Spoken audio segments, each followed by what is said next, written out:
All right, look at that.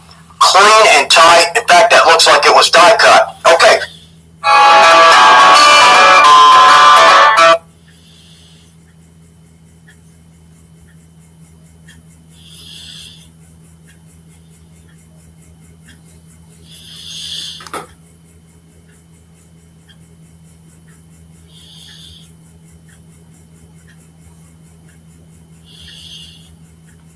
Every day. A lot of people are very interested in the footage of UFOs. The Pentagon has released a few videos, and there's been anecdotal reports from fighter pilots. So a lot of people want to know, will you help push the Pentagon to release more footage, which a lot of people claim is available? Oh, yeah, sure, I'll do that. I would do that. I'd love to do that. I have to do that. But they also are pushing me on Kennedy. And I did release a lot, but I had people come to me and beg me not to do it. But I'll be doing that very early on. But I would do that. Do you think you'd know if there were evidence of extraterrestrial? I think our great pilots would know. And some of them really see things that are a little bit different than in the past. So we're going to see. But we'll watch it. You'll be the first to know. I think that might be a question that I get more than any question. It is the craziest thing. So we have that so-called area, they consider it like a sacred area. And I will say this, I don't think I'm a believer, but I've interviewed pilots that look, I like Tom Cruise, but better than Tom Cruise. The blonde crew cuts, the Hulk, and this, yes sir. And we were in the Oval Office, 3 or 4 pilots. These are not people that make up stories. They said, all I know, sir, is there was a round object that was going 4 times faster than my F-22, which was a very fast plane. And it wasn't, it shouldn't have been. It was round. So they have seen, 4 or 5 guys I've interviewed, solid people, great pilots for the U.S. Air Force, etc. They've seen things that they cannot explain. Also a maybe. I think If in fact there are aliens, would you be willing to put tariffs on them to help us? Yes. If we don't have free speech, then 그래 스피치가 없어 쟤네. aren't there unto your estimation? Go ahead and mute.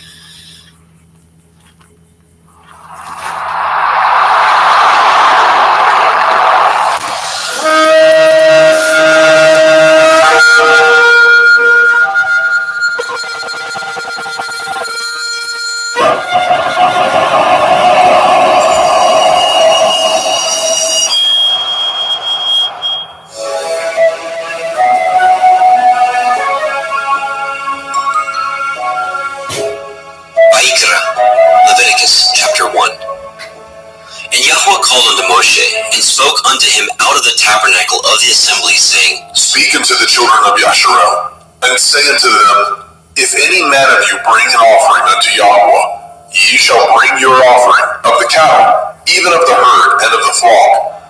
If his offering be a burnt sacrifice of the herd, let him offer a male without blemish.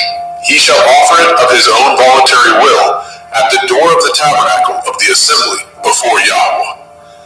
And he shall put his hand upon the head of the burnt offering, and it shall be accepted for him to make an atonement for him. And he shall kill the bullock before Yahweh, and the priests, Aaron's sons, shall bring the blood, and sprinkle the blood round about upon the altar that is by the door of the tabernacle of the assembly. And he shall flay the burnt offering, and cut it into his pieces. And the sons of Aaron the priest shall put fire upon the altar, and lay the wood in order upon the fire. And the priests, Aaron's sons, shall lay the parts, the head, the fat, in order upon the wood that is on the fire, which is upon the altar. But his inwards and his legs shall he wash in water, and the priest shall burn all on the altar, to be a burnt sacrifice, an offering made by fire, of sweet savor unto Yahweh. And if his offering be of the flocks, namely of the sheep, or of the goats, For a burnt sacrifice, he shall bring it a male without blemish. And he shall kill it on the side of the altar northward, before Yahweh and the priests. Aaron's sons shall sprinkle his blood round about upon the altar. And he shall cut it into his pieces, with his head and his fat. And the priests shall lay them in order on the wood that is on the fire, which is upon the altar. But he shall wash the inwards of the legs with water, and the priest shall bring it all, and burn it upon the altar. It is a burnt sacrifice, an offering made by fire, of sweet savor unto Yahweh. And if the burnt sacrifice for his offering to Yahweh be of fowls, then he shall bring his offering of turtle doves, or of young pigeons. And the priest shall bring it unto the altar, and wring off his head, and burn it on the altar, and the blood thereof shall be wrung out at the side of the altar. And he shall pluck away his crop with his feathers, and cast it beside the altar on the east part, by the place of the ashes. And he shall cleave it with the wings thereof, but shall not divide it asunder. And the priest shall burn it upon the altar, upon the wood that is upon the fire. It is a burnt sacrifice, an offering made by fire, of sweet savor unto Yahweh. Vayikra, Leviticus chapter 2. And when any will offer a meat offering unto Yahweh, his offering shall be of fine flour, and he shall pour oil upon it, and put frankincense thereon. And he shall bring it to Aaron's sons, the priests, and he shall take thereout his handful of the flour thereof, and of the oil thereof, with all the frankincense thereof. And the priest shall burn the memorial of it upon the altar, to be an offering made by fire, of a sweet savor unto Yahweh. And the remnant of the meat offering shall be Aaron's and his sons. It is a thing most holy of the offerings of Yahweh, made by fire. And if you bring an oblation of meat offering, baken in the oven, it shall be matzah cakes of fine flour, mingled with oil, or matzah wafers anointed with oil. And if your oblation be a meat offering, baken in a pan, it shall be of fine flour, unleavened, mingled with oil. You shall part it in pieces, and pour oil thereon. It is a meat offering. And if your oblation be a meat offering, baken in the frying pan, it shall be made of fine flour with oil. And you shall bring the meat offering that is made of these things unto Yahweh. And when it is presented unto the priest, he shall bring it unto the altar. And the priest shall take from the meat offering a memorial thereof, and shall burn it upon the altar. It is an offering made by fire, of sweet savor unto Yahweh. And that which is left of the meat offering shall be Aaron's and his sons. It is a thing most holy of the offerings of Yahweh, made by fire. No meat offering which ye shall bring unto Yahweh shall be made with leaven, for ye shall burn no leaven, nor any honey, in any offering of Yahweh, made by fire. As for the oblation of the firstfruits, ye shall offer them unto Yahweh, but they shall not be burnt on the altar for a sweet savor. And every oblation of your meat offering shall ye season with salt, neither shall ye suffer the salt of the covenant of your Elohim to be lacking from your meat offering. And all your offerings you shall offer salt. And if you offer a meat offering of your firstfruits unto Yahweh, you shall offer the meat offering of your firstfruits, green ears of grain dried by the fire, even grain beaten out of full ears. And you shall put oil upon it, and lay frankincense thereon. It is a meat offering. And the priest shall burn the memorial of it, part of the beaten grain thereof, and part of the oil thereof, with all the frankincense thereof. It is an offering made by fire unto Yahweh. Vayikra, Leviticus chapter 3. And if his oblation be a sacrifice of peace offering, if he offer it of the herd, whether it be a male or a female, he shall offer it without blemish before Yahweh. And he shall lay his hand upon the head of his offering, and kill it at the door of the tabernacle of the assembly. And Aaron's sons, the priests, shall sprinkle the blood upon the altar round about. And he shall offer of the sacrifice of the peace offering an offering made by fire unto Yahweh.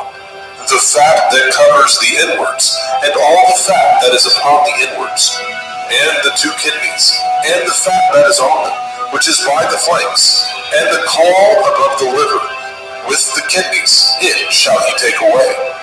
And Aaron's sons shall burn it on the altar upon the burnt sacrifice, which is upon the wood that is on the fire. It is an offering made by fire, of sweet savor unto Yahweh. And if his offering for a sacrifice of peace offering unto Yahweh be of the flock, male or female, he shall offer it without blemish. If he offer a lamb for his offering, then shall he offer before Yahweh. And he shall lay his hand upon the head of his offering, and kill it before the tabernacle of the assembly. And Aaron's sons shall sprinkle the blood thereof round about upon the altar. And he shall offer of the sacrifice of the peace offering an offering made by fire unto Yahweh, the fat thereof, and the whole rump. It shall he take off hard by the backbone, and the fat that covers the inwards, and all the fat that is upon the inwards, and the 2 kidneys, and the fat that is upon them, which is by the flanks, and the caul above the liver, and the kidneys, it shall he take away. And the priest shall burn it upon the altar. It is the food of the offering made by fire unto Yahweh. And if his offering be a goat, then he shall offer it before Yahweh. And he shall lay his hand upon the head of it, and kill it before the tabernacle of the assembly. And the sons of Aaron shall sprinkle the blood thereof upon the altar round about.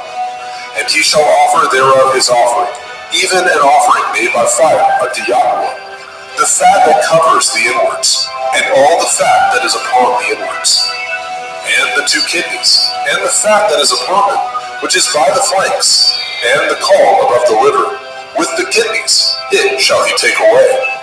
And the priest shall burn them upon the altar. It is the food of the offering, made by fire for a sweet savor. All the fat is Yahweh's. It shall be a perpetual statute for your generations throughout all your dwellings, that ye eat neither fat nor blood. Vayikra, Leviticus chapter 4. And Yahweh spoke unto Moshe, saying, Speak unto the children of Yasharel, saying, if a soul shall sin through ignorance against any of the commandments of Yahweh concerning things which ought not to be done, and shall do against any of them, if the priest that is anointed do sin according to the sin of the people, then let him bring for his sin, which he has sinned, a young bullock without blemish unto Yahweh for a sin offering. And he shall bring the bullock unto the door of the tabernacle of the assembly before Yahweh, and shall lay his hands upon the bullock's head, and kill the bullock before Yahweh. And the priest that is anointed shall take of the bullock's blood, and bring it to the tabernacle of the assembly.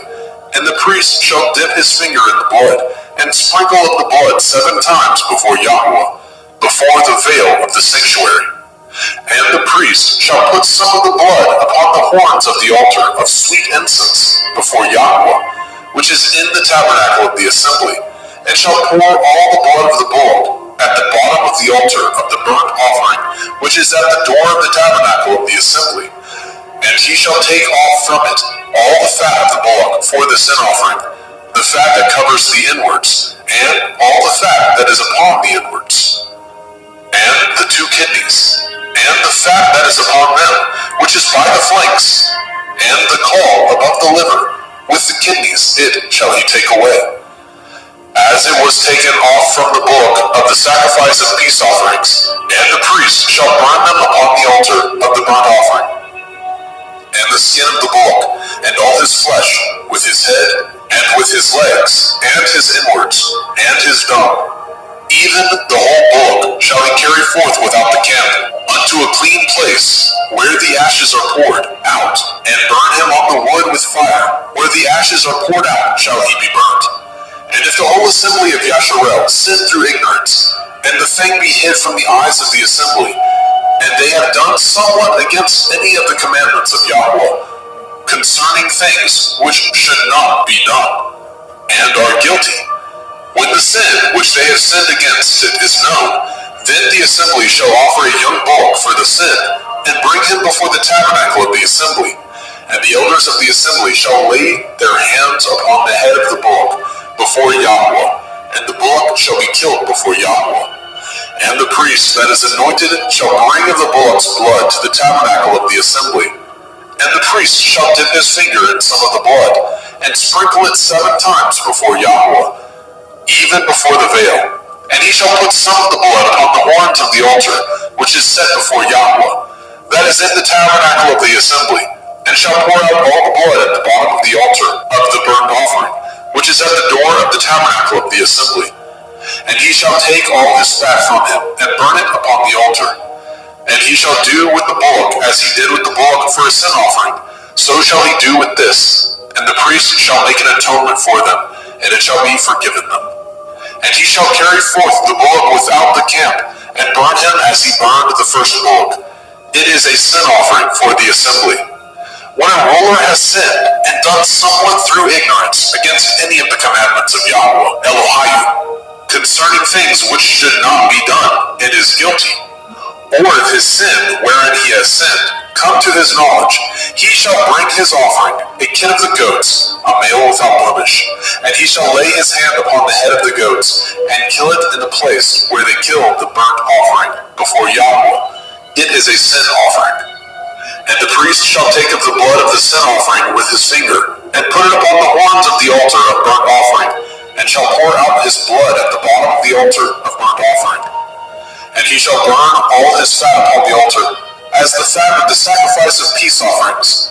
And the priest shall make an atonement for him, as concerning his sin, and it shall be forgiven him. And if any one of the common people sin through ignorance, which he does somewhat against any of the commandments of Yahweh, concerning things which ought not to be done, and be guilty, or if his sin which he has sinned come to his knowledge, then he shall bring his offering, a kid of the goats, a female without blemish, for his sin which he has sinned. And he shall lay his hand upon the head of the sin offering, and slay the sin offering in the place of the burnt offering. And the priest shall take of the blood thereof with his finger, and put it upon the horns of the altar of burnt offering, and shall pour out all the blood thereof at the bottom of the altar. And he shall take away all the fat thereof, as the fat is taken away from off the sacrifice of peace offerings. And the priest shall burn it upon the altar for a sweet savor unto Yahweh. And the priest shall make an atonement for him, and it shall be forgiven him.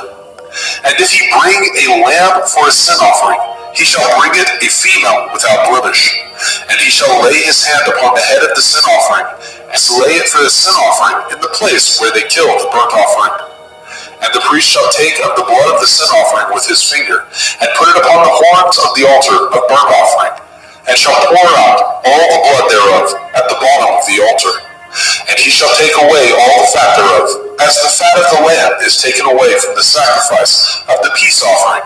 And the priest shall burn them upon the altar, according to the offering made by fire unto Yahweh.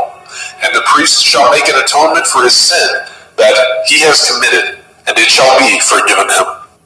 Vayikra, Leviticus chapter 5. And if a soul sin, and hear the voice of swearing, and is a witness, whether he has seen or known of it, if he do not utter it, then he shall bear his iniquity. Or if a soul touch any unclean thing, whether it be a carcass of an unclean beast, or a carcass of unclean cattle, or the carcass of unclean creeping things, and if it be hidden from him, he also shall be unclean and guilty. Or if he touch the uncleanness of man, whatsoever uncleanness it be, that a man shall be defiled withal, and it be hid from him, when he knows of it, then he shall be guilty. Or if a soul swear, pronouncing with his lips to do evil, or to do good, whatsoever it be that a man shall pronounce with an oath, and it be hid from him, when he knows of it, then he shall be guilty in one of these. And it shall be, when he shall be guilty in one of these things, that he shall confess that he has sinned in that thing. And he shall bring his trespass offering unto Yahweh, for his sin which he has sinned, a female from the flock, a lamb or a kid of the goats, for a sin offering, and the priest shall make an atonement for him, concerning his sin. And if he is not able to bring a lamb, then he shall bring for his trespass which he has committed 2 turtle doves, or 2 young pigeons unto Yahweh, one for a sin offering, and the other for a burnt offering. And he shall bring them unto the priest, who shall offer that which is for the sin offering first, and wring off his head from his neck, but shall not divide it asunder. And he shall sprinkle of the blood of the sin offering upon the side of the altar, and the rest of the blood shall be wrung out at the bottom of the altar. It is a sin offering. And he shall offer the second for a burnt offering, according to the manner, and the priest shall make an atonement for him, for his sin which he has sinned, and it shall be forgiven him. But if he be not able to bring 2 turtle doves or 2 young pigeons, then he that sinned shall bring for his offering the 10th part of an ephah of fine flour for a sin offering. He shall put no oil upon it, neither shall he put any frankincense thereon, for it is a sin offering. Then shall he bring it to the priest, and the priest shall take his handful of it, even a memorial thereof, and burn it on the altar, according to the offerings made by fire unto Yahweh. It is a sin offering. And the priest shall make an atonement for him, as touching his sin, that he has sinned in one of these, and it shall be forgiven him, and the remnant shall be the priest's, as a meat offering. And Yahweh spoke unto Moshe, saying, If a soul commit a trespass, and sin through ignorance in the holy things of Yahweh, then he shall bring for his trespass unto Yahweh a ram without blemish out of the flocks, with your estimation by shekels of silver, after the shekel of the sanctuary, for a trespass offering. And he shall make the amends for the harm that he has done in the holy thing, and shall add the 5th part thereto, and give it unto the priest, and the priest shall make an atonement for him with the ram of the trespass offering, and it shall be forgiven him. And if a soul sin, and commit any of these things which are forbidden to be done by the commandment of Yahweh, though he knew it not, yet is he guilty, and shall bear his iniquity. And he shall bring a ram without blemish out of the flock, with your estimation, for a trespass offering, unto the priest. And the priest shall make an atonement for him concerning his ignorance, wherein he erred, and knew it not, and it shall be forgiven him. It is a trespass offering. He has certainly trespassed against Yahweh. Vayikra, Leviticus chapter 6.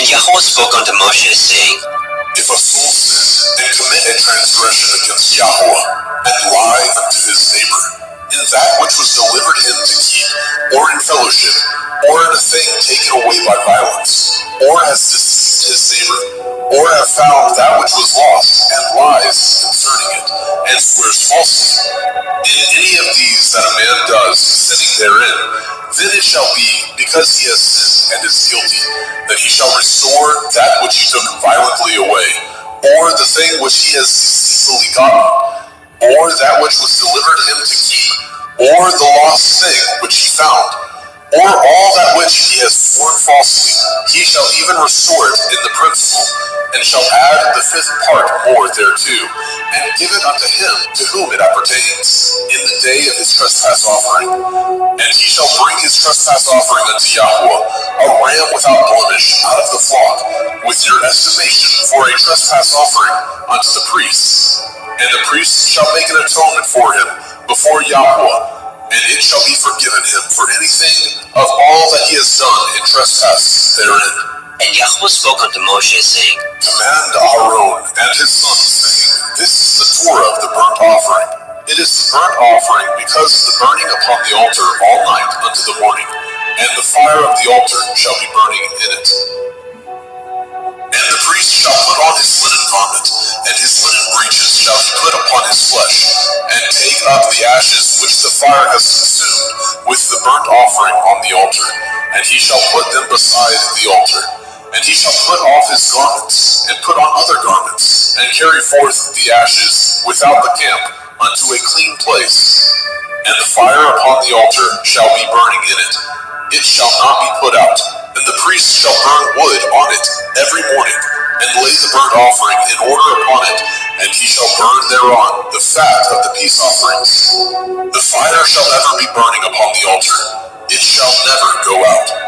And this is the Torah of the meat offering. The sons of Aaron shall offer it before Yahweh, before the altar.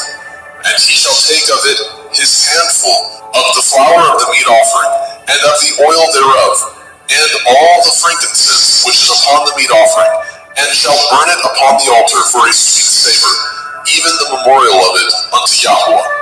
And the remainder thereof shall Aharon and his sons eat with matzah, unleavened bread, shall it be eaten in the holy place, in the court of the tabernacle of the assembly, they shall eat it. It shall not be baken with leaven. I have given it unto them for their portion of my offering made by fire. It is most holy, as is the sin offering, and as the trespass offering. All the males among the children of Aharon shall eat of it. It shall be a statute forever in your generations, concerning the offerings of Yahweh made by fire. Everyone that touches them shall be holy. And Yahweh spoke unto Moshe, saying, This is the offering of Aharon and his sons, which they shall offer unto Yahweh in the day when he is anointed.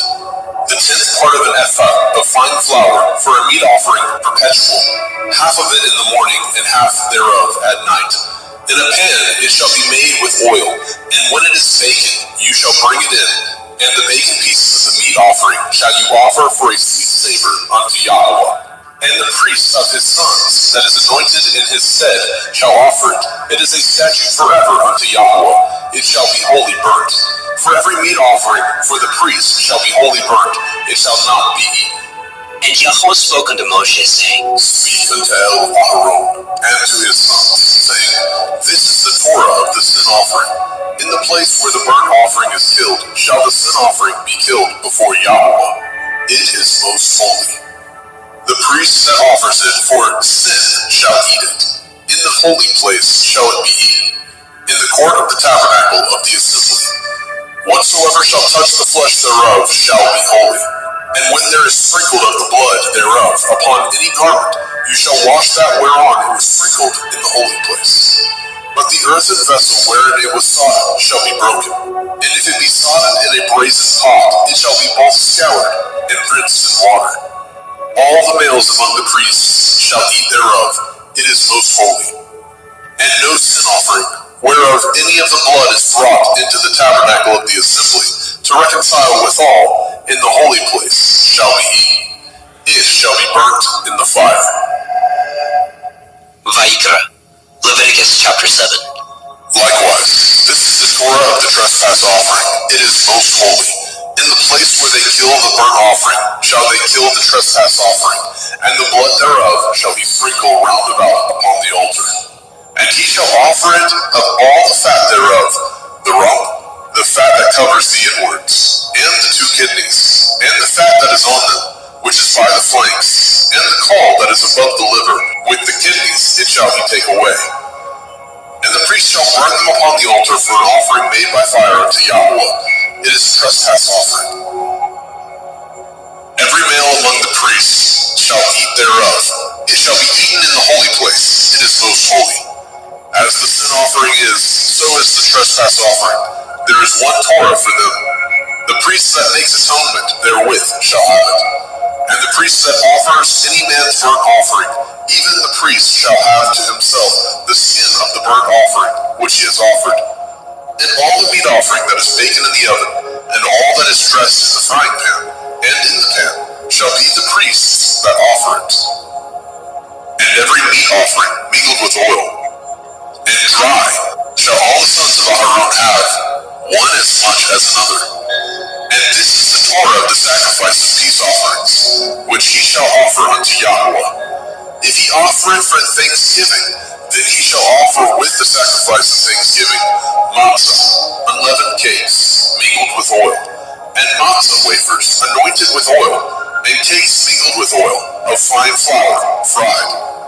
Besides the cakes, he shall offer for his offering chametz, leavened bread, with the sacrifice of thanksgiving of his peace offerings. And of it he shall offer one out of the whole oblation for a heave offering unto Yahweh. And it shall be the priest that sprinkles the blood of the peace offerings. And the flesh of the sacrifice of his peace offerings for thanksgiving shall be eaten the same day that it is offered. He shall not leave any of it until the morning. But if the sacrifice of his offering be a vow, or a voluntary offering, it shall be eaten the same day that he offers his sacrifice. On the morrow also the remainder of it shall be eaten. But the remainder of the flesh of the sacrifice on the third day shall be burnt with fire. And if any of the flesh of the sacrifice of his peace offerings be eaten at all on the third day, it shall not be accepted, neither shall it be imputed unto him that offers it. It shall be an abomination, and the soul that eats of it shall bear his iniquity. And the flesh that touches any unclean thing shall not be eaten. It shall be burnt with fire. And as for the flesh, all that be clean shall eat thereof. But the soul that eats of the flesh of the sacrifice of peace offerings that pertain unto Yahweh, having his uncleanness upon him, even that soul shall be cut off from his people. Moreover, the soul that shall touch any unclean thing, as the uncleanness of man, or any unclean beast, or any abominable unclean thing, and eat of the flesh of the sacrifice of peace offerings, which pertain unto Yahweh, even that soul shall be cut off from his people. And Yahweh spoke unto Moshe, saying, Speak unto the children of Yasharel, saying, Ye shall eat no manner of fat, of ox, or of sheep, or of goat, and the fat of the beast that dies of itself, and the fat of that which is torn with beasts, may be used in any other use, but ye shall in no wise eat of it. For whosoever eats the fat of the beast, of which men offer an offering made by fire unto Yahweh, even the soul that eats it shall be cut off from his people. Moreover, ye shall eat no manner of blood, whether it be of fowl or of beast, in any of your dwellings. Whatsoever soul it be that eats any manner of blood, even that soul shall be cut off from his people. And Yahweh spoke unto Moshe, saying, Speak unto the children of Yasharel, saying, He that offers the sacrifice of his peace offerings unto Yahweh shall bring his oblation unto Yahweh of the sacrifice of his peace offerings. His own hand shall bring the offerings of Yahweh made by fire. The fat with the breast it shall he bring, that the breasts may be waved for a wave offering before Yahweh. And the priest shall burn the fat upon the altar, but the breast shall be Aaron's and his sons. And the right shoulder shall ye give unto the priest for a heave offering of the sacrifices of your peace offerings. He among the sons of Aaron that offers the blood of the peace offerings, and the fat shall have the right shoulder for his part. For the wave breast and the heave shoulder have I taken of the children of Yasharel from off the sacrifices of their peace offerings, and have given them unto Aaron the priest, and unto his sons by statute forever, from among the children of Yasharel. This is the portion of the anointing of Aaron, and of the anointing of his sons, out of the offerings of Yahweh made by fire, and the day when he presented them to minister unto Yahweh in the priest's office, which Yahweh commanded to be given them of the children of Yasharel, in the day that he anointed them, by a statute forever throughout their generations.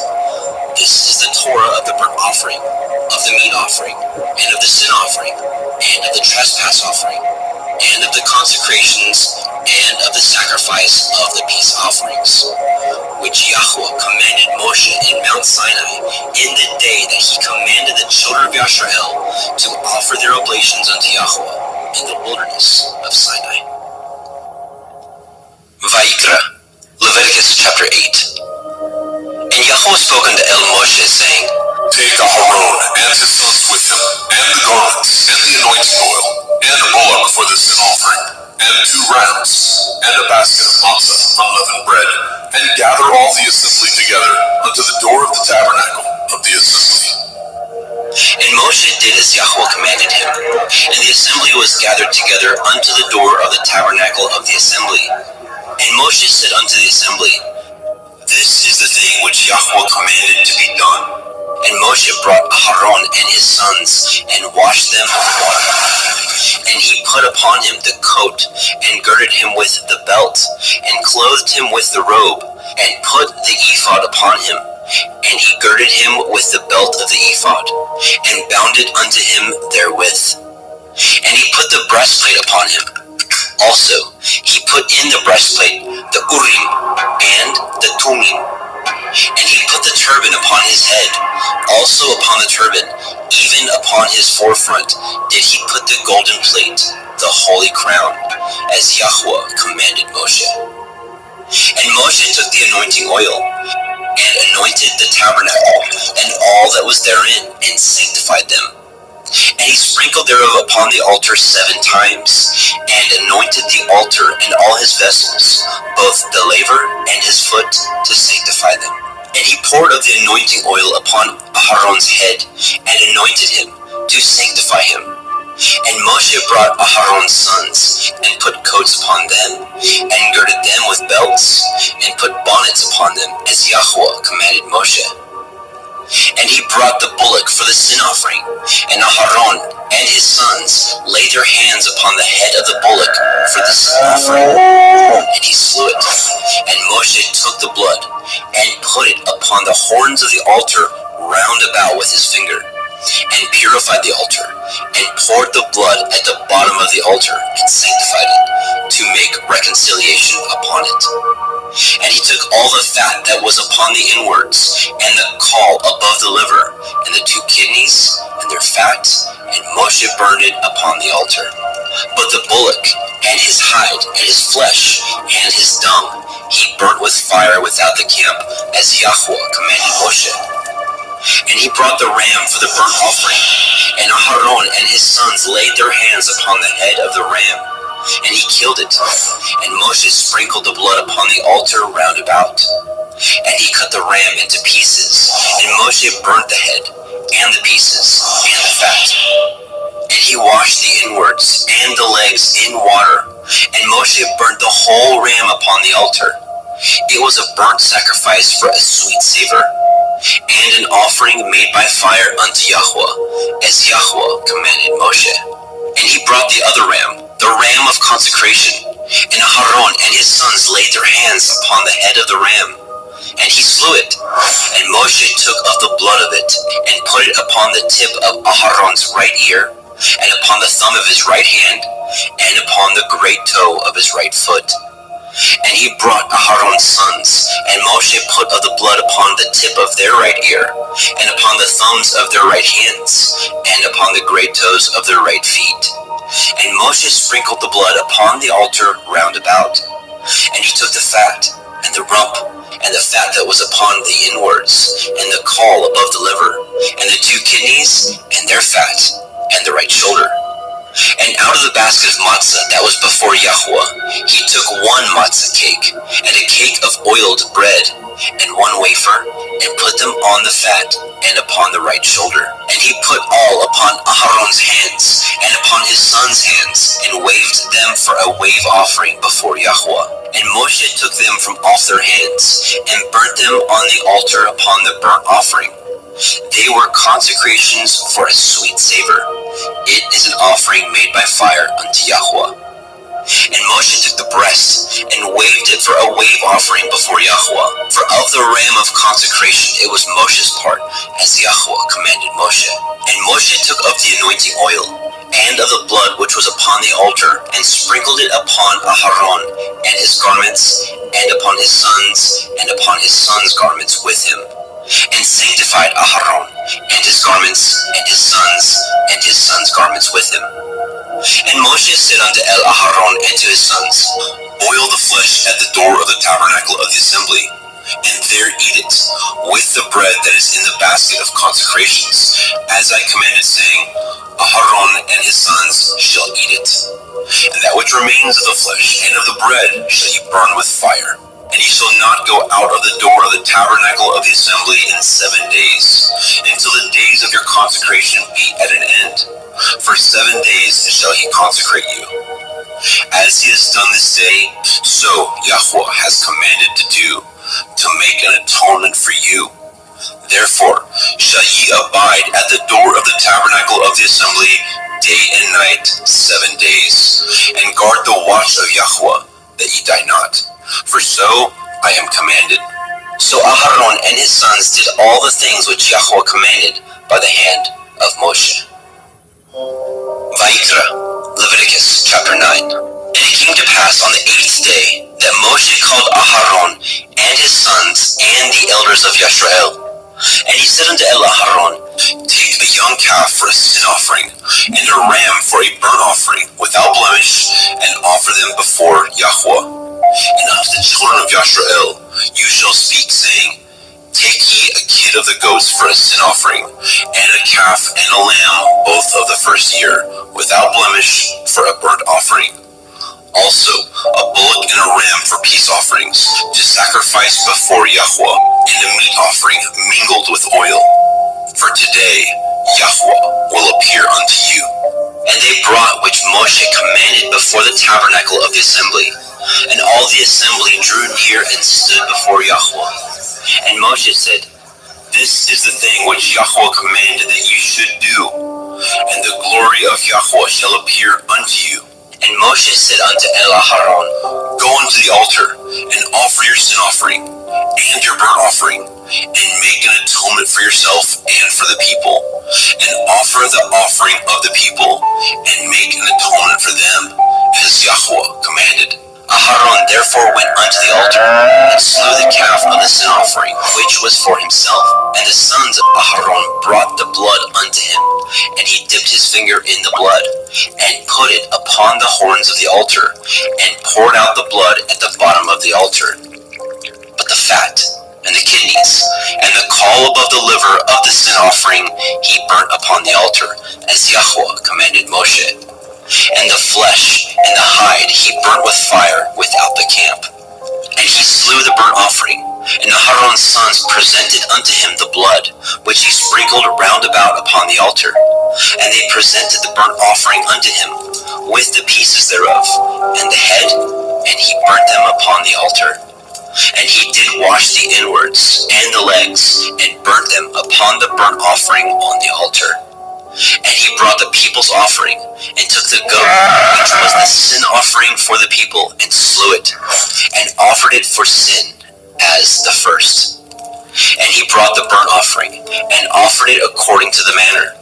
And he brought the meat offering, and took a handful thereof, and burnt it upon the altar, beside the burnt sacrifice of the morning.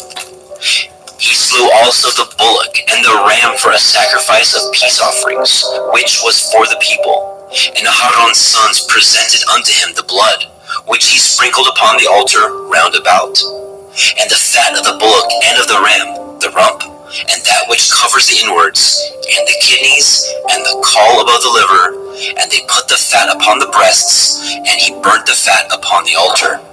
And the breasts and the right shoulder Aharon waved for a wave offering before Yahweh, as Moshe commanded. And Aharon lifted up his hand toward the people, and blessed them, and came down from offering of the sin offering, and the burnt offering, and peace offerings. And Moshe and Aharon went into the tabernacle of the assembly, and came out, and blessed the people. And the glory of Yahweh appeared unto all the people. And there came a fire out from before Yahweh, and consumed upon the altar the burnt offering and the fat, which when all the people saw, they shouted and fell on their face. Vayikra, Leviticus chapter 10. And Nadab and Abihu, the sons of Aharon, took either of them his censer, and put fire therein, and put incense thereon, and offered strange fire before Yahweh, which he commanded them not. And there went out fire from Yahweh, and devoured them, and they died before Yahweh.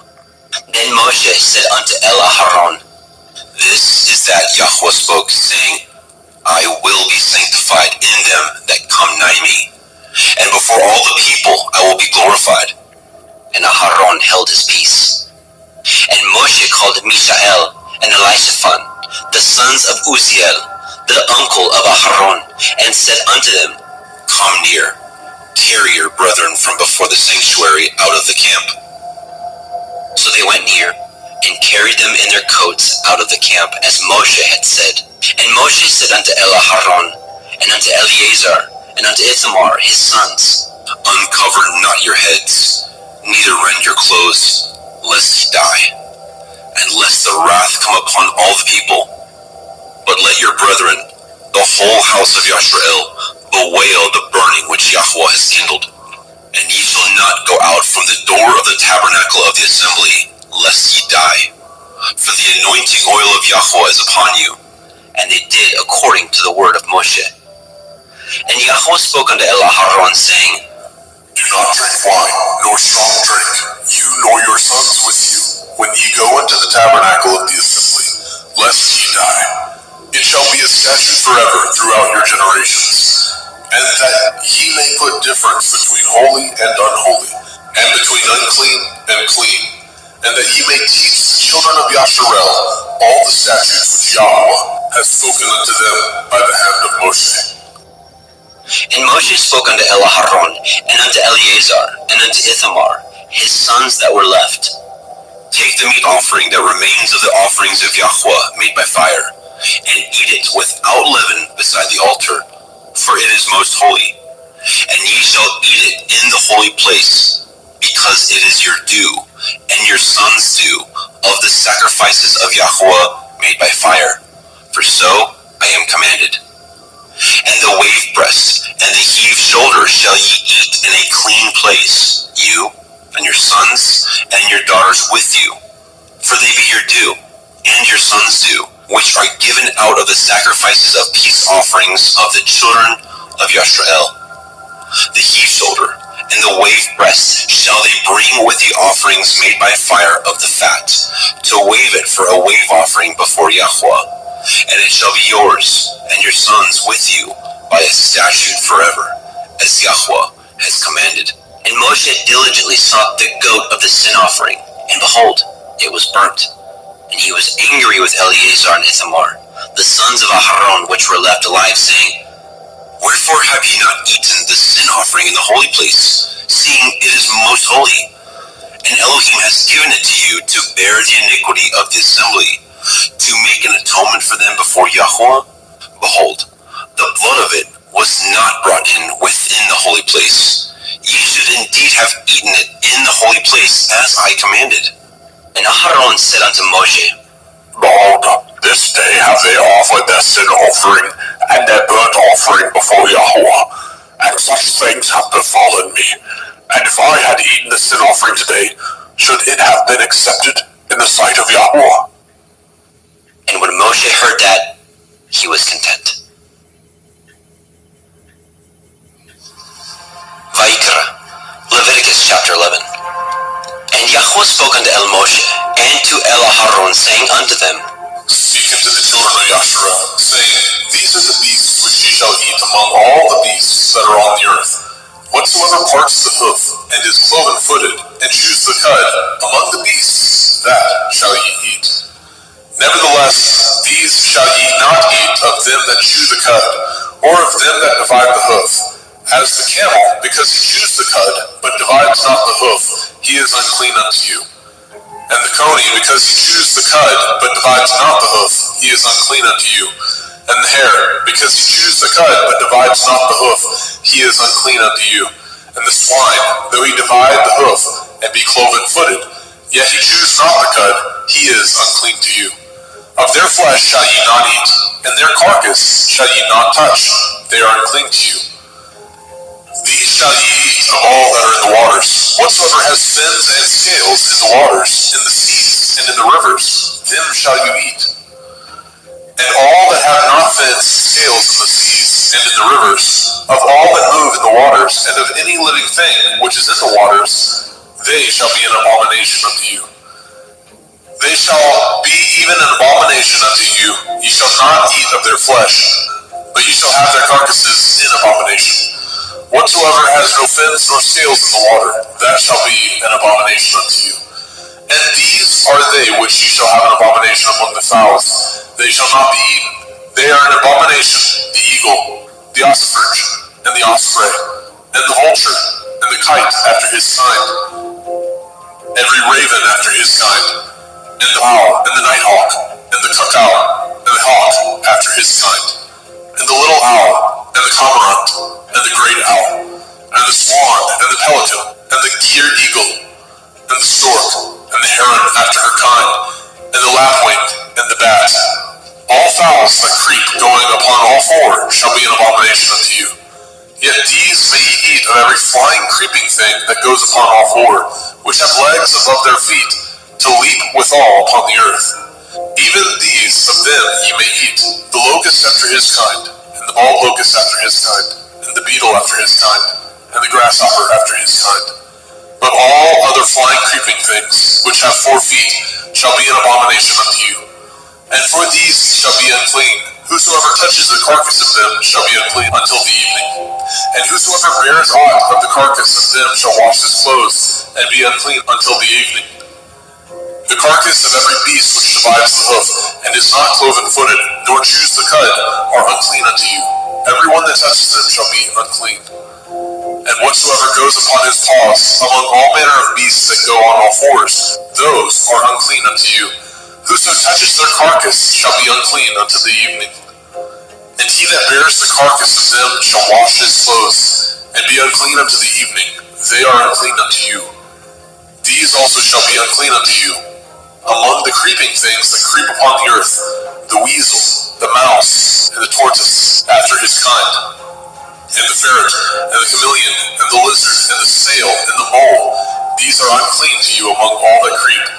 Whosoever touches them, when they be dead, shall be unclean until the evening. And upon whatsoever any of them, when they are dead, does fall, it shall be unclean, whether it be any vessel of wood, or raiment, or skin, or sack, whatsoever vessel it be, wherein any work is done, it must be put into water, and it shall be unclean until the evening, so it shall be cleansed.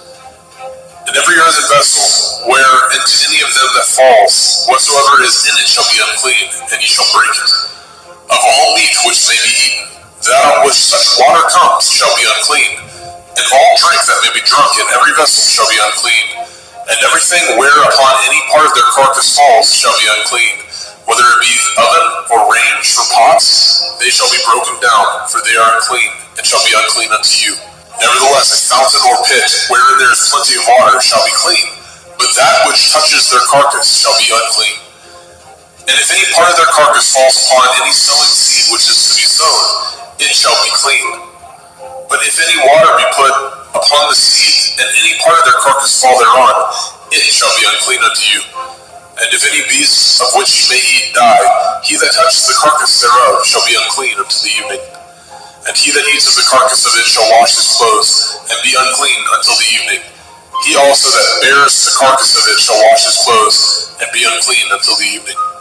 And every creeping thing that creeps upon the earth shall be an abomination. It shall not be eaten.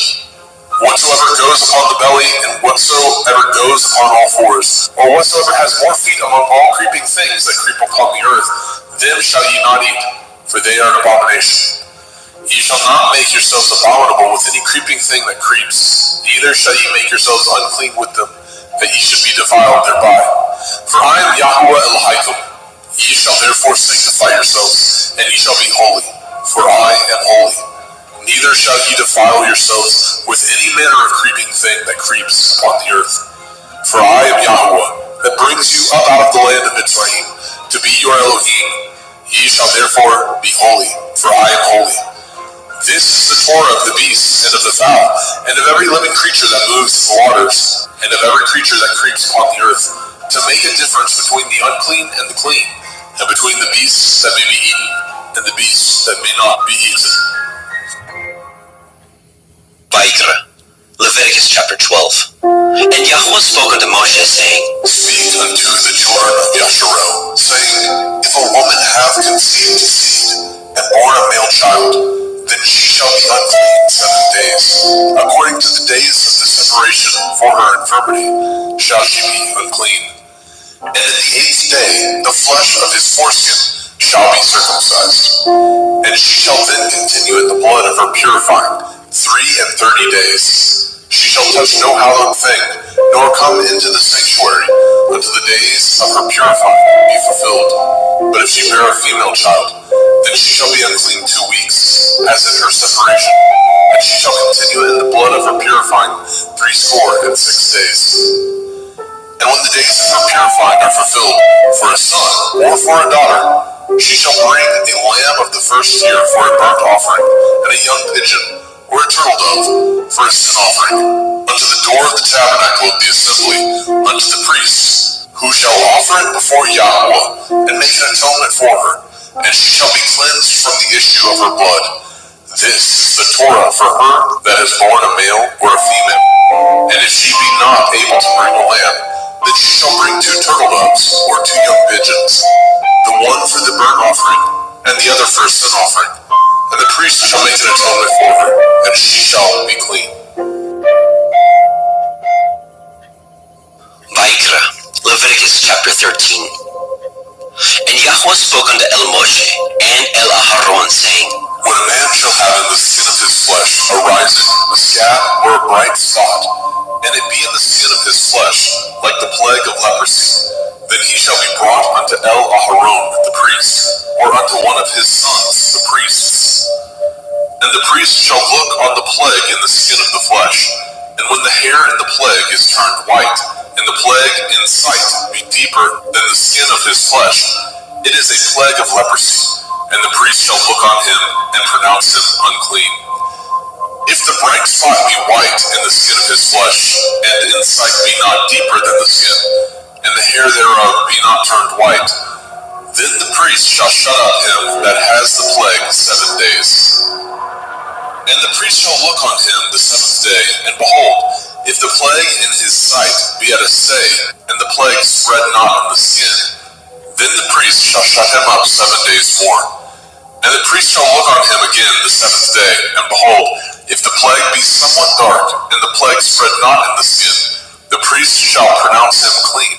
It is but a scab, and he shall wash his clothes and be clean. But if the scab spread much abroad in the skin, after that he has been seen of the priest for his cleansing, he shall be seen of the priest again. And if the priest see that, behold, the scab spreads in the skin, then the priest shall pronounce him unclean. It is a leprosy. When the plague of leprosy is in a man, then he shall be brought unto the priest. And the priest shall see him, and behold, if the rising be white in the skin, and it have turned the hair white, and there be quick raw flesh in the rising, it is an old leprosy in the skin of his flesh, and the priest shall pronounce him unclean, and shall not shut him up, for he is unclean. And if a leprosy break out abroad in the skin, and the leprosy cover all the skin of him that has the plague from his head even to his foot, wheresoever the priest looks, then the priest shall consider, and behold, if the leprosy have covered all his flesh, he shall pronounce him clean that has the plague. It is all turned white, he is clean. But when raw flesh appears in him, he shall be unclean. And the priest shall see the raw flesh and pronounce him to be unclean. For the raw flesh is unclean, it is a leprosy. Or if the raw flesh turn again, and be changed unto white, he shall come unto the priest. And the priest shall see him, and behold, if the plague be turned unto white, then the priest shall pronounce him clean that has the plague. He is clean. The flesh also, in which even in the skin thereof was a boil, and is healed. And in the place of the boil, where there be a white rising, or a bright spot, white, and somewhat reddish, and it be showed to the priest. And if, when the priest sees it, behold, it be in sight lower than the skin, and the hair thereof be turned white, the priest shall pronounce him unclean. It is a plague of leprosy, broken out of the boil.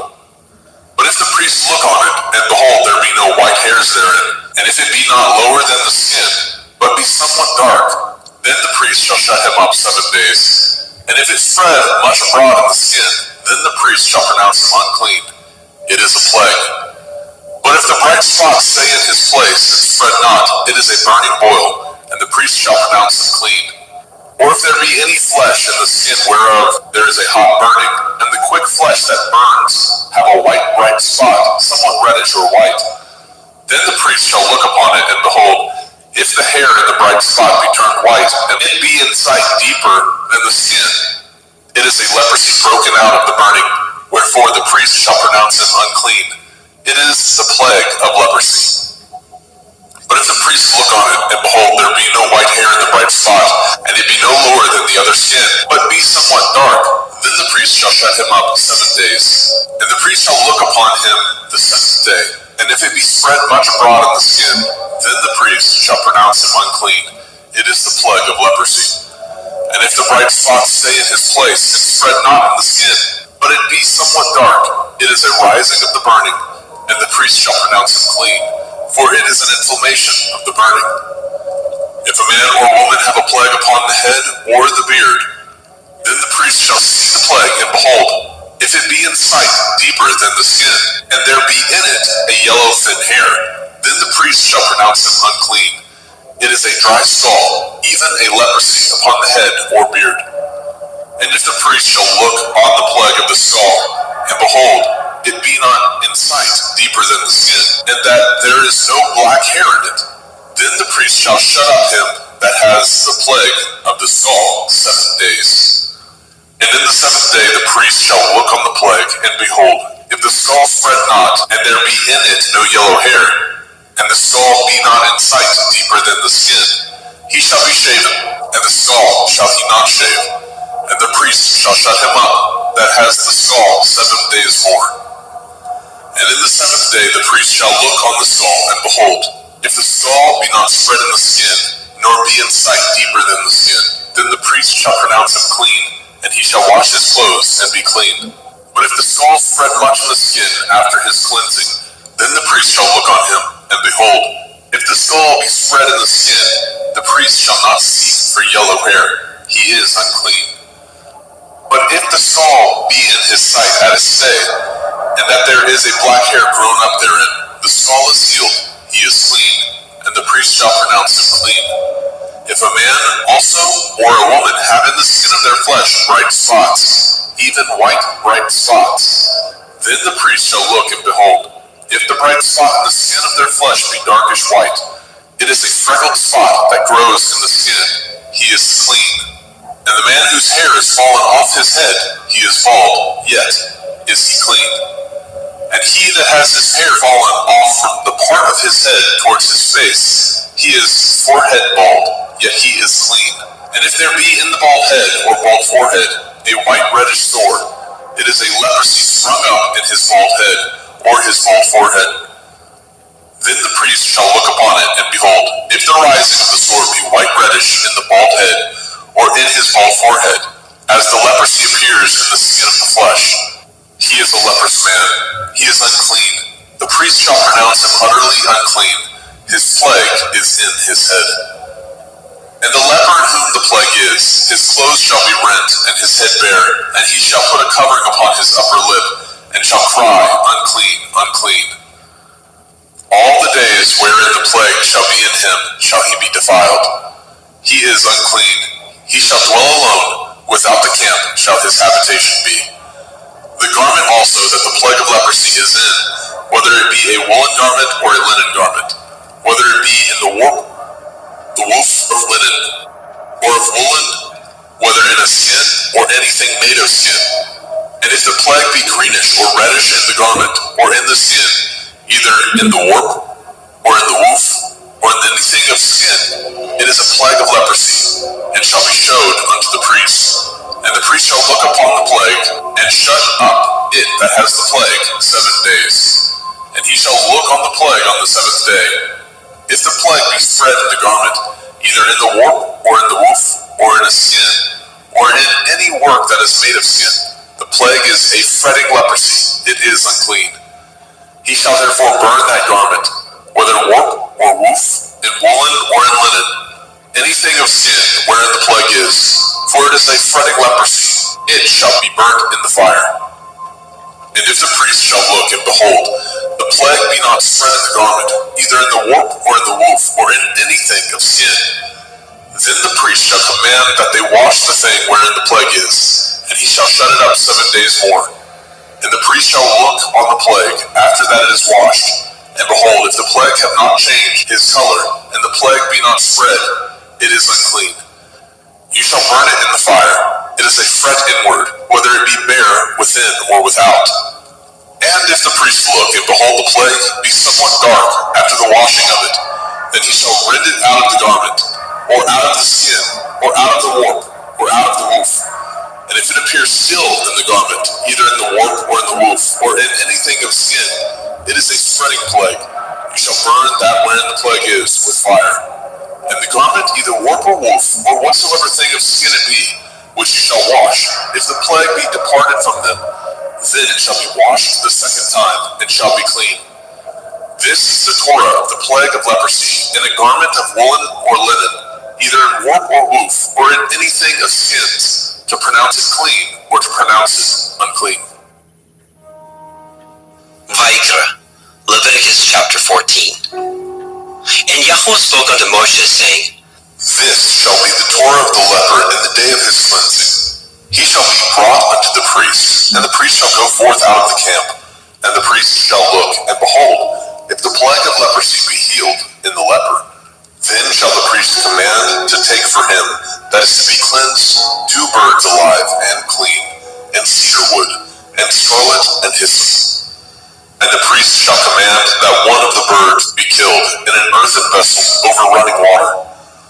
As for the living bird, he shall take it, and the cedar wood, and the scarlet, and the hyssop, and shall dip them, and the living bird in the blood of the bird that was killed over the running water. And he shall sprinkle upon him that is to be cleansed from the leprosy 7 times, and shall pronounce him clean, and shall let the living bird loose into the open field. And he that is to be cleansed shall wash his clothes, and shave off all his hair, and wash himself in water, that he may be clean. And after that he shall come into the camp, and shall tarry abroad out of his tent 7 days. But it shall be on the 7th day that he shall shave all his hair off his head, and his beard, and his eyebrows, even all his hair he shall shave off, and shall wash his clothes. Also shall he wash his flesh in water, and shall be clean. And on the 8th day he shall take 2 he-lambs without blemish, and 1 ewe lamb of the first year without blemish, and 3/10 deal of fine flour for a meat offering, mingled with oil, and 1 log of oil. And the priest that makes it clean shall present the man that is to be made clean, and those things before Yahweh at the door of the tabernacle of the assembly. And the priest shall take 1 he-lamb, and offer him for a trespass offering, and the log of oil, and wave them for a wave offering before Yahweh. And he shall slay the lamb in the place where he shall kill the sin offering and the burnt offering in the holy place. For as the sin offering is the priest's, so is the trespass offering. It is most holy. And the priest shall take some of the blood of the trespass offering, and the priest shall put it upon the tip of the right ear of him that is to be cleansed, and upon the thumb of his right hand, and upon the great toe of his right foot. And the priest shall take some of the log of oil, and pour it into the palm of his own left hand. And the priest shall dip his right finger in the oil that is in his left hand, and shall sprinkle up the oil with his finger 7 times before Yahweh. And of the rest of the oil that is in his hand shall the priest put upon the tip of the right ear of him that is to be cleansed, and upon the thumb of his right hand, and upon the great toe of his right foot, upon the blood of the trespass offering. And the remnant of the oil that is in the priest's hand he shall pour upon the head of him that is to be cleansed, and the priest shall make an atonement for him before Yahweh. And the priest shall offer the sin offering, and make an atonement for him that is to be cleansed from his uncleanness. And afterwards he shall kill the burnt offering. And the priest shall offer the burnt offering and the meat offering upon the altar. And the priest shall make an atonement for him, and he shall be clean.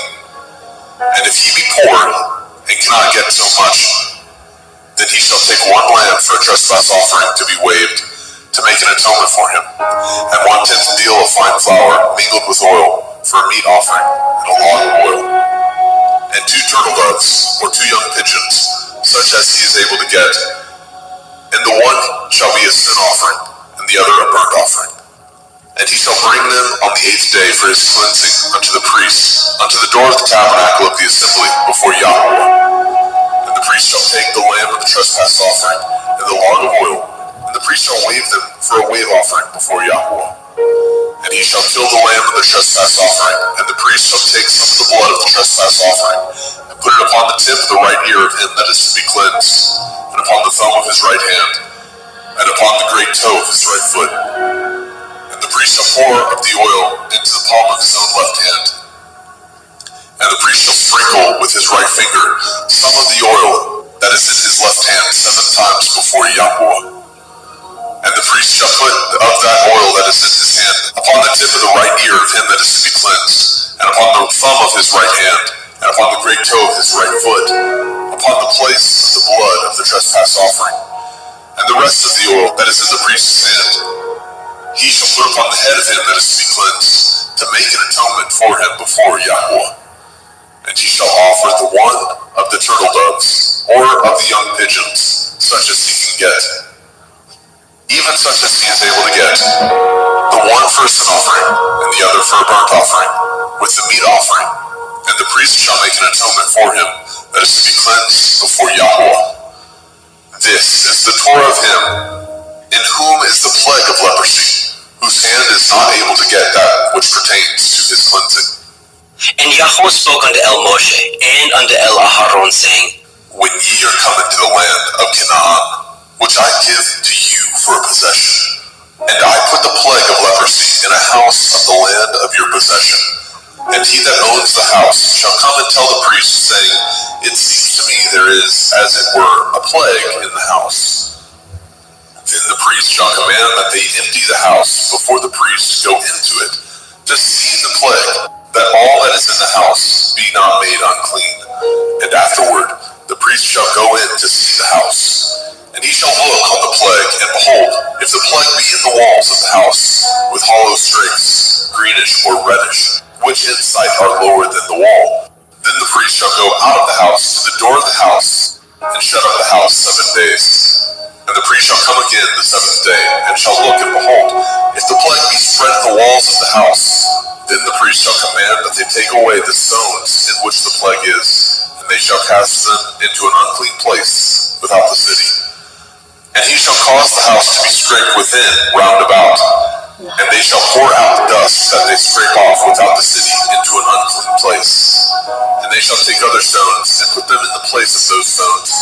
And he shall take other mortar, and shall plaster the house.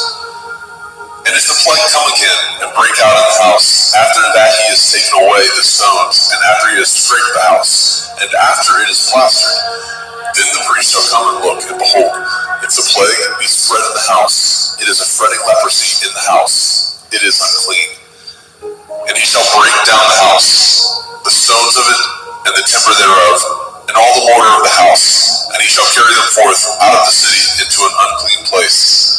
Moreover, he that goes into the house all the while that it is shut up shall be unclean until the evening.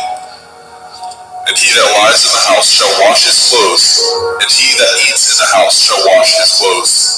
And if the priest shall come in and look upon it, and behold, the plague has not spread in the house, after the house was plastered, then the priest shall pronounce the house clean, because the plague is healed. And he shall take to cleanse the house 2 birds, and cedar wood, and scarlet, and hyssop. And he shall kill the one of the birds in an earthen vessel over running water. And he shall take the cedar wood, and the hyssop, and the scarlet, and the living bird, and dip them in the blood of the slain bird, and in the running water, and sprinkle the house 7 times. And he shall cleanse the house with the blood of the bird, and with the running water, and with the living bird, and with the cedar wood, and with the hyssop, and with the scarlet. But he shall let go of the living bird out of the city into the open field, and make an atonement for the house, and it shall be clean. This is the Torah for all manner of plague, of leprosy and scald, and for the leprosy of a garment and of a house, and for a rising, and for a scab, and for a bright spot, to teach when it is unclean and when it is clean. This is the Torah of leprosy. Vayikra, Leviticus chapter 15. And Yahweh spoke unto El Moshe and to El Aharon, saying, Speak unto the children of Yasharel, and say unto them, When any man has a running issue out of his flesh, because of his issue he is unclean. And this shall be his uncleanness in his issue, whether his flesh run with his issue, or his flesh be stopped from his issue. It is his uncleanness. Every bed whereon he lies that has the issue is unclean, and everything whereon he sits shall be unclean. And whosoever touches his bed shall wash his clothes, and bathe himself in water, and be unclean until the evening. And he that sits on anything whereon he sat that has the issue shall wash his clothes, and bathe himself in water, and be unclean until the evening. And he that touches the flesh of him that has the issue shall wash his clothes, and bathe himself in water, and be unclean until the evening. And if he that has the issue spit upon him that is clean, then he shall wash his clothes, and bathe himself in water, and be unclean until the evening. And what saddle soever he rides upon that has the issue shall be unclean. And whosoever touches anything that was under him shall be unclean until the evening. And he that bears any of those things shall wash his clothes, and bathe himself in water, and be unclean until the evening. And whomsoever he touches that has the issue, and has not rinsed his hands in water, he shall wash his clothes, and bathe himself in water, and be unclean until the evening. And the vessel of earth that he touches, which has the issue, shall be broken, and every vessel of wood shall be rinsed in water. And when he that has an issue is cleansed of his issue, then he shall number to himself 7 days for his cleansing, and wash his clothes, and bathe his flesh in running water, and shall be clean. And on the 8th day he shall take to him 2 turtle doves or 2 young pigeons, and come before Yahweh unto the door of the tabernacle of the assembly, and give them unto the priest. And the priest shall offer them, the one for a sin offering, and the other for a burnt offering. And the priest shall make an atonement for him before Yahweh for his issue. And if any man's seed of copulation go out from him, then he shall wash all his flesh in water, and be unclean until the evening. And every garment and every skin whereon is the seed of copulation shall be washed with water, and be unclean until the evening. The woman also with whom the man shall lie with seed of copulation, they shall both bathe themselves in water, and be unclean until the evening. And if a woman have an issue, and her issue in her flesh be blood, she shall be put apart 7 days, and whosoever touches her shall be unclean until the evening. And everything that she lies upon in her separation shall be unclean. Everything also that she sits upon shall be unclean. And whosoever touches her bed shall wash his clothes, and bathe himself in water, and be unclean until the evening. And whosoever touches anything that she sat upon shall wash his clothes, and bathe himself in water, and be unclean until the evening. And if it be on her bed, or on anything whereon she sits, when he touches it, he shall be unclean until the evening. And if any man lie with her at all, and her flower be upon him, he shall be unclean 7 days, and all the bed whereon he lies shall be unclean. And if a woman have an issue of her blood many days out of the time of her separation, or if it run beyond the time of her separation, all the days of the issue of her uncleanness shall be as the days of her separation. She shall be unclean. Every bed whereon she lies, all the days of her issue shall be unto her as the bed of her separation, and whatsoever she sits upon shall be unclean, as the uncleanness of her separation. And whosoever touches those things shall be unclean, and shall wash his clothes, and bathe himself in water, and be unclean until the evening. But if she be cleansed of her issue, then she shall number to herself 7 days, and after that she shall be clean. And on the 8th day she shall take unto her 2 turtle doves, or 2 young pigeons, and bring them unto the priest to the door of the tabernacle of the assembly. And the priest shall offer the one for a sin offering, and the other for a burnt offering. And the priest shall make an atonement for her before Yahweh for the issue of her uncleanness. Thus shall ye separate the children of Yasharel from their uncleanness, that they die not in their uncleanness, when they defile my tabernacle that is among them. This is the Torah of him that has an issue, and of him whose seed goes from him, and is defiled therewith, and of her that is sick of her flowers, and of him that has an issue, of the man and of the woman, and of him that lies with her that is unclean. Vayikra, Leviticus chapter 16. And Yahweh spoke unto Moshe after the death of the 2 sons of Aharon, when they offered before Yahweh and died. And Yahweh said unto Moshe, Speak unto Aharon your brother, that he come not at all times into the holy place within the veil before the mercy seat, which is upon the ark, that he die not. For I will appear in the cloud upon the mercy seat. Thus shall Aharon come into the holy place with a young bullock for a sin offering, and a ram for a burnt offering. He shall put on the holy linen coat, and he shall have the linen breeches upon his flesh, and shall be girded with a linen belt, and with the linen turban shall he be attired. These are holy garments. Therefore shall he wash his flesh in water, and so put them on. And he shall take of the assembly of the children of Yasharel 2 kids of the goats for a sin offering, and 1 ram for a burnt offering. And Aharon shall offer his bullock of the sin offering, which is for himself, and make an atonement for himself and for his house. And he shall take the 2 goats and present them before Yahweh at the door of the tabernacle of the assembly. And Aharon shall cast lots upon the 2 goats, one lot for Yahweh, and the other lot for Azazel. And Aharon shall bring the goat upon which Yahweh's lot fell, and offer him for a sin offering. But the goat on which the lot fell to be for Azazel shall be presented alive before Yahweh, to make an atonement with him, and to let him go for Azazel into the wilderness. And Aharon shall bring the bullock of the sin offering, which is for himself, and shall make an atonement for himself and for his house, and shall kill the bullock of the sin offering, which is for himself. And he shall take a censer full of burning coals of fire from off the altar before Yahweh, and his hands full of sweet incense beaten small, and bring it within the veil. And he shall put the incense upon the fire before Yahweh, that the cloud of the incense may cover the mercy seat that is upon the testimony, that he die not. And he shall take of the blood of the bullock, and sprinkle it with his finger upon the mercy seat eastward. And before the mercy seat shall he sprinkle of the blood with his finger 7 times. Then shall he kill the goat of the sin offering that is for the people, and bring his blood within the veil, and do with that blood as he did with the blood of the bullock, and sprinkle it upon the mercy seat, and before the mercy seat. And he shall make an atonement for the holy place, because of the uncleanness of the children of Yasharel, and because of their transgressions, in all their sins. And so shall he do for the tabernacle of the assembly, that remains among them in the midst of their uncleanness. And there shall be no man in the tabernacle of the assembly, when he goes to make an atonement in the holy place, until he comes out, and have made an atonement for himself, and for his household, and for all the assembly of Yasharel.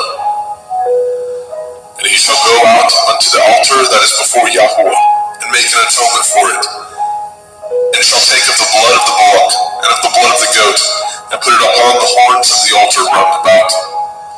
And he shall sprinkle the blood upon it with his finger 7 times, and cleanse it, and hallow it from the uncleanness of the children of Yasharel.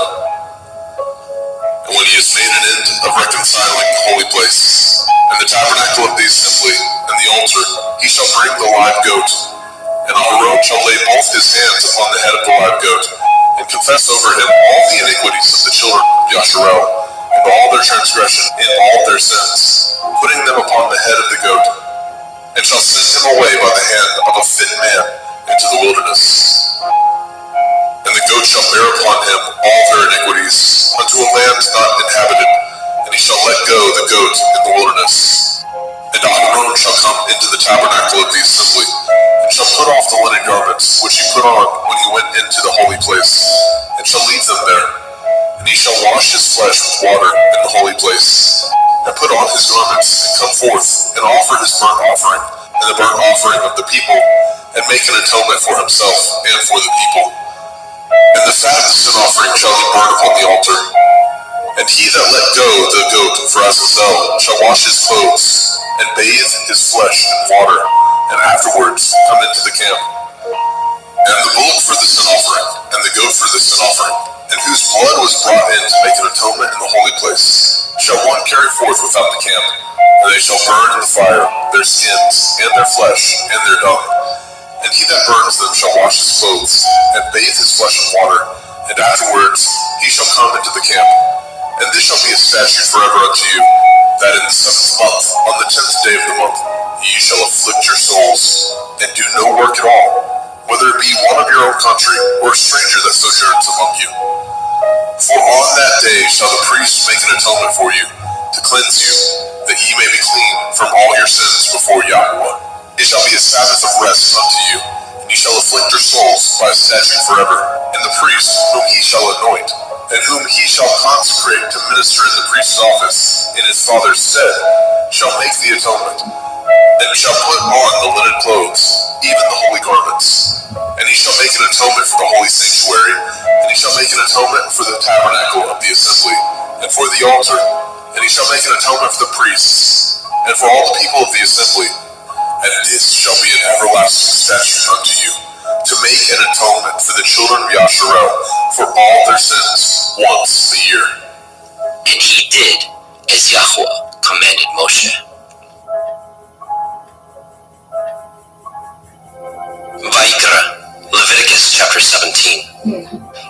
Yahweh spoke unto Moshe, saying, Speak unto Aaron and unto his sons, and unto all the children of Yasharel, and say unto them, This is the thing which Yahweh has commanded, saying, What man soever there be of the house of Yasharel that kills an ox, or lamb, or goat, in the camp, or that kills it out of the camp, and brings it not unto the door of the tabernacle of the assembly, to offer an offering unto Yahweh before the tabernacle of Yahweh, blood shall be imputed unto that man.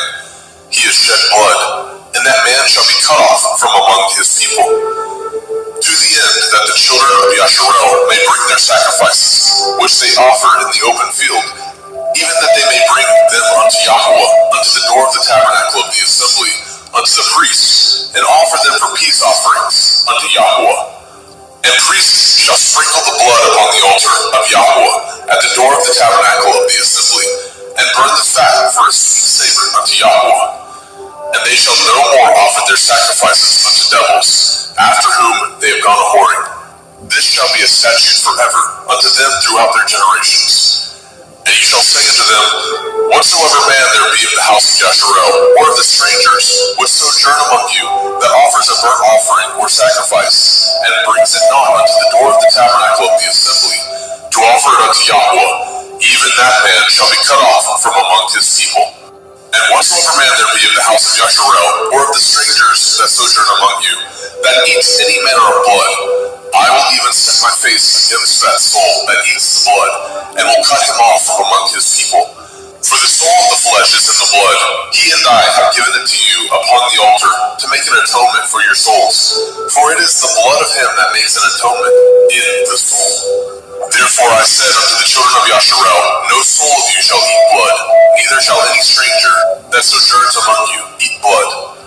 And whatsoever man there be of the children of Yasharel, or of the strangers that sojourn among you, which hunts and catches a beast or fowl that may be eaten, he shall even pour out the blood thereof, and cover it with dust. For it is the life of all flesh, the blood of it is for the life thereof. Therefore I said unto the children of Yasharel, Ye shall eat the blood of no manner of flesh, for the life of all flesh is the blood thereof. Whosoever eats it shall be cut off.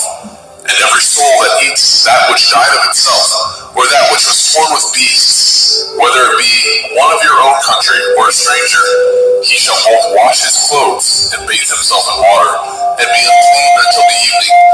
Then shall he be clean. But if he wash them not, nor bathe his flesh, then he shall bear his iniquity.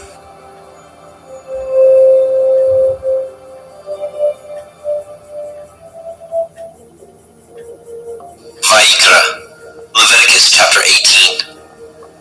And Yahweh spoke unto Moshe, saying, Speak unto the children of Yasharel, and say unto them, I am Yahweh Elohim. After the doings of the land of Mitzrayim, where ye dwell, shall ye not do. And after the doings of the land of Canaan, whither I bring you, shall ye not do. Neither shall ye walk in their ordinances.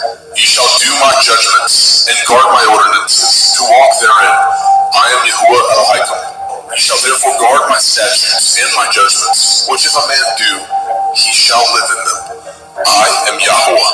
None of you shall approach to any that is near of kin to him, to uncover their nakedness. I am Yahweh.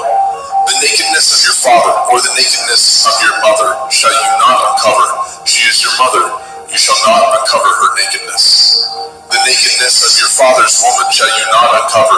It is your father's nakedness. The nakedness of your sister, the daughter of your father, the daughter of your mother, whether she be born at home or born abroad, even their nakedness you shall not uncover. The nakedness of your son's daughter, or of your daughter's daughter, even their nakedness you shall not uncover, for theirs is your own nakedness. The nakedness of your father's woman's daughter, begotten of your father, she is your sister. You shall not uncover her nakedness. You shall not uncover the nakedness of your father's sister. She is your father's near kinswoman. You shall not uncover the nakedness of your mother's sister, for she is your mother's near kinswoman. You shall not uncover the nakedness of your father's brother. You shall not approach to his woman. She is your aunt. You shall not uncover the nakedness of your daughter-in-law. She is your son's woman. You shall not uncover her nakedness. You shall not uncover the nakedness of your brother's woman. It is your brother's nakedness. You shall not uncover the nakedness of a woman and her daughter, neither shall you take her son's daughter, or her daughter's daughter, to uncover her nakedness, for they are your near kinswoman. It is wickedness. Neither shall you take a woman to her sister, to vex her, to uncover her nakedness, beside the other in her lifetime. Also you shall not approach unto a woman to uncover her nakedness, as long as she is put apart for her uncleanness. Moreover, you shall not lie carnally with your neighbor's woman, to defile yourself with her. And you shall not let any of your seed pass through the fire to Molech, neither shall you profane the name of your Elohim. I am Yahweh. You shall not lie with mankind, as with womankind. It is an abomination. Neither shall you lie with any beast, to defile yourself therewith. Neither shall any woman stand before a beast to lie down thereto. It is confusion. Defile not ye yourselves in any of these things, for in all these the nations are defiled, which I cast out before you. And the land is defiled, therefore I do visit the iniquity thereof upon it, and the land itself vomits out her inhabitants. Ye shall therefore guard my statutes and my judgments, and shall not commit any of these abominations, neither any of your own nation, nor any stranger that sojourns among you. For all these abominations have the men of the land done, which were before you, and the land is defiled, that the land spew not you out also, when ye defile it, as it spewed out the nations that were before you. For whosoever shall commit any of these abominations, even the souls that commit them shall be cut off from among their people. Therefore shall ye guard my ordinance, that ye commit not any of these abominable customs, which were committed before you, and that ye defile not yourselves therein. I am Yahweh Elohim.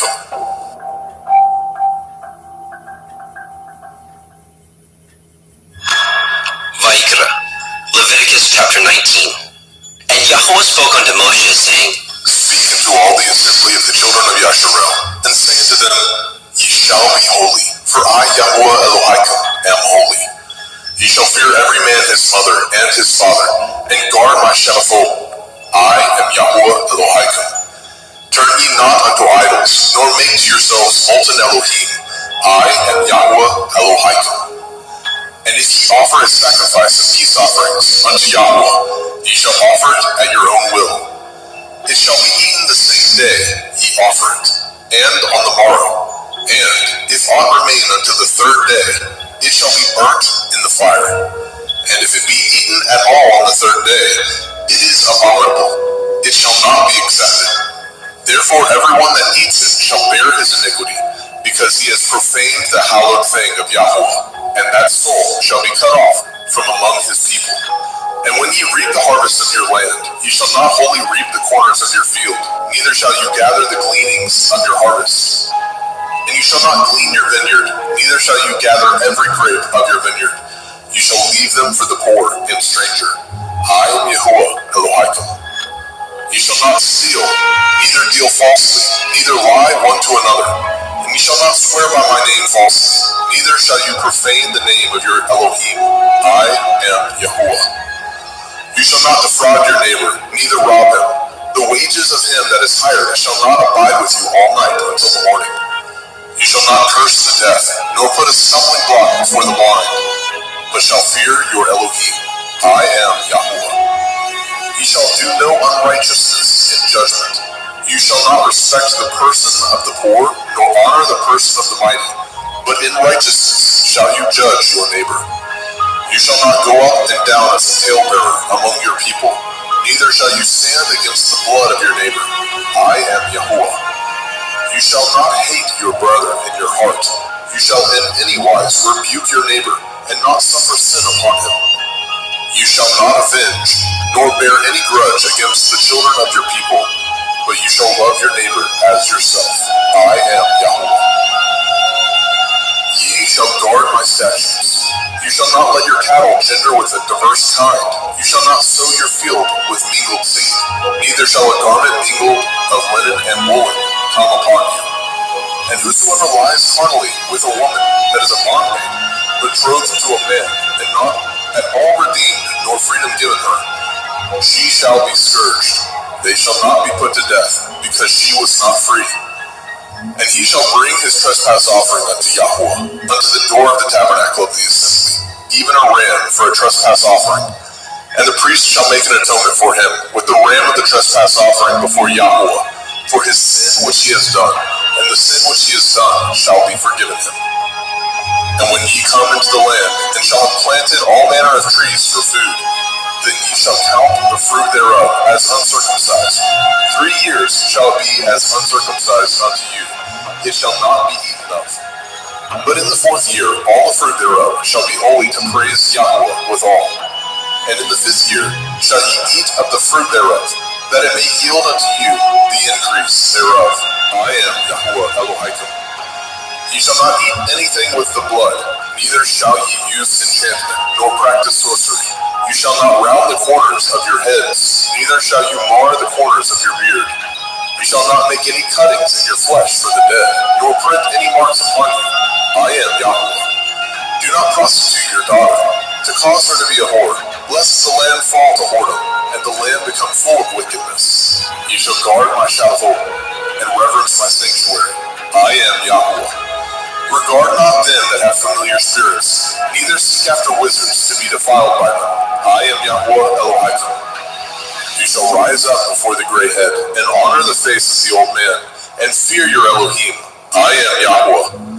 And if a stranger sojourn with you in your land, ye shall not vex him.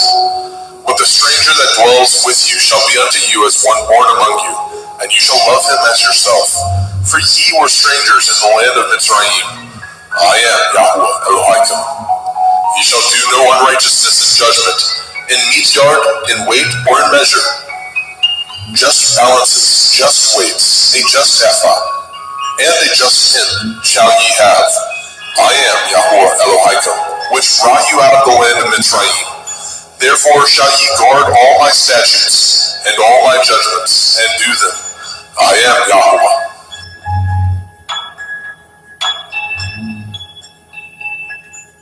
Vayikra, Leviticus chapter 20. And Yahweh spoke unto Moshe, saying, Again you shall say to the children of Yasharel, whosoever he be of the children of Yasharel, or of the strangers that sojourn in Yasharel, that gives any of his seed unto Molech, he shall surely be put to death. The people of the land shall stone him with stones. And I will set my face against that man, and I will cut him off from among his people, because he has given of his seed unto Molech, to defile my sanctuary, and to profane my holy name. And if the people of the land do anyways hide their eyes from the man, when he gives of his seed unto Molech, and kill him not, then I will set my face against that man, and against his family, and will cut him off, and all that go a-whoring after him, to commit whoredom with Molech, from among their people. And the soul that turns after such as have familiar spirits, and after wizards, to go a-whoring after them, I will even set my face against that soul, and will cut him off from among his people. Sanctify yourselves, therefore, and be ye holy, for I am Yahweh Elohim, and ye shall guard my statutes, and do them. I am Yahweh Mekodishim. For everyone that curses his father or his mother shall surely be put to death. He has cursed his father or his mother, his blood shall be upon him. And the man that breaks wedlock with another man's woman, even he that breaks wedlock with his neighbor's woman, the man and the woman that breaks wedlock shall surely be put to death. And the man that lies with his father's woman has uncovered his father's nakedness. Both of them shall surely be put to death. Their blood shall be upon them. And if a man lie with his daughter-in-law, both of them shall surely be put to death. They have wrought confusion. Their blood shall be upon them. If a man also lie with mankind, as he lies with a woman, both of them have committed an abomination. They shall surely be put to death. Their blood shall be upon them. And if a man take a woman and her mother, it is wickedness. They shall be burnt with fire, both he and they, that there be no wickedness among you.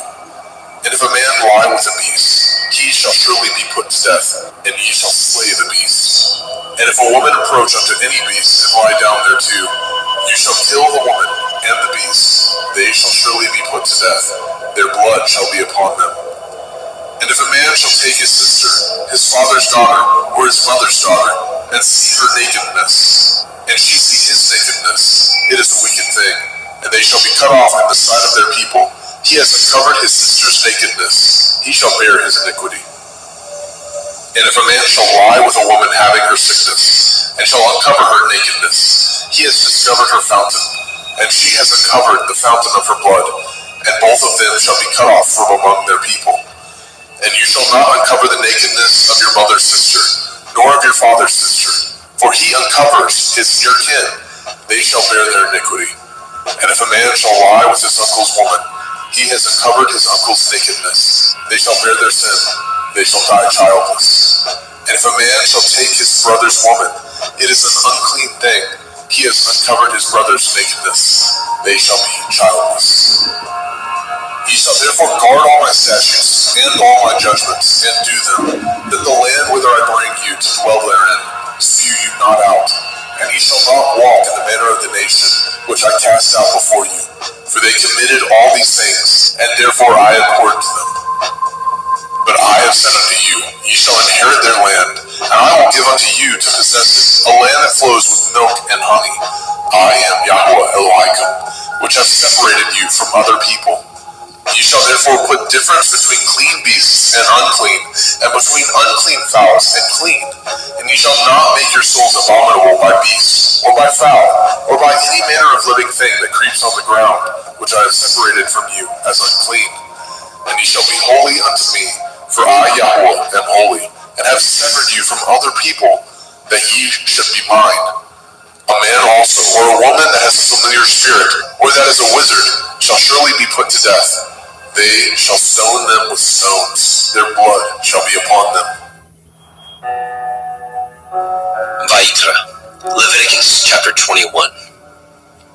And Yahweh said unto Moshe, Speak unto the priests, the sons of Aaron, and say unto them, There shall none be defiled for the dead among his people, but for his kin that is near unto him, that is, for his mother, and for his father, and for his son, and for his daughter, and for his brother, and for his sister a virgin, that is nigh unto him, which has had no man, for her may he be defiled.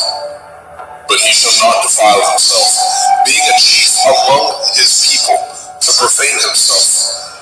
They shall not make baldness upon their head, neither shall they shave off the corners of their beard, nor make any cuttings in their flesh. They shall be holy unto their Elohim, and not profane the name of their Elohim. For the offerings of Yahweh made by fire, and the bread of their Elohim they do offer. Therefore they shall be holy. They shall not take a woman that is a whore, or profane, neither shall they take a woman put away from her man, for he is holy unto his Elohim. You shall sanctify him therefore, for he offers the bread of your Elohim. He shall be holy unto you, for I, Yahweh, which sanctify you, am holy. And the daughter of any priest, if she profane herself by playing the whore, she profanes her father, she shall be burnt with fire. And he that is high priest among his brethren, upon whose head the anointing oil was poured, and that is consecrated to put on the garments, shall not uncover his head, nor rend his clothes. Neither shall he go in to any dead body, nor defile himself for his father, or for his mother. Neither shall he go out of the sanctuary, nor profane the sanctuary of his Elohim. For the crown of the anointing oil of his Elohim is upon him. I am Yahweh. And he shall take a woman in her virginity, a widow or a divorced woman, or profane, or a harlot. These shall he not take, but he shall take a virgin of his own people to be his woman. Neither shall he profane his seed among his people, for I, Yahweh, do sanctify him. And Yahweh spoke unto Moshe, saying, Speak unto Aaron, saying, Whosoever he be of your seed in their generations, that has any blemish, let him not approach to offer the bread of his Elohim. For whosoever man he be that has a blemish, he shall not approach, a blind man or a lame, or he that has a flat nose, or anything superfluous, or a man that is broken-footed, or broken-handed, or crook-backed, or a dwarf, or that has a blemish in his eye, or be scurvy, or scab, or has his stones broken. No man that has a blemish of the seed of Aaron the priest shall come nigh to offer the offerings of Yahweh made by fire. He has a blemish. He shall not come nigh to offer the bread of his Elohim. He shall not eat the bread of his Elohim, both of the most holy and of the holy. Only he shall not go in unto the veil, nor come nigh unto the altar, because he has a blemish, that he profane not my sanctuaries, for I, Yahweh, do sanctify them. And Moshe told it unto Aaron, and to his sons, and to all the children of Yashrael. Vayikra, Leviticus chapter 22.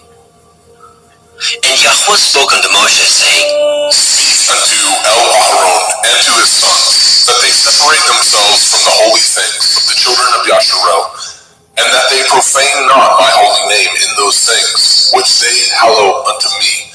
I am Yahweh. Say unto them, whosoever he be of all your seed among your generations, that goes unto the holy things which the children of Yasharel hallow unto Yahweh, having his uncleanness upon him, that soul shall be cut off from my presence. I am Yahweh. What man soever of the seed of Aaron is a leper, or has a running issue, he shall not eat of the holy things until he be clean. And whoso touches anything that is unclean by the dead, or a man whose seed goes from him, or whosoever touches any creeping thing whereby he may be made unclean, or a man of whom he may take uncleanness, whatsoever uncleanness he has, the soul which has touched any such thing shall be unclean until evening, and shall not eat of the holy things, unless he wash his flesh with water. And when the sun is down, he shall be clean, and shall afterward eat of the holy things, because it is his food. That which dies of itself, or is born with beasts, he shall not eat, to defile himself therewith. I am Yahweh. They shall therefore guard my ordinance, lest they bear sin for it, and die therefore. If they profane it, I, Yahweh, do sanctify them. There shall no stranger eat of the holy thing. A sojourner of the priest, or a hired servant, shall not eat of the holy thing. But if the priest buy any soul with his money, he shall eat of it. And he that is born in his house, they shall eat of his meat. If the priest's daughter also be married unto a stranger, she may not eat of an offering of the holy things. But if the priest's daughter be a widow or divorced, and have no child, and is returned unto her father's house, as in her youth, she shall eat of her father's meat, but there shall no stranger eat thereof. And if a man eat of the holy thing unwittingly, then he shall put the fifth part thereof unto it, and shall give it unto the priest with the holy thing.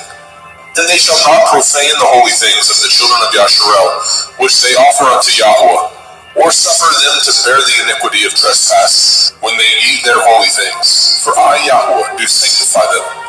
And Yahweh spoke unto Moshe, saying, Speak unto Aaron and to his sons, and unto all the children of Yasharel, and say to them, whatsoever he be of the house of Yasharel, or of the strangers in Yasharel, that will offer his oblation for all his vows, and for all his freewill offerings, which they will offer unto Yahweh for a burnt offering, ye shall offer at your own will a male without blemish, of the cattle, of the sheep, or of the goats. But whatsoever has a blemish, that shall ye not offer, for it shall not be acceptable for you.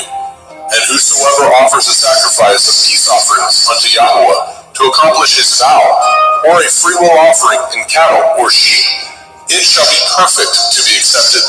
There shall be no blemish therein. Blind or broken, or maimed, or having a running sword, or scurvy, or scab, ye shall not offer these unto Yahweh, nor make an offering by fire of them upon the altar unto Yahweh. Either a bullock or a lamb that has anything superfluous or lacking in his parts, that may you offer for a freewill offering, but for a vow it shall not be accepted. Ye shall not offer unto Yahweh that which is bruised, or crushed, or broken, or cut, neither shall ye make any offerings thereof in your land.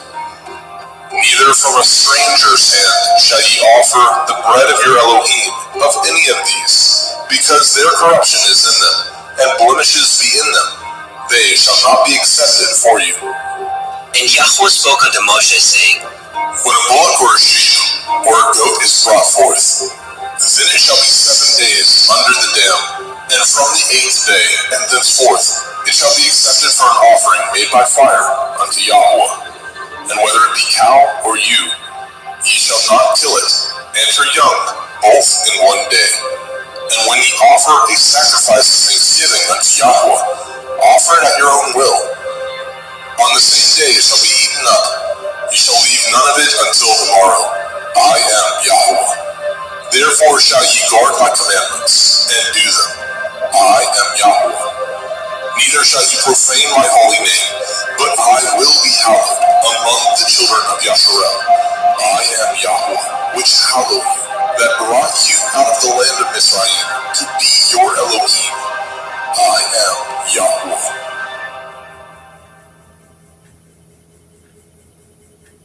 Vayikra, Leviticus chapter 23. And Yahweh spoke unto Moshe, saying, Speak unto the children of Yasharel, and say unto them concerning the feasts of Yahweh, which ye shall proclaim to be holy assemblies. Even these are my feasts. 6 days shall work be done, but the 7th day is the Sabbath of rest, a holy assembly. Ye shall do no work therein. It is the Sabbath of Yahweh in all your dwellings. These are the feasts of Yahweh, even holy assemblies, which ye shall proclaim in their appointed times. In the 14th day of the 1st month at evening is Yahweh's Pesach. And on the 15th day of the same month is the feast of Matzah unto Yahweh. 7 days ye must eat matzah, unleavened bread. In the 1st day ye shall have a holy assembly. Ye shall do no servile work therein, but ye shall offer an offering made by fire unto Yahweh 7 days. In the 7th day is a holy assembly. Ye shall do no servile work therein.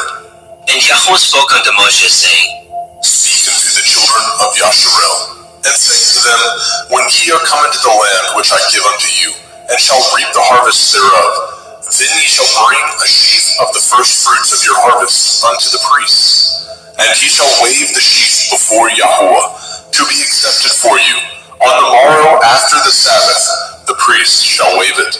And ye shall offer that day, when ye wave the sheaf, a he-lamb without blemish, of the 1st year, for a burnt offering unto Yahweh. And the meat offering thereof shall be 2/10 seals of fine flour mingled with oil, an offering made by fire unto Yahweh, for a sweet savor. And the drink offering thereof shall be of wine, the 4th part of a hin. And ye shall eat neither bread nor parched grain, nor green ears, until the selfsame day that ye have brought an offering unto your Elohim. It shall be a statute forever throughout your generations in all your dwellings. And ye shall count unto you from the morrow after the Sabbath, from the day that ye brought the sheaf of the wave offering, 7 Shavuot. Sabbaths shall be complete. Even unto the morrow after the 7th Sabbath shall ye number 50 days, and ye shall offer a new meat offering unto Yahweh. Ye shall bring out of your habitations 2 wave loaves of 2/10 seals. They shall be of fine flour. They shall be baken with leaven. They are the first fruits unto Yahweh. And ye shall offer with the bread 7 lambs, without blemish of the 1st year, and 1 bullock, and 2 rams. They shall be for a burnt offering unto Yahweh, with their meat offering, and their drink offerings, even an offering made by fire of sweet savor unto Yahweh. Then ye shall sacrifice 1 kid of the goats for a sin offering, and 2 lambs of the 1st year for a sacrifice of peace offerings. And the priest shall wave them with the bread of the first fruits for a wave offering before Yahweh. With the 2 lambs, they shall be holy to Yahweh for the priests. And ye shall proclaim on the selfsame day that it may be a holy assembly unto you. Ye shall do no servile work therein. It shall be a statute forever in your dwellings throughout your generations. And when ye reap the harvest of your land, you shall not make clean riddance of the corners of your field when you reap. Neither shall you gather any gleanings of your harvest. You shall leave them unto the poor and to the stranger. I am Yahweh Elohim. And Yahweh spoke unto Moshe, saying, Speak unto the children of Yasharel, saying, In the 7th month, on the 1st day of the month, shall ye have a Sabbath, a memorial of blowing of shofarot, Yom Teruah, the Feast of Trumpets, the day of the awakening blast, a holy assembly. Ye shall do no servile work therein, but ye shall offer an offering made by fire unto Yahweh. And Yahweh spoke unto Moshe, saying, Also on the 10th day of this 7th month is Yom Kippurim, the day of atonement. It shall be a holy assembly unto you, and ye shall afflict your souls, and offer an offering made by fire unto Yahweh. And ye shall do no work in that same day, for it is Yom Kippurim, to make an atonement for you before Yahweh Elohim. For whatsoever soul it be that shall not be afflicted in that same day, he shall be cut off from among his people. And whatsoever soul it be that does any work in that same day, the same soul will I destroy from among his people. Ye shall do no manner of work. It shall be a statute forever throughout your generations in all your dwellings. It shall be unto you a Sabbath of rest, and ye shall afflict your souls in the 9th day of the month at evening.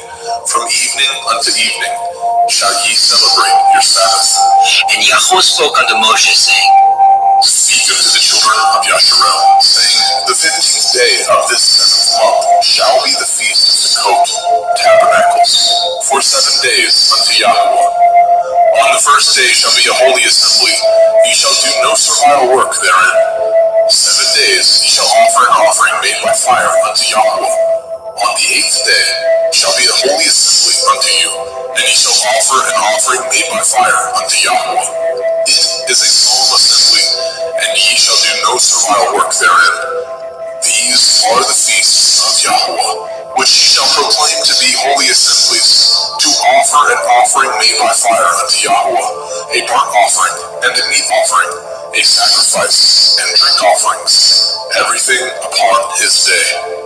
Besides the Shavuot, Sabbaths of Yahweh, and beside your gifts, and beside all your vows, and beside all your freewill offerings, which ye give unto Yahweh. Also in the 15th day of the 7th month, when ye have gathered in the fruit of the land, ye shall keep a feast unto Yahweh 7 days. On the 1st day shall be a Sabbath, and on the 8th day shall be a Sabbath. And ye shall take you on the 1st day the boughs of goodly trees, branches of palm trees, and the boughs of fig trees, and willows of the brook, and ye shall rejoice before Yahweh Elohim 7 days. And ye shall keep it a feast unto Yahweh 7 days in the year. It shall be a statute forever in your generations. Ye shall celebrate it in the 7th month. Ye shall dwell in sukkahs, booths, 7 days. All that are Yasharel born shall dwell in sukkahs. That your generations may know that I made the children of Yasharel to dwell in sukkahs, when I brought them out of the land of Mitzrayim. I am Yahweh Elohim. And Moshe declared unto the children of Yasharel the feasts of Yahweh.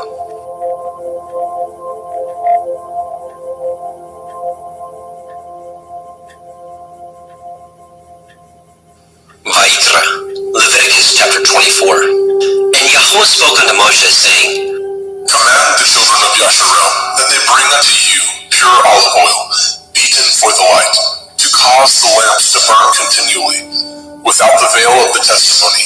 In the tabernacle of the assembly shall Aharon order it from the evening unto the morning before Yahweh continually. It shall be a statute forever in your generations. He shall order the lamps upon the pure menorah, 7-branched candlestick, before Yahweh continually. And you shall take fine flour and bake 12 cakes thereof. 2 tenth deals shall be in 1 cake, and you shall set them in 2 rows, 6 on a row, upon the pure table before Yahweh. And you shall put pure frankincense upon each row, that it may be on the bread for a memorial, even a memorial made by fire unto Yahweh. Every Sabbath order before Yahweh continually, being taken from the children of Yasharel by an everlasting covenant. And it shall be Aaron and his sons, and they shall eat it in the holy place, for it is most holy unto him of the offerings of Yahweh made by fire, by a perpetual statute. And the son of a Yashareliteth woman, whose father was a Mitzri, went out among the children of Yasharel. And this son of the Yashareliteth woman and a man of Yasharel strove together in the camp. And the Yashareliteth woman's son blasphemed the name of Yahweh and cursed. And they brought him unto Moshe, and his mother's name was Shelomith, the daughter of Divri, of the tribe of Dan. And they put him in ward, that the mind of Yahweh might be showed them. And Yahweh spoke unto Moshe, saying, Bring forth him that has cursed without the camp, and let all that heard him lay their hands upon his head, and let all the assembly stone him. And you shall speak unto the children of Yasharel, saying, Whosoever curses his Elohim shall bear his sin. And he that blasphemes the name of Yahweh, he shall surely be put to death. And all the assembly shall certainly stone him, as well the stranger, as he that is born in the land, when he blasphemes the name of Yahweh, shall be put to death. And he that kills any man shall surely be put to death. And he that kills a beast shall make it good, beast for beast. And if a man cause a blemish in his neighbor, as he has done, so shall it be done to him. Breach for breach, eye for eye, tooth for tooth. As he has caused a blemish in a man, so shall it be done to him again. And he that kills a beast, he shall restore it. And he that kills a man, he shall be put to death. Ye shall have one manner of law, as well for the stranger, as for one of your own country. For I am Yahweh Elohim. And Moshe spoke to the children of Yasharel, that they should bring forth him that had cursed out of the camp, and stone him with stones. And the children of Yasharel did as Yahweh commanded Moshe.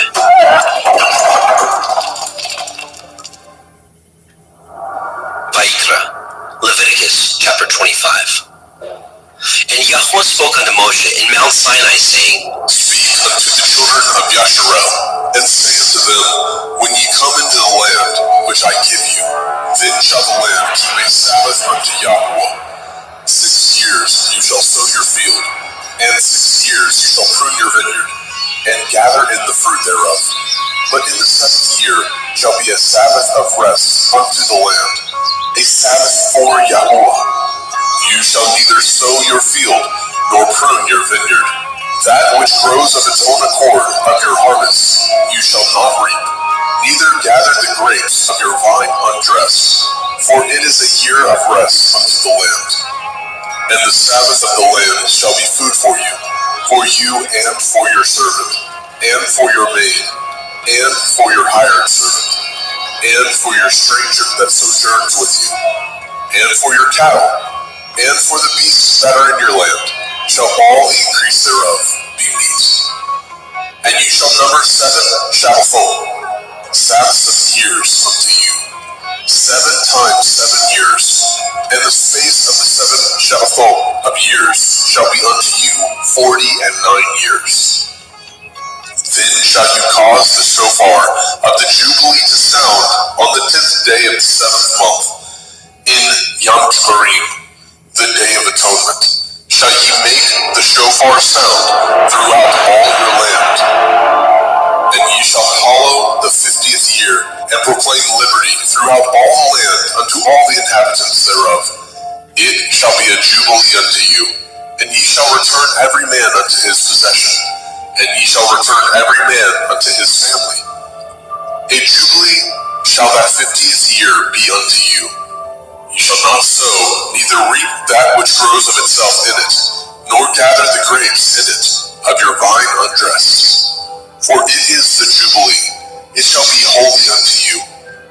Ye shall eat the increase thereof out of the field. In the year of this Jubilee, ye shall return every man unto his possession. And if ye sell aught unto your neighbor, or buy aught of your neighbor's hand, ye shall not oppress one another.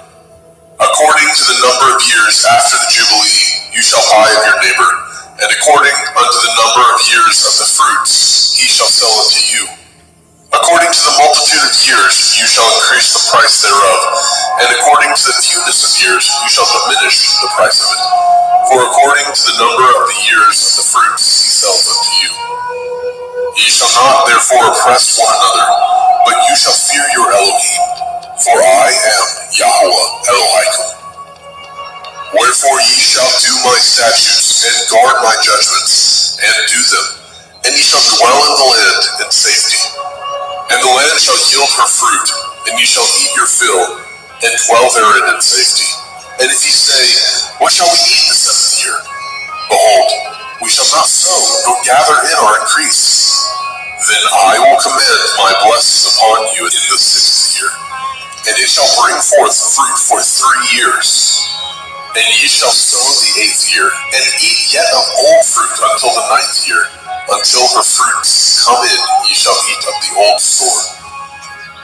The land shall not be sold forever, for the land is mine, and ye are strangers and sojourners with me. And in all the land of your possession ye shall grant a redemption for the land. If your brother be waxed poor, and has sold away some of his possession, and if any of his kin come to redeem it, then shall he redeem that which his brother sold. And if the man have not to redeem it, and himself be able to redeem it, then let him count the years of the sale thereof, and restore the overplus unto the man whom he sold it, that he may return unto his possession. But if he be not able to restore it to him, then that which is sold shall remain in the hand of him that has bought it until the year of Jubilee. And in the Jubilee it shall go out, and he shall return unto his possession. And if a man sell a dwelling house in a walled city, then he may redeem it within a whole year after it is sold. Within a full year may he redeem it. And if it be not redeemed within the space of a full year, then the house that is in the walled city shall be established forever to him that brought it throughout his generations. It shall not go out in the Jubilee. But the houses of the villages which have no wall round about them shall be counted as the fields of the country. They may be redeemed, and they shall go out in the Jubilee. Notwithstanding, the cities of the Levi'im, of the houses of the cities of their possession, may the Levi'im redeem at any time. And if a man purchases of the Levi'im, then the house that was sold and the city of his possession shall go out in the year of Jubilee. For the houses of the cities of the Levi'im are their possession among the children of Yasharel. But the field of the suburbs of their cities may not be sold, for it is their perpetual possession. And if your brother be waxed poor and fallen in decay with you, then you shall relieve him, yea, though he be a stranger or a sojourner, that he may live with you. Take no usury of him, or increase, but fear your Elohim, that your brother may live with you. You shall not give him your money upon usury, nor lend him your victuals for increase. I am Yahuwah Elohim, which brought you forth out of the land of Mitzrayim, to give you the land of Canaan, and to be your Elohim. And if your brother that dwells by you be waxed poor, and be sold unto you, you shall not compel him to serve as a bondservant, but as a hired servant, and as a sojourner. He shall be with you, and shall serve you unto the year of Jubilee. And then shall he depart from you, both he and his children with him, and shall return unto his own family, and unto the possession of his fathers shall he return. For they are my servants, which I brought forth out of the land of Mitzrayim. They shall not be sold as bondmen. You shall not roll over him with rigor, but shall fear your Elohim. Both your bondmen and your bondmaids, which you shall have, shall be of the heathen that are round about you. Of them shall ye buy bondmen and bondmaids. Moreover, of the children of the strangers that do sojourn among you, of them shall ye buy, and of their families that are with you, which they begat in your land, and they shall be your possession. And ye shall take them as an inheritance for your children after you, to inherit them for a possession. They shall be your bondmen forever. But over your brethren, the children of Yasharel, you shall not rule one over another with rigor. And if a sojourner or a stranger wax rich by you, and your brother that dwells by him wax poor, and sell himself unto the stranger or sojourner by you, or to the stock of the stranger's family, after that he is sold, he may be redeemed again. One of his brethren may redeem him. Either his uncle or his uncle's son may redeem him, or any that is nigh of kin unto him of his family may redeem him, or if he be able, he may redeem himself. And he shall reckon with him that bought him from the year that he was sold unto him, unto the year of Jubilee. And the price of his sale shall be according to the number of years, according to the time of a hired servant shall it be with him. If there be yet many years behind, according unto them he shall give again the price of his redemption, out of the money that he was bought for. And if there remain but few years unto the year of Jubilee, then he shall count with him, and according unto his years shall he give him again the price of his redemption. And as a yearly hired servant shall be with him, and the other shall not rule with rigor over him in your sight. And if he be not redeemed in these years, then he shall go out in the year of Jubilee, both he and his children with him. For unto me the children of Yasharel are servants. They are my servants, whom I brought forth out of the land of Mitzrayim. I am Yahweh Elohim. Vayikra, Leviticus chapter 26. Ye shall make you no idols, nor graven image, neither rear you up a standing image, neither shall ye set up any image of stone in your land, to bow down unto it. For I am Yahweh Elohim. Ye shall guard my Sabbaths, and reverence my sanctuary. I am Yahweh. If ye walk in my statutes, and guard my commandments, and do them, then I will give you rain in due season, and the land shall yield her increase, and the trees of the field shall yield their fruit, and your threshing shall reach unto the vintage, and the vintage shall reach unto the sowing time, and ye shall eat your bread to the full, and dwell in your land safely. And I will give peace to the land, lying down with nothing to fear, and the Sabbath of life, though evil be part of the land, there is no sword to bring in the land. And ye shall chase your enemies, and they shall fall before you by the sword. And 5 of you shall chase 100, and 100 of you shall put 10,000 to flight.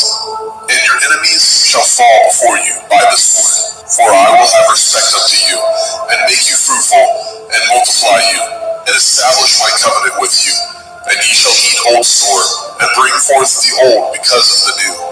And I will set my tabernacle among you, and my soul shall not abhor you. And I will walk among you, and will be your Elohim, and ye shall be my people. I am Yahweh Elohim, which brought you forth out of the land of Mitzrayim, that ye should not be their bondmen. And I have broken the bands of your yoke, and made you go upright.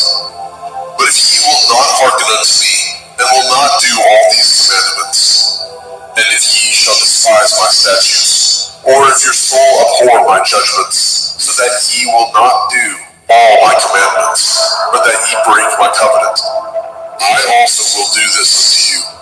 I will even appoint over you terror, consumption, and the burning on, that shall consume the eyes, and cause sorrow of heart, and ye shall sow your seed in vain, for your enemies shall eat it. And I will set my face against you, and ye shall be slain before your enemies. They that hate you shall reign over you, and ye shall flee when none pursues you. And if ye will not yet for all this hearken unto me, then I will punish you 7 times more for your sins. And I will break the pride of your power, and I will make your heaven as iron, and your earth as brass. And your strength shall be spent in vain, for your land shall not yield her increase, neither shall the trees of the land yield their fruits. And if ye walk contrary unto me, and will not hearken unto me, I will bring 7 times more plagues upon you according to your sins.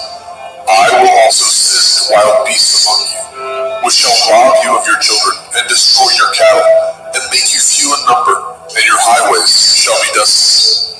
And if you will not be reformed by me by these things, but will walk contrary unto me, then will I walk contrary unto you, and will punish you yet 7 times for your sins. And I will bring a sword upon you, that shall avenge the quarrel of my covenant. And when ye are gathered together within your cities, I will send the pestilence among you, and ye shall be delivered into the hand of the enemy. And when I have broken the staff of your bread, 10 women shall bake your bread in one oven, and they shall deliver you your bread again by weight, and ye shall eat and not be satisfied. And if ye will not for all this hearken unto me, but walk contrary unto me, then I will walk contrary unto you also in fury, and I, even I, will chastise you 7 times for your sins. And ye shall eat the flesh of your sons, and the flesh of your daughters shall ye eat. And I will destroy your high places, and cut down your images, and cast your carcass upon the carcasses of your idols, and my soul shall abhor you. And I will make your cities waste, and bring your sanctuaries unto desolation. And I will not smell the savor of your sweet odors. And I will bring the land unto desolation, and your enemies which dwell therein shall be astonished at it. And I will scatter you among the heathen, and will draw out my sword after you. And your land shall be desolate, and your cities waste. Then shall the land enjoy her Sabbathot, as long as it lies desolate, and ye be in your enemy's land. Even then shall the land rest, and enjoy her Sabbathot. As long as it lies desolate, it shall rest, because it did not rest in your Sabbathot, when ye dwelt upon it. And upon them that are left alive of you, I will send a faintness into their hearts, in the land of their enemies, and the sound of a shaken leaf shall chase them, and they shall flee as fleeing from a sword, and they shall fall when none pursues. And they shall fall one upon another, as it were before a sword, when none pursues, and ye have no power to stand before your enemies.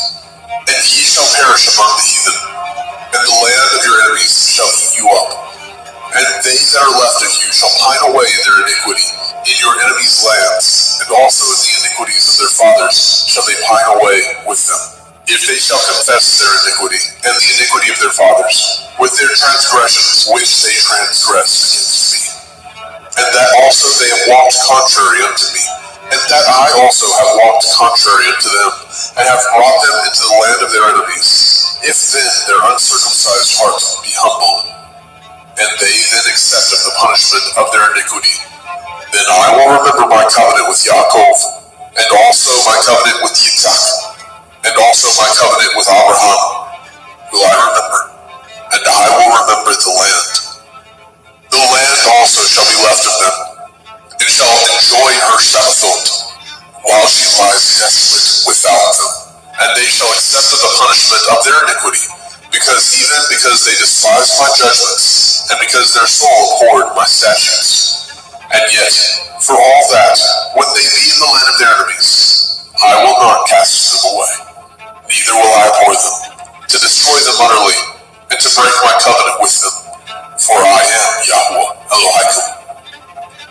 But I will for their sakes remember the covenant of their ancestors, whom I brought forth out of the land of Mitzrayim, in the sight of the heathen, that I might be their Elohim. I am Yahweh. These are the commandments and judgments and Torah, which Yahweh made between him and the children of Yisrael in Mount Sinai by the hand of Moshe.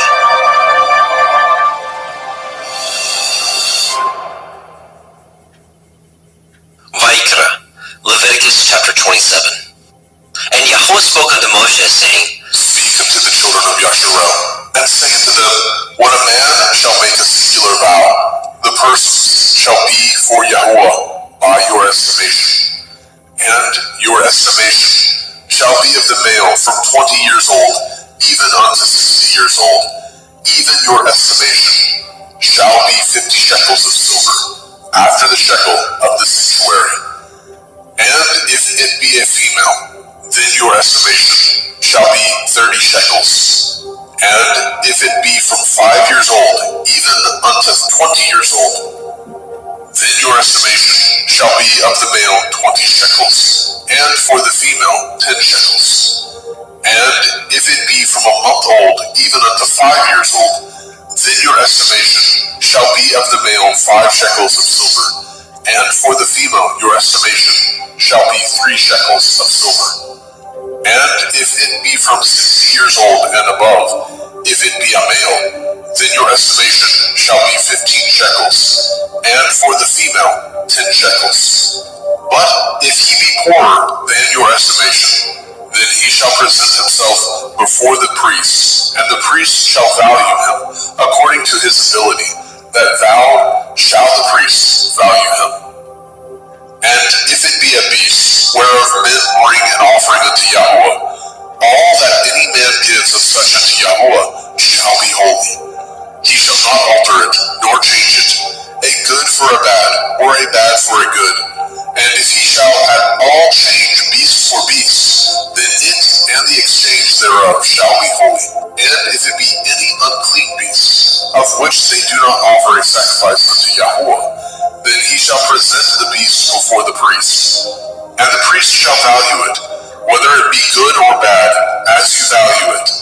Who are the priests, so shall it be. But if he will at all redeem it, then he shall add a 5th part thereof unto your estimation. And when a man shall sanctify his house to be holy unto Yahweh, then the priest shall estimate it, whether it be good or bad. As the priest shall estimate it, so shall it stand. And if he that sanctified it will redeem his house, then he shall add the 5th part of the money of your estimation unto it, and it shall be his. And if a man shall sanctify unto Yahweh some part of a field of his possession, then your estimation shall be according to the seed thereof. A omer of barley seed shall be valued at 50 shekels of silver. If he sanctify his field from the year of Jubilee, according to your estimation, it shall stand. But if he sanctify his field after the Jubilee, then the priest shall reckon unto him the money according to the years that remain, even unto the year of Jubilee, and it shall be abated from your estimation. And if he that sanctified the field will in any wise redeem it, then he shall add the 5th part of the money of your estimation unto it, and it shall be assured to him. And if he will not redeem the field, or if he have sold the field to another man, it shall not be redeemed any more. But the field, when it goes out in the Jubilee, shall be holy unto Yahweh. As a field devoted, the possession thereof shall be the priest's. And if a man sanctify unto Yahweh a field which he has bought, which is not of the fields of his possession, then the priest shall reckon unto him the worth of your estimation, even unto the year of the Jubilee. And he shall give your estimation in that day as a holy thing unto Yahweh. In the year of the Jubilee, the field shall return unto him of whom it was bought, even to him to whom the possession of the land did belong. And all your estimation shall be according to the shekel of the sanctuary. 20 gerahs shall be the shekel. Only the firstling of the beasts, which should be Yahuwah's firstling. No man shall sanctify it, whether it be ox or sheep. It is Yahuwah's. And if it be of an unclean beast, and he shall redeem it according to your estimation, and shall add a 5th part of it thereto, or if it be not redeemed, then it shall be sold according to your estimation. Notwithstanding, no devoted thing that a man shall devote unto Yahweh of all that he has, both of man and beast, and of the field of his possession, shall be sold or redeemed.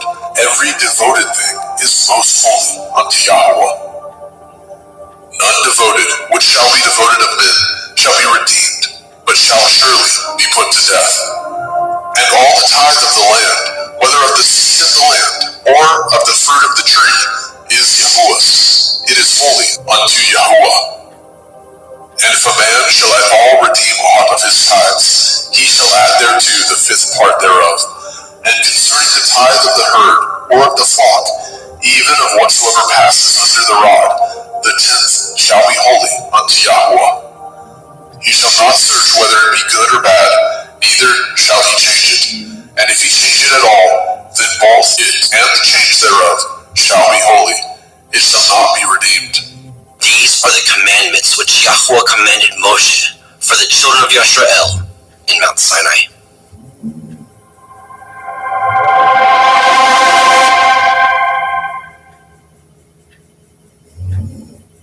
Whether it be good or bad, as you value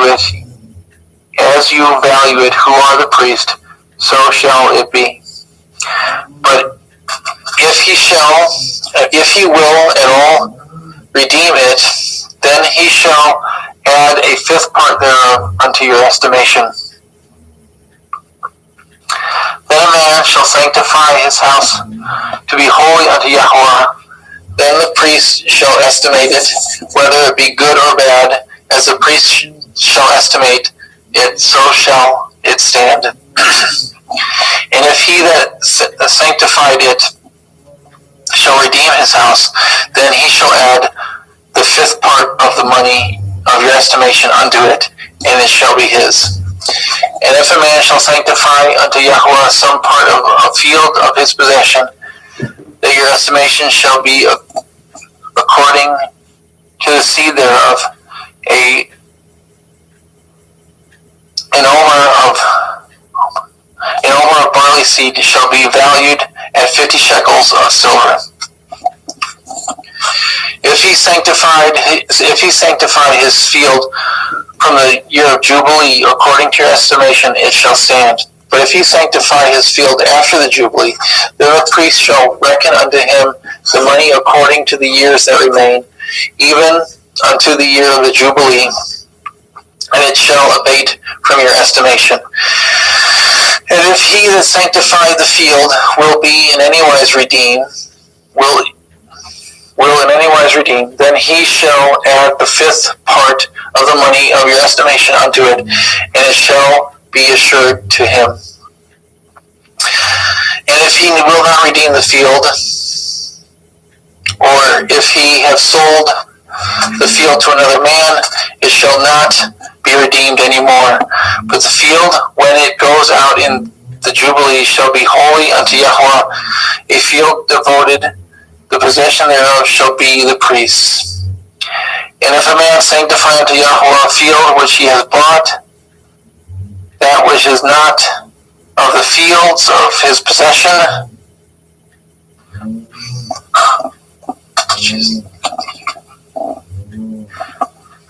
then the priest shall reckon unto him the worth of your estimation, even unto the year of Jubilee, and he shall give your estimation in that day as a holy thing unto Yahweh.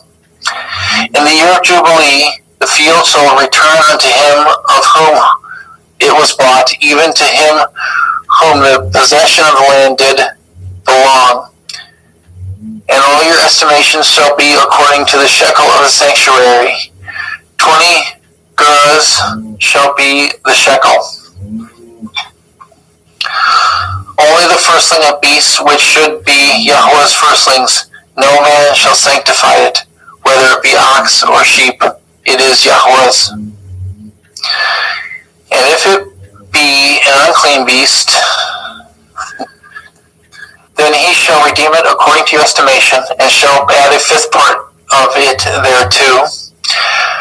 And if it be not redeemed, then it shall be sold according to your estimation.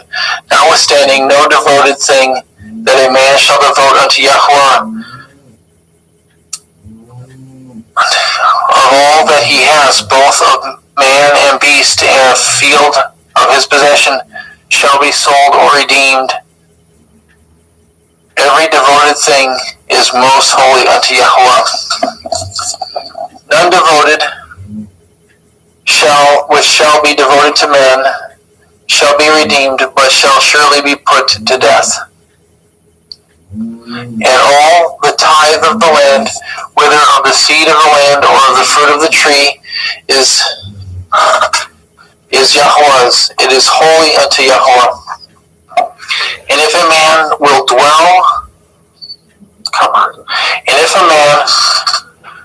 at all redeem aught of his tithes, he shall add thereto the fifth part thereof.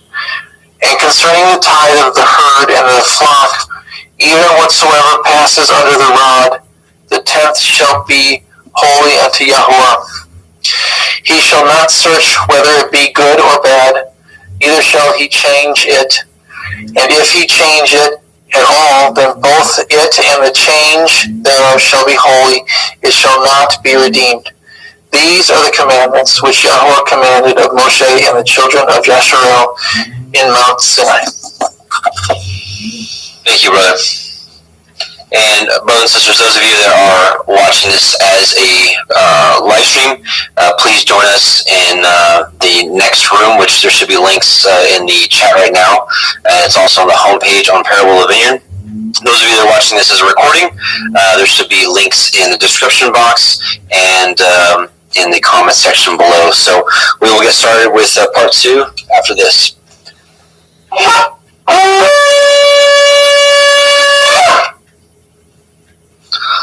Alright, so we're going to close this, and we will see you in the part 2. Shalom, brothers and sisters.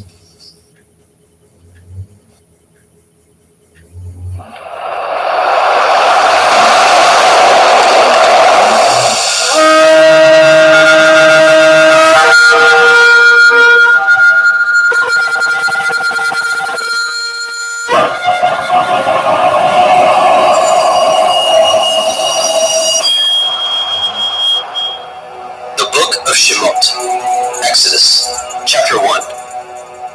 Now these are the names of the children of Yasharel, which came into Mitzrayim. Every man and his household came with Yaakov: Reuben, Shimon, Levi, Yehudah, Issachar, Zebulun, and Benjamin, Dan, Naphtali, Gad, and Asher.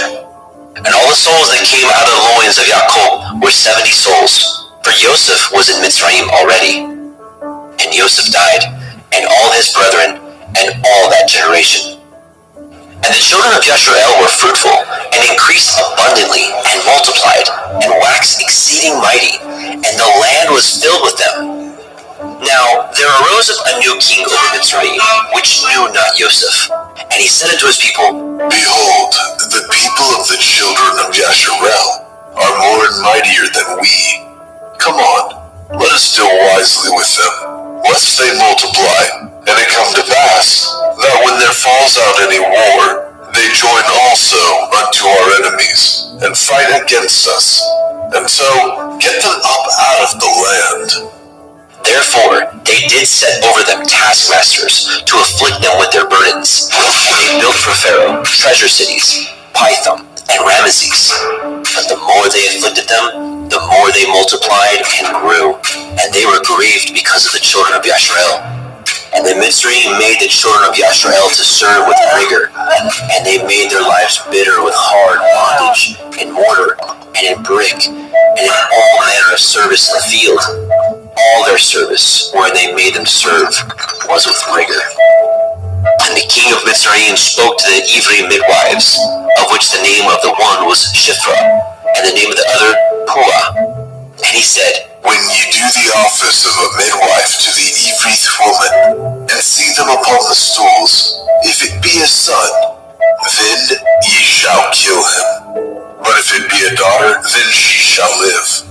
But the midwives feared Elohim, and did not as the king of Mitzrayim commanded them, but saved the men children alive. And the king of Mitzrayim called for the midwives, and said unto them, Why have you done this thing, and have saved the men children alive?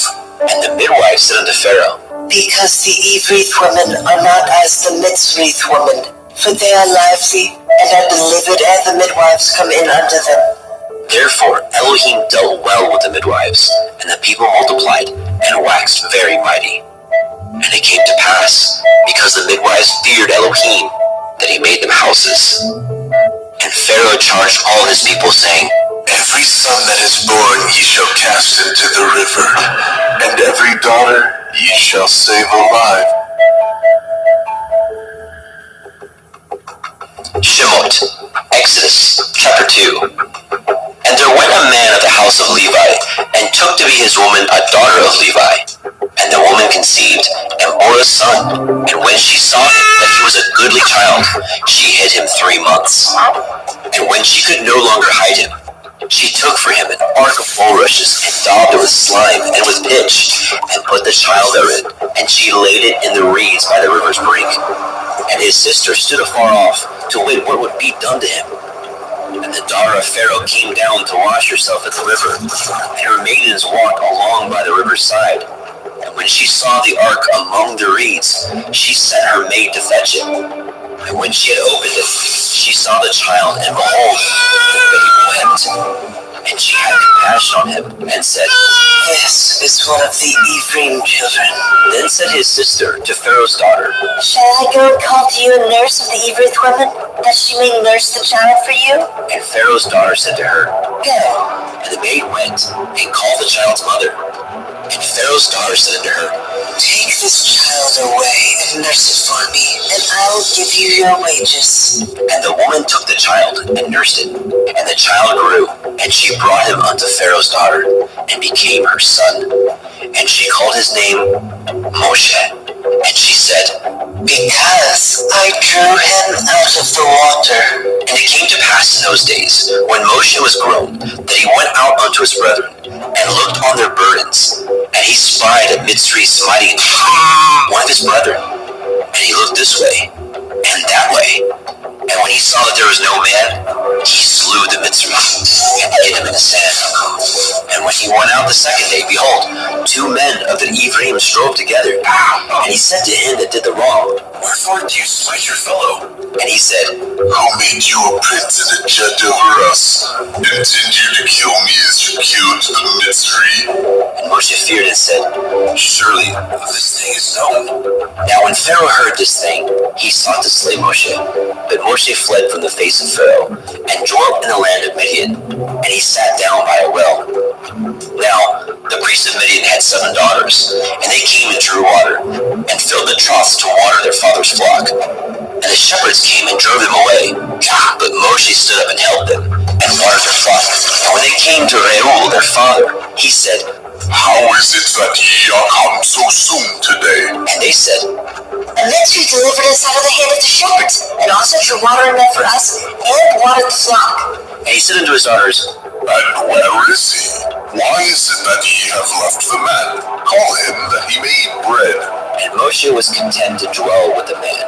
And he gave Moshe Zipporah his daughter, and she bore to him a son. And he called his name Gershom, for he said, I have been a stranger in a strange land. And it came to pass in the process of time that the king of Mizraim died, and the children of Yasharel sighed by reason of the bondage, and they cried, and their cry came up unto Elohim by reason of the bondage.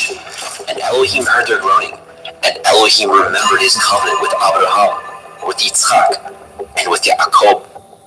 And Elohim looked upon the children of Yasharel, and Elohim had respect unto them.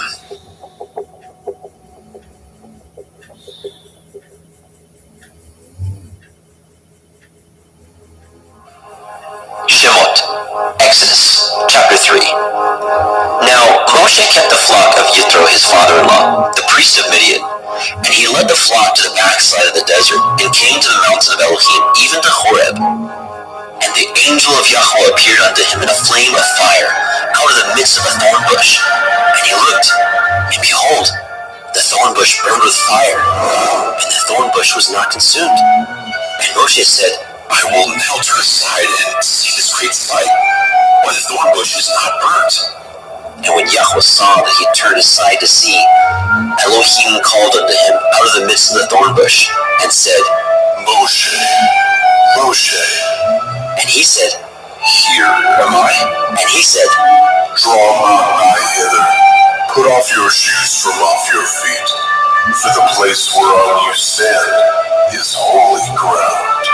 Moreover he said, I am the Elohai of your father, the Elohai of Abraham, the Elohai of Yitzhak, and the Elohai of Yaakov.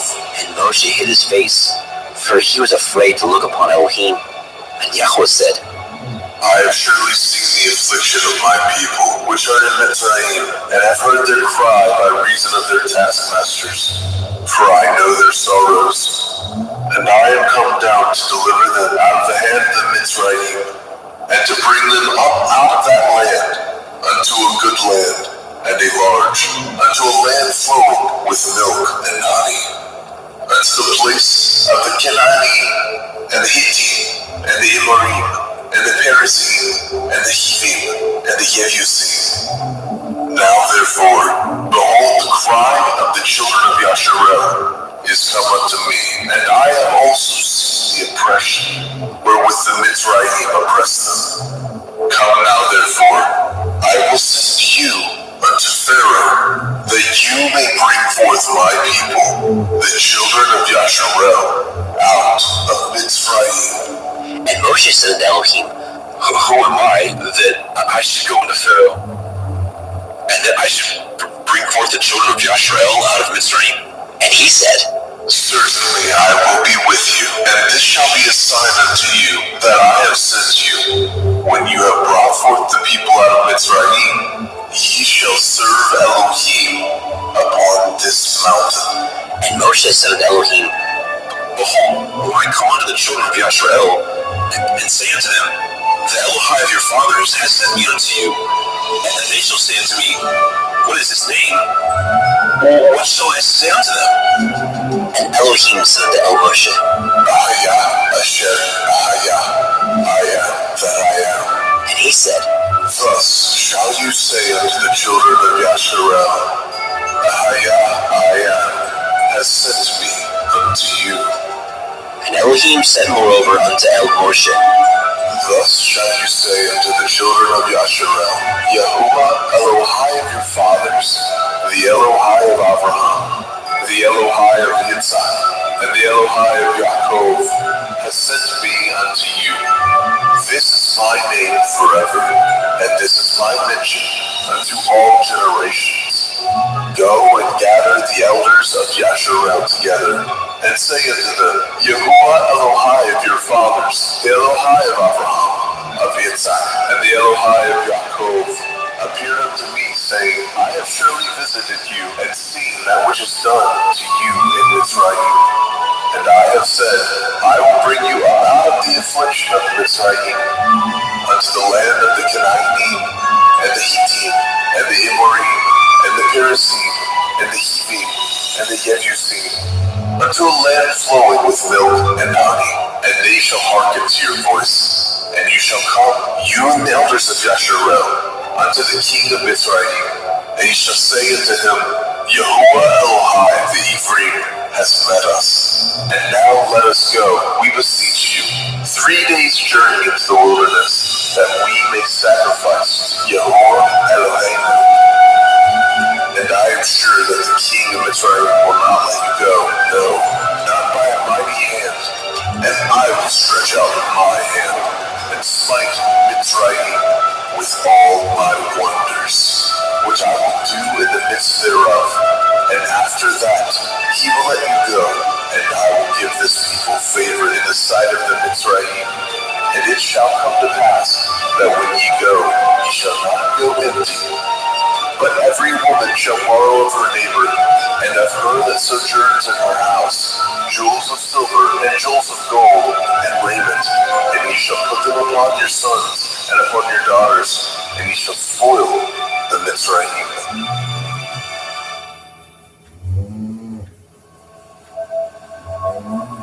Shemot, Exodus chapter 4.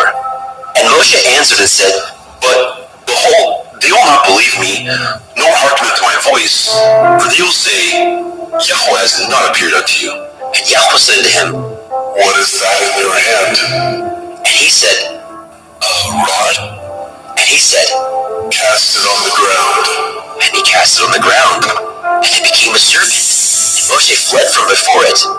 And Yahweh said unto Moshe, Put forth your hand, and take it by the tail. And he put forth his hand, and caught it, and it became a rod in his hand. That they may believe that Yahuwah Elohai of their fathers, the Elohai of Abraham, the Elohai of Yitzhak, and the Elohai of Yaakov, has appeared unto you.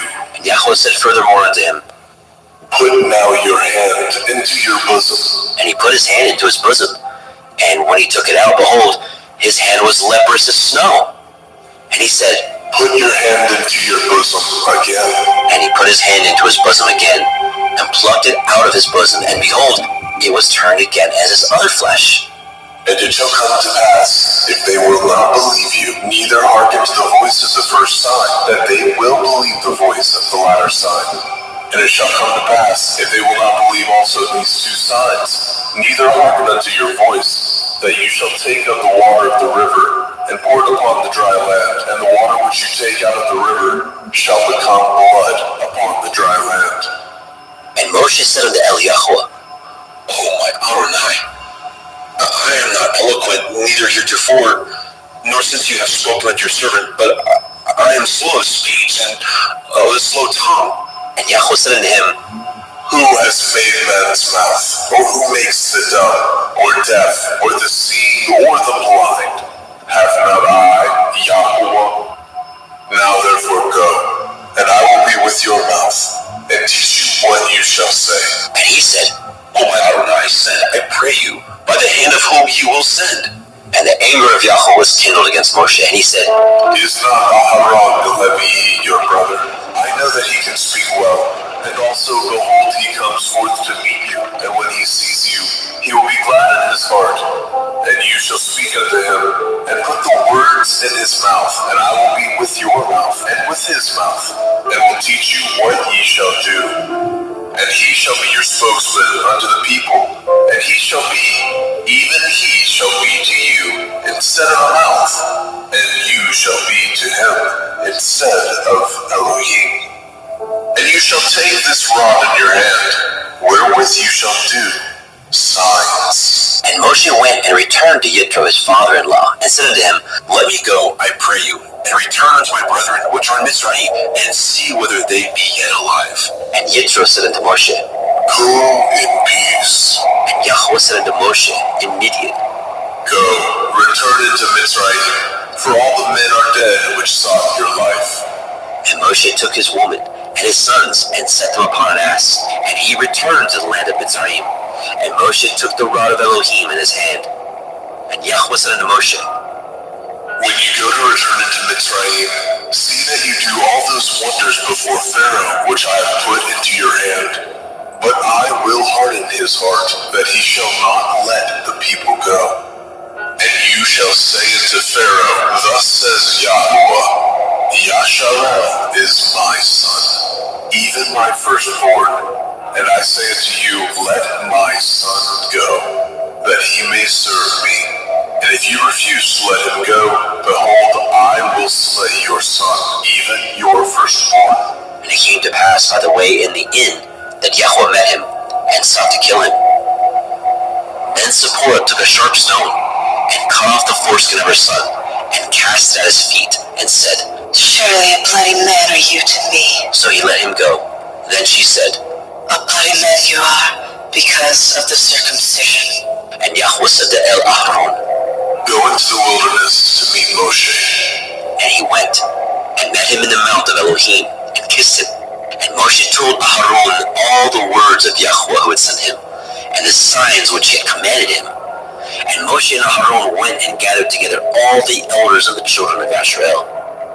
And Aharon spoke all the words which Yahweh had spoken unto Moshe, and did the signs in the sight of the people. And the people believed.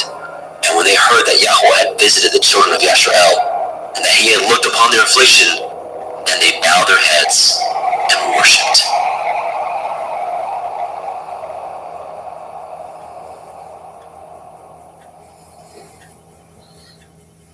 Shemot, Exodus, chapter 5. And afterward, Moshe and Aharon went in, and told Pharaoh, Thus says Yahweh Elohai of Yisrael, Let my people go, that they may hold a feast unto me in the wilderness. And Pharaoh said, Who is Yahweh that I should obey his voice to let Yasharel go? I know not Yahweh, neither will I let Yasharel go. And they said, The Elohai of the Ivrim has met with us. Let us go, we pray you, 3 days' journey into the desert, and sacrifice unto Yahweh Elohim, lest he fall upon us with pestilence, or with a sword. And the king of Mitzrayim said unto them, Wherefore do ye, Moshe and Aaron, let the people from their works get you unto your burdens.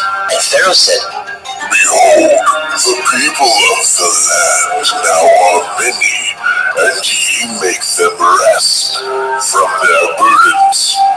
And Pharaoh commanded the same day the taskmasters of the people and their officers, saying, Ye shall no more give the people straw to make brick, as heretofore. Let them go and gather straw for themselves. And the tell of the bricks which they did make heretofore, ye shall lay upon them. Ye shall not diminish aught thereof, for they be idle. Therefore they cry, saying, Let us go and sacrifice to our Elohim. Let their more work be laid upon the men, that they may labor therein, and let them not regard vain words. And the taskmasters of the people went out, and their officers, and they spoke to the people, saying, Thus says Pharaoh, I will not give you straw. Go ye, get you straw where you can find it.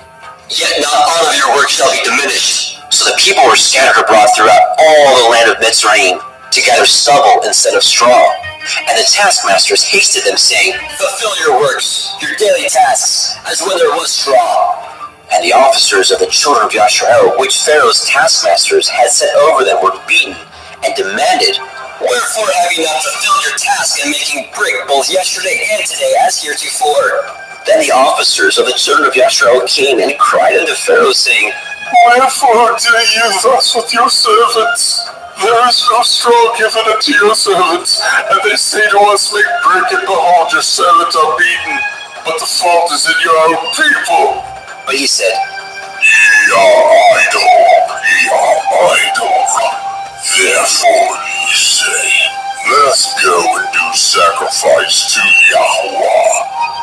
Go therefore now and work, for there shall no straw be given you. Yet shall ye deliver the tale of bricks.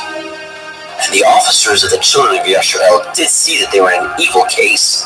After it was said, Ye shall not diminish all of your bricks from your daily task. And they met Moshe and Aharon, who stood in the way, as they came forth from Pharaoh. And they said unto them, Yahweh, look upon you and judge, because ye have made our Savior to be abhorred in the eyes of Pharaoh, and in the eyes of his servants, to put a sword in their hand to slay us. And Moshe returned unto Eliyahu and said, Adonai, wherefore have you so evil entreated this people? Why is it that you have sent me? For since I came to Pharaoh to speak in your name, he has done evil to the people. Neither have you delivered your people at all. Shemot, Exodus, chapter 6. Then Yahweh said unto Moshe, Now shall you see what I will do to Pharaoh, for with a strong hand shall he let them go, and with a strong hand shall he drive them out of his land. And Elohim spoke unto Moshe, and said unto him, I am Yahweh, and I appeared unto El Abraham, unto El Yitzhak, and unto El Yaakov, by El Shaddai. But by my name Yahweh was I not known to them. And I have also established my covenant with them, to give them the land of Canaan, the land of their pilgrimage, wherein they were strangers. And I have also heard the groanings of the children of Yasharal, whom the Mitzrayim keep in bondage, and I have remembered my covenant. Wherefore say unto the children of Yasharal, I am Yahweh, and I will bring you out from under the burdens of the Mitzrayim, and I will rid you out of their bondage, and I will redeem you with a stretched out arm, and with great judgments. And I will take you to me for a people, and I will be to you Elohim, and ye shall know that I am Yahuwah Elohim, which brings you out from under the burdens of the Mitzrayim. And I will bring you into the land concerning the which I did swear to give it to Abraham, to Yitzhak, and to Yaakov, and I will give it to you for a heritage. I am Yahweh. And Moshe spoke so unto the children of Yasharal, but they hearkened not unto Moshe, for anguish of the Ruach, and for cruel bondage. And Yahweh spoke unto Moshe, saying, Go in, speak unto Pharaoh, king of Mitzrayim, that he let the children of Yasharal go out of his land. And Moshe spoke before Yahweh, saying, Behold, the children of Yasharal have not hearkened unto me. How then shall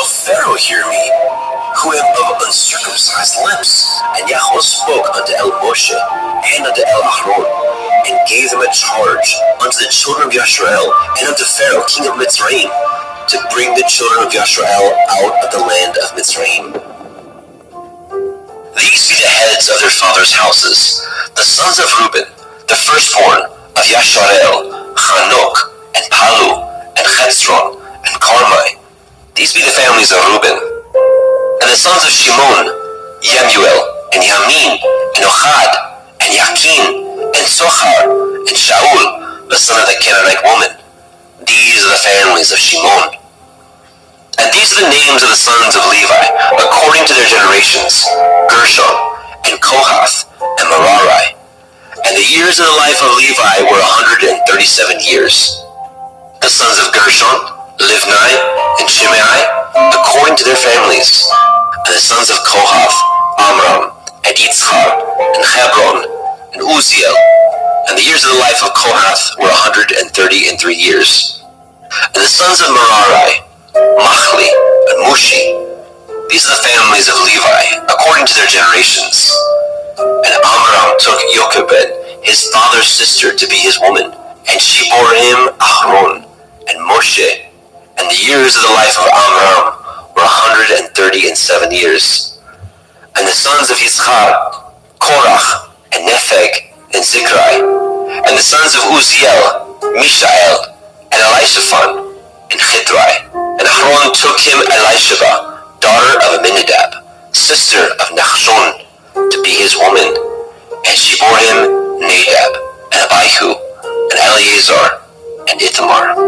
And the sons of Korach, Asir, Elkanah, Avisaph. These are the families of the Korchai. And Eleazar, Ahron's son, took him one of the daughters of Putiel to be his woman, and she bore him Phinehas. These are the heads of the fathers of the Leviim, according to their families. These are that Ahron and Moshe, to whom Yahweh said, bring out the children of Yashrael from the land of Mitzrayim, according to their families. These are they which spoke to Pharaoh, king of Mitzrayim, to bring out the children of Yashrael from Mitzrayim. These are that Moshe and Ahron. And it came to pass on the day when Yahweh spoke unto Moshe in the land of Mitzrayim, that Yahweh spoke unto Moshe, saying, I am Yahweh. Speak you unto Pharaoh, king of Mitzrayim, all that I say unto you. And Moshe said before Yahweh, behold, I am of uncircumcised lips. How shall Pharaoh hearken unto me? Shemot, Exodus chapter 7. And Yahweh said unto Moshe, See, I have made you an Elohim to Pharaoh, and Aharon your brother shall be your prophet. You shall speak all that I command you, and Aharon your brother shall speak unto Pharaoh, that he send the children of Yasharel out of his land. And I will harden Pharaoh's heart, and multiply my signs and my wonders in the land of Mitzrayim. But Pharaoh shall not hearken unto you, that I may lay my hand upon Mitzrayim, and bring forth my armies and my people, the children of Yasharel, out of the land of Mitzrayim, by great judgments. And the Mitzrayim shall know that I am Yahweh, when I stretch forth my hand upon the Mitzrayim, and bring out the children of Yasharel from among them. And Moshe and Aharon did as Yahweh commanded them, so did they. And Moshe was 80 years old, and Aharon 83 years old, when they spoke unto Pharaoh.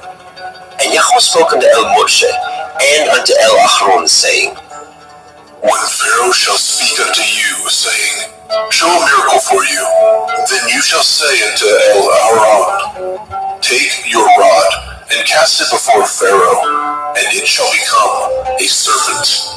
And Moshe and Aharon went in unto Pharaoh, and they did so as Yahweh had commanded. And Aharon cast down his rod before Pharaoh and before his servants, and it became a serpent. Then Pharaoh also called the wise men and the sorcerers, now the magicians of Mitzrayim. They also did in like manner with their enchantments, for they cast down every man his rod, and they became serpents. But Aharon's rod swallowed up their rods, and he hardened Pharaoh's heart, that he hearkened not unto them, as Yahweh had said. And Yahweh said unto Moshe, Pharaoh's heart is hardened. He refuses to let the people go. Get you unto Pharaoh in the morning. Lo, he goes out unto the water. You shall stand by the river's brink, against he come. And the rod which was turned to a serpent shall you take in your hand. And you shall say unto him, Yahweh Elohai of the Ephraim has sent me unto you, saying, Let my people go, that they may serve me in the wilderness. And behold, hitherto you would not hear. Thus says Yahweh, in this you shall know that I am Yahweh. Behold, I will smite with the rod that is in my hand upon the waters which are in the river, and they shall be turned to blood. And the fish that is in the river shall die, and the river shall sink, and the Mitzrayim shall loathe the drink of the water of the river. And Yahweh said unto Moshe, Say unto Aaron, Take your rod, and stretch out your hand upon the waters of Mitzrayim, upon their streams, upon their rivers, and upon their ponds, and upon all their pools of water, that they may become blood, and that there may be blood throughout all the land of Mitzrayim, both in vessels of wood and in vessels of stone. And Moshe and Aaron did so, as Yahweh commanded. And he lifted up the rod, and smote the waters that were in the river, in the sight of Pharaoh, and in the sight of his servants. And all the waters that were in the river were turned to blood. And the fish that was in the river died, and the river stank. And the Mitzrayim could not drink of the water of the river, and there was blood throughout all the land of Mitzrayim. And the magicians of Mitzrayim did so with their enchantments, and Pharaoh's heart was hardened, neither did he hearken unto them, as Yahweh had said. And Pharaoh turned and went into his house, neither did he set his heart to this also. And all the Mitzrayim dug round about the river for water to drink, for they could not drink of the water of the river. And 7 days were fulfilled after that Yahweh had smitten the river.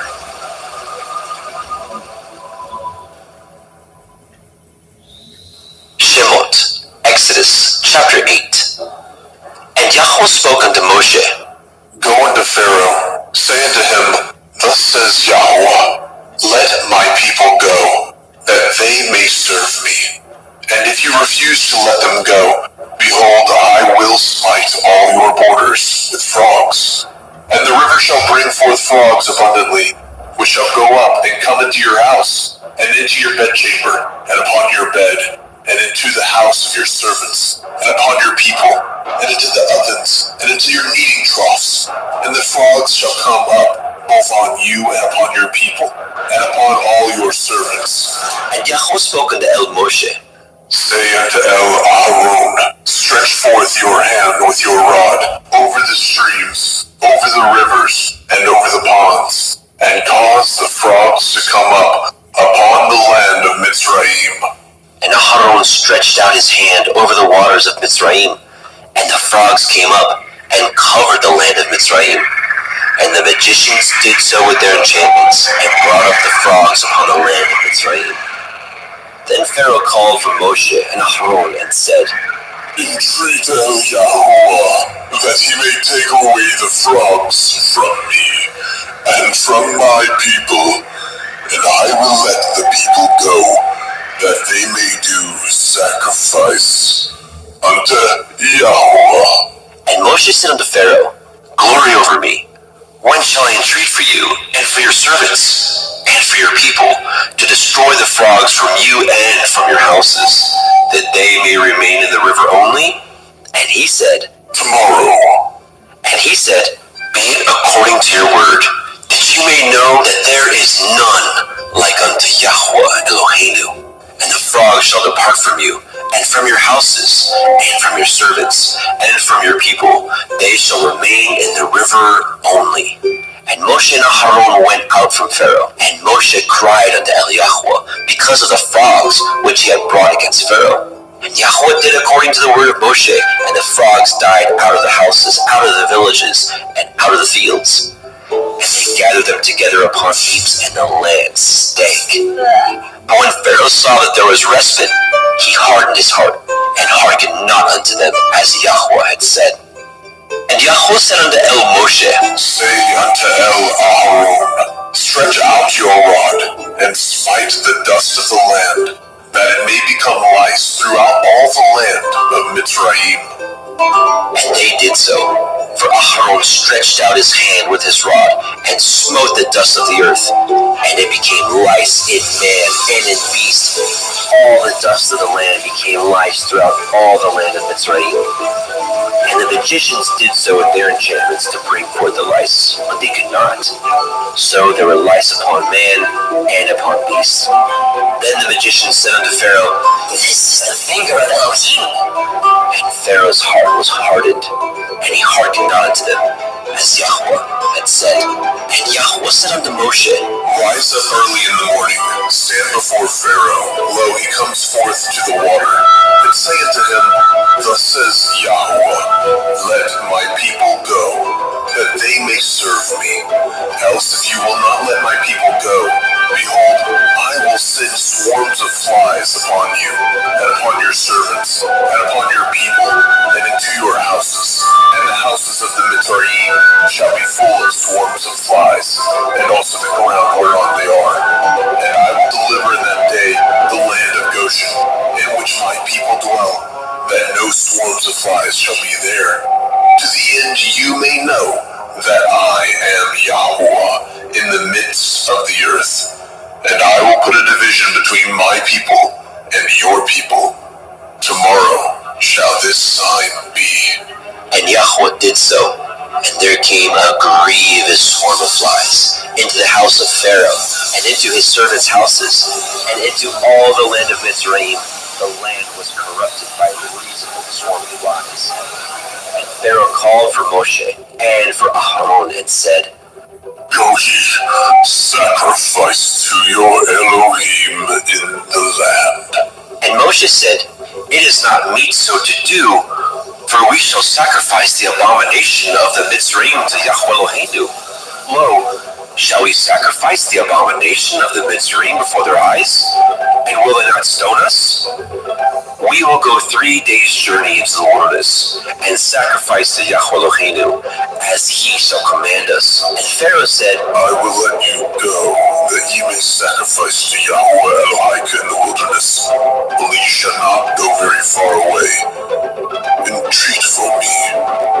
And Moshe said, Behold, I go out from you, and I will entreat Yahweh, that the swarms of flies may depart from Pharaoh, from his servants, and from his people, tomorrow. But let not Pharaoh deal deceitfully any more, in not letting the people go to sacrifice to Yahweh. And Moshe went out from Pharaoh, and entreated Yahweh. And Yahweh did according to the word of Moshe, and he removed the swarms of flies from Pharaoh, from his servants, and from his people. There remained not one. And Pharaoh hardened his heart at this time also, neither would he let the people go.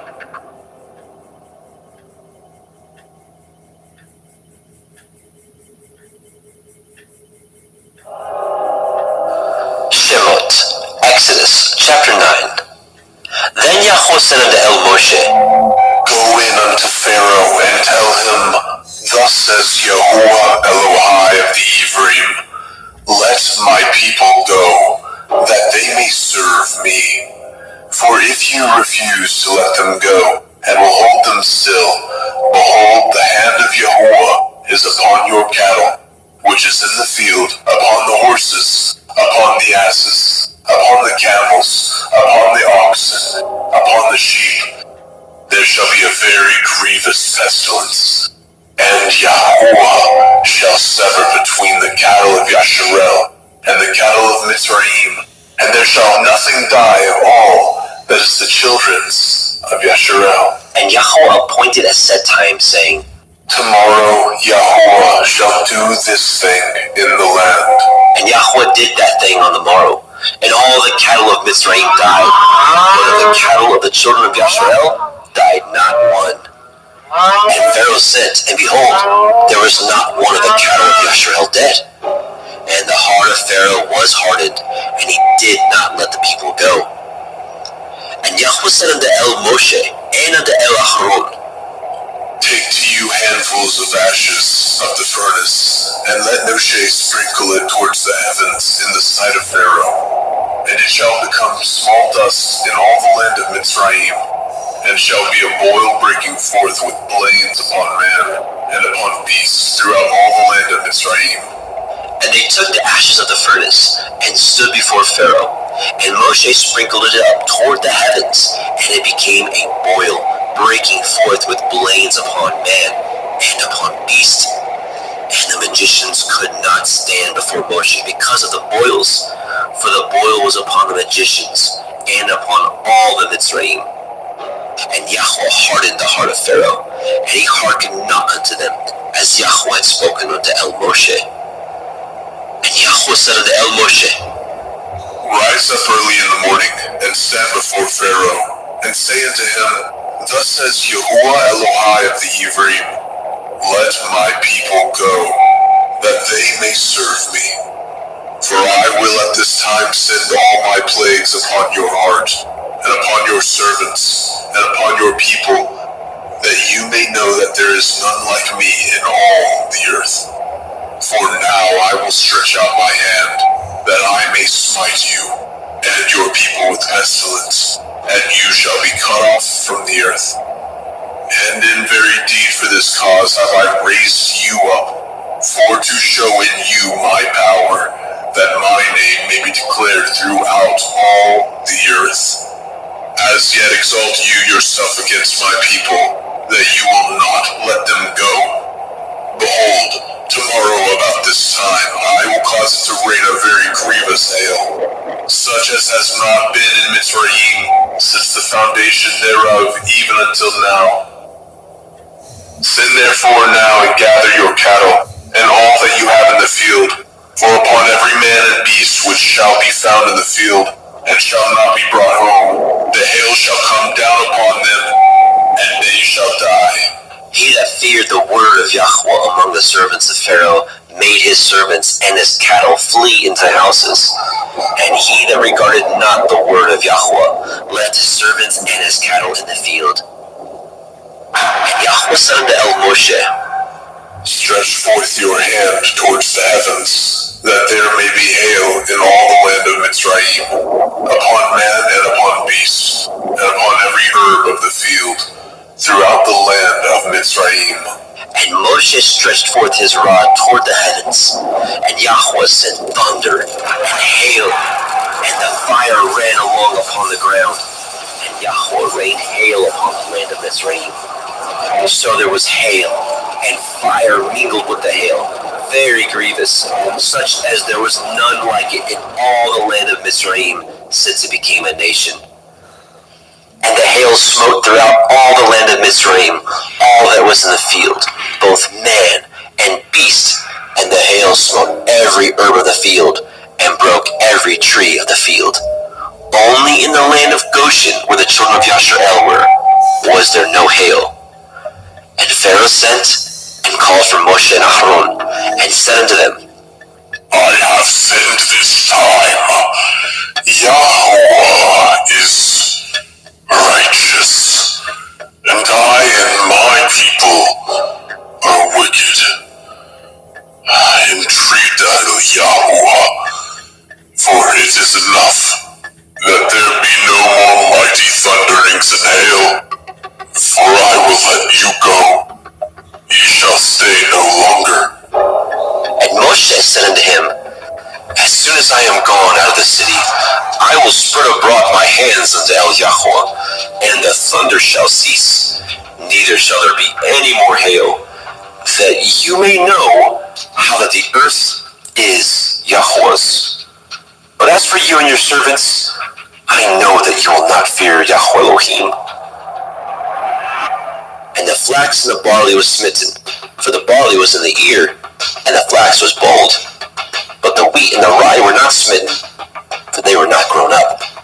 And Moshe went out of the city from Pharaoh, and spread abroad his hands unto Yahweh, and the thunders and the hail ceased, and the rain was not poured upon the earth. And when Pharaoh saw that the rain and the hail and the thunders were ceased, he sinned yet more, and hardened his heart, he and his servants. And the heart of Pharaoh was hardened, neither would he let the children of Yashrael go, as Yahweh had spoken by Moshe. Shemot, Exodus, chapter 10. And Yahweh said unto Moshe, Go in unto Pharaoh, for I have hardened his heart, and the heart of his servants, that I might show these my signs before him, and that you may tell in the ears of your son, and of your son's son, what things I have wrought in Mitzrayim, and my signs which I have done among them, that ye may know how that I am Yahweh. And Moshe and Aaron came in unto Pharaoh, and said unto him, Thus says Yahweh Elohai of the Ephraim, How long will you refuse to humble yourselves before me? Let my people go, that they may serve me. Else, if you refuse to let my people go, behold, tomorrow I will bring the locusts into your coast, and they shall cover the face of the earth, that one cannot be able to see the earth. And they shall eat the remnant of that which escaped, which remains unto you from the hail, and shall eat every tree which grows for you out of the field.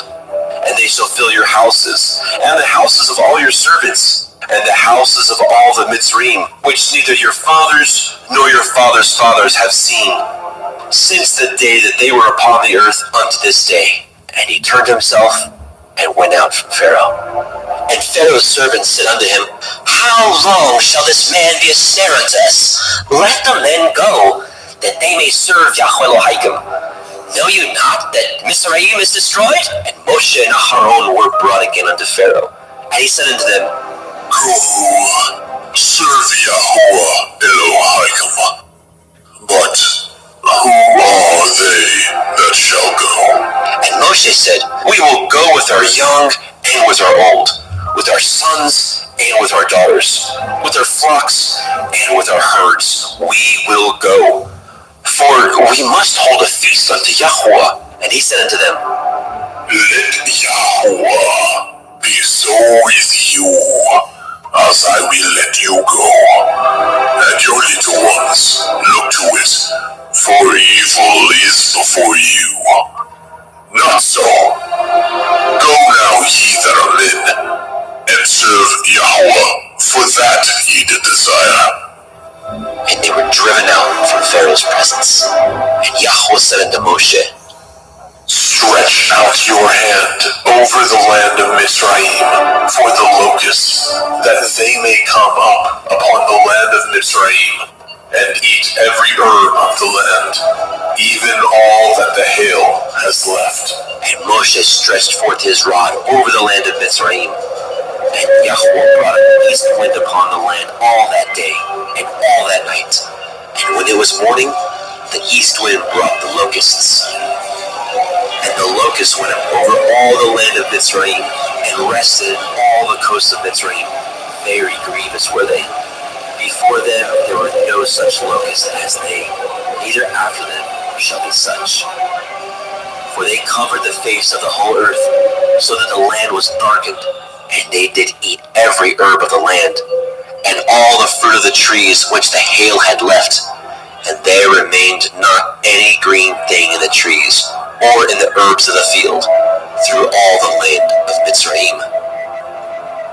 Then Pharaoh called for Moshe and Aaron in haste, and he said, I have sinned against Yahweh Elohim, and against you. Now therefore forgive, I pray you, my sin only this once, and entreat Yahweh Elohim, that he may take away from me this death only. And he went out from Pharaoh, and entreated Yahweh. And Yahweh turned a mighty strong west wind, which took away the locusts, and cast them into the Red Sea. There remained not one locust in all the coasts of Mitzrayim. But Yahweh hardened Pharaoh's heart, so that he would not let the children of Yashrael go. And Yahweh said unto Moshe, Stretch out your hand towards the heavens, that there may be darkness over the land of Mitzrayim, even darkness which may be felt And Moshe stretched forth his hand toward the heavens, and there was a thick darkness in all the land of Mitzrayim 3 days. They saw not one another, neither rose any from his place for 3 days. But all the children of Yashrael had light in their dwellings. And Pharaoh called unto Moshe and said, O ye, serve Yahweh, only let your flocks and your herds be stayed. Let your little ones also go with you. And Moshe said, You must give us also sacrifices and burnt offerings, that we may sacrifice unto Yahweh Eloheinu. Our cattle also shall go with us. There shall not a hoof be left behind. For thereof must we take to serve Yahweh Eloheinu, and we know not with what we must serve Yahweh until we come thither. But Yahweh hardened Pharaoh's heart, and he would not let them go. And Pharaoh said unto him, Get you from me, take heed to yourself, see my face no more. For in that day you see my face, you shall die. And Moshe said, You have spoken well. I will see your face again no more.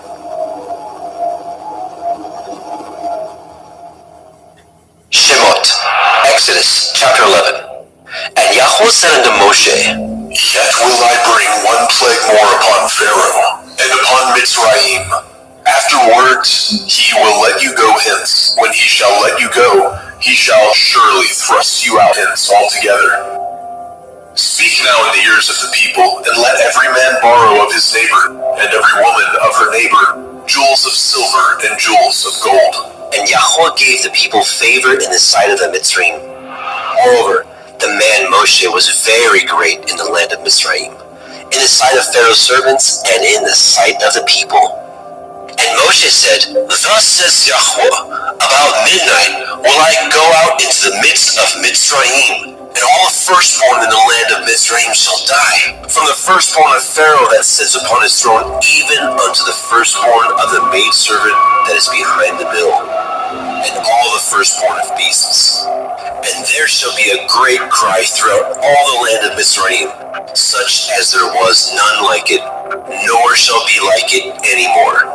But against any of the children of Yashrael shall not a dog move his tongue, against man or beast, that you may know how that Yahweh puts a difference between the Mitzrayim and Yashrael. And all these your servants shall come down unto me, and bow down themselves unto me, saying, Get you out, and all the people that follow you. And after that I will go out. And he went out from Pharaoh in great anger. And Yahweh said unto Moshe, Pharaoh shall not hearken unto you, that my wonders may be multiplied in the land of Mitzrayim. And Moshe and Aaron did all these wonders before Pharaoh. And Yahweh hardened Pharaoh's heart, so that he would not let the children of Yashrael go out of his land. Shemot, Exodus chapter 12. And Yahweh spoke unto Moshe and Aaron in the land of Mitzrayim, saying, This month shall be unto you the beginning of months. It shall be the first month of the year to you. Speak ye unto all the assembly of Yasharel, saying, In the 10th day of this month they shall take to them every man a lamb, according to the house of their fathers, a lamb for a house. And if the household be too little for the lamb, let him and his neighbor next unto his house take it according to the number of the souls. Every man according to his eating shall make your count for the lamb. Your lamb shall be without blemish, a male of the first year. Ye shall take it out from the sheep or from the goats, and ye shall keep it up unto the 14th day of the same month. And the whole multitude of the assembly of Yasharel shall kill it in the evening. And they shall take of the blood, and strike it on the two sides of the posts, and on the upper doorposts of the houses, wherein they shall eat it. And they shall eat the flesh in that night, roast with fire, and matzah, unleavened bread. And with bitter herbs they shall eat it. Eat not of it raw, nor sodden at all with water, but roast with fire, his head with his legs, and with the purtenance thereof. And ye shall nothing of it remain until the morning, and that which remains of it until the morning ye shall burn with fire. And thus shall ye eat it, with your loins girded, your shoes on your feet, and your staff in your hand. And ye shall eat it in haste. It is Yahuwah's Pesach. For I will pass through the land of Mitzrayim this night, and will smite all the firstborn in the land of Mitzrayim, both man and beast. And against all the Elohai of Mitzrayim I will execute judgment. I am Yahuwah. And the blood shall be to you for a mark upon the houses where ye are. And when I see the blood, I will pass over you. And the plague shall not be upon you to destroy you, for I smite the land of Mitzrayim. And this day shall be unto you for a memorial, and ye shall keep it a feast to Yahuwah throughout your generations. Ye shall keep it a feast by an ordinance forever. 7 days shall ye eat matzah. Even the first day ye shall put away leaven out of your houses. For whoever eats chametz, leavened bread, from the first day unto the 7th day, that soul shall be cut off from Yasharel. And in the first day there shall be a holy assembly, and in the 7th day there shall be a holy assembly to you.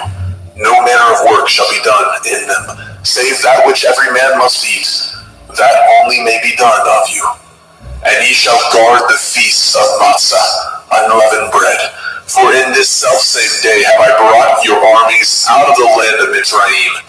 Therefore shall ye guard this day in your generations by an ordinance forever. In the first day, on the 14th day of the month at evening, ye shall eat matzah, until the 21st day of the month at evening. 7 days shall there be no chametz found in your houses, for whosoever eats that which is with chametz, leaven, even that soul shall be cut off from the assembly of Yasharel, whether he be a stranger or born in the land. Ye shall eat nothing with chametz. In all your habitations shall ye eat matzah.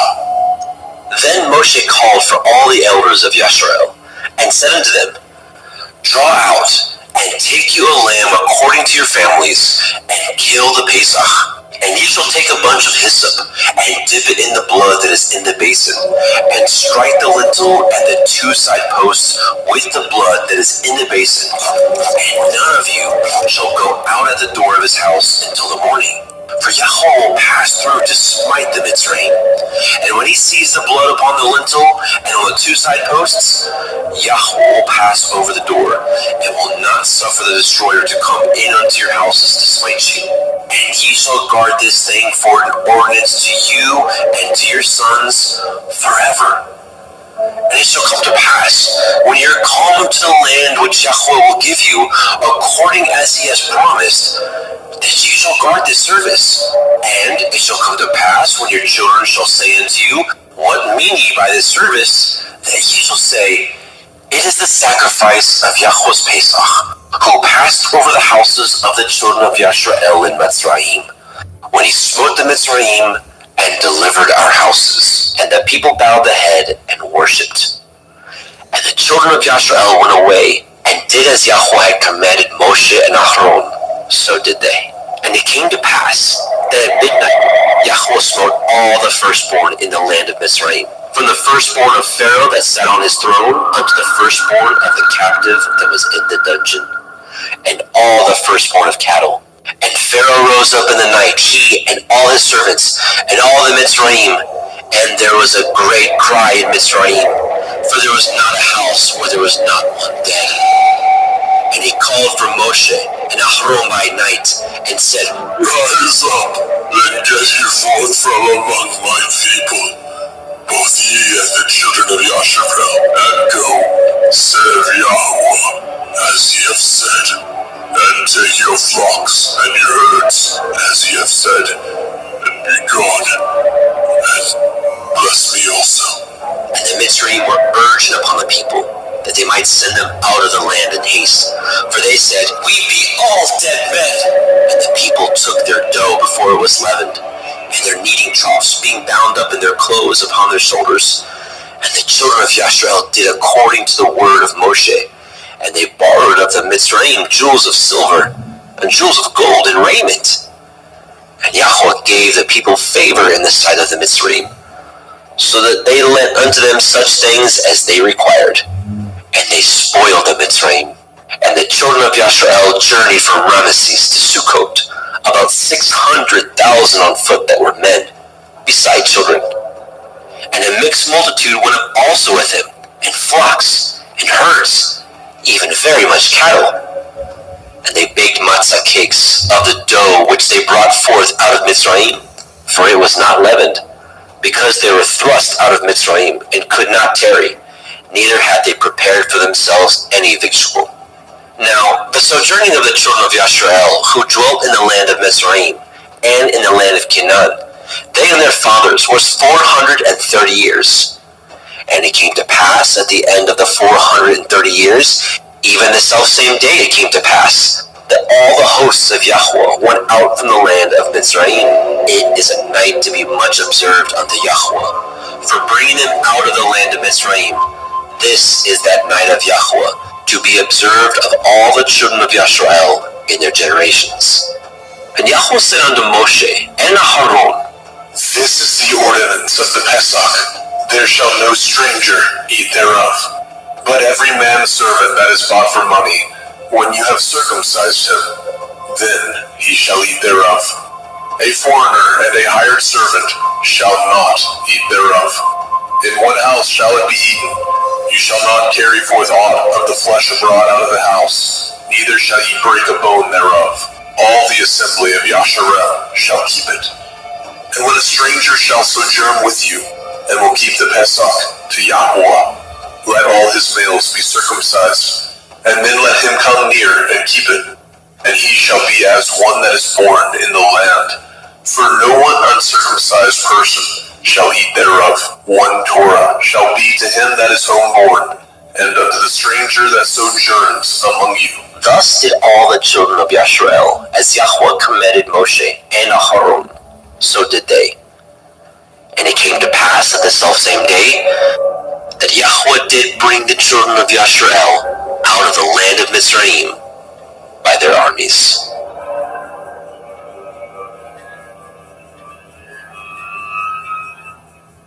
Shemot, Exodus chapter 13. And Yahweh spoke unto Moshe, saying, Sanctify unto me all the firstborn, whatsoever opens the womb among the children of Yasharel, both of man and of beast, it is mine. And Moshe said unto the people, Remember this day, in which you came out from Mitzrayim, out of the house of bondage, for by strength of hand Yahweh brought you out from this place. There shall no chametz be eaten. This day came ye out in the month Abib.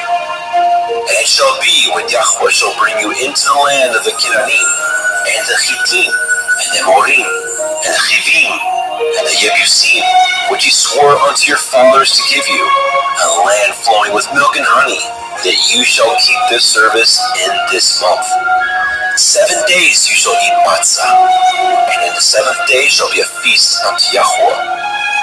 Matzah shall be eaten 7 days, and there shall no chametz be seen with you, neither shall there be leaven seen with you in all your quarters. And you shall show your son in that day, saying, This is done because of that which Yahweh did unto me, when I came forth out of Mitzrayim. And it shall be for a sign unto you upon your hand, and for a memorial between your eyes, that Yahweh's Torah may be in your mouth. For with a strong hand has Yahweh brought you out of Mitzrayim. You shall therefore guard this ordinance in his appointed time from year to year. And it shall be, when Yahweh shall bring you into the land of the Canaanim, as he swore unto you and to your fathers, and shall give it you, that you shall set apart unto Yahweh all that open the womb, and every firstling that comes of a beast which you have. The males shall be Yahweh's. And every firstling of an ass you shall redeem with a lamb, and if you will not redeem it, then you shall break his neck. And all the firstborn of man among your children shall you redeem.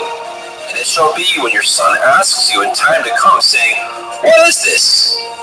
That you shall say unto him, By strength of hand Yahweh brought us out from Mitzrayim, from the house of bondage.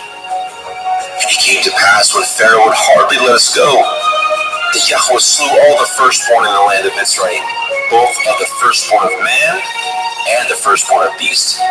Therefore I sacrifice to Yahweh all that opens the womb, being males, but all the firstborn of my children I redeem. And it shall be for a mark upon your hand, and for frontlets between your eyes.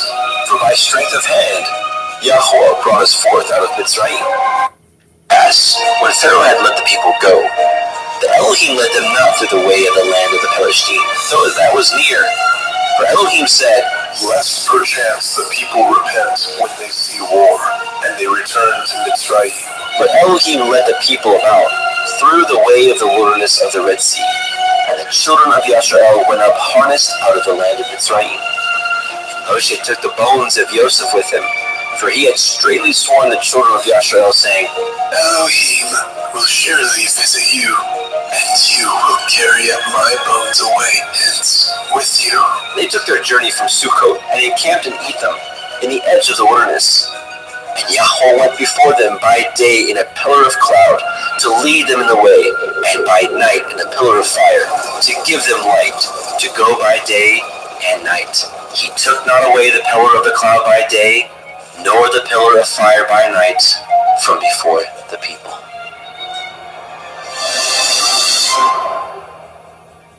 Shemot, Exodus chapter 14. And Yahweh spoke unto Moshe, saying, Speak unto the children of Yasharel, that they turn and encamp before Pi Hachiron, between Migdol and the sea, over against Baal Zephon. Before it shall ye encamp by the sea. For Pharaoh will say of the children of Yasharel, They are entangled in the land, the wilderness has shut them in. And I will harden Pharaoh's heart, that he shall follow after them, and I will be honored upon Pharaoh, and upon all his hosts, that the Mitzrayim may know that I am Yahweh. and they did so. And it was told the king of Mitzrayim that the people fled, and the heart of Pharaoh and his servants was turned against the people, and they said, Why have we done this, that we have let Yasharel go from serving us? And he made ready his chariot, and took his people with him. And he took 600 chosen chariots, and all the chariots of Mitzrayim, captains over every one of them. And Yahweh hardened the heart of Pharaoh, king of Mitzrayim, and he pursued after the children of Yasharel. And the children of Yasharel went out with a high hand. But the Mitzrayim pursued after them, all the horses and chariots of Pharaoh, and his horsemen, and his army, and overtook them encamping by the sea, beside Pi Hachiroth, before Baal Zephon. And when Pharaoh drew nigh, the children of Yasharel lifted up their eyes, and behold, the Mitzrayim marched after them, and they were sore afraid. And the children of Yasharel cried out unto Yahweh. And they said unto Moshe, Because there were no graves in Mitzrayim, have ye taken us away to die in the wilderness? Wherefore have ye dealt thus with us, to carry us forth out of Mitzrayim? Is not this the word that we did tell you in Mitzrayim, saying, Let us alone, that we may serve the Mitzrayim? For it had been better for us to serve the Mitzrayim, than that we should die in the wilderness. And Moshe said unto the people, Fear ye not, stand still, and see the Yeshua of Yahweh, which he will show you today. For the Mitzrayim who ye have seen today, ye shall see them again no more forever. Yahweh shall fight for you, and ye shall hold your peace. And Yahweh said unto Moshe, Wherefore cry you unto me? Speak unto the children of Yasharel, that they go forward. But lift up your rod, and stretch out your hand over the sea, and divide it. And the children of Yasharel shall go on dry ground through the midst of the sea. And behold, I will harden the hearts of the Mitzrayim, and they shall follow them, and I will get me honor upon Pharaoh, and upon all his hosts, upon his chariots, and upon his horsemen. And the Mitzrayim shall know that I am Yahweh, when I have gotten me honor upon Pharaoh, upon his chariots, and upon his horsemen. And the angel of Elohim, which went before the camp of Yasharel, removed and went behind them. And the pillar of the cloud went from before their face, and stood behind them.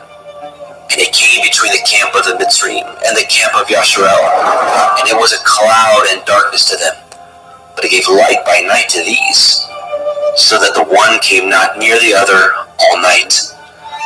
And Moshe stretched out his hand over the sea, and Yahweh caused the sea to go back by a strong east wind all that night, and made the sea dry land, and the waters were divided.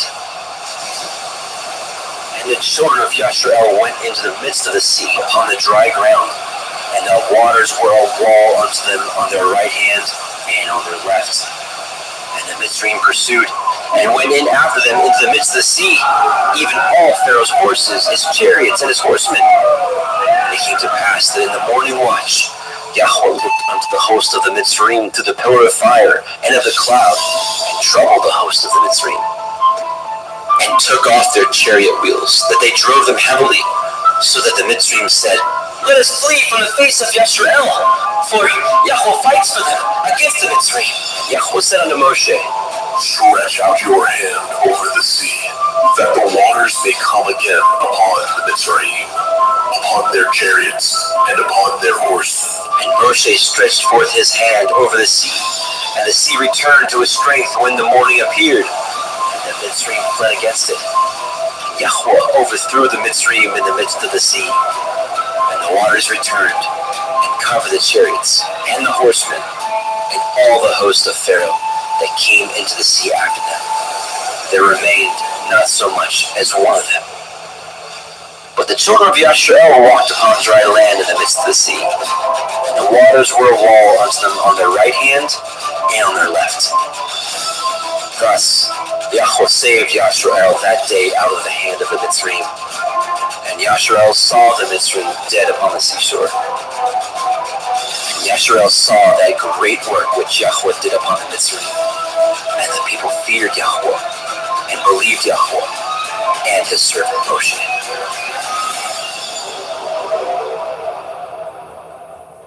Shemot, Exodus, chapter 15. Then sang Moshe and the children of Yasharel this song unto Yahweh, saying, I will sing unto Yahweh, for he has triumphed gloriously.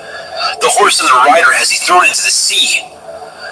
Yah is my strength and song, and he has become my Yeshua. He is my El, and I will prepare him a habitation. My father's Elohai, and I will exalt him. Yahweh is a man of war. Yahweh is his name. Pharaoh's chariots and his hosts has he cast into the sea. His chosen captains also are drowned in the Red Sea. The depths have covered them. They sank into the bottom as a stone. Your right hand, O Yahweh, is become glorious in power. Your right hand, O Yahweh, has dashed in pieces the enemy, and in the greatness of your excellency, you have overthrown them that rose up against you. You sent forth your wrath, which consumed them as stubble. And with the blast of your nostrils, the waters were gathered together. The flood stood upright as a heap, and the depths were congealed in the heart of the sea. The enemy said, I will pursue, I will overtake, I will divide the spoil. My lust shall be satisfied upon them. I will draw my sword, my hand shall destroy them. You blew with your ruach, the sea covered them. They sank as lead in the mighty waters. Who is like unto you, O Yahweh, among the Elohim? Who is like you, glorious in holiness, fearful in praises, doing wonders? You stretched out your right hand, the earth swallowed them. You and your mercy have led forth the people which you have redeemed. You have guided them in your strength unto your holy habitation. The people shall hear and be afraid. Sorrow shall take hold on the inhabitants of Pelesheth. Then the dukes of Edom shall be amazed. The mighty men of Moab, trembling shall take hold upon them. All the inhabitants of Canaan shall melt away.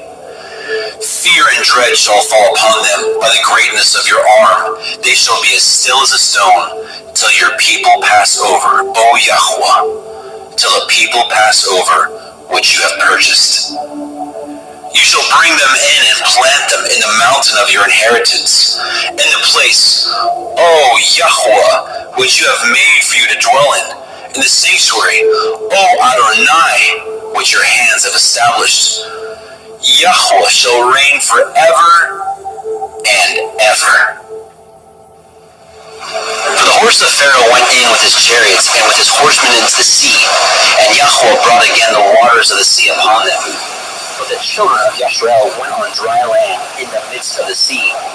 And Miriam, the prophetess, the sister of Aaron, took a timbrel in her hand, and all the women went out after her with timbrels and dances. And Miriam answered them, Sing ye to Yahweh, for he has triumphed gloriously. The horse and his rider has he thrown into the sea. So Moshe brought Yashrael from the Red Sea, and they went out in the wilderness of Shur. And they went 3 days in the wilderness and found no water. And when they came to Marah, they could not drink of the waters of Marah, for they were bitter. Therefore, the name of it was called Marah. And the people murmured against Moshe, saying, What shall we drink? And he cried unto Yahweh. And Yahweh showed him a tree, which, when he had cast into the waters were made sweet. There he made for them a statute and an ordinance, and there he proved them, and said, If you will diligently hearken to the voice of Yahweh Elohim, and will do that which is right in his sight, and will give ear to his commandments, and guard all his statutes, I will put none of these diseases upon you, which I have brought upon the Mitzrayim. For I am Yahweh, Propheka. And they came to Elim, where there were 12 wells of water, and 70 palm trees, and they encamped there by the waters.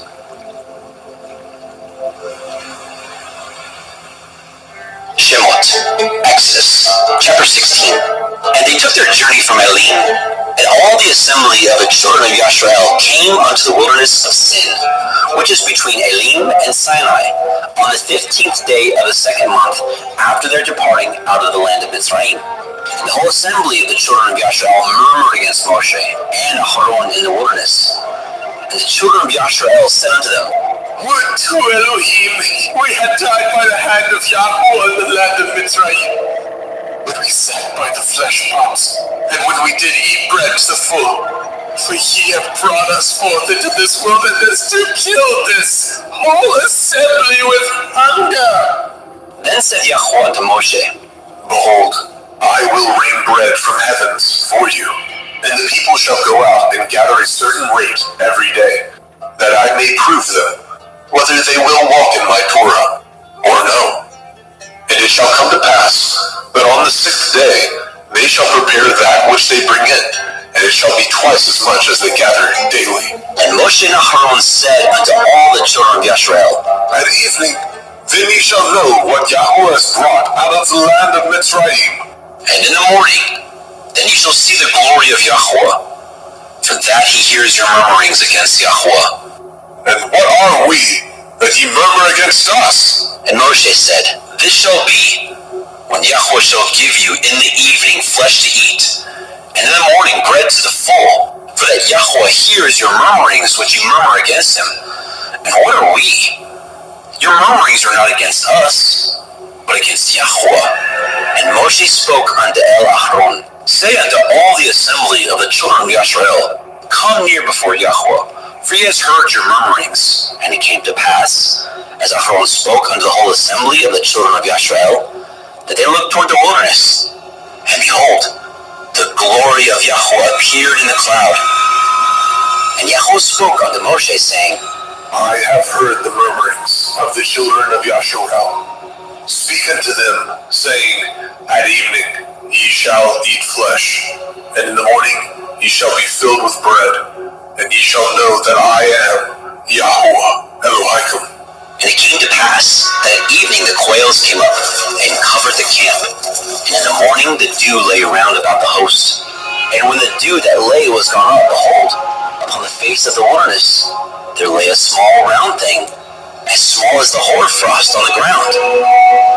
And when the children of Yashrael saw it, they said one to another, It is manna, for they knew not what it was. And Moshe said unto them, This is the bread which Yahweh has given you to eat. The This is the thing which Yahweh has commanded. Gather of it every man according to his eating, an omer for every man, according to the number of your persons. Take you every man for them which are in his tents. And the children of Yasharel did so, and gathered some more, some less. And when they did meet it with an omer, he that gathered much had nothing over, and he that gathered little had no lack. They gathered every man according to his eating. And Moshe said, Let no man leave of it till the morning. Notwithstanding they hearkened not unto Moshe. But some of them left of it until the morning, and it bred worms and stank. And Moshe was wroth with them, and they gathered it every morning, every man according to his eating. And when the sun waxed hot, it melted. And it came to pass that on the 6th day they gathered twice as much bread, 2 omers for one man.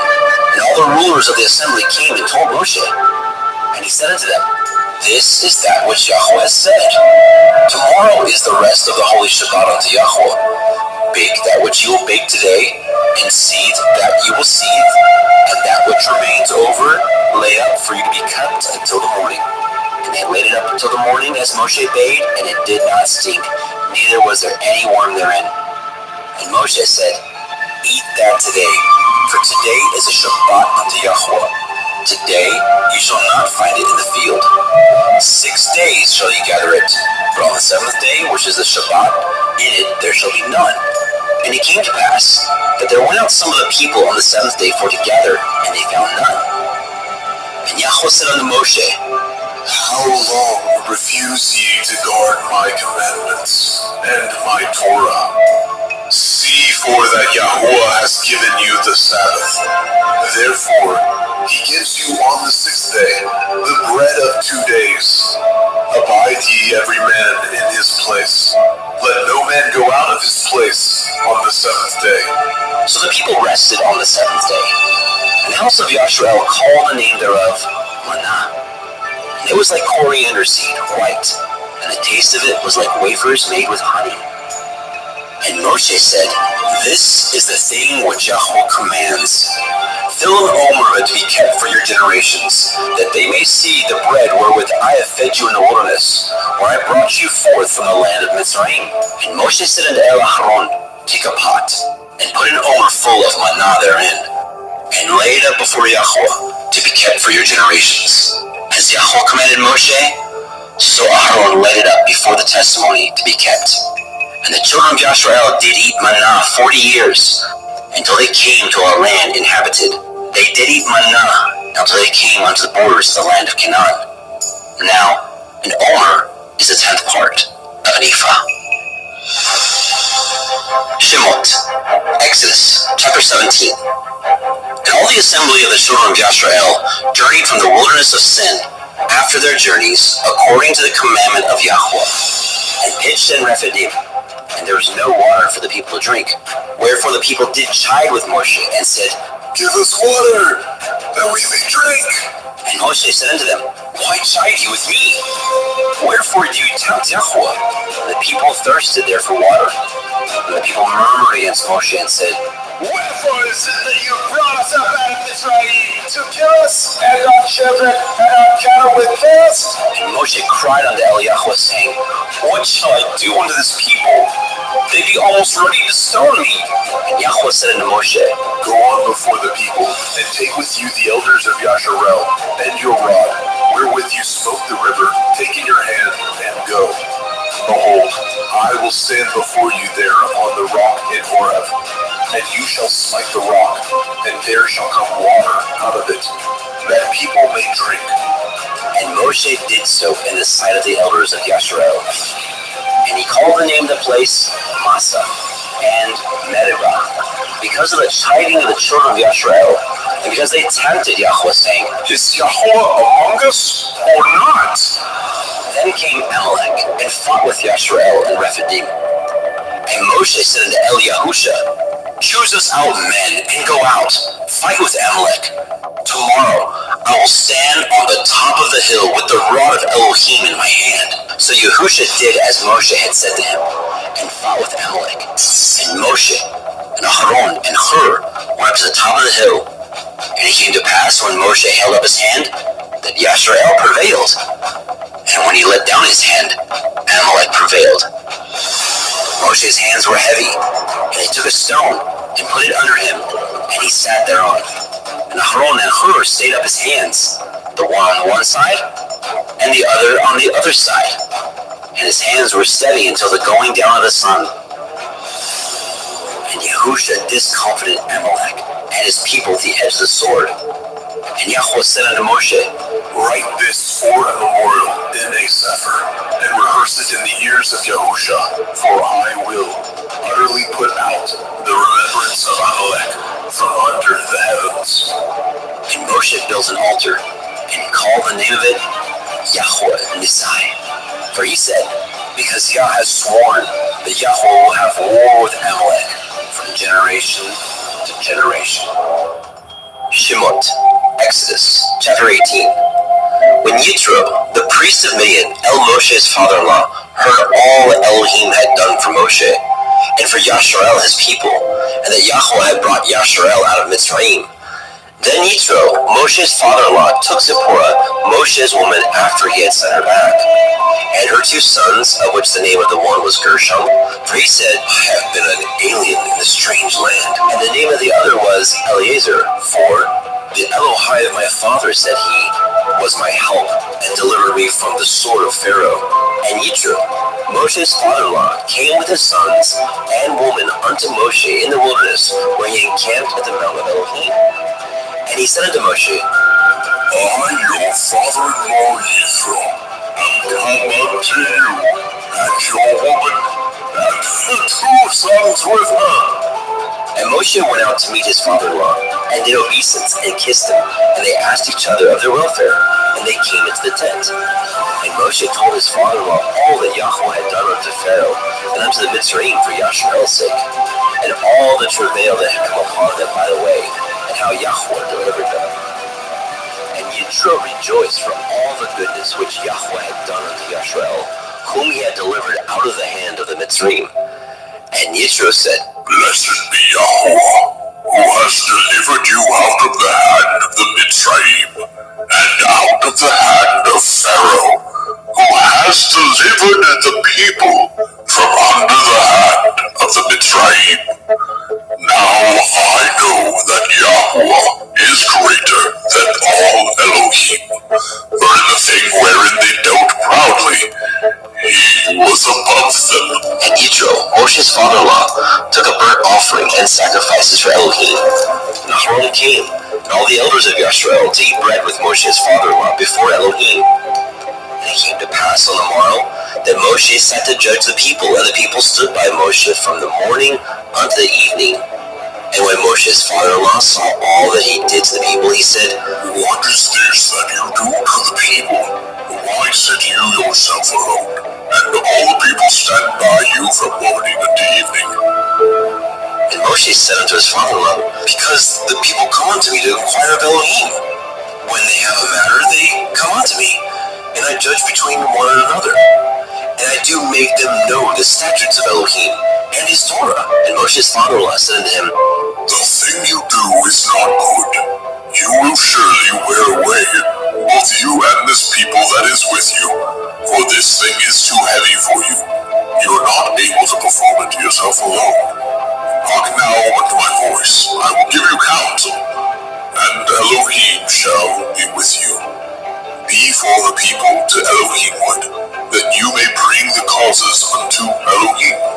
And you shall teach them ordinances and Torah, and shall show them the way wherein they must walk, and the work that they must do. Moreover, you shall provide out of all the people able men, such as fear Elohim, men of truth, hating covetousness, and place such over them to be rulers of thousands, and rulers of hundreds, rulers of 50s, and rulers of 10s. And let them judge the people at all seasons, and it shall be that every great matter they shall bring unto you, but every small matter they shall judge. So shall it be easier for you, and they shall bear the burden with you. If you shall do this thing, and Elohim command you, so then you shall be able to endure, and all this people shall also go to their place in peace. So Moshe hearkened to the voice of his father-in-law and did all that he had said. And Moshe chose able men out of all Yisrael and made them heads over the people, rulers of thousands, rulers of hundreds, rulers of 50s, and rulers of 10s. And they judged the people at all seasons. The hard causes they brought unto Moshe, but every small matter they judged themselves. And Moshe let his father-in-law depart, and he went his way into his own land. Shemot, Exodus, chapter 19. In the 3rd month, when the children of Yisrael were gone forth out of the land of Mitzrayim, the same day came they into the wilderness of Sinai. For they were departed from Rephidim. They were come to the desert of Sinai, and had pitched in the wilderness. And there Yisrael camped before the mount. And Moshe went up unto Elohim, and Yahweh called unto him out of the mountain, saying, Thus shall you say to the house of Yaakov, and tell the children of Yasharel, Ye have seen what I did unto the Mitzrayim, and how I bore you on eagle's wings, and brought you unto myself. Now therefore, if ye will obey my voice indeed, and guard my covenant, then ye shall be a peculiar treasure unto me above all people. For all the earth is mine, and ye shall be unto me a kingdom of priests, and a holy nation. These are the words which you shall speak unto the children of Yasharel. And Moshe came and called for the elders of the people, and laid before their faces all these words which Yahweh commanded him. And all the people answered together and said, All that Yahweh has spoken, we will do. And Moshe returned the words of the people unto Yahweh. And Yahweh said unto Moshe, Lo, I come unto you in a thick cloud, that the people may hear when I speak with you, and believe you forever. And Moshe told the words of the people unto Yahweh. And Yahweh said unto Moshe, Go unto the people, and sanctify them today and tomorrow, and let them wash their clothes, and be ready against the 3rd day. For the 3rd day Yahweh will come down in the sight of all the people upon Mount Sinai. And you shall set bounds unto the people round about, saying, Take heed to yourselves, that ye go not up unto the mount, or touch the border of it. Whosoever touches the mount shall be surely put to death. There shall not a hand touch it, but he shall surely be stoned or shot through. Whether it be beast or man, it shall not live. When the shofar sounds long, they shall come up to the mount. And Moshe went down from the mount unto the people, and sanctified the people, and they washed their clothes. And he said unto the people, Be ready against the 3rd day, come not at your women. And it came to pass on the 3rd day in the morning, that there were thunders and lightnings, and a thick cloud upon the mount, and the voice of the shofar exceeding loud, so that all the people that was in the camp trembled. And Moshe brought forth the people out of the camp to meet with Elohim, and they stood at the nether part of the mount. And Mount Sinai was altogether on the smoke, because Yahweh descended upon it in fire. And the smoke thereof ascended as the smoke of a furnace, and the whole mount quaked greatly. And when the voice of the shofar sounded long, and waxed louder and louder, Moshe spoke, and Elohim answered him by a voice. And Yahweh came down upon Mount Sinai, on the top of the mount.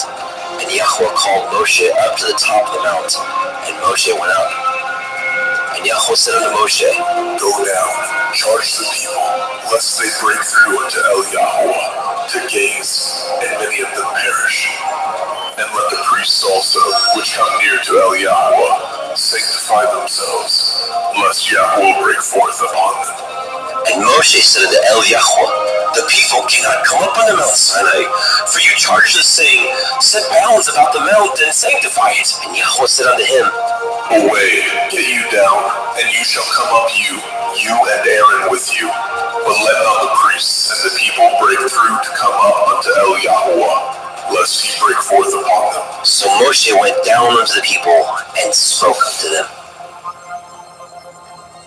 Shemot, Exodus, chapter 20. And Elohim spoke all these words, saying, I am Yahuwah Elohika, which have brought you out of the land of Mitzrayim, out of the house of bondage. You shall have no other Elohim before me. You shall not make any graven image or any likeness of anything that is in the heavens above, or that is in the earth beneath, or that is in the water under the earth.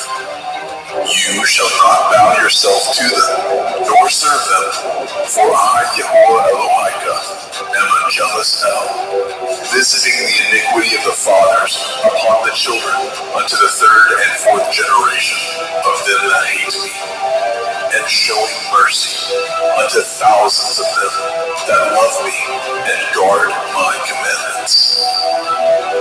You shall not take the name of Yahuwah Elohika in vain, for Yahuwah will not hold him guiltless that takes his name in vain.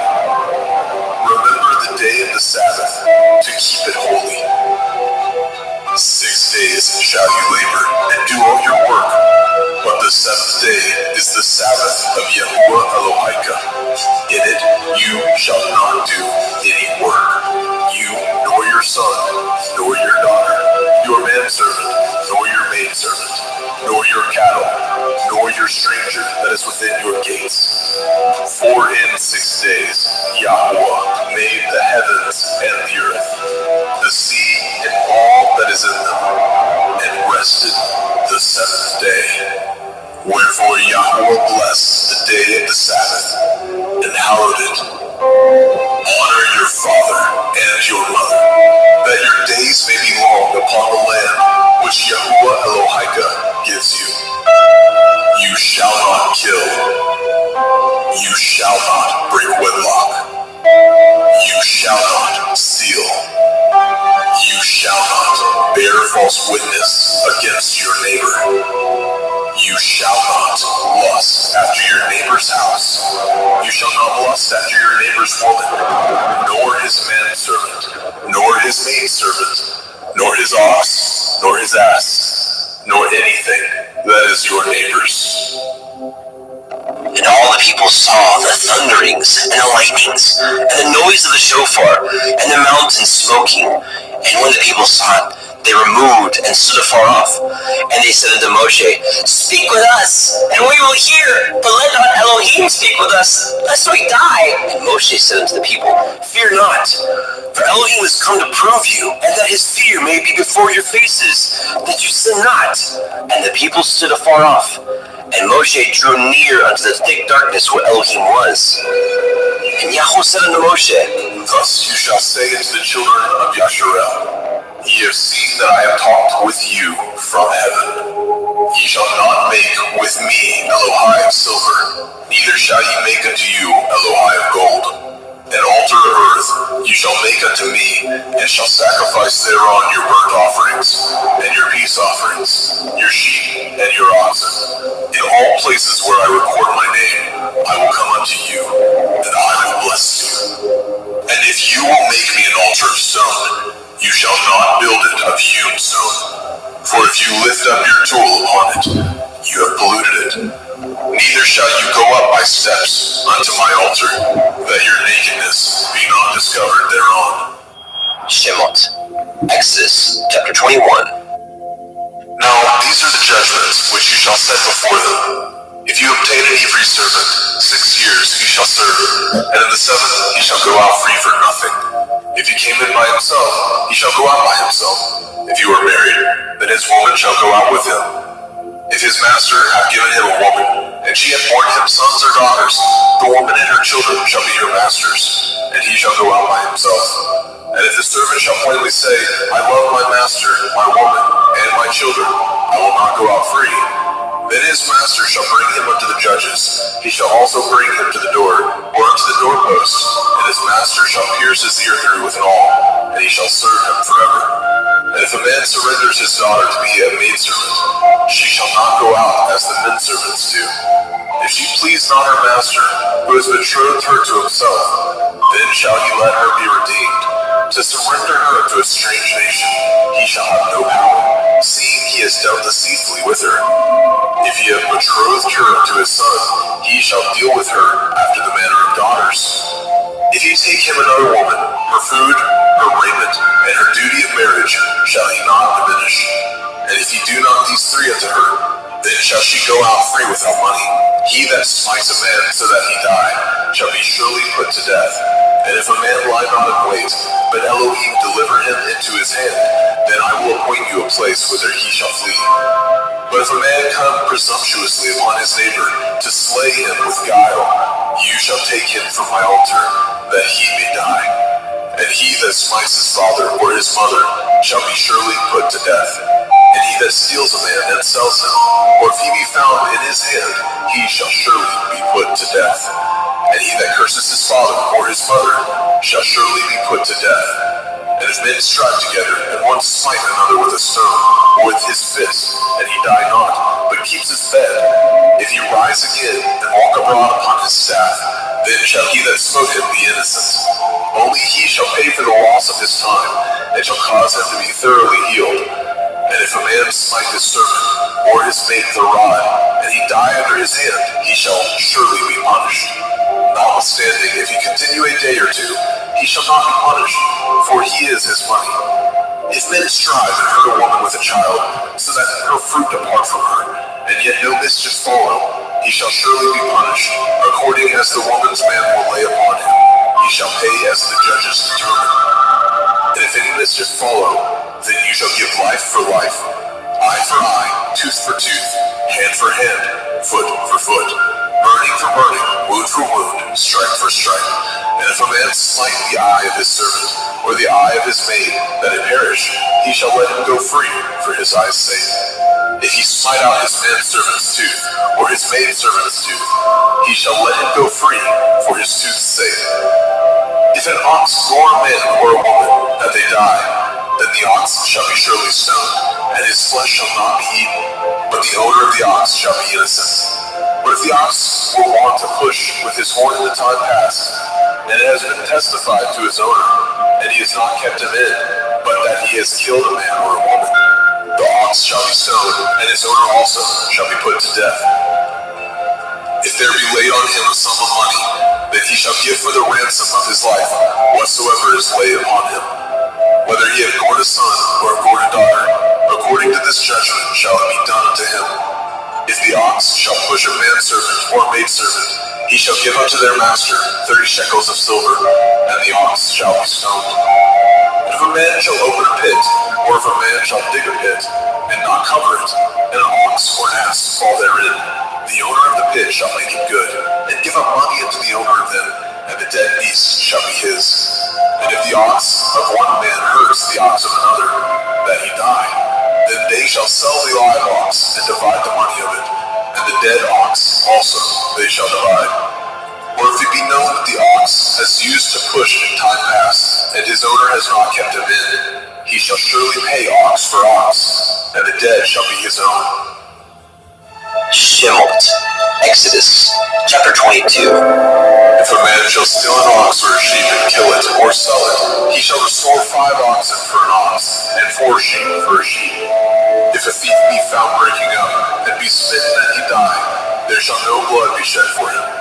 If the sun be risen upon him, there shall be blood shed for him, for he should make full restitution. If he have nothing, then he shall be sold for his theft. If the theft be certainly found in his hand alive, whether it be ox or ass or sheep, he shall restore double. If a man shall cause a field or a vineyard to be eaten, and shall put in his beast, and shall feed in an unman's field, of the best of his own field, and of the best of his own vineyard, shall he make restitution. If fire break out and catch in thorns, so that the stacks of grain, or the standing grain, or the field be consumed therewith, he that kindled the fire shall surely make restitution. If a man shall deliver unto his neighbor money or stuff to guard, and it be stolen out of the man's house, if the thief be found, let him pay double. If the thief be not found, then the master of the house shall be brought unto the judges to see whether he hath put his hand unto his neighbor's goods. For all manner of transgression, whether it be for ox, for ass, for sheep, for raiment, or for any manner of lost thing, which another challenged to be his, The cause of both parties shall come before the judges, and whom the judges shall condemn, he shall pay double unto his neighbor. If a man deliver unto his neighbor an ass, or an ox, or a sheep, or any beast to guard, and it die, or be hurt, or driven away, no man seeing it, then shall an oath of Yahuwah be between them both, that he has not put his hand unto his neighbor's goods, and the owner of it shall accept thereof, and he shall not make it good. And if it be stolen from him, he shall make restitution unto the owner thereof. And if it be torn in pieces, then let him bring it for witness, and he shall not make good that which was torn. And if a man borrow aught of his neighbor, and it be hurt or die, the owner thereof being not with it, he shall surely make it good. But if the owner thereof be with it, he shall not make it good. If it be a hired thing, it came for his hire. And if a man entice a maid that is not betrothed, and lie with her, he shall surely endow her to be his woman. And if a father utterly refuse to give her unto him, he shall pay money according to the dowry of virgins. You shall not suffer a witch to live. Whosoever lies with a beast shall surely be put to death. He that sacrifices unto the Elohim, save unto Yahweh only, he shall be utterly destroyed.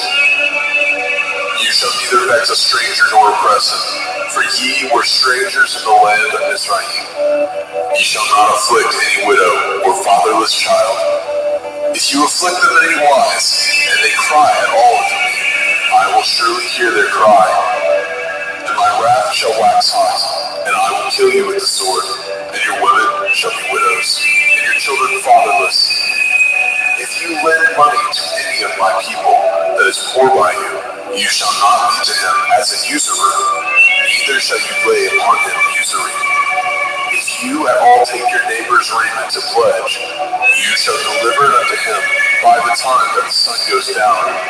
For that is his covering only, it is his raiment for his skin, wherein shall he sleep. And it shall come to pass, when he cries unto me, that I will hear, for I am gracious. You shall not revile the Elohim, nor curse the ruler of your people. You shall not delay to offer the first of your ripe fruit, and of your liquors, the firstborn of your sons shall you give unto me. Likewise shall you do with your oxen and with your sheep. 7 days it shall be with this dam. On the 8th day you shall give it to me, and ye shall be holy men unto me. Neither shall ye eat any flesh that is torn of beasts in the field. Ye shall cast it to the dogs.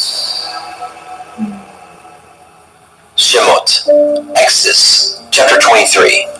You shall not raise a false report. Put not your hand with the wicked to be an unrighteous witness. You shall not follow a multitude to do evil, neither shall you speak in a cause, to decline after many, to pervert judgment. Neither shall you countenance a poor man in his cause. If you meet your enemy's ox or his ass going astray, you shall surely bring it back to him again. If you see the ass of him that hates you lying under his burden, and would forbear to help him, you shall surely help with him. You shall not pervert the judgment of your poor in his cause. Keep far from a false matter, and the innocent and righteous slay you not, for I will not justify the wicked. And you shall take no gift, for the gift blinds the wise, and perverts the words of the righteous. Also, you shall not oppress a stranger, for ye know the heart of a stranger, seeing ye were strangers in the land of Israel. In 6 years you shall sow your land, and shall gather in the fruits thereof.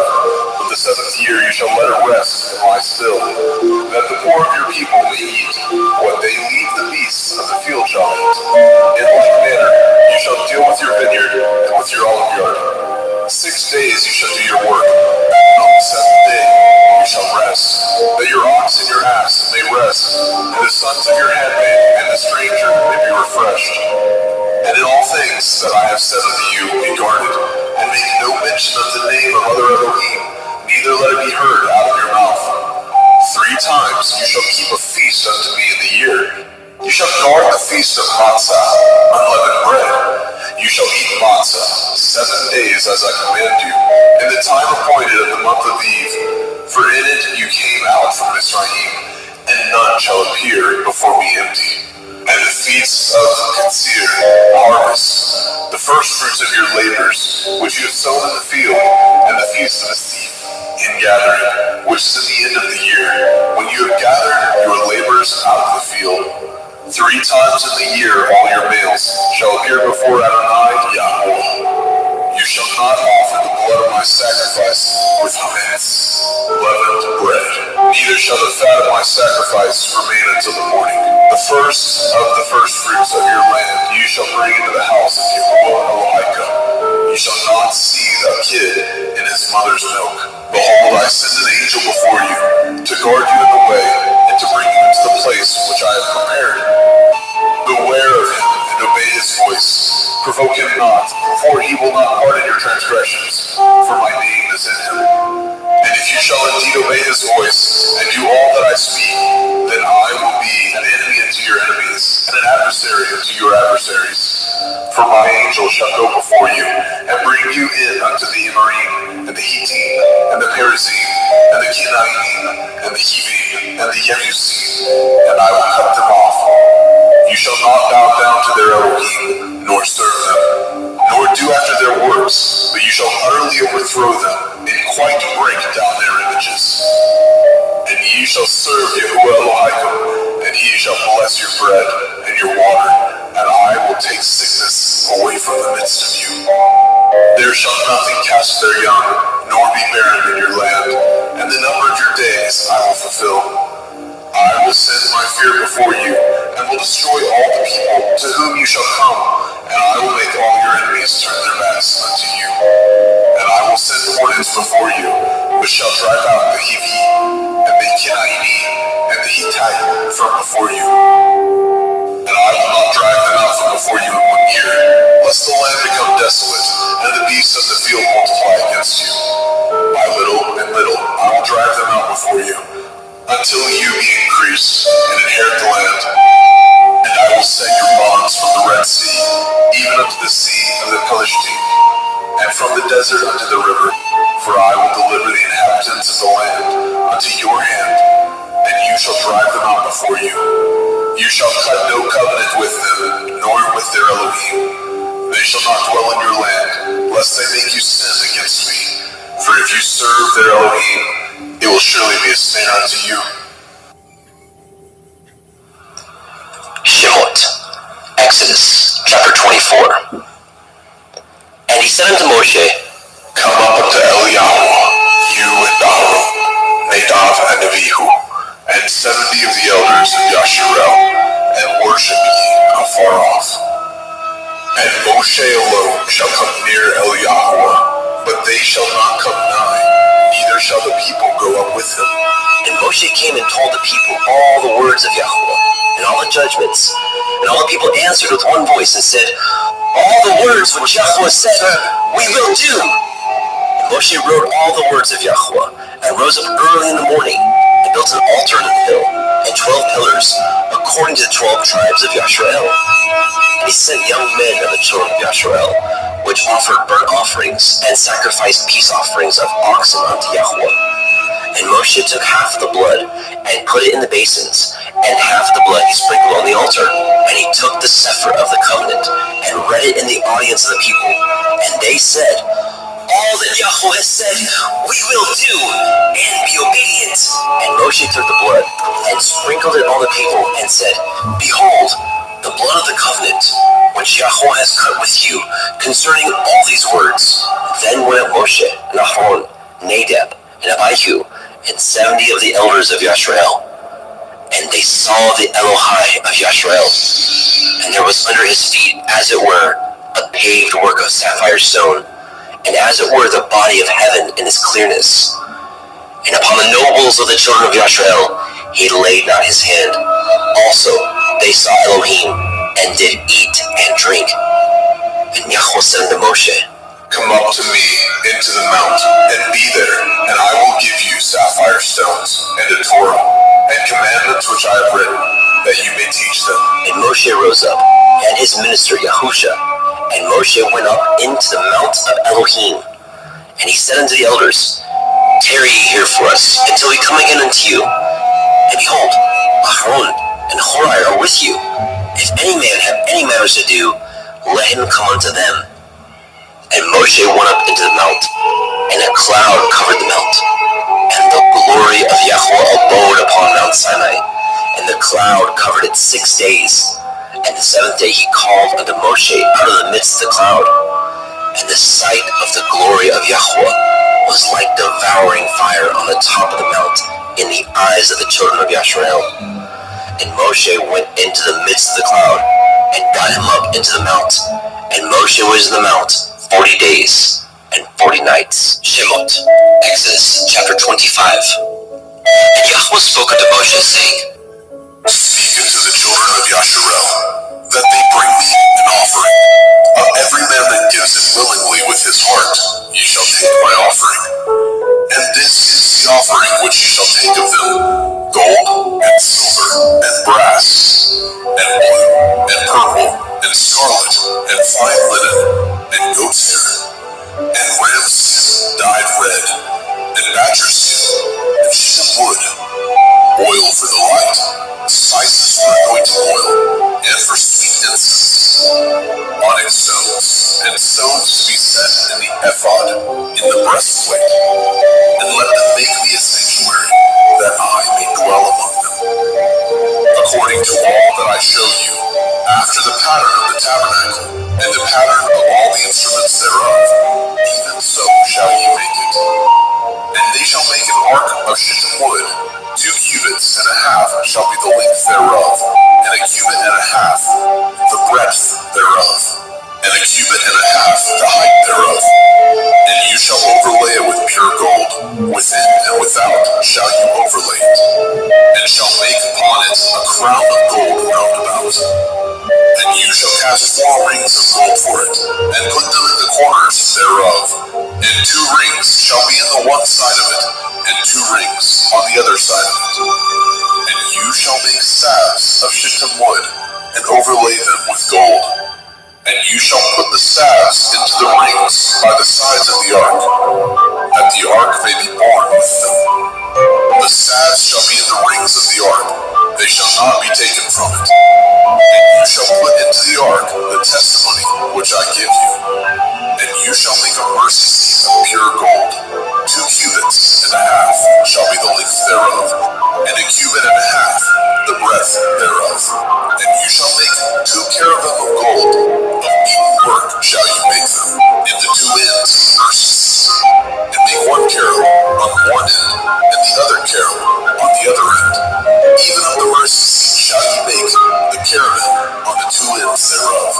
And the cherubim shall stretch forth their wings on high, covering the mercy seat their wings, and their faces shall look one to another.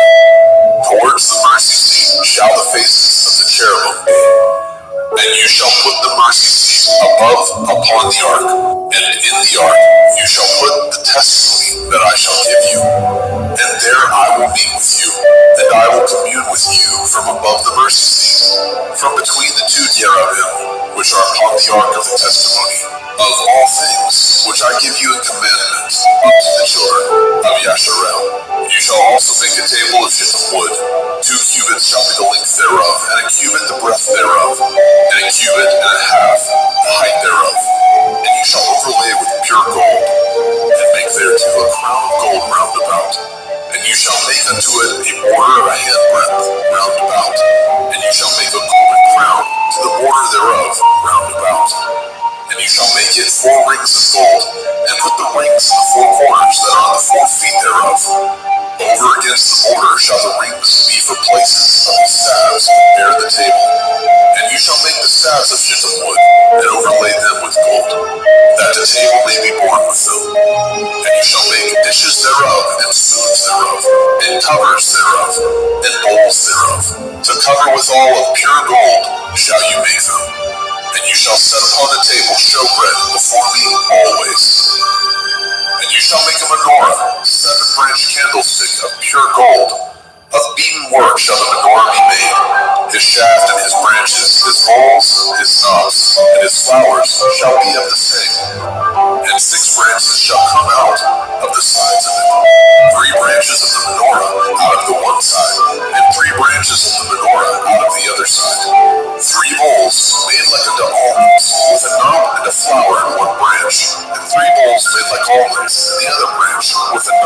flower, so with the 6 branches that come out of the menorah. And in the menorah shall be 4 bowls made like unto almonds, with their knobs and their flowers. And there shall be a knob under 2 branches of the same, and a knob under 2 branches of the same, and a knob under 2 branches of the same, according to the 6 branches that proceed out of the menorah. Their knobs and their branches shall be of the same. All of them shall be one beaten work of pure gold. And you shall make the 7 lamps thereof, and they shall light the lamps thereof, that they may give light over against. And the tongs thereof, and the snuff dishes thereof, shall be of pure gold. Of a talent of pure gold shall he make it, with all these vessels. And look that you make them after the pattern, which was showed you in the mount. Shemot, Exodus chapter 26. Moreover, you shall make the tabernacle with 10 curtains of fine twined linen, and blue and purple, and scarlet, with cherubim of cunning work shall you make them. The length of 1 curtain shall be 8 and 20 cubits, and the breadth of 1 curtain 4 cubits. Every one of the curtains shall have 1 measure. The 5 curtains shall be coupled together, one to another, and other 5 curtains shall be coupled one to another. And you shall make loops of blue upon the edge of the 1 curtain from the selvage in the coupling, and likewise shall you make in the uttermost edge of another curtain in the coupling of the second. 50 loops shall you make in the 1 curtain, and 50 loops shall you make in the edge of the curtain that is the coupling of the second, and the loops may take hold one of another. And you shall make 50 taches of gold, and couple the curtains together with the taches, and it shall be 1 tabernacle. And you shall make curtains of goat hair to be a covering upon the tabernacle. 11 curtains shall you make. The length of 1 curtain shall be 30 cubits, and the breadth of 1 curtain 4 cubits. And the 11 curtains shall be all of 1 measure. And you shall couple 5 curtains by themselves, and 6 curtains by themselves, and shall double the 6th curtain in the forefront of the tabernacle. And you shall make 50 loops on the edge of the 1 curtain that is utmost in the coupling, and 50 loops in the edge of the curtain which couples the second. And you shall make 50 taches of brass, and put the taches into the loops, and couple the tent together, that it may be one. And the remnant that remains of the curtain of the tent, the half curtain that remains, shall hang over the backside of the tabernacle, and a cubit on the one side, and a cubit on the other side, of that which remains in the length of the curtains of the tent. It shall hang over the sides of the tabernacle, on this side and on that side, to cover it. And you shall make a covering for the tent of ram skin dyed red, and a covering above of badger skin. And you shall make the boards for the tabernacle of shittim wood, standing up. 10 cubits shall be the length of a board, and a cubit and a half shall be the breadth of 1 board. 2 tenons shall be in 1 board, set in order one against another. Thus shall you make for all the boards of the tabernacle. You shall make the boards for the tabernacle 20 boards on the south side, southward. And you shall make 40 sockets of silver under the 20 boards, 2 sockets under 1 board for his 2 tenons, and 2 sockets under another board for his 2 tenons. And for the second side of the tabernacle, on the north side, there shall be 20 boards, and there 40 sockets of silver, 2 sockets under 1 board, and 2 sockets under another board. And for the sides of the tabernacle westward, you shall make 6 boards. And 2 boards shall you make for the corners of the tabernacle in the 2 sides. And they shall be coupled together beneath, and they shall be coupled together above the head of it unto 1 ring. Thus shall it be for them both. They shall be for the 2 corners.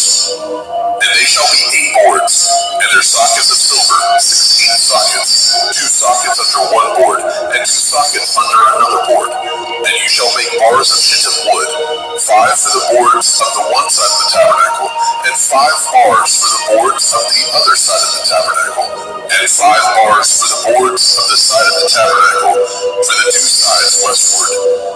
And the middle bar in the middle of the boards shall reach from end to end. And you shall overlay the boards with gold, and make their rings of gold for places for the bars. And bars with gold. And you shall rear up the tabernacle according to the fashion thereof, which was showed you in the mount. And you shall make a veil of blue, and purple, and scarlet, and fine twined linen of cunning work, with cherubim shall it be made. And you shall hang it upon the 4 pillars of shittim wood, overlaid with gold. Their hooks shall be of gold, upon the 4 sockets of silver. And you shall hang up the veil under the taxes, that you may bring in hither within the veil the ark of the testimony. And the veil shall divide unto you between the holy place and the most holy. And you shall put the mercy seat upon the ark of the testimony in the most holy place. And you shall set the table without the veil, and the menorah, 7-branched candlestick, over against the table on the side of the tabernacle towards the south. And you shall put the table on the north side. And you shall make a hanging for the door of the tent of blue and purple and scarlet and fine twined linen, wrought with needlework. And you shall make for the hanging 5 pillars of shittim wood, and overlay them with gold, and their hooks shall be of gold. And you shall cast 5 sockets of brass for them. Shemot, Exodus chapter 27. And you shall make an altar of shittim wood, 5 cubits long, and 5 cubits broad. And the altar shall be 4 square, and the height thereof shall be 3 cubits. And you shall make the horns of it upon the 4 corners thereof. His horns shall be of the same. And you shall overlay it with brass. And you shall make his pans to receive his ashes, and his shovels, and his basins, and his flesh hooks, and his fire pans. All the vessels thereof you shall make of brass. And you shall make it for a grate of network of brass. And upon the net shall you make 4 brazen rings in the 4 corners thereof. And you shall put it under the compass of the altar beneath, that the net may be even to the midst of the altar. And you shall make staves for the altar, staves of shittim wood, and overlay them with brass. And the staves shall be put into the rings, and the staves shall be upon the 2 sides of the altar, to bear it. Hollow with boards shall you make it, as it was showed you in the mount, so shall they make it. And you shall make the court of the tabernacle, for the south side southward. There shall be hangings for the court of fine twined linen, 100 cubits long for 1 side. And the 20 pillars thereof and their 20 sockets shall be of brass. The hooks of the pillars and their fillets shall be of silver. And likewise for the north side in length there shall be hangings of 100 cubits long, and his 20 pillars and their 20 sockets of brass, the hooks of the pillars and their fillets of silver. And for the breadth of the court on the west side shall be hangings of 50 cubits, their pillars 10, and their sockets 10.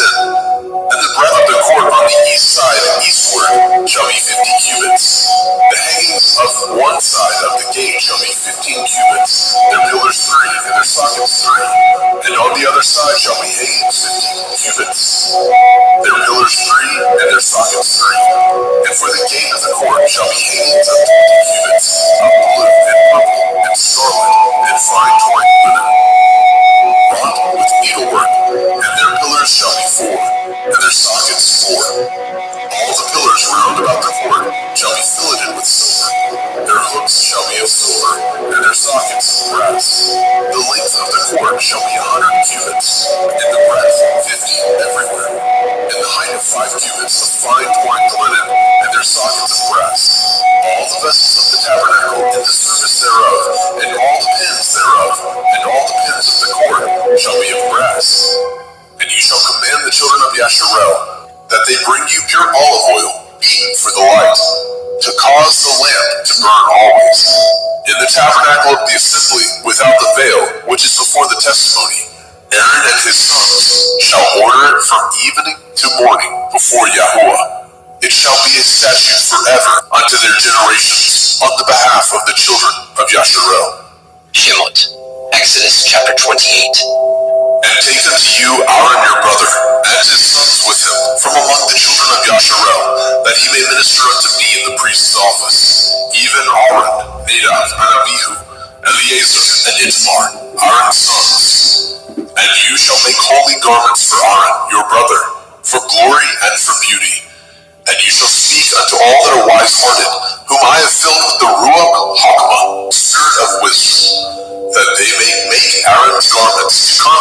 him, that he may minister unto me in the priest's office. And these are the garments which they shall make: a breastplate, an ephod, and a robe, and a broidered coat, a turban, and a belt. And they shall make holy garments for Aaron your brother, and his sons, that he may minister unto me in the priest's office. And they shall take gold, and blue, and purple, and scarlet, and fine linen, and they shall make an ephod of gold, of blue, of purple, of scarlet, and fine twined linen, with cunning work. It shall have the two shoulder pieces thereof joined at the two edges thereof, and so it shall be joined together. And the belt of the ephod, which is upon it, shall be of the same, according to the work thereof, even of gold, of blue, and purple, and scarlet, and fine twined linen.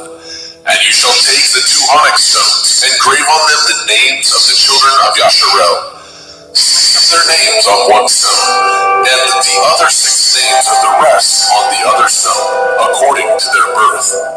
With the work of an engraver in stone, like the engravings of a signet, shall you engrave the 2 stones with the names of the children of Yasharel. You shall make them to be set in ouches of gold. And you shall put the 2 stones upon the shoulders of the ephod for stones of memorial unto the children of Yasharel. And Aaron shall bear their names before Yahweh upon his 2 shoulders for a memorial. And you shall make ouches of gold, and 2 chains of pure gold at the ends of wreathen work shall you make them, and fasten the wreathen chains to the ouches. And you shall make the breastplate of judgment with cunning work. After the work of the ephod you shall make it, of gold, of blue, and of purple, and of scarlet, and of fine twined linen shall you make it. 4 square it shall be, being doubled. A span shall be the length thereof, and a span shall be the breadth thereof. And you shall set in it settings of stone, even 4 rows of stones. The first row shall be sardius, a topaz, a carbuncle. This shall be the first row. And the second row shall be an emerald, a sapphire, and a diamond. And the third row, a ligure, an agate, and an amethyst. And the fourth row, a beryl, and an onyx, and a jasper. They shall be set in gold in their enclosings. And the stones shall be with the names of the children of Yasharel, 12, according to their names, like the engravings of a signet. Everyone with his name shall they be according to the 12 tribes. And you shall make upon the breastplate chains at the end of wreathen work of pure gold. And you shall make upon the breastplate 2 rings of gold, and shall put the 2 rings on the 2 ends of the breastplate. And you shall put the 2 wreathen chains of gold in the 2 rings which are on the ends of the breastplate. And the other 2 ends of the 2 wreathen chains you shall fasten in the 2 ouches, and put them on the shoulder pieces of the ephod before it. And you shall make 2 rings of gold, and you shall put them upon the 2 ends of the breastplate in the order thereof, which is in the side of the ephod inward. And 2 other rings of gold you shall make, and shall put them on the 2 sides of the ephod underneath, towards the forepart thereof, over against the other coupling thereof, above the belt of the ephod. And they shall bind the breastplate by the rings thereof unto the rings of the ephod, with a lace of blue, that it may be above the belt of the ephod, and that the breastplate be not loosed from the ephod. And Aaron shall bear the names of the children of Yasharel in the breastplate of judgment upon his heart, when he goes in unto the holy place, for a memorial before Yahweh continually. And you shall put in the breastplate of judgment the Urim and the Thummim, and they shall be upon Aaron's heart, when he goes in before Yahweh. And Aaron shall bear the judgment of the children of Yasharel upon his heart before Yahweh continually. And you shall make the robe of the ephod olive blue, and there shall be a hole in the top of it. In the midst thereof it shall have a binding of woven work round about the hole of it, as it were the hole of a habergeon, that it be not rent. And beneath upon the hem of it you shall make pomegranates of blue, of purple, and of scarlet, round about the hem thereof, and bells of gold between them round about, a golden bell and a pomegranate, a golden bell and a pomegranate, upon the hem of the robe round about. And it shall be upon Aaron to minister, and his sound shall be heard when he goes in unto the holy place before Yahweh, and when he comes out, that he die not. And you shall make a plate of pure gold, engrave upon it, like the engravings of a signet, Kodesh el Yahweh, holiness unto Yahweh. And you shall put it on a blue lace, that it may be upon the turban. Upon the forefront of the turban it shall be, and it shall be upon Aaron's forehead, that Aaron may bear the iniquity of the holy things, which the children of Yasharel shall hallow in all their holy gifts. And it shall be upon his forehead, that they may be accepted before Yahweh. And you shall embroider the coat of fine linen, and you shall make the turban of fine linen, and you shall make the belt of needlework. And for Aaron's sons you shall make coats, and you shall make for them belts, and bonnets shall you make for them, for glory and for beauty. And you shall put them upon Aaron your brother, and his sons with him, and shall anoint them, and consecrate them, and sanctify them, that they may minister unto me in the priest's office. And you shall make them linen breeches to cover their nakedness. From the loins even unto the thighs they shall reach. And they shall be upon Aaron and upon his sons, when they come in unto the tabernacle of the assembly, or when they come near unto the altar to minister in the holy place, that they bear not iniquity and die. It shall be a statute forever unto him and his seed after him. Shemot, Exodus chapter 29. And this is the thing that you shall do unto them, to hallow them, to minister unto me in the priest's office. Take one young bullock, and 2 rams without blemish, and matzah cakes tempered with oil, and matzah wafers anointed with oil. Of wheaten flour shall you make them. And you shall put them into one basket, and bring them in the basket, with the bullock and the 2 rams. And Aaron and his sons you shall bring unto the door of the tabernacle of the assembly, and shall wash them with water. And you shall take the garments and put upon Aaron the coat, and the robe of the ephod, and the breastplate, and gird him with the belt of the ephod. And you shall put the turban upon his head, and put the holy crown upon the turban. Then shall you take the anointing oil, and pour it upon his head, and anoint him. And he shall bring his sons, and put coats upon them. And he shall gird them with belts, Aaron and his sons, and put the bonnets on them. And the priest's office shall be theirs for a perpetual statute. And you shall consecrate Aaron and his sons. And you shall cause a bullock to be brought before the tabernacle of the assembly. And Aaron and his sons shall put their hands upon the head of the bullock. And you shall kill the bullock before Yahweh, by the door of the tabernacle of the assembly. And you shall take the blood of the bullock, and put it upon the horns of the altar with your finger, and pour all the blood beside the bottom of the altar. And you shall take all the fat that covers the inwards, and the caul that is above the liver, and the 2 kidneys, and the fat that is upon them, and burn them upon the altar. But the flesh of the bullock, and his skin, and his dung, shall you burn with fire without the camp. It is a sin offering. You shall also take 1 ram, and Aaron and his sons shall put their hands upon the head of the ram, and you shall slay the ram, and you shall take his blood, and sprinkle it round about upon the altar. And you shall cut the ram in pieces, and wash the inwards of him, and his legs, and put them unto his pieces, and unto his head. And you shall burn the whole ram upon the altar. It is a burnt offering unto Yahweh. It is a sweet savor, an offering made by fire unto Yahweh. And you shall take the other ram, and Aaron and his sons shall put their hands upon the head of the ram. And you shall kill the ram, and take his blood, and put it upon the tip of the right ear of Aaron, and upon the tip of the right ear of his sons, and upon the thumb of their right hand, and upon the great toe of their right foot, and sprinkle the blood upon the altar round about. And you shall take the blood that is upon the altar, and of the anointing oil, and sprinkle it upon Aaron, and upon his garments, and upon his sons, and upon the garments of his sons with him, and he shall be hallowed, and his garments, and his sons, and his sons' garments with him.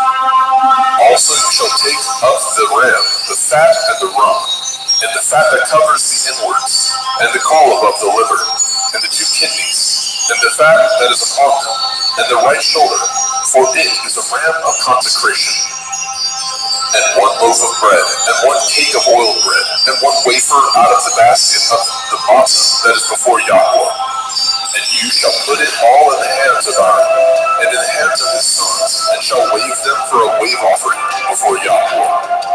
And you shall receive them of their hands, and burn them upon the altar for a burnt offering.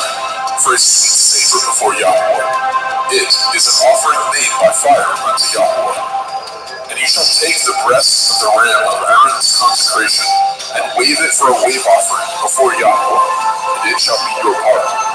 And you shall sanctify the breast of the wave offering, and the shoulder of the heave offering, which is waved, and which is heaped up, of the ram of the consecration, even of that which is for Aaron, and of that which is for his sons.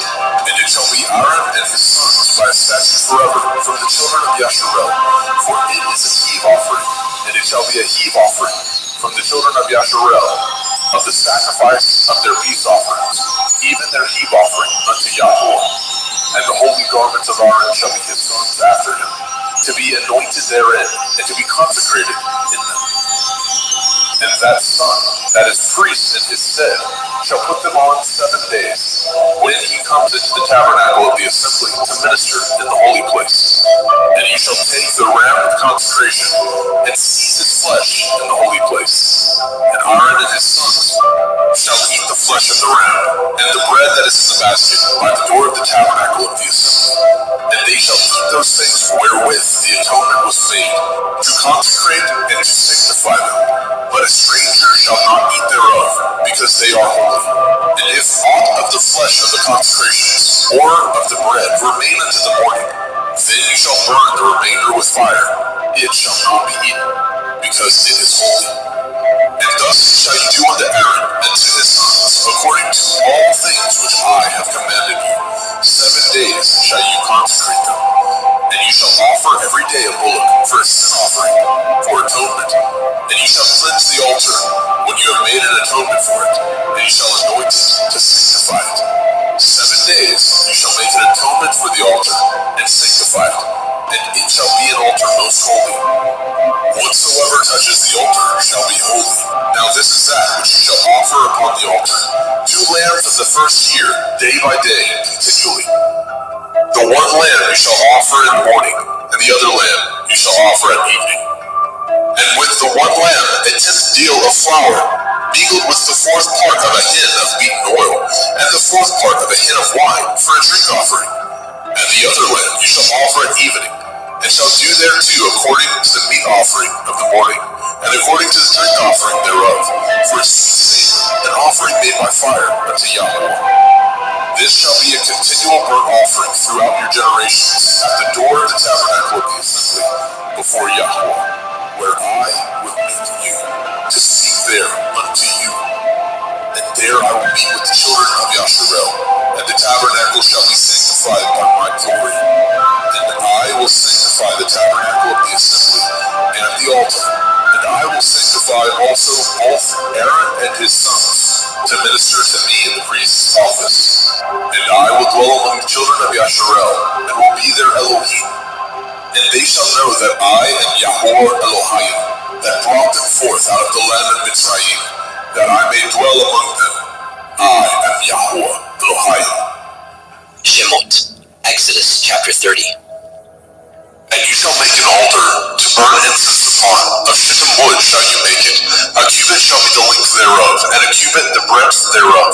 4 square shall it be, and 2 cubits shall be the height thereof. The horns thereof shall be of the same. And you shall overlay it with pure gold, the top thereof and the sides thereof round about, and the horns thereof. And you shall make unto it a crown of gold round about.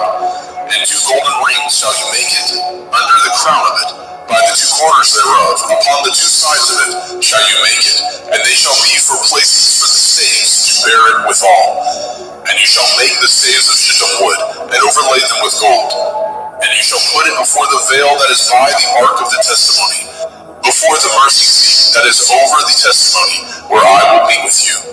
And Aaron shall burn thereon sweet incense every morning.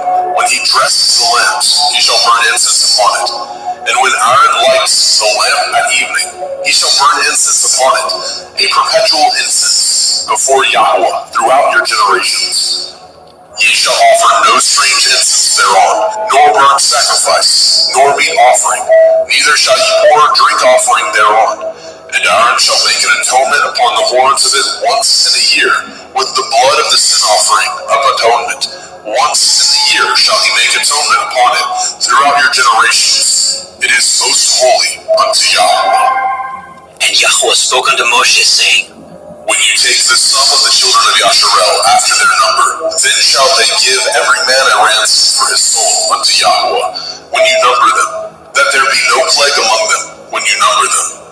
This they shall give, every one that passes among them that are numbered, half a shekel, after the shekel of the sanctuary.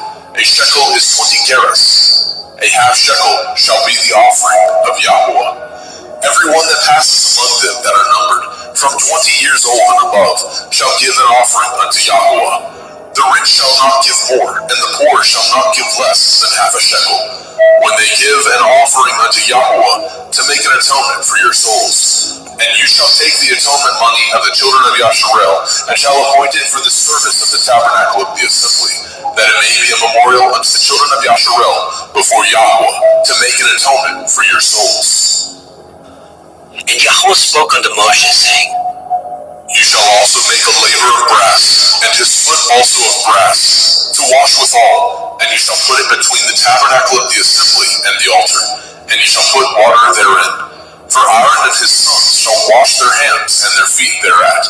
When they go into the tabernacle of the assembly, they shall wash with water, that they die not, or when they come near to the altar to minister, to burn offering made by fire unto Yahweh.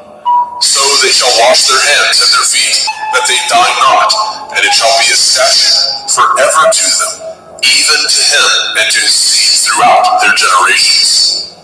And Yahweh spoke unto Moshe, saying, Take also unto you principal spices of pure myrrh, 500 shekels, and of sweet cinnamon, half so much, even 250 shekels, and of sweet calamus, 250 shekels, and of cassia, 500 shekels, after the shekel of the sanctuary, and of olive oil, a hin.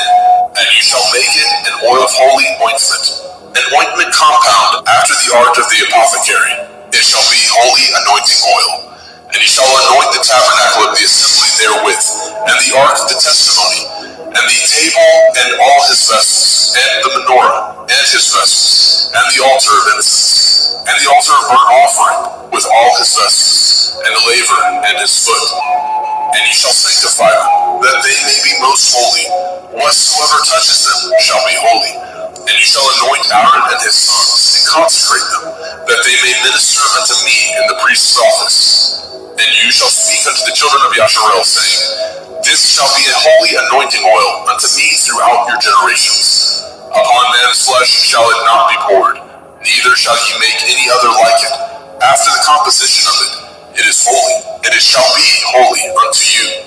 Whosoever compounds any like it, or whosoever puts any of it upon a stranger, shall even be cut off from his people.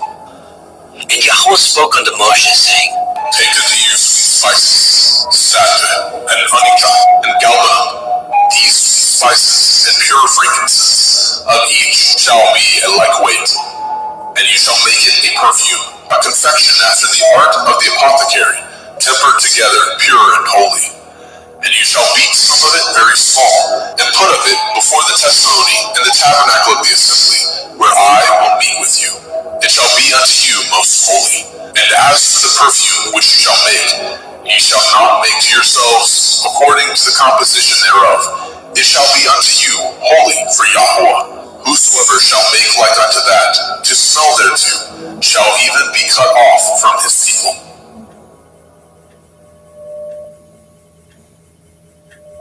Shemot, Exodus chapter 31. And Yahweh spoke unto Moshe, saying, See, I have called by name Bezalel, the son of Uri, the son of Hori, of the tribe of Yehudah, and I have filled him with the Ruach Elohim, in wisdom and in understanding, and in knowledge, and in all manner of workmanship, to devise cunning works, to work in gold, and in silver, and in brass, and in cutting of stones, to set them, and in carving of timber, to work in all manner of workmanship. And I, behold, I have given with him Oholiab, the son of Ahisam, of the tribe of Dan, and in the hearts of all that are wise-hearted I have put wisdom, that they may make all that I have commanded you.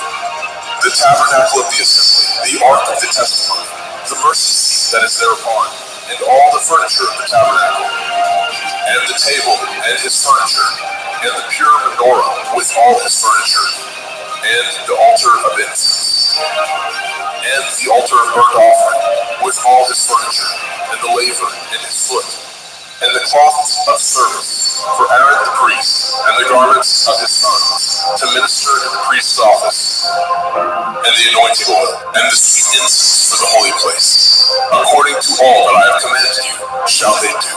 And Yahweh spoke unto Moshe, saying, Speak also unto the children of Yasharel, saying, Truly my Shabbatot ye shall guard, for it is a sign between me and you throughout your generations, that ye may know that I am Yahweh the Kodesh, Yahweh who sanctifies you. Ye shall guard the Sabbath, therefore, for it is holy unto you. Every one that defiles it shall surely be put to death. For whosoever does any work thereon, that soul shall be cut off from among his people. 6 days may work be done, but in the seventh is the Sabbath of rest, holy unto Yahweh. Whosoever does any work in the Sabbath, he shall surely be put to death. Wherefore the children of Yasharel shall guard the Sabbath, to keep the Sabbath throughout their generations, for a perpetual covenant. It is a sign between me and the children of Yasharel forever. For in 6 days Yahweh made the heavens and the earth, and on the seventh day he rested, and was refreshed. And he gave unto Moshe, when he had made an end of communion with him upon Mount Sinai, 2 sapphires of testimony, sapphire stones, written with the finger of Elohim. Shemot, Exodus chapter 32. And when the people saw that Moshe delayed to come down out of the mount, the people gathered themselves together unto Aaron, and said unto him, Up, make us Elohim, which shall go before us. As for this Moshe, the man that brought us up out of the land of Mitzrayim, we know not what is become of him.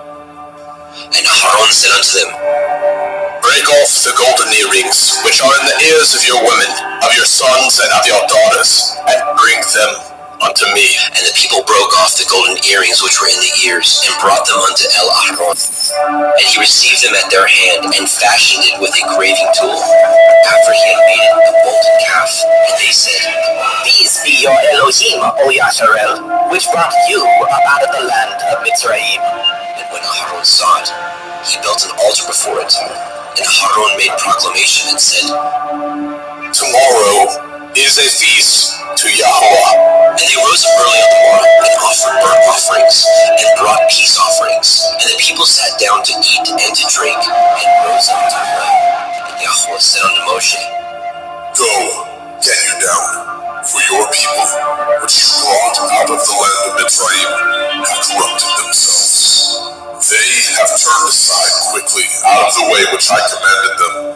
They have made them a molten calf, and have worshipped it, and have sacrificed thereunto, and said, These be your Elohim, O Yasharel, which have brought you up out of the land of Mitzrayim. And Yahweh said unto Moshe, I have seen this people, and behold, it is a stiff-necked people.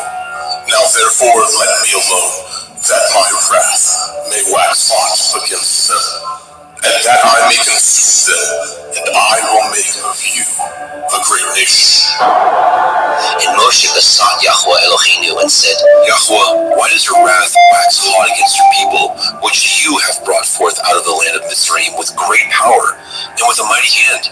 Wherefore should the Mitzrayim speak and say, For mischief did he bring them out, to slay them in the mountains, and to consume them from the face of the earth? Turn from your fierce wrath, and repent of this evil against your people. Remember Avraham, Yitzchak, and Yisrael, your servants, to whom you swore by your own self, and said unto them, I will multiply your seed as the stars of heaven. And all this land that I have spoken of will I give unto your seed, and they shall inherit it forever. And Yahweh repented of the evil which he thought to do unto his people. And Moshe turned, and went down from the mount, and the 2 sapphires of the testimony were in his hand. The sapphires were written on both their sides, on the one side and on the other were they written. And the sapphires were the work of Elohim, and the writing was the writing of Elohim, graven upon the sapphires. And when Yahusha heard the noise of the people as they shouted, he said unto Moshe, There is noise of war in the camp. and he said, It is not the voice of them that shout for mastery, neither is it the voice of them that cry for being overcome, but the noise of them that sing do I hear. And it came to pass, as soon as he came nigh unto the camp, that he saw the calf and the dancing. Moshe's anger waxed hot, and he cast the sapphires out of his hands, and broke them beneath the mountain.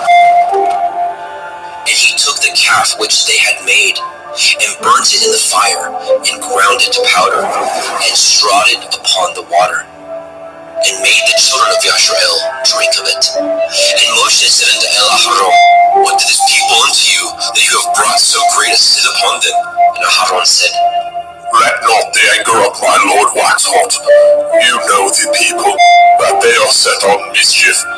For they said unto me, Make us Elohim, which shall go before us.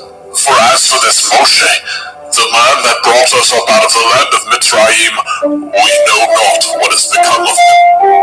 And I said unto them, Whosoever has any gold, let them break it off. So they gave it me, and I cast it into the fire, and there came out this calf.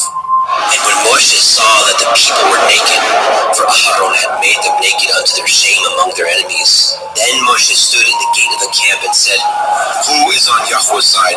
Let him come unto me. And all the sons of Levi gathered themselves together unto him.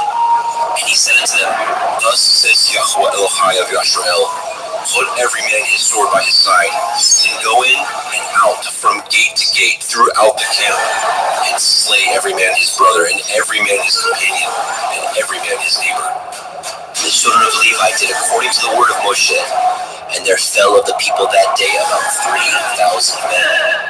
For Moshe had said, Consecrate yourselves today to Yahweh, even every man upon his son and upon his brother, that he may bestow upon you a blessing this day. It came to pass on the morrow that Moshe said unto the people, Ye have sinned a great sin, and now I will go up unto El Yahweh. Perchance I shall make an atonement for your sin. And Moshe returned unto El Yahweh and said, Oh, this people has sinned a great sin, and have made them Elohai of gold. Yet now, if you will forgive their sin, and if not, blot me, I pray you, out of your sefer which you have written. And Yahweh said unto Moshe, Whosoever has sinned against me, him will I blot out of my sefer. Therefore now go, lead the people into the place of which I have spoken unto you. Behold, my angel shall go before you. Nevertheless, in the day when I visit, I will visit their sin upon them. And Yahweh plagued the people, because they made the calf which Aharon made. Shemot, Exodus chapter 33.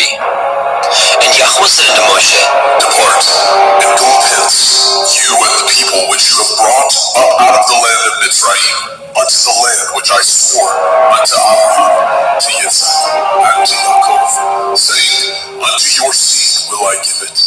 And I will send an angel before you, and I will drive out the Kenai, the Amorite, the Hittite, the Perizzite, the Hivite, and the Jebusite, unto a land flowing with milk and honey, for I will not go up in the midst of you, for you are a stiff-necked people, lest I consume you in the way. And when the people heard the evil report, they mourned. And no man did put on him his garments. For Yahweh had said unto Moshe, Say unto the children of Yasharel, Ye are a stiff-necked people. I will come up into the midst of you in a moment, and consume you. Therefore now put off your ornaments from you, that I may know what to do unto you. And the children of Yashrael stripped themselves of their ornaments by the Mount Horeb. And Moshe took the tabernacle, and pitched it without the camp, afar off from the camp, and called it the tabernacle of the assembly. And it came to pass that everyone which sought Yahweh went out unto the tabernacle of the assembly, which was without the camp. And it came to pass, when Moshe went out unto the tabernacle, that all the people rose up, and stood every man at his tent door, and looked after Moshe until he was gone into the tabernacle. And it came to pass, as Moshe entered into the tabernacle, the cloudy pillar descended and stood at the door of the tabernacle, and Yahweh talked with Moshe. And all the people saw the cloudy pillar stand at the tabernacle door, and all the people rose up and worshipped, every man in his tent door.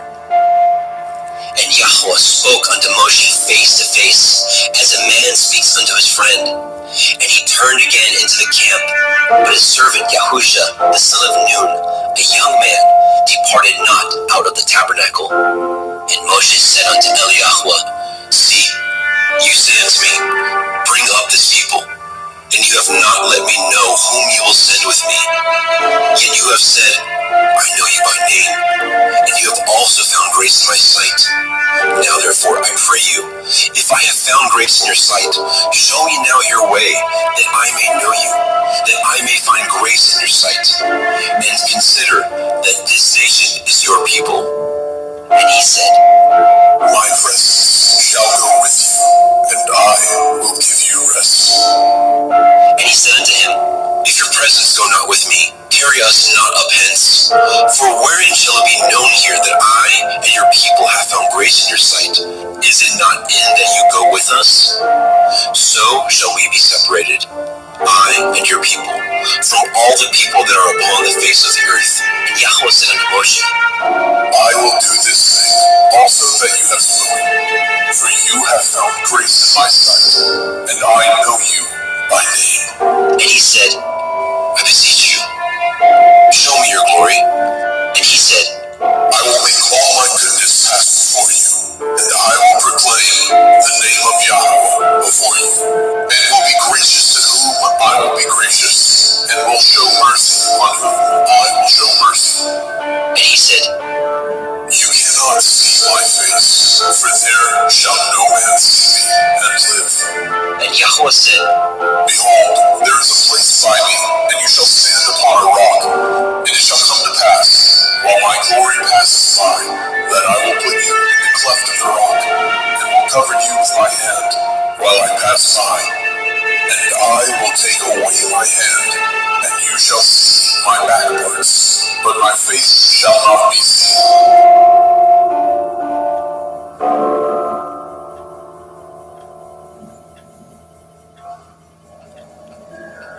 Shemot, Exodus chapter 34. And Yahweh said unto Moshe, Hew you 2 sapphire stones like unto the first, and I will write upon these sapphires the words that were in the first sapphires, which you broke. And be ready in the morning, and come up in the morning unto Mount Sinai, and present yourself there to me in the top of the mount. And no man shall come up with you, neither let any man be throughout all the mount, neither let the flocks nor herds feed before that mount. And he hewed 2 sapphire stones like unto the first. And Moshe rose up early in the morning, and went up unto Mount Sinai, as Yahweh had commanded him, and took in his hand the 2 sapphire stones. And Yahweh descended in the cloud, and stood with him there, and proclaimed the name of Yahweh. And Yahweh passed by before him, and proclaimed, Yahweh, Yahweh El, merciful and gracious, long-suffering and abundant in goodness and truth, keeping mercy for thousands, forgiving iniquity and transgression and sin, and that will by no means clear the guilty, visiting the iniquity of the fathers upon the children, and upon the children's children, unto the 3rd and 4th generation. And Moshe made haste, and bowed his head toward the earth, and worshipped. And he said, If now I have found grace in your sight, O Adonai, let my Adonai, I pray you, go among us, for it is a stiff-necked people, and pardon our iniquity and our sin, and take us for your inheritance. And he said, Behold, I cut a covenant before all your people. I will do wonders, such as have not been done in all the earth, nor in any nation. And all the people among which you are shall see the work of Yahweh. For it is a terrible thing that I will do with you. Guard that which I command you this day. Behold, I drive out before you the Amorite, the Canaanite, the Hittite, and the Perizzite, and the Hivite, and the Jebusite. Take heed to yourselves, lest you cut a covenant with the inhabitants of the land whither you go, lest it be for a snare in the midst of you. But ye shall destroy their altars, break their images, and cut down their Asherah poles. For you shall worship no other El, for Yahweh Kana. Yahweh is jealous, is thy name. He is a jealous El. Lest you cut a covenant with the inhabitants of the land, and they go a-whoring after their Elohim, and do sacrifice unto their Elohim, and one call you, and you eat of his sacrifice, and take of their daughters unto your sons, and their daughters go a-whoring after their Elohim, and make your sons go a-whoring after their Elohim. You shall make no molten Elohai. The feast of matzah, unleavened bread, shall you guard. 7 days you shall eat matzah, unleavened bread, as I commanded you, in the time of the month of Eve. For in the month of Eve you came out from Mitzrayim. All that opens the womb is mine, and every firstling among your cattle, whether ox or sheep, that is male. But the firstling of an ass you shall redeem with a lamb, and if you redeem him not, then shall you break his neck. All the firstborn of your sons you shall redeem, and none shall appear before me empty. 6 days you shall work, but on the 7th day you shall rest. In earing time and in harvest you shall rest. And you shall observe the feast of Katsir, harvest, of the first fruits of wheat harvest, and the feast of Asif, ingathering, at the year's end. Thrice in the year shall all your men children appear before Adonai Yahweh, the Elohai of Yasharel. For I will cast out the nations before you, and enlarge your borders. Neither shall any man desire your land, when you shall go up to appear before Yahweh Elohika thrice in the year. You shall not offer the blood of my sacrifice with leaven, neither shall the sacrifice of the feast of the Pesach be left unto the morning. The first of the first fruits of your land you shall bring into the house of Yahweh Elohika. You shall not see the kid in his mother's milk. And Yahweh said unto Moshe, Write these words, for after the tenor of these words I have cut a covenant with you and with Yasharel. And he was there with Yahweh 40 days and 40 nights. He did neither eat bread nor drink water. And he wrote upon the sapphires the words of the covenant, the 10 Devarim. And it came to pass, when Moshe came down from Mount Sinai with the 2 sapphires of testimony in Moshe's hand, when he came down from the mount, that Moshe knew not that the skin of his face shone while he talked with him. And when Aharon and all the children of Yasharel saw Moshe, behold, the skin of his face shone, and they were afraid to come nigh him. And Moshe called unto them, and Aharon and all the rulers of the assembly returned unto him, and Moshe talked with them. And afterward, all the children of Yasharel came nigh, and he gave them in commandment all that Yahweh had spoken with him in Mount Sinai. Until Moshe had done speaking with him, he put a veil on his face. But when Moshe went in before Yahweh to speak with him, he took the veil off until he came out. And he came out and spoke unto the children of Yasharel, which he was commanded. And the children of Yasharel saw the face of Moshe, that the skin of Moshe's face shone. And Moshe put the veil upon his face again, until he went in to speak with him. Shemot, Exodus chapter 35. And Moshe gathered all the assembly of the children of Yasharel together, and said unto them, These are the words which Yahweh has commanded, that ye should do them. 6 days shall work be done, but on the 7th day there shall be to you a holy day, a Shabbat of rest to Yahweh. Whosoever does work thereon shall be put to death. Ye shall kindle no fire throughout your habitations upon the Sabbath. And Moshe spoke unto all the assembly of the children of Yasharel, saying, This is the thing which Yahweh commanded, saying, Take ye from among you an offering unto Yahweh. Whosoever is of a willing heart, let him bring it, an offering of Yahweh, gold and silver and brass, and blue, and purple, and scarlet, and fine linen, and goat's hair, and ram skins dyed red, and badger skins, and shittim wood, and oil for the light, and spices for anointing oil, and for the sweet incense, and onyx stones, and stones to be set for the ephod, and for the breastplate. And every wise-hearted among you shall come, and make all that Yahweh has commanded. The tabernacle, his tent, and his covering, his taches, and his boards, his bars, his pillars, and his sockets, the ark, and the staves thereof, with the mercy seat, and the veil of covering, the table, and his staves, and all his vessels, and the showbread, the menorah, also for the light, and his furniture, and his lamps, with the oil for the light, and the incense altar, and his staves, and the anointing oil, and the sweet incense, and the hanging for the door at the entering in of the tabernacle.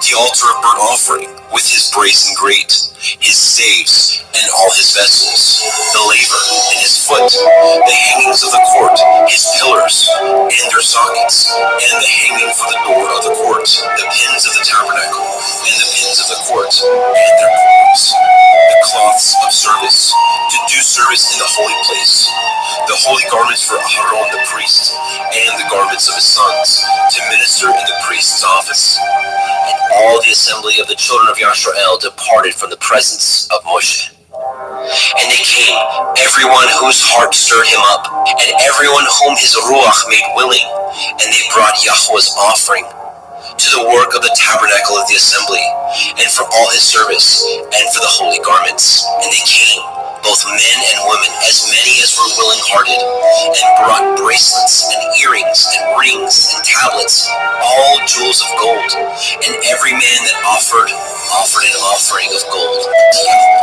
And every man with whom was found blue, and purple, and scarlet, and fine linen, and goat's hair, and red skins of rams, and badger skins, brought them. Everyone that did offer an offering of silver and brass brought Yahweh's offering. And every man with whom was found shittim wood for any work of the service brought it. And all the women that were wise-hearted did spin with their hands, and brought that which they had spun, both of blue, and of purple, and of scarlet, and of fine linen. And all the women whose heart stirred them up in wisdom spun goat's hair. And the rulers brought onyx stones, and stones to be set for the ephod, and for the breastplate, and spice, and oil for the light, and for the anointing oil, and for the sweet incense. The children of Yashrael brought a willing offering unto Yahweh, every man and woman, whose heart made them willing to bring for all the manner of work, which Yahweh had commanded to be made by the hand of Moshe. And Moshe said unto the children of Yashrael, See, Yahweh has called by name Bezalel, the son of Uri, the son of Horai, of the tribe of Yehudah, and he has filled him with the Ruach Elohim, in wisdom, in understanding, and in knowledge, and in all manner of workmanship, and to devise curious works, to work in gold, and in silver, and in brass, and in the cutting of stones, to set them, and in carving of wood, to make any manner of cunning work. And he has put in his heart that he may teach both he and Aholiab, the son of Ahisamach, of the tribe of Dan. Them has he filled with wisdom of heart, to work all manner of work, of the engraver, and of the cunning workman, and of the embroider, in blue, and in purple, in scarlet, and in fine linen, and of the weaver, even of them that do any work, and of those that devise cunning work. Shemot, Exodus chapter 36.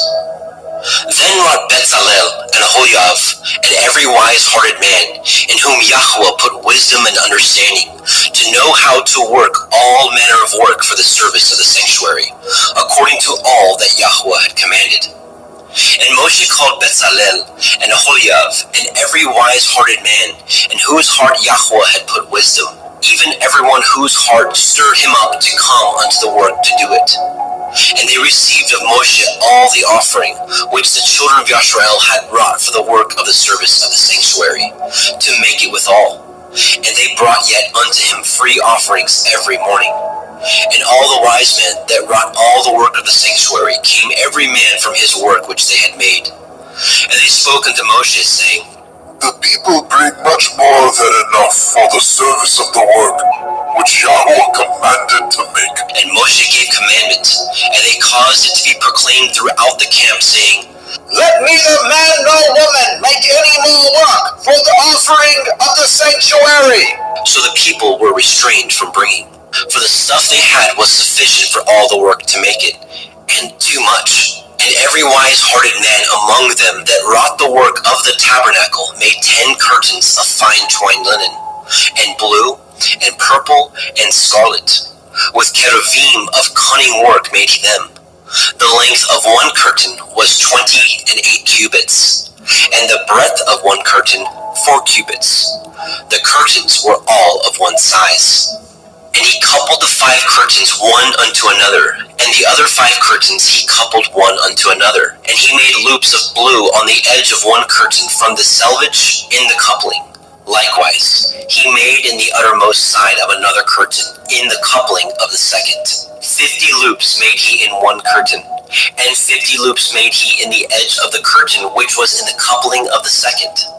The loops held one curtain to another. He made 50 taches of gold, and coupled the curtains one unto another with the taches. So it became one tabernacle. And he made curtains of goat's hair for the tent over the tabernacle. 11 curtains he made them. The length of one curtain was 30 cubits, and 4 cubits was the breadth of one curtain. 11 curtains were of one size. And he coupled the 5 curtains by themselves, and 6 curtains by themselves. And he made 50 loops upon the uttermost edge of the curtain in the coupling, and 50 loops made he upon the edge of the curtain which couples the second. And he made 50 taches of brass to couple the tent together, that it might be one. And he made a covering for the tent of ram skins dyed red, and a covering of badger skins above that. And he made the boards for the tabernacle of shittim wood, standing up. The length of a board was 10 cubits, and the breadth of a board 1 cubit and a half. One board had 2 tenons, equally distant one from another. Thus did he make for all the boards of the tabernacle. And he made the boards for the tabernacle, 20 boards for the south side, southward. And 40 sockets of silver he made under the 20 boards, 2 sockets under one board for his 2 tenons, and 2 sockets under another board for his 2 tenons. And for the other side of the tabernacle, which is toward the north corner, he made 20 boards. And there 40 sockets of silver, 2 sockets under one board, and 2 sockets under another board. And for the sides of the tabernacle westward, he made 6 boards. And 2 boards made he for the corners of the tabernacle and the 2 sides. And they were coupled beneath, and coupled together at the head thereof, to one ring. Thus he did to both of them in both of the corners. And there were 8 boards, and their sockets were 16 sockets of silver, and under every board 2 sockets. And he made bars of shittim wood, 5 for the boards of the one side of the tabernacle, and 5 bars for the boards of the other side of the tabernacle, and 5 bars for the boards of the tabernacle for the sides westward. And he made the middle bar to shoot through the boards from the one end to the other. And he overlaid the boards with gold, and made their rings of gold to be places for the bars, and overlaid the bars with gold. And he made a veil of blue, and purple, and scarlet, and fine twined linen. With cherubim he made it of cunning work. And he made thereunto 4 pillars of shittim wood, and overlaid them with gold. Their hooks were of gold. And he cast for them 4 sockets of silver. And he made a hanging for the tabernacle door of blue, and purple, and scarlet, and fine twined linen of needlework. And the 5 pillars of it, their hooks, and he overlaid their chapiters and their fillets with gold. But their 5 sockets were of brass. Shemot, Exodus chapter 37. And Bezalel made the ark of shittim wood. 2 cubits and a half was the length of it, and a cubit and a half the breadth of it, and a cubit and a half the height of it. And he overlaid it with pure gold, within and without, and made a crown of gold to it round about. And he cast for it 4 rings of gold, to be set by the 4 corners of it, even 2 rings upon the one side of it, and 2 rings upon the other side of it. And he made staves of shittim wood, and overlaid them with gold. And he put the staves into the rings by the sides of the ark to bear the ark. And he made the mercy seat of pure gold. 2 cubits and a half was the length thereof, and 1 cubit and a half the breadth thereof. And he made 2 cherubim of gold, beaten out of one piece made he them, on the 2 ends of the mercy seat, 1 cherub on the end of this side, and another cherub on the other end of that side. Out of the mercy seat made he the cherubim on the 2 ends thereof. And the cherubim spread out their wings on high, and covered with their wings over the mercy seat, with their faces one to another, even to the mercy seatward were the faces of the cherubim. And he made the table of shittim wood. 2 cubits was the length thereof, and 1 cubit the breadth thereof, and 1 cubit and a half the height thereof. And he overlaid it with pure gold, and made thereunto a crown of gold round about. Also he made thereunto a border of a handbreadth round about, and made a crown of gold for the border thereof round about. And he cast for it 4 rings of gold, and put the rings upon the 4 corners that were in the 4 feet thereof. Over against the border were the rings, the places for the staves to bear the table. And he made the staves of shittim wood, and overlaid them with gold, to bear the table. And he made the vessels which were upon the table, his dishes, and his spoons, and his bowls, and his covers to cover withal of pure gold. And he made the menorah of pure gold, of beaten work he made the menorah, his shaft, and his branch, his bowls, his knops, and his flowers were of the same. And 6 branches going out of the sides thereof, 3 branches of the menorah out of the one side thereof, and 3 branches of the menorah out of the other side thereof. 3 bowls made after the fashion of almonds in one branch, a knop and a flower, and 3 bowls made like almonds in another branch, a knop and a flower. So throughout the 6 branches going out of the menorah. And in the menorah were 4 bowls made like almonds, his knops and his flowers, and a knop under 2 branches of the same, and a knop under 2 branches of the same, and a knop under 2 branches of the same, according to the 6 branches going out of it. Their knops and their branches were of the same. All of it was one beaten work of pure gold. And he made his 7 lamps, and his snuffers, and his snuff dishes of pure gold. Of a talent of pure gold made he it, and all the vessels thereof. And he made the incense altar of shittim wood. The length of it was 1 cubit, and the breadth of it 1 cubit. It was 4 square. 2 cubits was the height of it. The horns thereof were of the same. And he overlaid it with pure gold, both the top of it and the sides thereof round about. And the horns of it also he made unto it a crown of gold round about. And he made 2 rings of gold for it under the crown thereof, by the 2 corners of it, upon the 2 sides thereof, to be places for the staves to bear it withal. And he made the staves of shittim wood, and overlaid them with gold. And he made the holy anointing oil, and the pure incense of sweet spices, according to the work of the apothecary. Shemot, Exodus chapter 38. And he made the altar of burnt offering of shittim wood. 5 cubits was the length thereof, and 5 cubits the breadth thereof. It was 4 square, and 3 cubits the height thereof. And he made the horns thereof on the 4 corners of it. The horns thereof were of the same, and he overlaid it with brass. And he made all the vessels of the altar, the pots, the shovels, and the basins, and the flesh hooks, and the fire pans, all the vessels thereof he made of brass. And he made for the altar a brazen grate of network under the compass thereof, beneath unto the midst of it. And he cast 4 rings for the 4 ends of the grate of brass, to be places for the staves. And he made the staves of shittim wood, and overlaid them with brass. And he put the staves into the rings on the sides of the altar, to bear it withal. He made the altar hollow with boards. And he made the laver of brass, and the foot of it brass, of the looking glasses of the women assembling, which assembled at the door of the tabernacle of the assembly. And he made the court on the south side southward. The hangings of the court were of fine twined linen, 100 cubits. Their pillars were 20, and their brazen sockets 20. The hooks of the pillars pillars and their fillets were of silver. And for the north side the hangings were 100 cubits. Their pillars were 20, and their sockets of brass 20. The hooks of the pillars and their fillets of silver.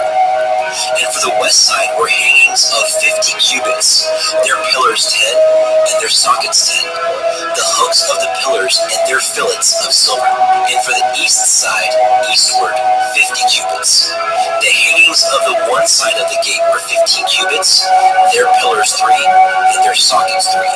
And for the other side of the court gate, on this hand and on that hand, were hangings of 15 cubits, their pillars 3, and their sockets 3.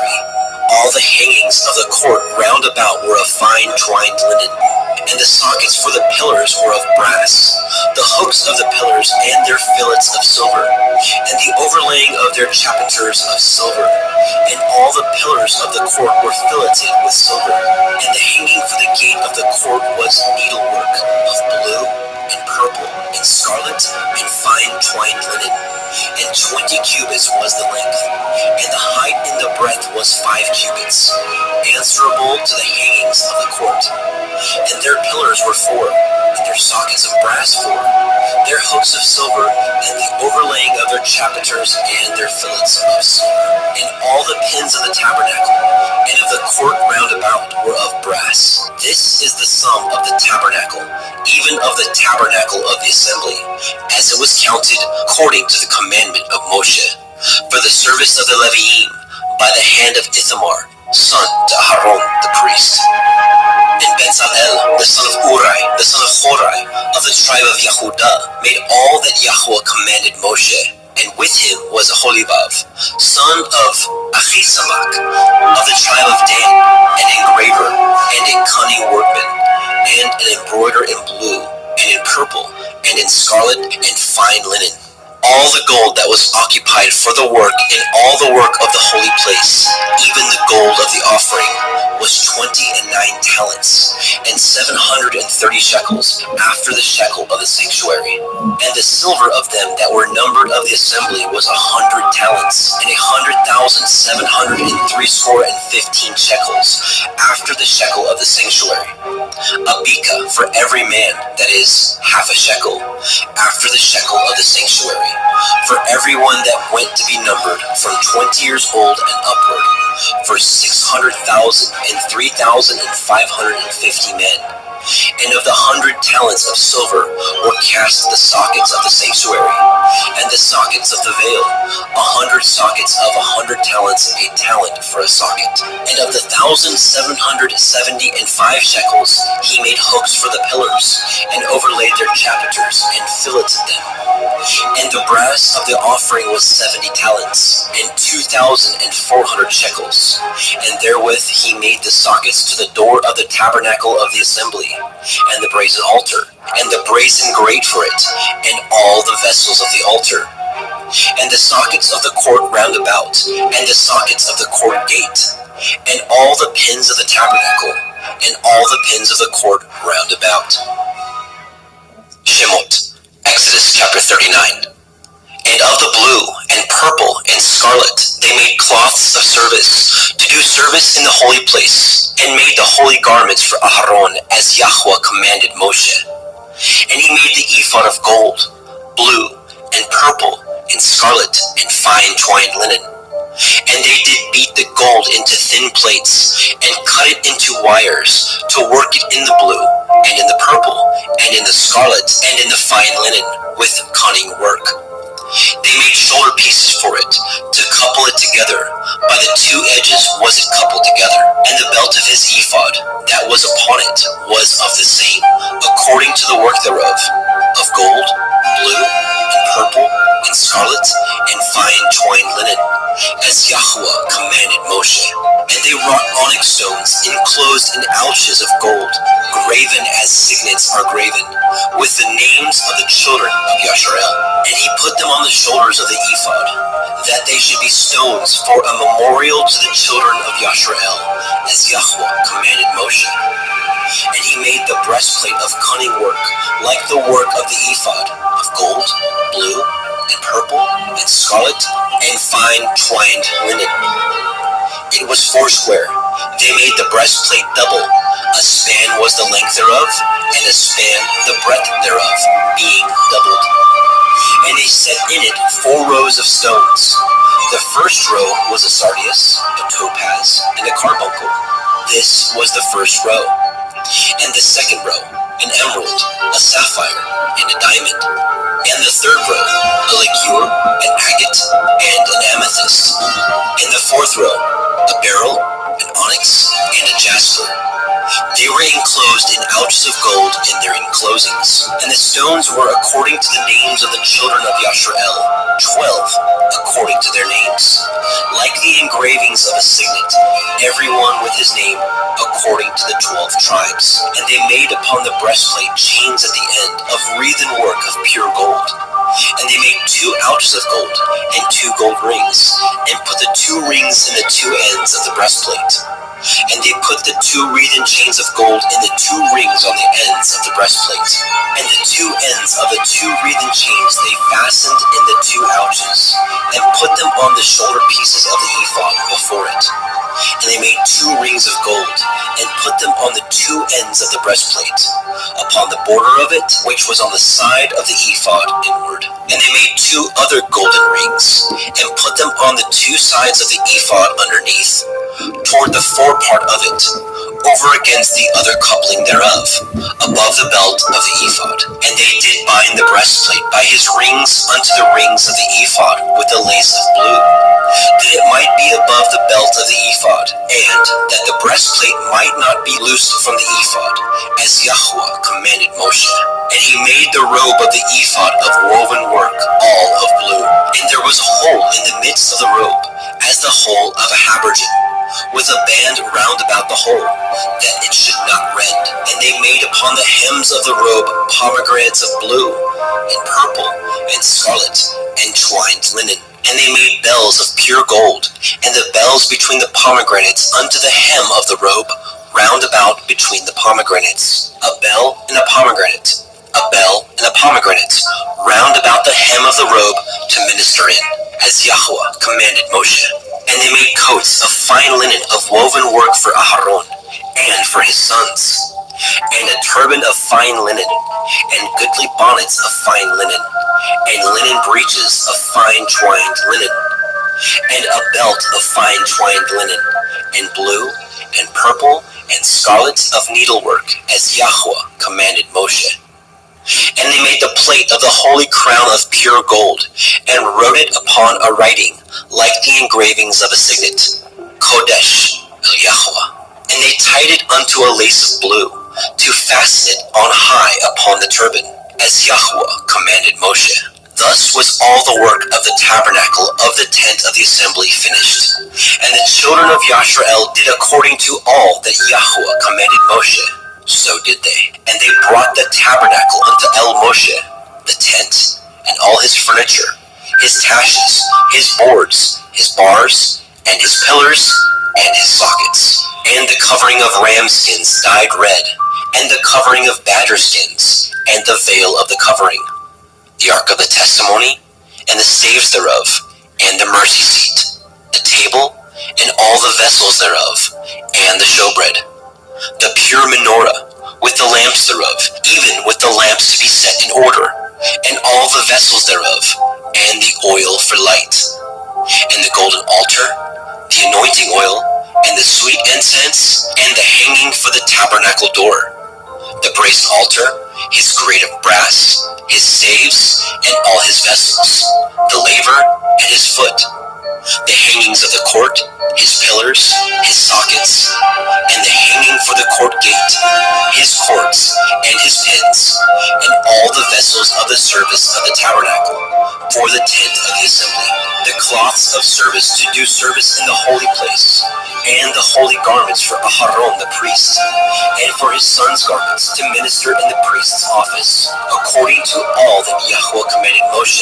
So the children of Yashrael made all the work. And Moshe did look upon all the work, and behold, they had done it as Yahweh had commanded. Even so had they done it, and Moshe blessed them. Shemot, Exodus chapter 40.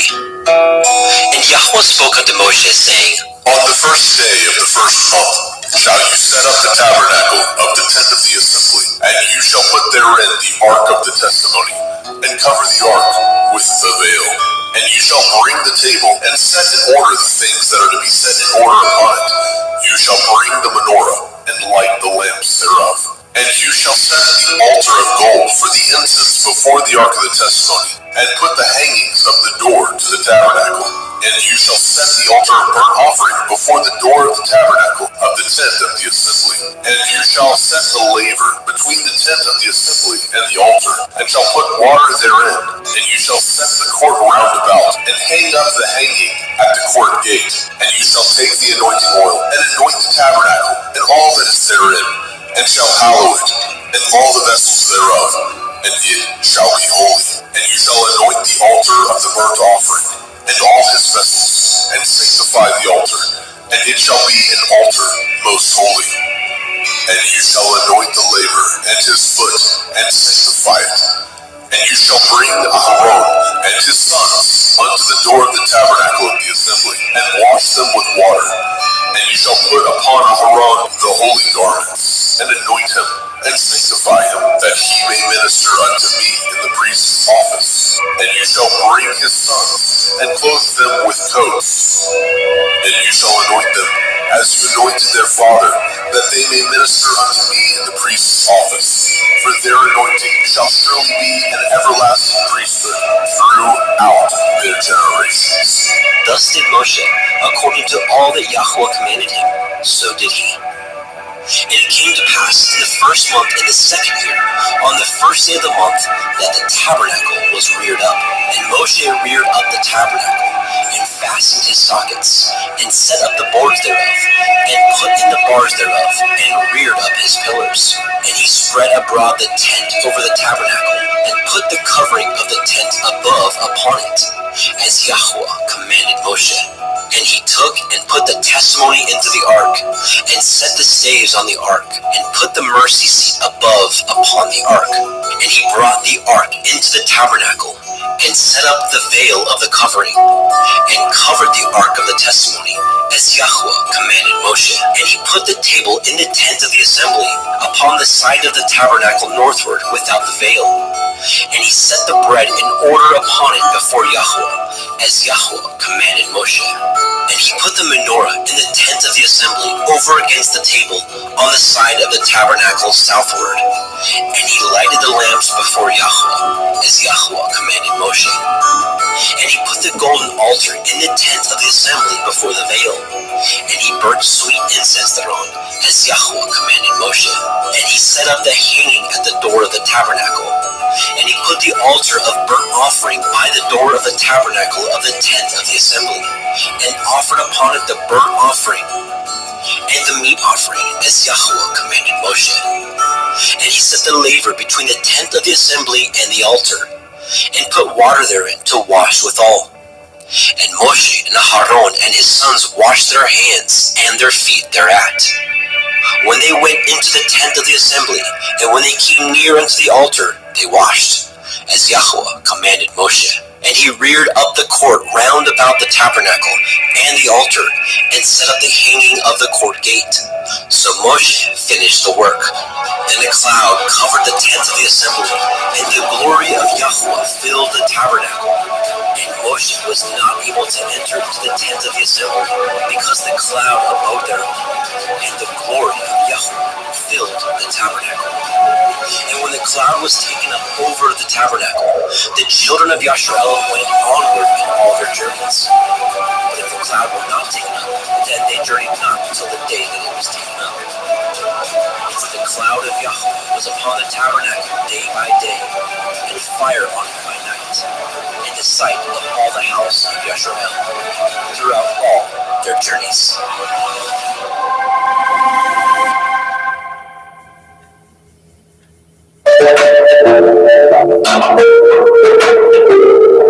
We could have been born at any time in history, and the Most High Yahweh chose for us to be here and now, a time when knowledge has increased and many go to and fro.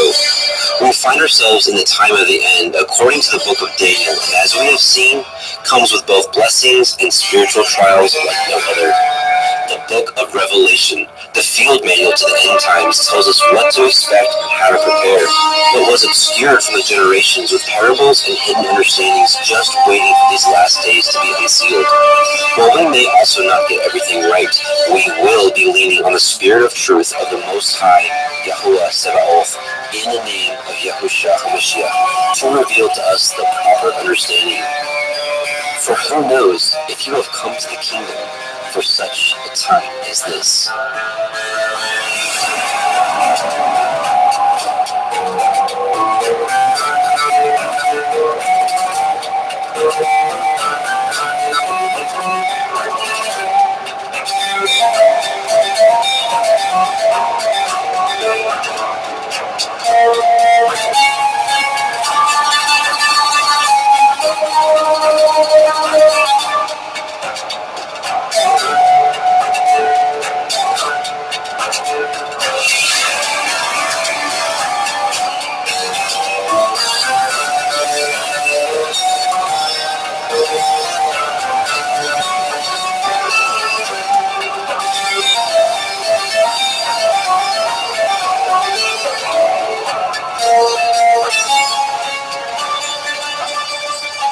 Sisters, welcome to the Parable of the Vineyard YouTube live stream.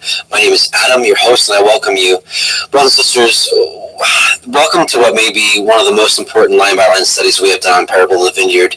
The book of Revelation has truly been veiled over the centuries, and I do believe that Yahuwah has begun to unseal it over the past few years. Now, with that being said, let it be known that I am merely a student of the Word and have felt led to share the little bit of wisdom that Yahuwah may have bestowed upon me, which means that I will not get everything right. This study, I ask you to test everything, and honestly, with all studies for that matter, and with all studies out there.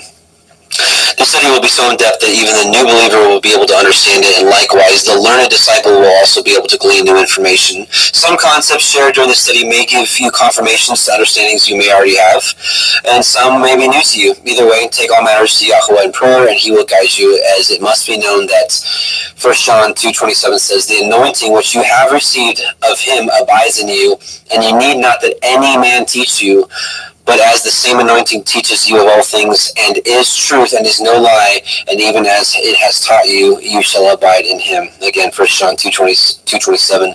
And one more verse to start this out. Matthew 23:8 says, "But be ye not called rabbi," which means teacher, right, or master, "for one is your master, even Mashiach, and all you are brethren." So let that be known that Messiah is the teacher, the Ruach HaKodesh is the teacher. We're just study partners together. So before we get started, let's do a quick prayer and supplicate to Yahuwah. Let's bow our hearts. Heavenly Father, Yahuwah, in Yahushua's name, we come before you. We thank you first and foremost for Messiah Yahushua, because we know, as the scripture says, that no one can come to you but by belief in Messiah. So we thank you for his blood that has washed us from our sins. We ask you to continue to cultivate in our heart fruit that you've always been looking for from us, obedience to your ways.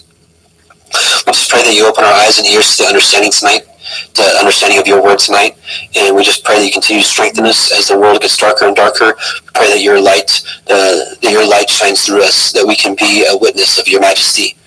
We bless you in Yahushua's name. Amen.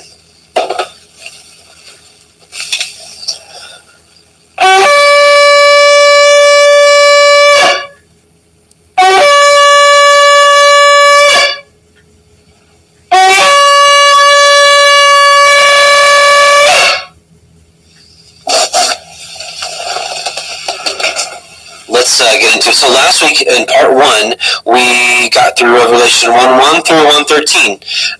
Hopefully it was beneficial to you. If you're just watching this and you haven't seen part 1, I would recommend watching part 1 first, but definitely not needed because you can pick back up at any time. So I want to address a few things. Many of you actually had questions regarding the two witnesses, and please keep the questions and rebuttals coming, because when we get to Revelation chapter 11, we're going to do an even deeper study on the two witnesses, and I'm going to do my best to answer every question, as I know that this is a sensitive topic to many, just like the 144,000. These are studies that people really dig their heels in once they kind of make their mind up. So, which I don't blame you. I don't. We all kind of tend to do that. but I definitely want to keep this study as open and transparent and as close to scriptures as possible without reaching, without making assumptions, those type of things. But I do want to answer a few quick questions that came up. Now, a lot of you are really sticking to the it's two physical men coming here, breathing fire on everybody like a dragon, and that kind of stuff. And that may be the case. I will address the Enoch Elijah or Moses Elijah theory real quick. Think about this. What if it's like kind of a dual understanding? And by the way, I am addressing what we talked about last week. For those of you that may just be stumbling upon this live or as recording, we talked a lot about the two witnesses. But what if it's not just two physical men? What if it's the spirit of Elijah and the spirit of Enoch, or the spirit of Moses and the spirit of Elijah, whatever you kind of hold to? Because this kind of reminds me a little bit of what we saw with John the Baptist. And let me pull up a little scripture if you don't mind. And let's get this study started. So in Malachi 4:4-6, it says, "Remember ye the Torah of Moshe, my servant, which I command," the Hebrew word here for law is Torah. "Remember ye the Torah of Moshe, my servant, which I commanded unto him in Horeb," which is Mount Sinai, "for all Israel with the statutes and judgments. Behold, I will send you Elijah the prophet before the coming of the great and dreadful day of Yahweh, and he shall turn the heart of the fathers to the children, and the heart of the children to their fathers, lest they come and smite the earth with a curse." All right, so this is what was kind of left out there, hanging out there before Messiah Yahusha came. So let's see what Messiah said about this. Matthew 17:10-13 says, "And his disciples asked him, saying, Why then say the scribes that Elias," which is Elijah, "must first come? And Yahusha answered and said unto him, Elias truly shall first come and restore all things. But I say unto you that Elias is come already, and they knew him not, but have done unto him whatsoever they listed. Likewise shall also the Son of Man suffer of them." Then the disciples understood that he spake unto them of John the Baptist, Yehochanan the Baptist, the immerser. So what we're seeing here is it wasn't physically Elijah coming back, the first fulfillment of it. It was his spirit. The spirit of Elijah was in John the Baptist. And so I say to you, we know that history repeats itself. And honestly, we're starting to see a lot of things that happened 2,000 years ago is happening now. We have... you had Messiah come on the scene 2,000 years ago, rebuking at that time modern day traditions of men that made of no effect the commandments of Yahweh, and he came to teach. I think he's sending that spirit again, and we're learning, we're coming back to Torah, we're coming back to his covenant, and people are rejecting it, people are still clinging to their doctrines of men and whatnot, and I think that a lot of us, which my conclusion last week was that Israel, his two houses, the house of Ephraim and the house of Judah, are his two witnesses. It's the two candlesticks. As we saw in Zechariah 4, we had the two olive branches pouring out oil into the candlestick, which it's interesting that that came up in last week's Torah portion and this week. Specifically this week, it talks about in Exodus 28, talks about how the children of Israel are to bring oil for the lamp, for the light to burn continually. And we know through Solomon, in the wisdom of Solomon in Proverbs, it's Proverbs 6:23, it says that the Torah is light, right? The commandment is a lamp and the Torah is light. And we know that the commandment was for the light to burn continually. So my point being is, I really do believe that he's raising up his remnant, he's raising up his witnesses, and we're starting to share what he's given to us. And so I think he may be endowing us with the spirit of Enoch, the spirit of Elijah. Let's talk about the spirit of Elijah really quickly and kind of what that may look like. We saw it with John the Baptist, right? I mean, he was reproving the people. He's like, turn them back, repent, bring forth fruits worthy of repentance. What's the fruit has always been? The fruit has always been, if you don't mind here. Those of you that are familiar with this are regulars here, you're very familiar with Psalm 1:1-3. "Blessed is the man that walketh not in the counsel of the ungodly, nor standeth in the way of sinners, nor sitteth in the seat of the scornful, but his delight is in the Torah of Yahweh, and in his Torah doth he meditate day and night. And he," so the person that delights in the Torah and meditates on it, "he shall be like a tree planted by the rivers of water that bringeth forth his fruit in his season. His leaf also shall not wither, and whatsoever he doeth shall prosper." That's the fruit that Yahweh's always been seeking from us. We're his planting, we're his creation. Just like when he creates a tomato plant, he expects that tomato plant to bring forth a tomato. You know, he plants the olive tree, he expects the olive tree to bring forth its olives. What is man supposed to bring forth? This, obedience to his ways. That's what it's always been about. So let's talk about the spirit of Elijah really quickly. We're going to turn to Jubilees chapter 23, Yovelim chapter 23. For those of you that may be unfamiliar with this was found in the Dead Sea Scroll finding. They found 15 copies of this book in Hebrew intact that was preserved.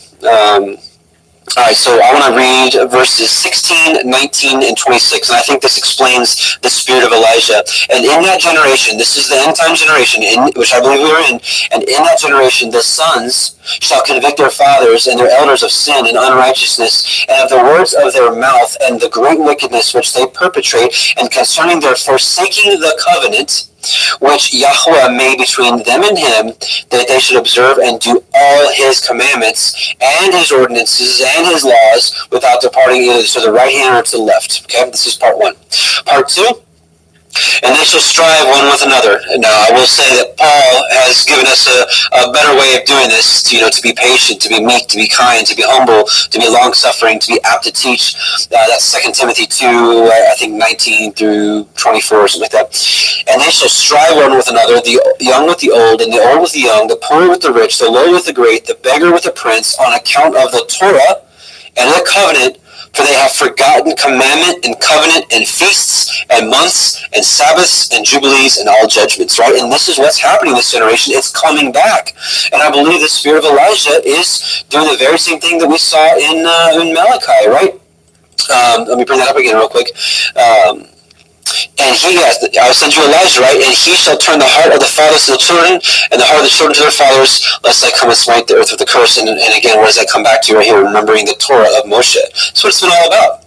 But last but not least, verse 26 of Jubilees 23, it says, and in those days the children shall begin to study the laws, the Torah, and to seek the commandments, and to return to the path of righteousness, this is the straight and narrow path that Messiah Yahushua talked about, not deviating to the left or to the right of.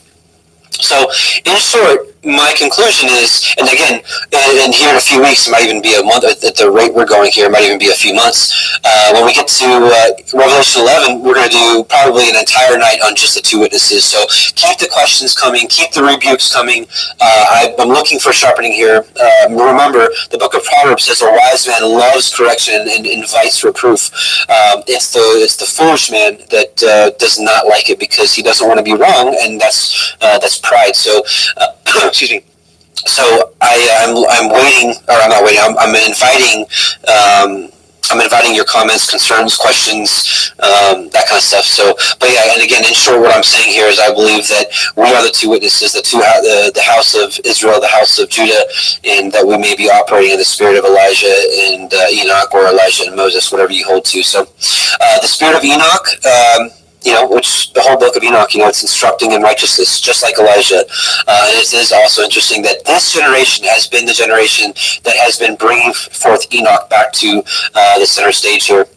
And I know most of mainstream Christianity rejects it and whatnot, but for this called out assembly, this set apart people that he is raising up, for many of us, the book of Enoch has become really a big part of our understanding. So that's my belief on that. So maybe that may answer some questions already, but again, don't worry, we're going to be going over the two witnesses in great deal and the 144,000 in great deal when we get to Revelation 7 and 14 as well. So let's get to the study at hand tonight. And so where we're at now is we are at Revelation 1:14. And, for Revelation 1:14 and 1:15, these two verses bring about some pretty radical teachings out there. And, I ended up preparing a huge study for this, but I really felt that going through this actually just praying over the last day or two, I really felt that Yahweh was like, this is a teaching I want you to do, but it's not going to be part of this Revelation study, because I want the Revelation study to stay on track, and I don't want to get too far off in rabbit trails. But I will be making a video of this, but I do want to read a few excerpts here from this write-up I did over the last few days in preparation for this study. It's called All Nations, All Tribes, the True Seed of Abraham. So let me read this portion for you.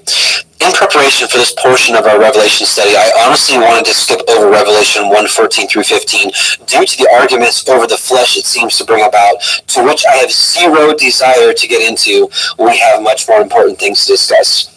Although after prayer and what seems to be nudges from Yahweh, as the days leading up to this, I've been targeted once again by those who glory in the flesh and claim superiority due to what they perceive as themselves being the true Israelites. They call themselves the Black Hebrew Israelites.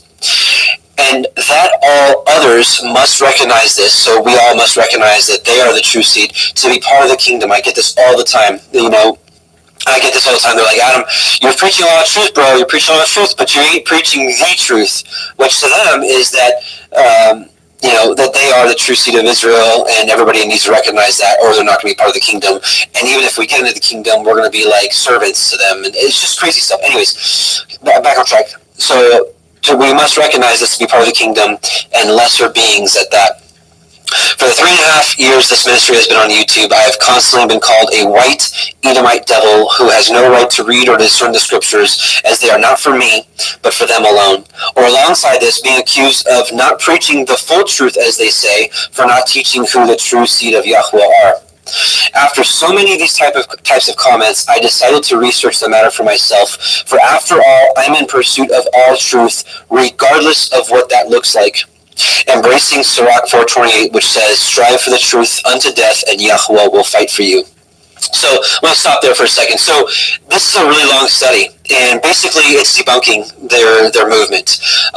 But so what I am going to do is I am going to do a separate study on this, separate video on this, but I am going to leave a link for this for anybody that wants to study this out, because once again, I'll be looking for reproof, I'll be looking for rebukes, I'll be looking for confirmations, whatever it may be, because when I put this video out, I want to address all angles, and I wanted to, answer every single question out there regarding this doctrine that they have out there. And, I would have never touched this, but it seems to touch every corner. I mean, I see it all over Facebook. I mean, this gets brought up all the time. It's all over YouTube and comment. You guys have seen it. And it's just such a fruitless movement. It's pure racism. And I get it. The black people have been horribly treated. They absolutely have. The Atlantic slave trade was horrible. Even in this country, just up until the 50s, 60s, they didn't have the same rights as white people. Like, that's crazy to me. That's horrible. That is not Christ-like. That is not Messiah-like. And so I get it. I get that they have been, trampled on by society. But just that fact doesn't prove that the true Israelites. But we're not gonna get into that right now. But so I get why they're upset. But for those out there that believe this and that hate people, hate white people, like, I didn't do this to you. We didn't do this to you. It was generations beforehand. But don't turn around and make the same mistakes that they did. We're supposed to be ambassadors for Messiah. How can we be ambassadors for Messiah if you're going around and telling people that they're inferior to you because of skin color? So you're making the same mistakes that other generations have. So we know that Messiah said, no longer is it eye for an eye, tooth for a tooth, but do good to them, right? Even do good. If you think that we're your enemies, you're still supposed to love us, right? So anyways, so I'm not going to go through this whole study. I am going to leave a link for this if you want to study it for yourself, but I am going to be making a video on this in the coming weeks. But I am going to at least go through the part here that talks about Revelation 1:14 and 1:15 that brings about so much strife. So first, it should be made clear that it does not matter to me what skin color we are. We are the true seed by faith in Messiah Yahusha. Beware of anyone who teaches superiority based off skin color, or being the true seed because of their race. My goal for this study is not to glory in the flesh, but to free those who are held captive by this belief. Yes, they are held captive by this belief because it's a glory in the flesh. This is not from the Ruach. That there is something to boast about in our racial genealogy. Let's review the scriptures, as with these three short passages I'll include will clearly state that the grace and salvation of Yahweh through Yahusha is free to all men and women who believe, and that this shouldn't even be a topic of discussion. Nevertheless, here we are. And this is not even complete. There's probably 40 verses I could have included here, but I'm just including three sections. Galatians 3:28 through 29 says, there is neither Jew nor Greek, which I would interpret as Gentile. There is neither bond nor free. There is neither male nor female, for you are all one in Messiah Yahusha. And if you be Messiahs, then are you Abraham's seed and heirs according to the promise. This right here is the true seed of Israel. Don't let anybody fool you. This is Revelation 7:9. This is a picture of the multitudes saved out of tribulation. After this I beheld, and lo, a great multitude, which no man could number, of all nations and kindreds and peoples and tongues, stood before the throne and before the Lamb, clothed with white robes and palms in their hands. Here it is right here, right? All nations, kindreds, peoples, tongues. This is all races, all of them. White, black, red, yellow, whatever. Acts 10:34 through 36. Then Peter opened his mouth and said, of a truth I perceive that Elohim is no respecter of persons, but in every nation he that feareth him and worketh righteousness is accepted with him. The word which Elohim sent unto the children of Israel, preaching peace by Yahushua HaMashiach, for he is Adonai of all. Amen. And hallelujah for the real truth of the real seed, which are those by faith in Messiah and keep his commandments. That's it. That's it. So I'm going to skip all of this here. We're going to do another study on that at another time. But I do want to address the conclusion again. So my conclusion remains, skin color should be of no importance to us, nor cause quarrels within the body of Messiah, recognizing the true seed are those who believe in Yahusha, the word and begotten of Yahuwah, and keep his commandments, not a particular skin color or race. When you read opposing comments to this discussion, discern the spirit they carry and the fruits they bear, as this will be the most telling sign as to who is holding the truth. Blessings in Yahusha's name. And I look forward to seeing you all in the great gathering and marriage supper of the Lamb. And actually, excuse me, I forgot to actually go over what is written in Revelation 1:14-15. So what do the scriptures say regarding skin color? Before we go here, I need to reiterate that I despise having to do this. But again, there is a large group of people claiming the heritage of the biblical Israelites based off their skin color. So as with all false doctrine, we must expose it by sharing the truth. And in his infinite wisdom, Yahuwah thought it meet to express the color of his people and his son, Yahushua HaMashiach, through the scripture. So, Yahusha. Revelation 1:14 says, his head and his hairs were white like wool, as white as snow, and his eyes were as a flame of fire. Now, interestingly enough, this movement that I'm talking about actually uses this verse to say that they're the true race. But it says right here, right, his head and his hair. So actually, let me read it here. So notice it emphasizes the color twice. It does not say his hair was the texture of wool, but the color. Then continues to reinforce his complexion being white as snow. Backing up to the beginning of that verse, it says his head was also white alongside his hair. What do we do with that? Other than take it at face value, have we not learned our lesson with biblical earth, i.e. pillars, immovable or unmovable, the compass upon the face of the deep, etc., etc.? Then Revelation 1:15, it says, and his feet like unto fine brass, as if they burned in a furnace. So let's look at the Greek word used for fine brass. It's chalkolebanon, all right? So it's a root word, or as a root word here, in the implied mean of whiteness or brilliancy. The KJV translated as fine brass twice, and it says some metal like of gold, if not more precious. So let's just read this here. Neuter of a compound of G, such and such and such and such, and the implied mean of whiteness or brilliancy, burnished copper, an alloy of copper or gold, and silver having a brilliant luster, fine brass. Okay? So that's the best description of what he was actually looking at. So again, this is here. This is what we just read. So skipping here, let's look at what fine brass looks like. Oops. Let's go to here.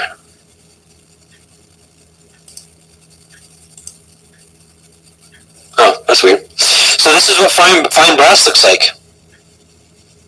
Okay. Let's look at what brass in a furnace looks like. I'm not going to have any sound here, but So this is brass. Yes, most gun shells are or bullet shells are made out of brass. So, anyways, he pours into this little furnace here, right? So this is what brass looks like in a furnace. We'll just skip ahead here. Anyways, and then this is when it's refined. So just to give you an idea of what Yehochanan was saying, and then here's another witness for Yahusha. This is Enoch 46:1, and there I saw one who had a head of days, and his head was white like wool, and with him was another being whose countenance had the appearance of a man, and his face was full of graciousness like one of the holy angels. So just a second witness, and also it's in Daniel as well. But what they say is that his hair had the texture of wool, but that's not what it says. It says his hair was white like wool. And anyways, I really hate even talking about this, but like I said, Abba put it on my heart that we have to address this because it was written. I can't just skip over what he found it was meet to write in his scripture. So that's enough for now. Like I said, I'm going to put this link in the description box for those that want to read up on this and maybe even rebuke me before I put out that video to sharpen me in any way I can. But that movement needs to be addressed, and God put it on my heart that I've got to address it. So I don't know what to do with that. So other than obey. All right, so moving on now, Revelation 1:16, and he had in his right hand 7 stars, and out of his mouth went a sharp, 2-edged sword, which we're going to read that here in Yeshayah here in a second, and his countenance was white as the sun shines in his strength. His countenance was as the sun shines in his strength. Amen. So let's, actually, my goodness, I'm all over the place here. I forgot to address the second part of Revelation 1:15, and his voice as the sound of many waters. There's actually lots of different scriptures we can pull up about this, but I actually want to pull up a vision that included this section right here. So we're going to take a look at 2 Esdras chapter 6 verses 1 through 28, and this is going to have a little section in here about the sound of many waters. So, and he said to me, at the beginning of the circle of the earth, before the portals of the world were in place, and before the assembled winds blew, and by the way, it is interesting, right, the circle of the earth, just like we see in Yeshayah, in Isaiah 40:22, it reminds me of the compass set upon the face of the deep, right? A circle does not mean a ball. In Isaiah 22, he actually says the word gadur, which is ball, and so he could have said that in Isaiah, but he didn't. He said circle. Anyways, and before the rumblings of the thunder sounded, and before the flashes of lightning shone, and before the foundations of paradise were laid, and before the beautiful flowers were seen, and before the powers of movement were established, and before the innumerable hosts of angels were gathered together, and before the heights of the air were lifted up, and before the measures of the firmaments were named, and before the footstool of Zion was established, and before the present years were reckoned, and before the imaginations of those who now sin were estranged, and before those who stored up treasures of faith were sealed, then I planted these things, and they were made through me and not through another, just as the end shall come through me and not through another. And I answered, this is Ezra speaking right to the angel Uriel, and I answered and said, what will be the dividing of times, or when will be the end of the first age and the beginning of the age that follows? And he said to me, from Abraham to Yitzchak, because from him were born Yaakov and Esau. For Jacob's hand held Esau's heel from the beginning. For Esau is the end of this age, and Jacob is the beginning of the age that follows. For the beginning of a man is his hand, and the end of a man is his heel. Between the heel and the hand, seek for nothing else, Ezra. It is interesting that right now, technically, Esau is ruling this earth in the physical sense. With the Rothschilds, the royal families, the DuPonts, the Rockefellers. These are all Esau. Esau is ruling this age, but there's going to be a time at the end of this age when Messiah Yahusha comes back and gives us that sword. Jacob will be the beginning of the age that follows. I answered and said, O sovereign Adonai, if I have found favor in your sight, show your servant the end of the signs which you did show me in part on a previous night. He answered and said to me, rise to your feet, and you will hear a full resounding voice. And if the place where you are standing is greatly shaken while the voice is speaking, do not be terrified, because the word concerns the end, and the foundations of the earth will understand that the speech concerns them, right? The foundations of the earth, right? Just like a house is built, it has foundations it's set upon. They will tremble and be shaken, for they know that their end must be changed. When I heard this, I rose to my feet and listened, and behold, a voice was speaking, and its sound was like the sound of many waters. So what we just saw, right? And his voice, the sound of many waters. This is Messiah Yahusha speaking to Ezra. And it said, Behold, the days are coming, and it shall be that when I draw near to visit the inhabitants of the earth, and when I require from the doers of iniquity the penalty of their iniquity, right? Iniquity is lawlessness. And when the humiliation of Zion is complete, and when the seal is placed upon the age which is about to pass away, then I will show these signs. The book shall be opened before the firmament, which we saw in Daniel, and all shall see it together. Infants a year old shall speak with their voices, and women with child shall give birth to premature children at 3 or 4 months, and these shall live and dance. Now, I will say, this kind of happens. I've had 5 children, and I've had infants at a year speaking with their voices. Now, not full sentences, and maybe this is what this is implying, so maybe we're not there yet. But with modern day medicine, which I hate even saying that word, but I mean, let's just say what it is. I mean, there's technology, and I don't know. I mean, is this the will of Yahweh that this technology came about so that premature preemies that are born at 3 or 4 months, they can live? There's cases out there of preemies born at 3 or 4 months that do live. Now, I don't know if that's, what this is implying, but it is interesting to think about. And these shall live and dance. Sown places shall suddenly appear unsown, and full storehouses shall suddenly be found to be empty. And the trumpet shall sound aloud, which we're going to talk about this in a bit. Remember this. And the trumpet shall sound aloud, and when all hear it, they shall suddenly be terrified. At that time, friends shall make war on friends like enemies, and the earth and all those who inhabit it shall be terrified, and the springs of the fountains shall stand still, so that for 3 hours they shall not flow. This is hard for me to understand exactly what's going on here, just being honest. And it shall be that whoever remains after that I have foretold you shall himself be saved. Right, so there's going to be an end times remnant that lasts till the end, and shall see my salvation and the end of my worlds, and they shall see the men, to a different group, who were taken up, who from their birth have not tasted death, and the heart of the earth's inhabitants shall be changed and converted to a different spirit. For evil shall be blotted out, and deceit shall be quenched, faithfulness shall flourish, and corruption shall be overcome, and the truth, the Torah, which has been so long without fruit, we talked about this earlier, shall be revealed, which is happening now. So it is interesting how all this is going on. But remember this trumpet. I think we're going to go over this a little bit later on today, if I have this right. Yeah. Oh, you know what? I didn't save that. Let's pull it up now. It's what is it? If I remember correctly, it was Joel 2.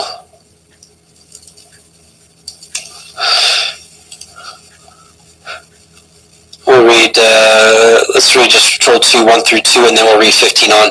Joel 2 says, Blow ye the trumpet, which this Hebrew word is actually shofar. So blow ye the shofar in Zion, and sound an alarm in my holy mountain. Let all the inhabitants of the land tremble, for the day of Yahweh cometh, for it is nigh at hand.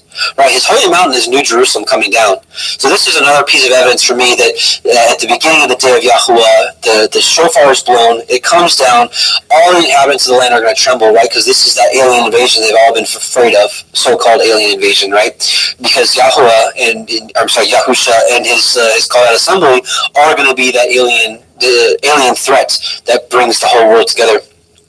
For the day of Yahweh cometh, for it is nigh at hand, a day of darkness and of gloominess, a day of clouds and of thick darkness, as the morning spread upon the mountains, a great people and a strong, there hath not been ever like, neither shall any more after it, even to the ends of many generations. So let's jump down to verse 15. Blow the trumpet in Zion, blow shofar in Zion, sanctify a fast, call us all in assembly, gather the people. This is the gathering. Sanctify the congregation. This is the call of assembly that is gathered when the shofar is blown.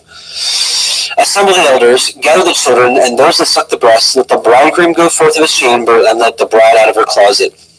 Let the priests, the ministers of Yahweh, weep between the porch and the altar, and let them say, Spare thy people, Yahweh, and give not thine heritage to reproach, that the heathen should rule over them. Wherefore should they say among the people, Where is their Elohim? Right?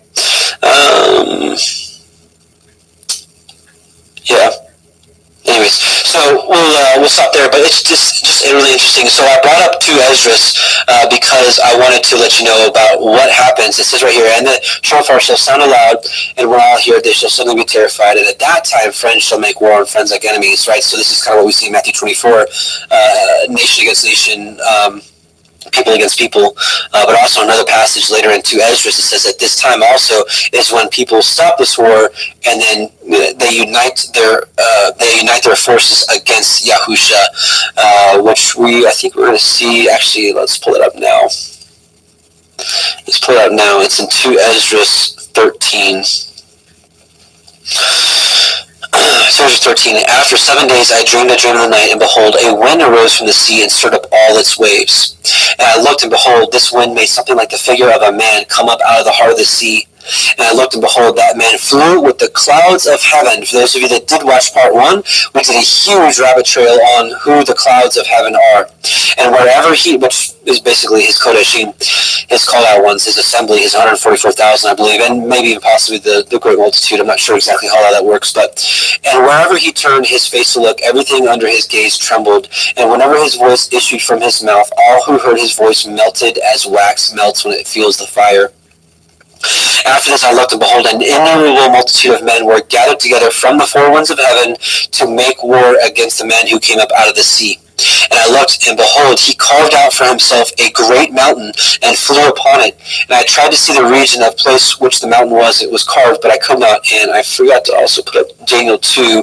Daniel 2, I think it's 34 to 35, but I'll put 36. Oops. So I may be wrong. Oh. Yeah, here we go. Thou sawest, so that stone was cut without hands. So backing up, this is I know I'm jumping all over the place, hopefully you can follow me here.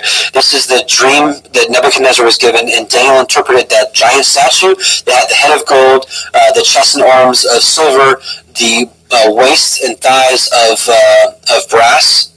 bronze or brass, and then the feet, and the legs of iron and the feet of iron mixed with clay.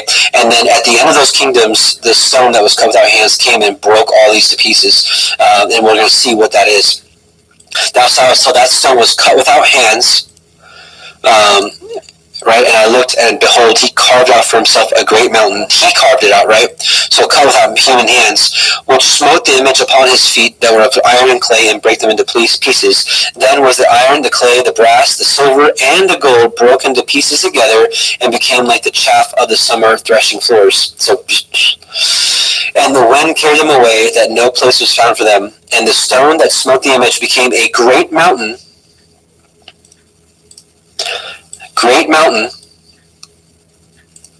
became a great mountain and filled the whole earth. Okay, so this is New Jerusalem, as we're going to find out here in 2 Esdras 13. So again, and I beheld, he carved out for himself a great mountain and flew upon it. And I tried to see the region or place from which that mountain was carved, but I could not, right, because it was cut without hands. After this I looked, and behold, all who had gathered together against him to wage war were much afraid, yet dared to fight. And behold, when he saw the onrush of the approaching multitude, he neither lifted up his hand, nor held a spear or any weapon of war, but I saw only how he sent forth from his mouth as it were a stream of fire, and from his lips a flaming breath, and from his tongue he shot forth a storm of sparks. All these were mingled together, the stream of fire, and the flaming breath, and the great storm, and fell on the onrushing multitude, which was prepared to fight, and burned them all up, so that suddenly nothing was seen of the innumerable multitude, but only the dust of ashes and the smell of smoke. When I saw it, I was amazed. After this, I saw the same man come down from the mountain and call to himself another multitude which was peaceable. Then many people came to him, some of whom were joyful and some sorrowful. This is, I believe, the wise and the foolish. I believe the wise will be joyful and the foolish will be sorrowful. Some of them were bound, and some were bringing others as offerings. This is the interpretation of the vision. So some of that might have sounded really confusing to you. The great news is the angel Uriel gives us the interpretation. Sorry. Then in great fear I awoke and besought the Most High, and said, From the beginning thou hast shown thy servant these wonders, and hast deemed me worthy to have my prayer heard by thee. Now show me also the interpretation of this dream, for as I consider it in my mind, alas, for those who will be left in those days, and still more, alas, for those who are not left. For those who are not left will be sad, because they understand what is reserved for the last days, but cannot attain it. But alas for those who also are left, and for that very reason, for they shall see great dangers and much distress, as these dreams show. Yet it is better to come into these things through incurring peril than to pass from the world like a cloud, and not see what shall happen in the last days. He answered me and said, I will tell the interpretation of the vision, and I will also explain to you the things which you have mentioned. As for what you have said about those who are left, this is the interpretation. He who brings the peril at that time will himself protect those who fall into peril, who have works and have faith in the Almighty, right? Faith without works is dead. Understand therefore that those who are left are more blessed than those who have died. This is the interpretation of the vision. As for you seeing a man come up from the heart of the sea, this is he whom the Most High has been keeping for many ages, who himself will deliver his creation, and he will direct those who are left.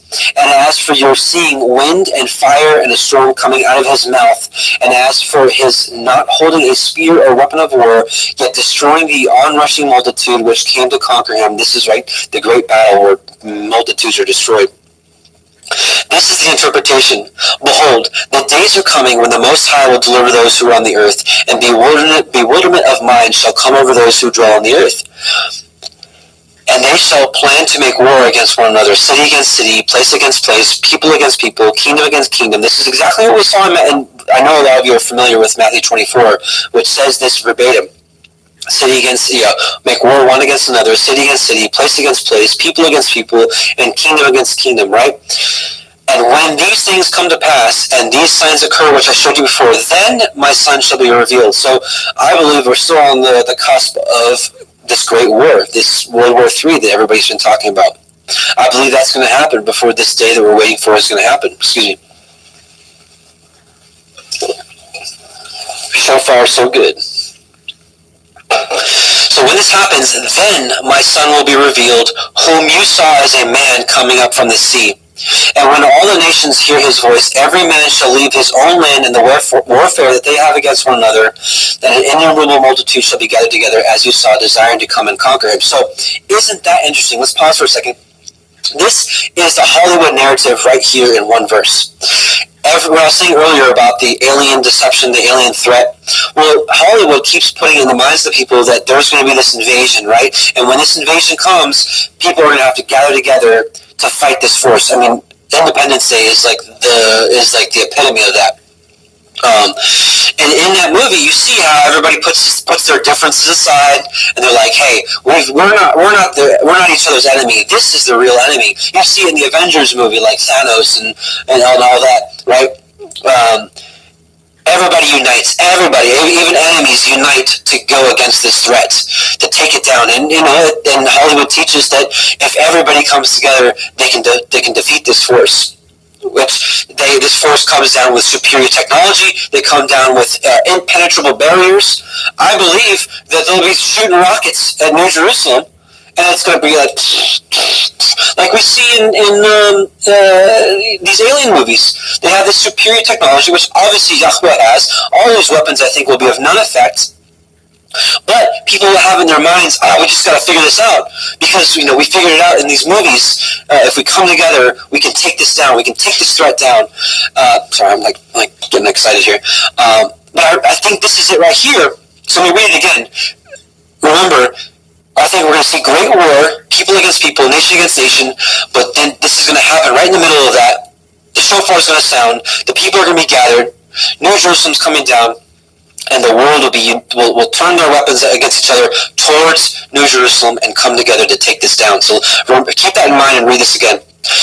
So once again. And they shall plan to make war against another, city against city, place against place, people against people, kingdom against kingdom.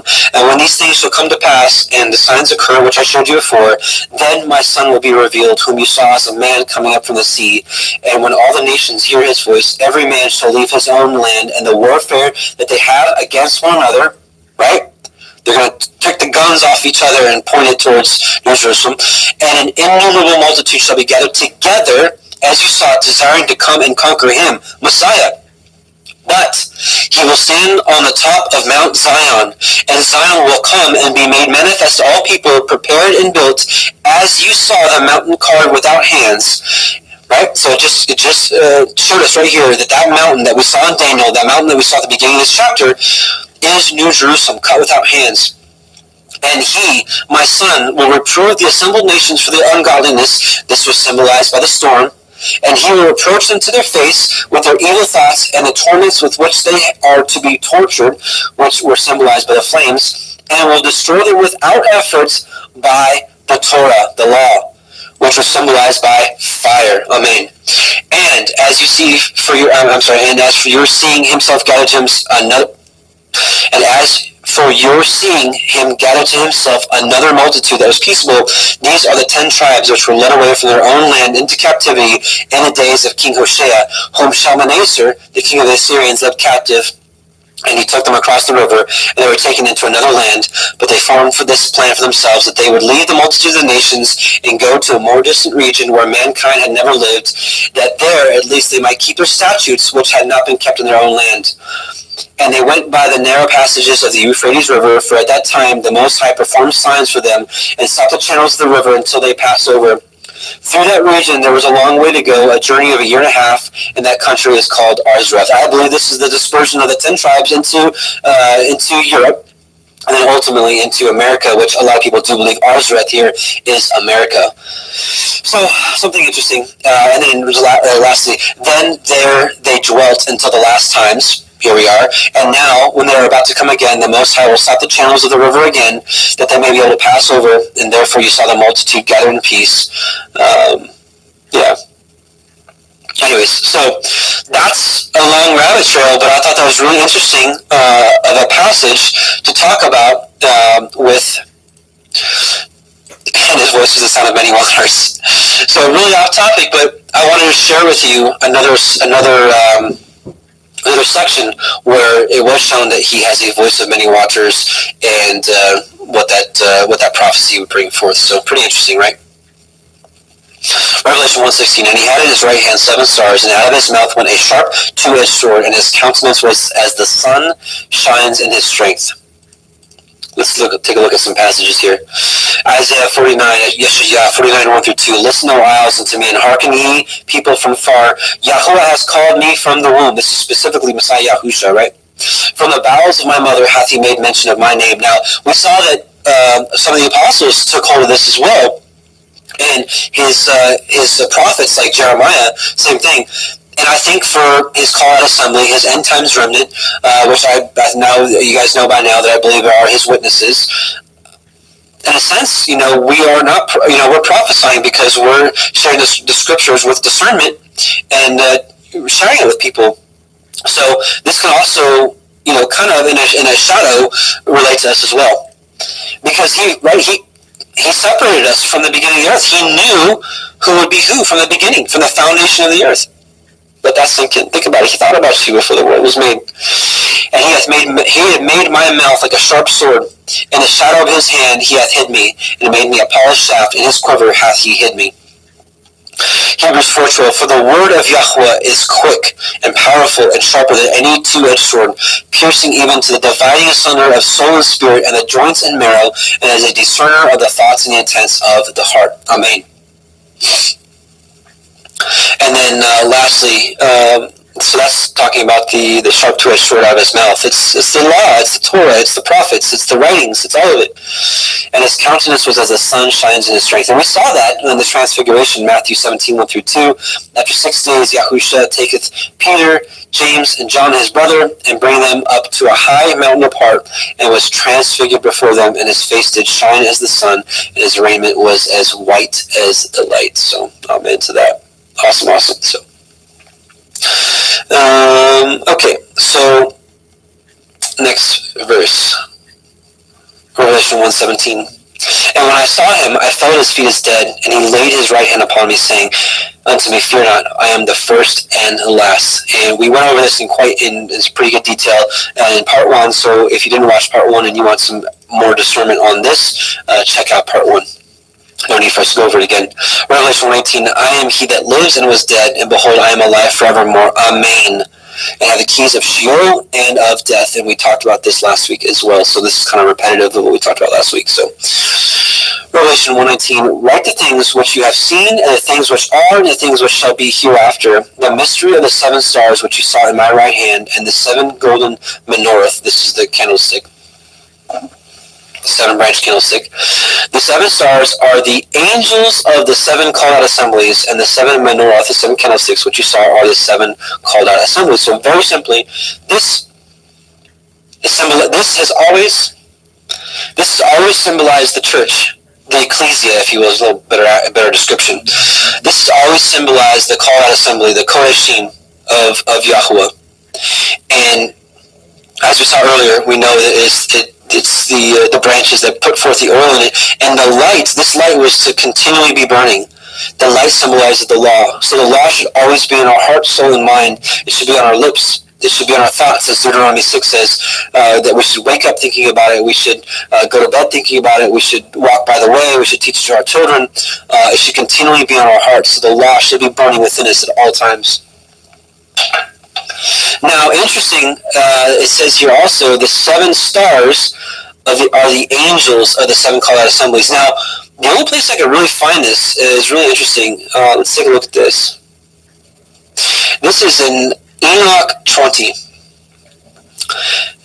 Here, this is the 7 archangels. Are these the 7 angels that he mentions? It's not conclusive, but I think it's interesting, and I think it's worthy of testing. And these are the names of the holy angels, the Kodesh angels who watch. Uriel, this is the same angel that was talking to Ezra in the passage that we just read, or the passages we read. Uriel, one of the holy angels who is over the world and over Tartarus. Raphael, one of the holy angels who is over the spirits of men. Raguel, one of the holy angels who takes vengeance on the world of the luminaries. Michael, one of the holy angels who, to wit, he that is set over the best part of mankind and over chaos. Sarakiel, one of the Kodesh angels who is set over the spirits, the Ruachs, who sin in the spirit. Gabriel, one of the holy angels, the Kodesh angels, who is over paradise, and the serpents and the cherubim. Ramiel, one of the holy angels, whom Elohim set over those who rise. So, could this be the 7? Could this be the 7 angels spoken of here in Revelation 20? Again, not conclusive, but here's 7 angels, and these are like leaders, right? So I think it's definitely possible. Okay, I wanted to also read Hebrews 1:13 through 14. But to which of the angels said he at any time, sit on my right hand until I make thine enemies thy footstool? Are they, the angels, not all ministering spirits, set forth to minister for them who shall be heirs of salvation? Amen, right? Pretty awesome. That's why all those times we see throughout the scriptures, they're like, no, don't bow down to me. All right, don't worship me. Worship Yahweh.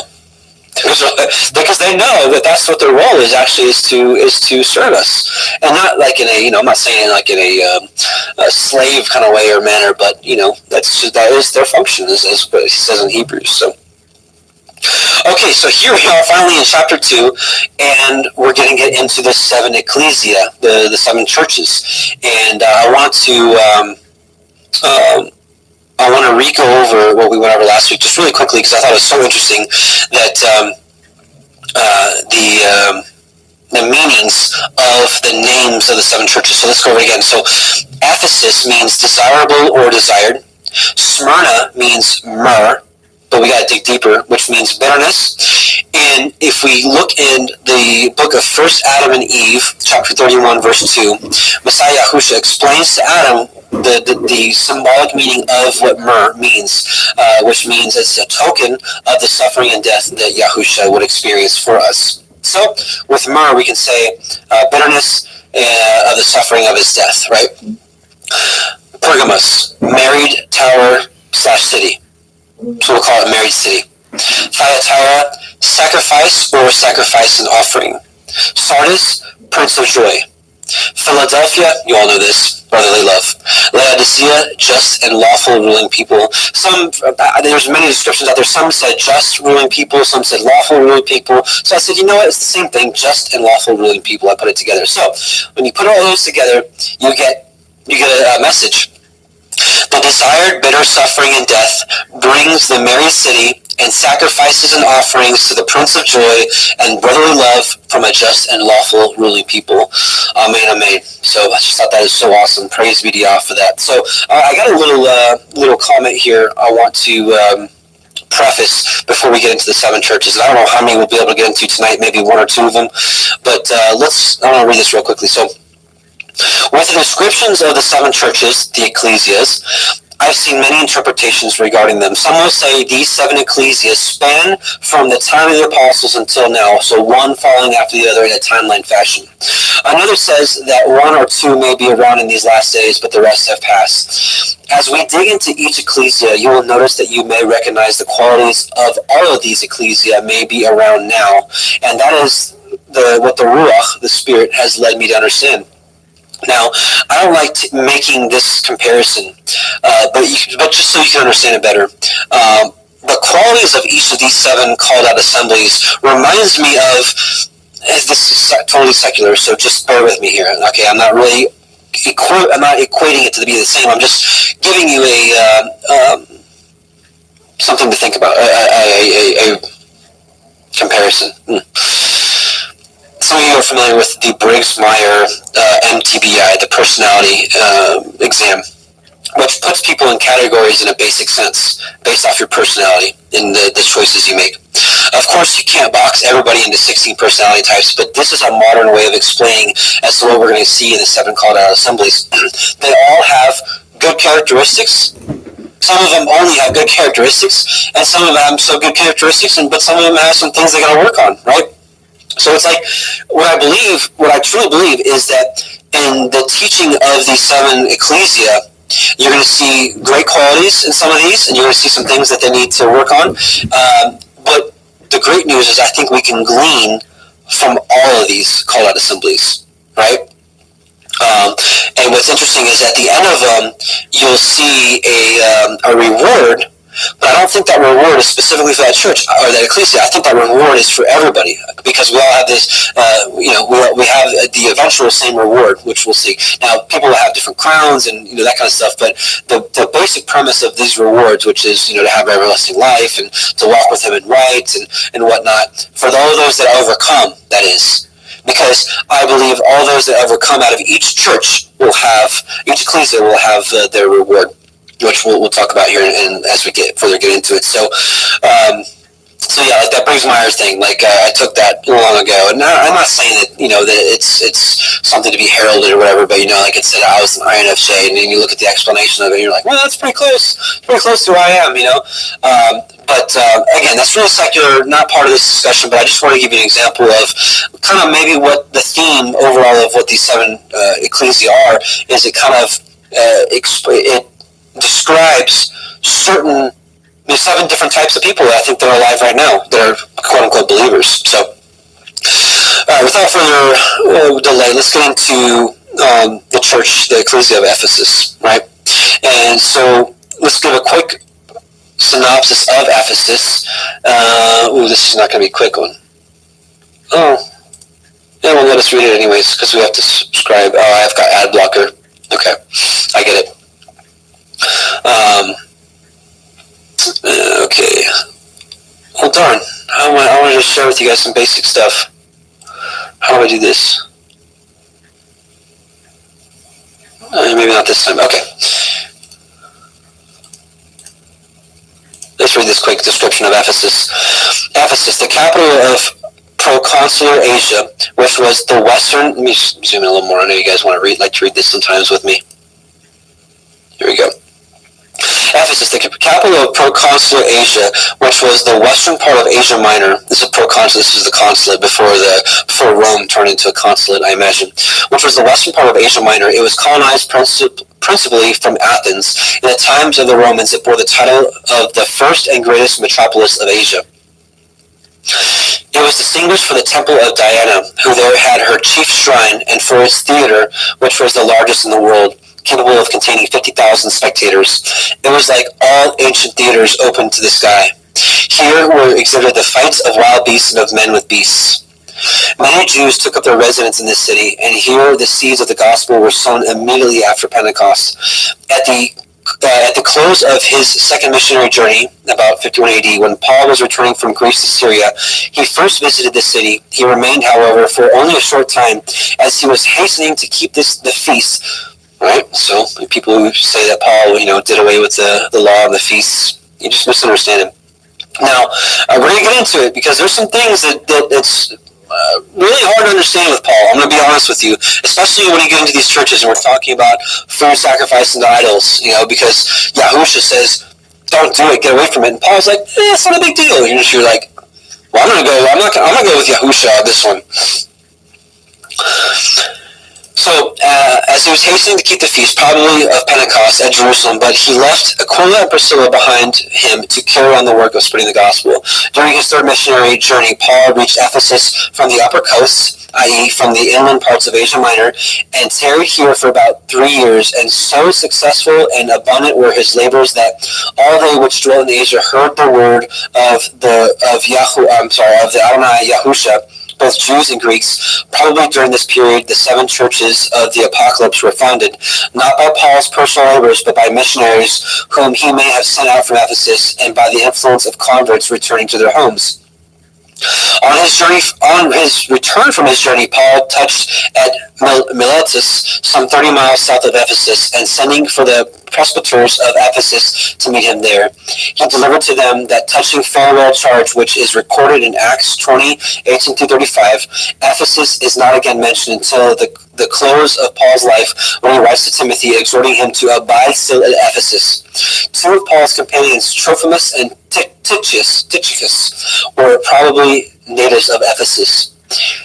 In his second epistle to Timothy, Paul speaks of Onesiphorus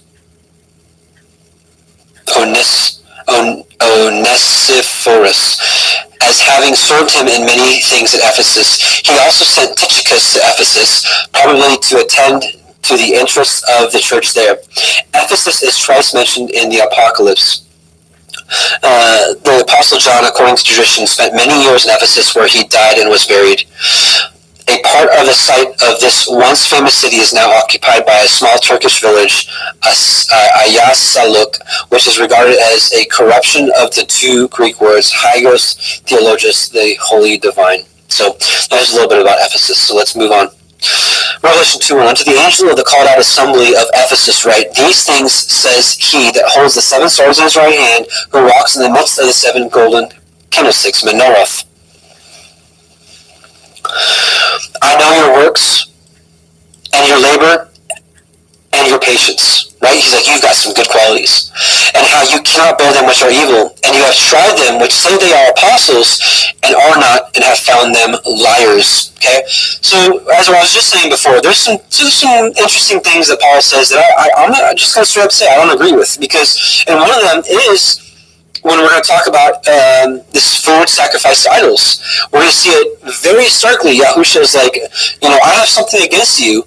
You're mixing with, food sacrifice to the idols and such and such. And there's a passage from Paul. It's like, hey, food sacrifice to idols, that's nothing. Don't even worry about it. And you're like, what?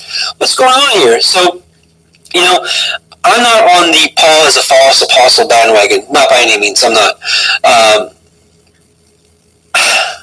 But there's just some passages in there that boggles my mind, like the food sacrifice to idol thing. Like, what's going on here? And when he talks ill about circumcision, I get it. He basically, when it comes to circumcision, he's like, if you get circumcised and you deny Messiah, what does that mean? It means nothing. I get it. But, I do believe circumcision is part of, is still relevant for us. Circumcision of the heart is what really matters. But it's like, is that a commandment that we can keep to circumcise ourselves and our sons? Yeah, I do. A lot of people, I'm sure, will argue with me about this because this, circumcision has been taught against for many centuries due to Paul's writings. But anyways, in general, Paul brought a lot of wisdom to the table that no other prophet did. So we'll talk about it in a second. So actually, let's slow down here. So we saw works, labor, and patience. They have amazing qualities. They're probably amazing human beings. They are probably loving, patient. They're probably kind. They're doing good deeds, like maybe they're feeding the homeless. Maybe they're even doing missionary work. It looks like maybe even a servant type of personality.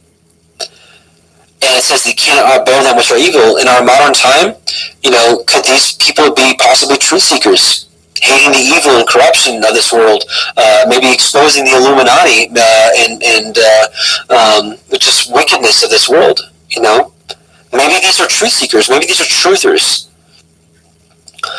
And we'll go on a little further. And then the apostles thing, right? And you have tried them which say they are apostles and are not, and found them liars. People will put this on Paul. Let's read a couple passages.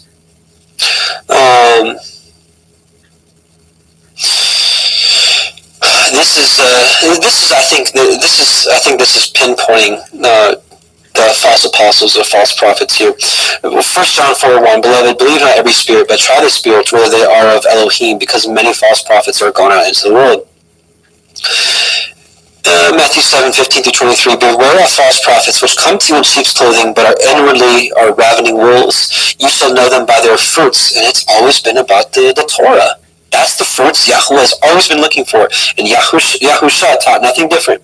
He just taught in parables, so to veil the understanding for those that don't love his word and don't understand what the word actually says. Do men gather grapes of thorns or of figs and thistles? Right? Even so, every good tree bringeth forth good fruit, but a corrupt tree bringeth forth evil fruit. A good tree cannot bring forth evil fruit, neither can a corrupt tree bring forth good fruit. Every tree that bringeth forth not good fruit is hewn down and cast into the fire. Wherefore by their fruits ye shall know them. Not everyone that saith unto me, Adonai, Adonai, shall enter into the kingdom of heaven, but he that doeth the will of my Father which is in heaven. Now, let's talk about Ephesus for a second here. These people in Ephesus, he's like, I know your works, your labor, and your patience, right? And how you bear them which are evil. These are all good qualities you have, right? What kind of works do they have? Maybe it's right here. Many will say to me that day, Adonai, Adonai, have we not prophesied in their name? That's a good work. And in your name have cast out devils. That's a great work. And in your name I've done many wonderful works. I've done missionary work. I've fed the poor, the homeless. I've given them a place to stay. I've done all these great things. And the Messiah says, and then I'll profess unto them, I never knew you. Depart from me, you that work iniquity. This word is lawlessness. They were lawless to his Torah. And we're going to see that they were rebuked here in Ephesus, right? So let's just keep reading. And have borne and have had patience for my name's sake, and have labored and have not fainted. All great stuff from this church. Nevertheless, he's like, nevertheless, I have somewhat against you, because you have left your first love. So we're going to talk about your first love in a second, but I'm getting ahead of myself. I want to go back to this Paul thing, right? This Paul is a false apostle thing. It's not Paul, in my opinion. Let's read a couple passages. Acts 20:17-31. And from Miletus he sent to Ephesus and called the elders of the church. And when they were come into him, he said to them, You know from the first day that I came into Asia, after what manner I have been with you at all seasons, serving Yahweh with all humility of mind, and with many tears and temptations which befell me by the lying in wait of the Jews. And how I kept back nothing that was profitable unto you, but have showed you and have taught you publicly from house to house, testifying both to the Jews and also to the Greeks, repentance towards Elohim and faith towards our Adonai Yahushua HaMashiach. Now, behold, I go bound in the Spirit unto Jerusalem, not knowing the things that shall befall me there, save that the Ruach HaKodesh witnesses in every city, saying that the bonds and afflictions abide me. But none of these things move me, neither count I my life dear unto myself, so that I might finish my course with joy, and the ministry which I have received of the Adonai Yahushua, to testify the gospel of the grace of Elohim. And now, behold, I know that ye all among whom I have gone preaching the kingdom of Elohim shall see my face no more. And here we go. He's got some warnings here. Wherefore I take to you this record this day, that I am pure from the blood of all men, for I have not shunned to declare unto you all the counsel of Elohim. Take heed therefore to yourselves and to all the flock over which the Ruach HaKodesh hath made you overseers to feed the ecclesia of Elohim, which he hath purchased with his own blood. And here it is. This is the false apostles that I think he's talking about. For I know this, that after my departing shall grievous wolves enter among you, not sparing the flock. Also of your own selves shall men arise, speaking perverse things to draw away disciples after them. Therefore watch and remember that by the space of 3 years I cease not to warn everyone night and day with tears.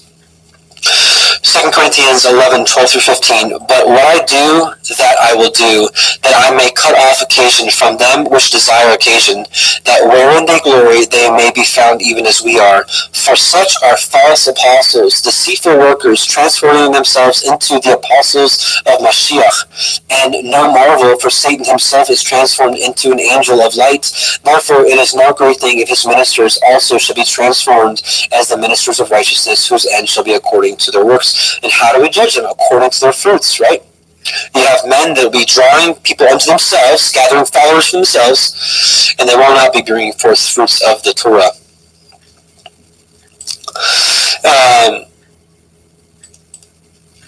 So if you want to do further study, Polycarp was a disciple of John the Apostle, right? Who wrote Revelation. And Polycarp had a lot of great things to say about Paul. He confirmed Paul. Polycarp was considered one of the three main. Polycarp is regarded as one of the three chief apostolic fathers, along with Clement of Rome and Ignatius of Antioch. Okay, he confirmed Paul. We're going to read one quick chapter from Polycarp's letter. Just a quick chapter 3, right here. Brothers, I am not writing these things that concern righteousness to you because I took it upon myself to do so, but because you invited me to. Neither I nor anyone else can live up to the wisdom of the blessed and glorified Paul. When he was among you, he accurately and consistently taught the word of truth, the word of the Torah, in front of those who were living then.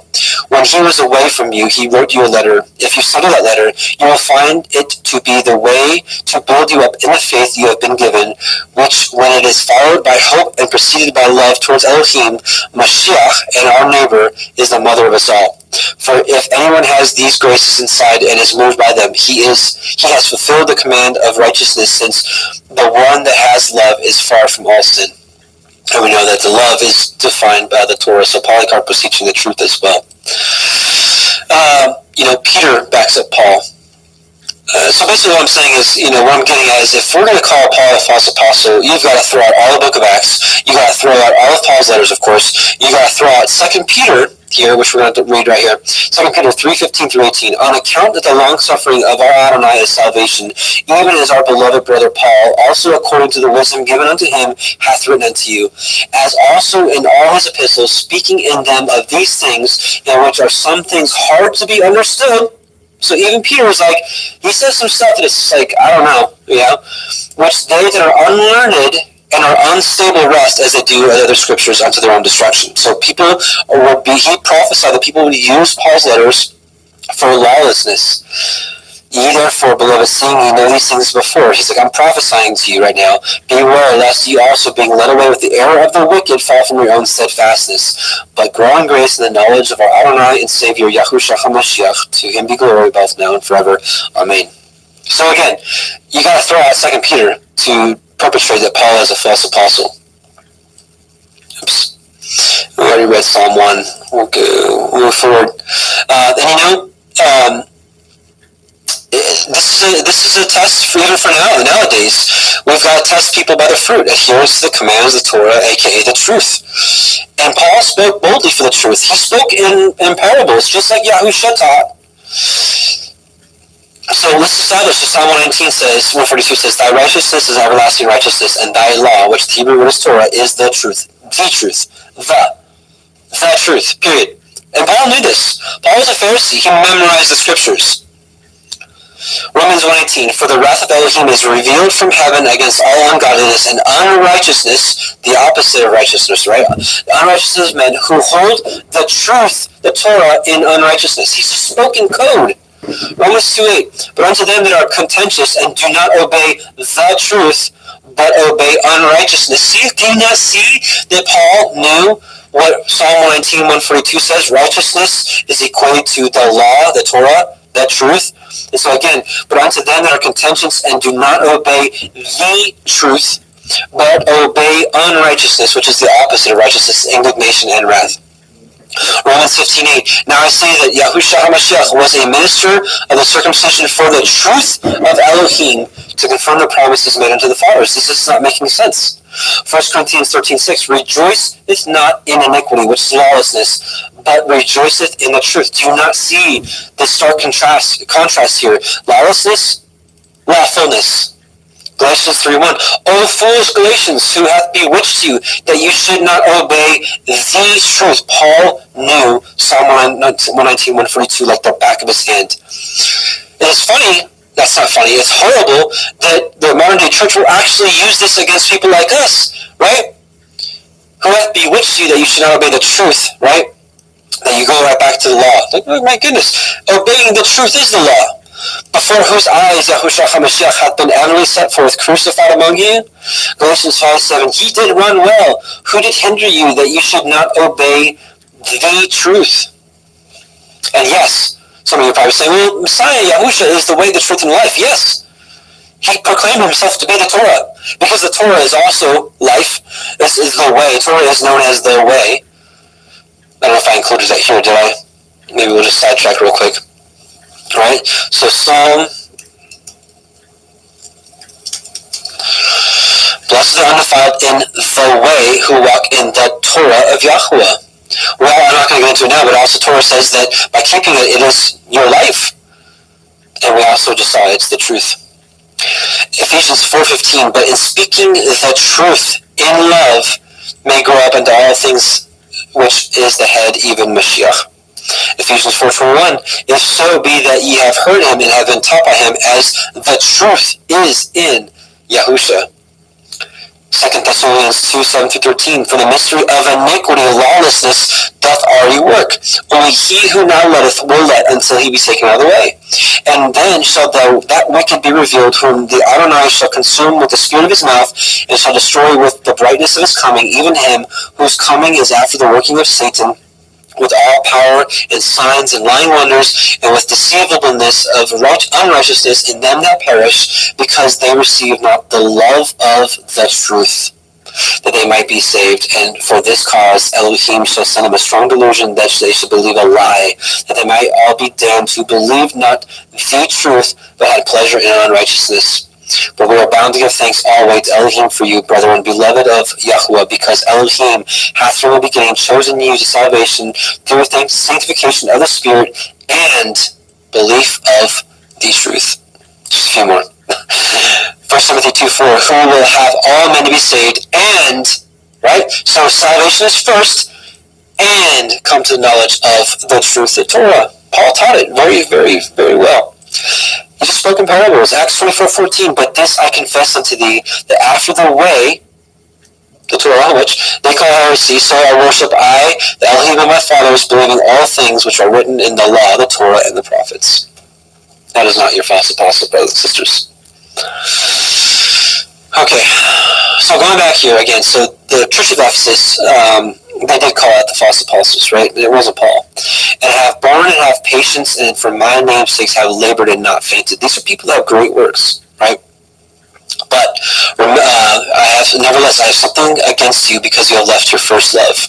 What is the first love? Okay, I should back up for a second. Let's talk about the works. It says they have works. Right? All right. Do the first works. I'm sorry. It talks about left your first love. Remember, wherefore you have fallen, repent, and do the first works. What is this word here? Do the first works. Let's look at it. The word is ergon. Let's look at a couple uses here. Right. Now, when John had the prison of the works of Christ, right? But other works. This is what the people do. Mark 13, and then every man his work, and commanded to pour to watch. And Yahushua said, "Let her alone, watch over her. She hath wrought a good work unto me."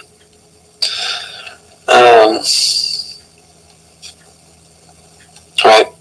Yahushua says to them, "My meat is to do the will of him that sent me and to finish his work." And they said unto him, "What shall we do that we might work the works of Elohim?"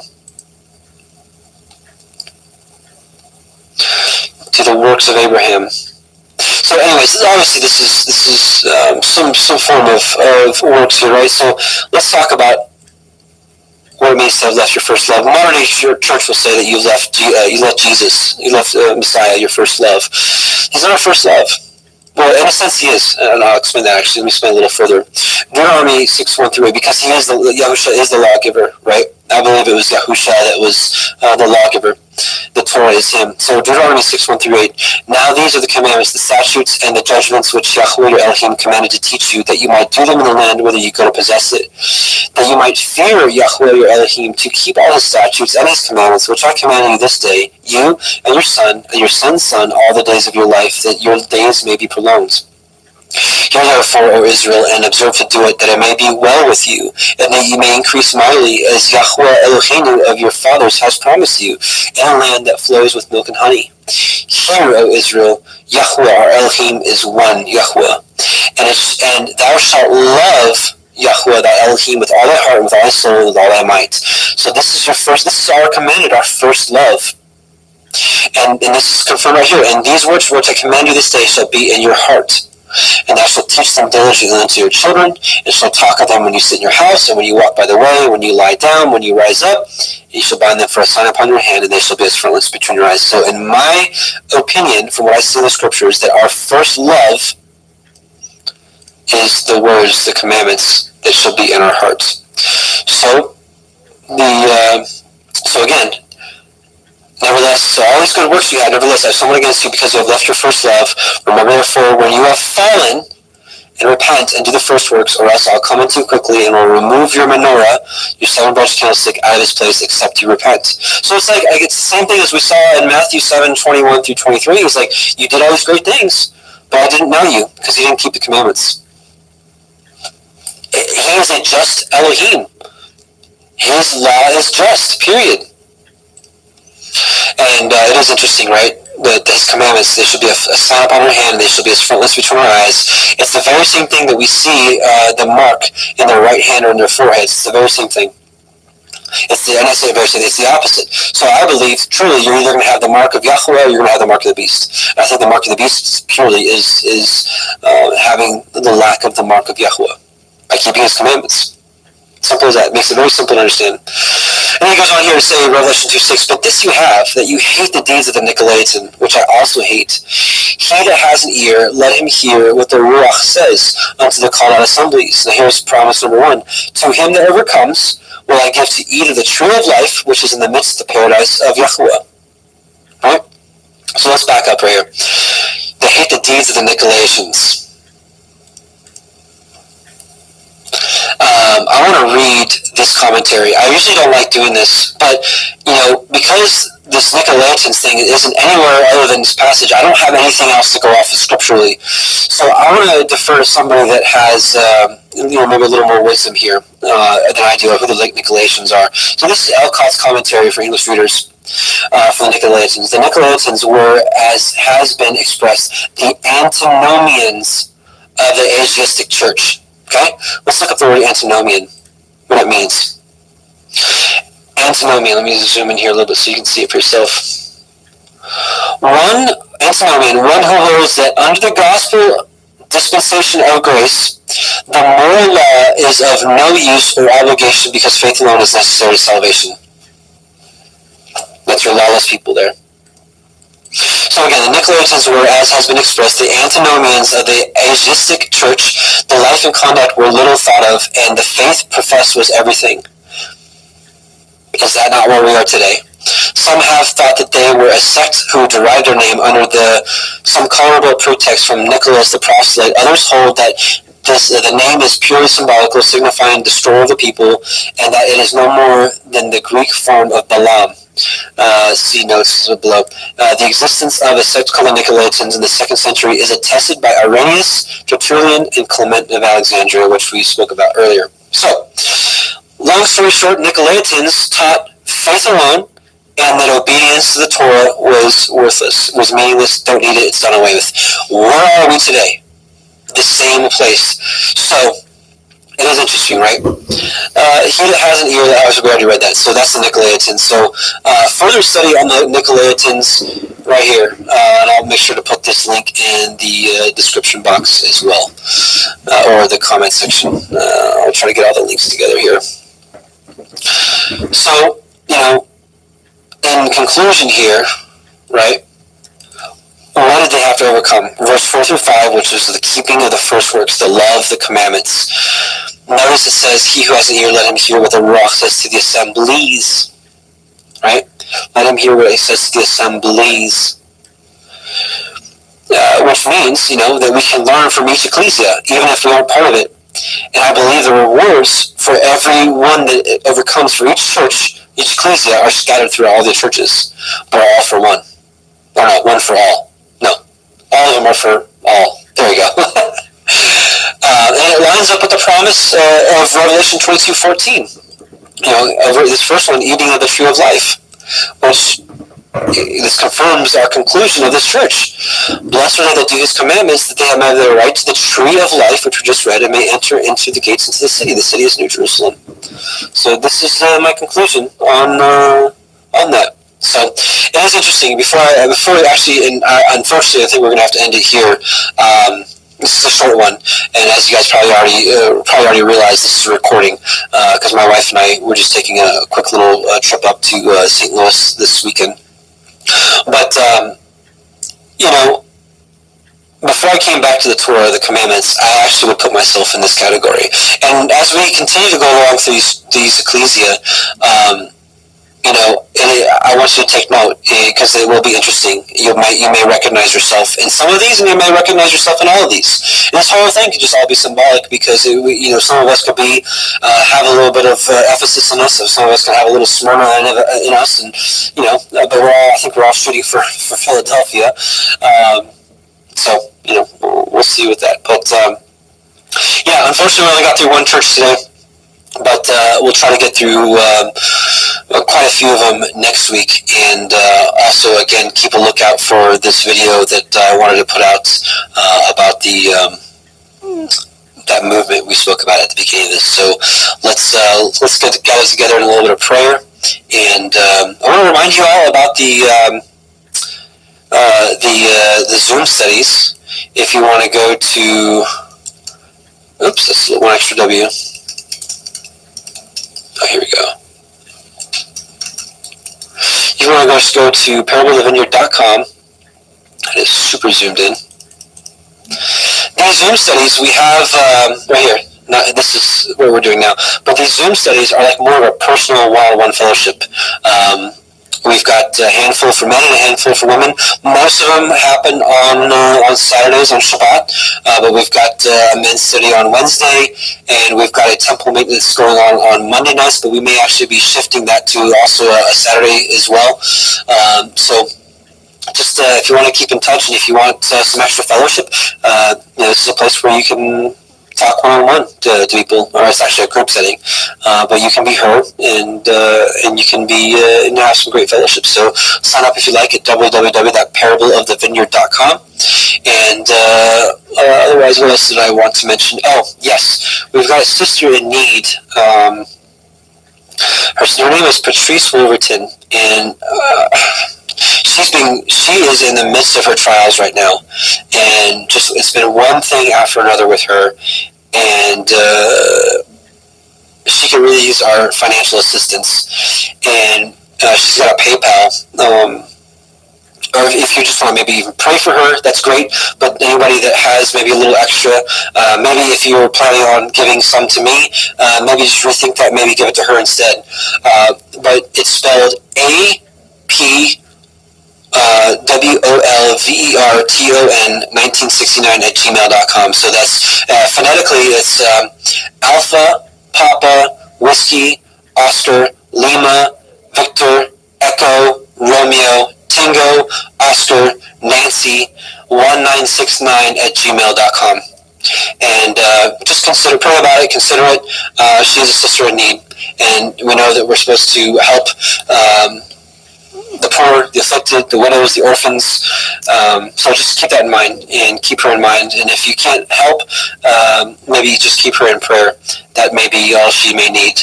Maybe Abba's got a way of delivering her. I don't know. But her name is Patrice Riverton. Some of you may be friends with her on Facebook. If you're on Facebook, friend her. If you're not on Facebook, I get it. I'm still actually highly considering deleting my personal Facebook page and just keeping up the ministry one. Don't need to get into that rabbit trail, but it is what it is. But also, probably about a 10-minute break, and you should see the pre-recorded Torah portion, week 20, coming up as well, which is interesting timing because it talks about Israel bringing forth and putting the oil bringing forth the oil for the lamps to keep the Torah burning continually. So, awesome symbology and awesome timing, right? So, also, we'll be talking about the priestly breastplate. I think this is actually upside down. I don't know. It's just symbolic of the priestly breastplate on the shofar. Solar blast. Since I'm recording this during the day and the kids aren't here, excuse me, children, they're not baby goats. Let's give this a blow, eh? I sounded Canadian there. Eh? My shirt, that's weird. It's the green screen thing.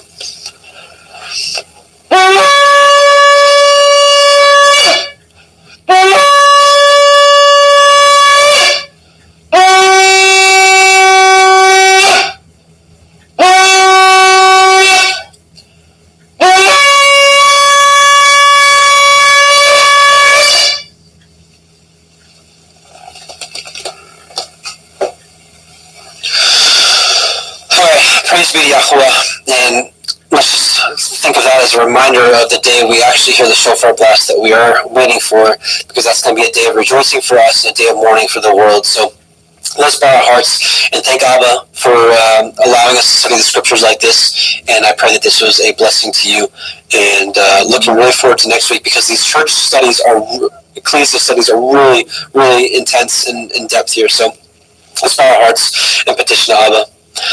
Heavenly Father, Yahuwah, Most High, the Elohim of Avraham, Yitzchak, and Yaakov, we just come before you in your Son's name, Yahushua HaMashiach, to whom we love, and we believe and obey and want to walk as he walked. Abba, cultivate in our heart your Torah, that we may bring forth the fruits that you've desired for so long.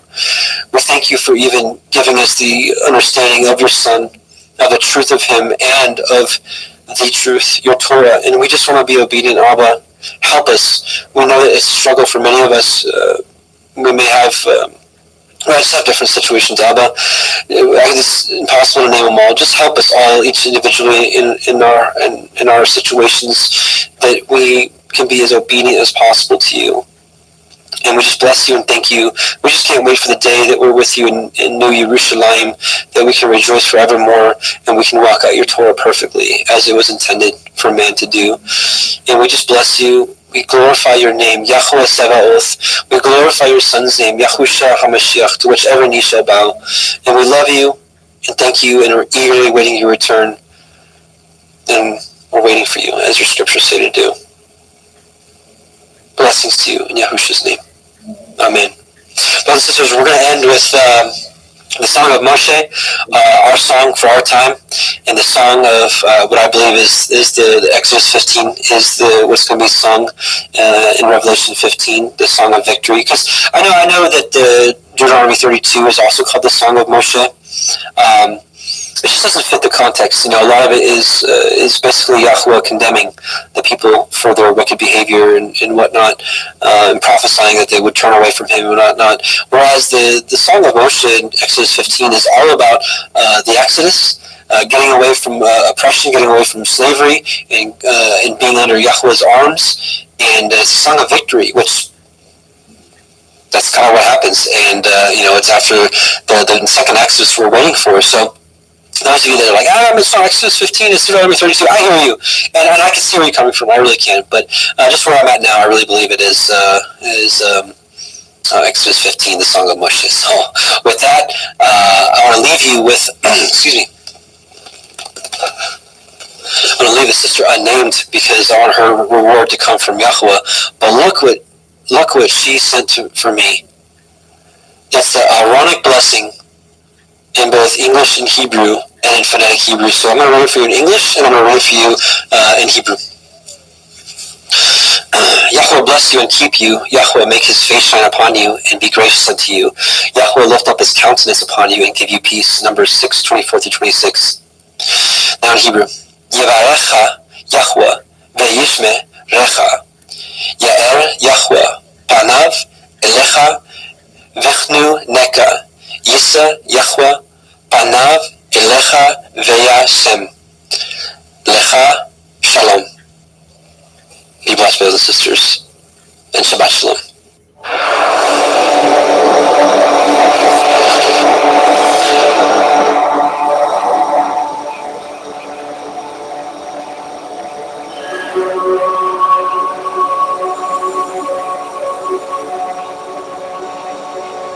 I sing to Yahweh, for he is highly exalted. All horse and its rider he has thrown into the sea. Yah is my strength and song, and he has become my deliverance. He is my El, and I praise him, Elohim of my Father. And I exalt him. Yahweh is a man of battle. Yahweh is his name. He has cast Pharaoh's chariots and his army into the sea. And his chosen officers are found in the sea of reeds. The depths covered them. They went down to the bottom like a stone.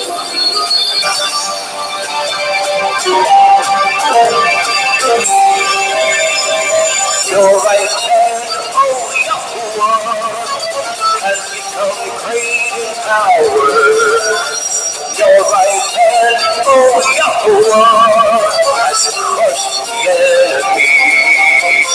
In the greatness of your excellence, you pull down those who rose up against you. You set forth your wrath, it consumes them like stone. And with the wind of your nostrils, the waters were heaped up. The floods stood like a wall, the depths became stiff. In the heart of the sea, the enemy said, I pursue, I overtake, I divide the spoil, my being is satisfied on them. I draw out my sword, my hand destroys them. You blew with your wind, the sea covered them.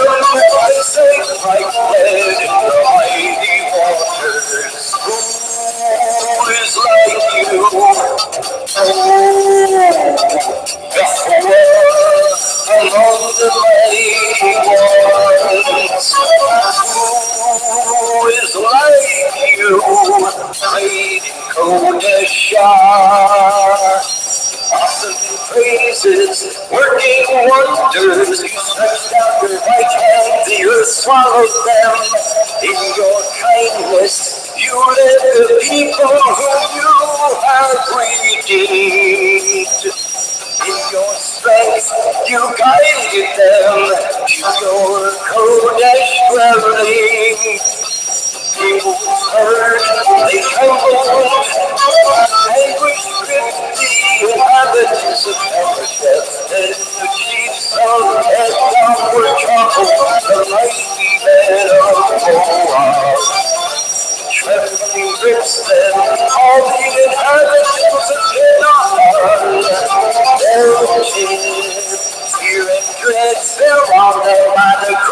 of your arm, they are as silent as a stone. Until your people pass over, oh Yahweh. Until the people whom you have bought pass over. You bring them in and plant them in the mountain of your inheritance, in the place, oh Yahweh, which you have made for your own dwelling, the Mikdash, oh Yahweh, which your hands have prepared. Yahweh reigns forever.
Numbers chapter 1.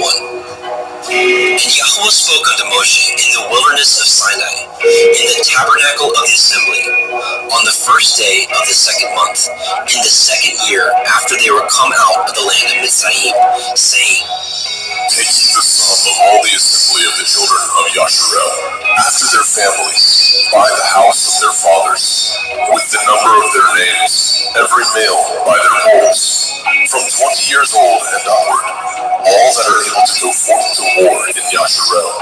You and Aharon shall number them by their armies, and with you there shall be a man of every tribe, everyone head of the house of his fathers. And these are the names of the men that shall stand with you.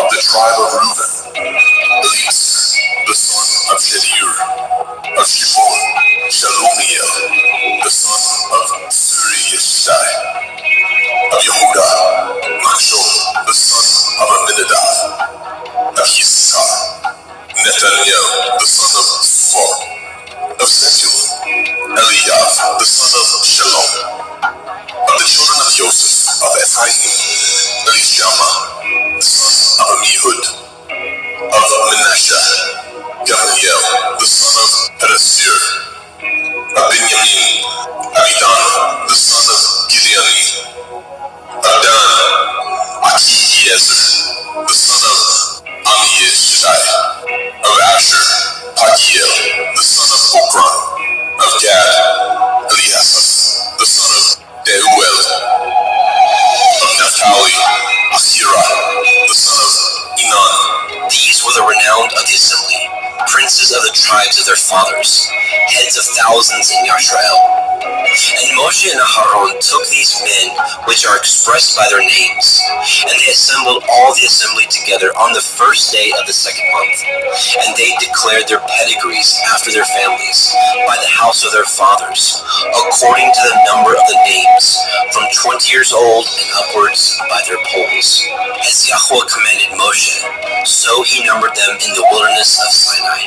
And the children of Reuben, Yashrael's eldest son, by their generations, after their families, by the house of their fathers, according to the number of the names, by their polls, every male from 20 years old and upward, all that were able to go forth to war. Those that were numbered of them, even of the tribe of Reuben, were 46,500. Of the children of Shimon, by their generations, after their families, by the house of their fathers, those that were numbered of them, according to the number of the names, by their polls, every male from 20 years old and upward, all that were able to go forth to war. Those that were numbered of them, even of the tribe of Shimon, were 59,300. Of the children of Gad, by their generations, after their families, by the house of their fathers, according to the number of the names, from 20 years old and upward, all that were able to go forth to war, those that were numbered of them, even of the tribe of Gad, were 45,650. Of the children of Yehudah, by their generations, after their families, by the house of their fathers, according to the number of the names, from 20 years old and upward, all that were able to go forth to war, those that were numbered of them, even of the tribe of Yehudah, were 314,600. Of the children of Issachar, by their generations, after their families, by the house of their fathers, according to the number of the names, from 20 years old and upward, all that were able to go forth to war, those that were numbered of them, even of the tribe of Issachar, were 54,400. Of the children of Zebulun, by their generations, after their families, by the house of their fathers, according to the number of the names, from 20 years old and upward, all that were able to go forth to war, those that were numbered of them, even of the tribe of Zebulun, were 57,400. Of the children of Joseph, namely, of the children of Ephraim, by their generations, after their families, by the house of their fathers, according to the number of the names, from 20 years old and upward, all that were able to go forth to war, those that were numbered of them, even of the tribe of Ephraim, were 40,500. Of the children of Manasseh, by their generations, after their families, by the house of their fathers, according to the number of the names, from 20 years old and upward, all that were able to go forth to war, those that were numbered of them, even of the tribe of Manasseh, were 32,200. Of the children of Benjamin, by their generations, after their families, by the house of their fathers, according to the number of the names, from 20 years old and upward, all that were able to go forth to war, those that were numbered of them, even of the tribe of Benjamin, were 35,400. Of the children of Dan, by their generations, after their families, by the house of their fathers, according to the number of the names, from 20 years old and upward, all that were able to go forth to war, those that were numbered of them, even of the tribe of Dan, were 62,700. Of the children of Asher, by their generations, after their families, by the house of their fathers, according to the number of the names, from 20 years old and upward, all that were able to go forth to war, those that were numbered of them, even of the tribe of Asher, were 41,500. Of the children of Naphtali, through their generations, after their families, by the house of their fathers, according to the number of the names, from 20 years old and upward, all that were able to go forth to war, those that were numbered of them, even of the tribe of Naphtali, were 53,400. These are those that were numbered, which Moshe and Aharon numbered, and the princes of Yisrael, being 12 men, each one was for the house of his fathers. So were all those that were numbered of the children of Yisrael, by the house of their fathers, from 20 years old and upward, all that were able to go forth to war in Yisrael. Even all they that were numbered were 600,000 and 3,550. But the Leviim, after the tribe of their fathers, were not numbered among them.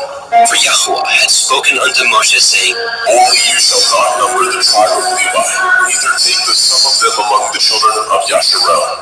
But you shall appoint the Leviim over the tabernacle of testimony, and over all the vessels thereof, and over all things that belong to it.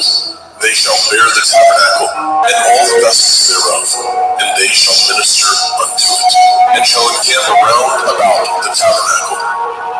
And when the tabernacle sets forth, the Leviim shall take it down. And when the tabernacle is to be pitched, the Leviim shall set it up. And the stranger that comes nigh shall be put to death. And the children of Yasharel shall pitch their tents, every man by his own camp, and every man by his own standard, throughout their hosts. But the Leviim shall pitch round about the tabernacle of testimony, that there be no wrath upon the assembly of the children of Yasharel. And the Leviim shall guard the watch of the tabernacle of testimony. And the children of Yasharel did according to all that Yahweh commanded Moshe. So did they.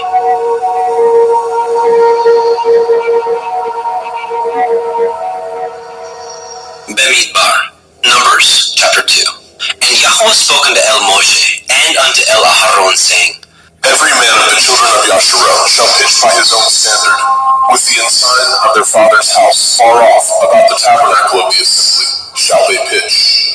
And on the east side, towards the rising of the sun, shall they of the standard of the camp of Yehudah pitch throughout their armies. And Nachshon, the son of Aminadab, shall be captain of the children of Yehudah. And his host, and those that were numbered of them, were 14,600. And those that do pitch next to him shall be the tribe of Yisachar. And Nathaniel, the son of Zuar, shall be captain of the children of Yisachar. And his host, and those that were numbered thereof, were 54,400. Then the tribe of Zebulun, and Eliab, the son of Helon, shall be the captain of the children of Zebulun. And his host, and those that were numbered thereof, were 57,400. All that were numbered in the camp of Yehudah were 100,000 and 6,400 throughout their armies. These shall first set forth. On the south side shall be the standard of the camp of Reuven, according to their armies. And the captain of the children of Reuven shall be Eliezer, the son of Shedeur. And his host, and those that were numbered thereof, were 46,500. And those which pitch by him shall be the tribe of Shimon. And the captain of the children of Shimon shall be Shelumiel, the son of Surishadai. And his host, and those that were numbered of them, were 59,300. Then the tribe of Gad, and the captain of the sons of Gad shall be Eliasaph, the son of Reuel. And his host, and those that were numbered of them, were 45,650. All that were numbered in the camp of Reuven were 100,050 and 1,450 throughout their armies. And they shall set forth in the second rank. Then the tabernacle of the assembly shall set forward with the camp of the Leviim in the midst of the camp. As they encamp, so shall they set forward, every man in his place by their standards. On the west side shall be the standard of the camp of Ephraim, according to their armies. And the captain of the sons of Ephraim shall be Elishama, the son of Amihud. And his host, and those that were numbered of them, were 40,500. And by him shall be the tribe of Manasseh. And the captain of the children of Manasseh shall be Gamliel, the son of Pedastur. And his host, and those that were numbered of them, were 32,200. Then the tribe of Benjamin, and the captain of the sons of Benjamin shall be Abidan, the son of Gideoni. And his host, and those that were numbered of them, were 35,400. All that were numbered of the camp of Ephraim were 100,000 and 8,100 throughout their armies. And they shall go forward in the third rank. The standard of the camp of Dan shall be on the north side by their armies. And the captain of the children of Dan shall be Ahiezer, the son of Amishadai. And his host, and those that were numbered of them, were 62,700. And those that encamp by him shall be the tribe of Asher, and the captain of the children of Asher shall be Pagiel, the son of Okran. And his host, and those that were numbered of them, were 41,500. Then the tribe of Naphtali, and the captain of the children of Naphtali shall be Ahira, the son of Enan. And his host, and those that were numbered of them, were 53,400. All they that were numbered in the camp of Dan were 100,050 and 7,600. They shall go hindmost with their standards. These are those which were numbered of the children of Yashrael by the house of their fathers. All those that were numbered of the camps throughout their host were 600,000 and 3,550. But the Leviim were not numbered among the children of Yashrael, as Yahweh commanded Moshe. And the children of Yashrael did according to all that Yahweh commanded Moshe. So they pitched by their standards, and so they set forward, everyone after their families, according to the house of their fathers. Bamidbar, Numbers chapter 3. These also are the generations of Aharon and Moshe, in the day that Yahweh spoke with Moshe in Mount Sinai. And these are the names of the sons of Aharon: Nadav, the firstborn, and Avihu, Eleazar, and Ithamar. These are the names of the sons of Aharon, the priests which were anointed, whom he consecrated to minister in the priest's office. And Nadav and Avihu died before Yahweh, when they offered strange fire before Yahweh in the wilderness of Sinai, and they had no children. And Eleazar and Ithamar ministered in the priest's office, in the sight of Aharon their father. And Yahweh spoke unto Moshe, saying, Bring the tribe of Levi near, and present them before Aharon the priest, that they may minister unto him. And they shall guard his watch, and the watch of the whole assembly before the tabernacle of the assembly, to do the service of the tabernacle. And they shall guard all the instruments of the tabernacle of the assembly, and the charge of the children of Yasharel to do the service of the tabernacle. And you shall give the Leviim unto Aharon and to his sons. They are wholly given unto him out of the children of Yasharel. And you shall appoint Aharon and his sons, and they shall guard their priest's office, and the stranger that comes nigh shall be put to death. And Yahweh spoke unto Moshe, saying, And I, behold, I have taken the Leviim from among the children of Yasharel, instead of all the firstborn that opens the womb among the children of Yasharel. Therefore the Leviim shall be mine, because all the firstborn are mine. For on the day that I smote all the firstborn in the land of Mitzrayim, I hallowed unto me all the firstborn in Yasharel, both man and beast. Mine shall they be. I am Yahweh. And Yahweh spoke unto Moshe in the wilderness of Sinai, saying, Number the children of Levi after the house of their fathers, by their families. Every male from a month old and upward shall you number them. And Moshe numbered them according to the word of Yahweh, as he was commanded. And these were the sons of Levi by their names, Gershon, and Kohath, and Merari. And these are the names of the sons of Gershon by their families, Livni, and Shimei. And the sons of Kohath by their families, Amram, and Yitzchar, Hebron, and Uziel. And the sons of Merari by their families, Machli, and Mushi. These are the families of the Leviim, according to the house of their fathers.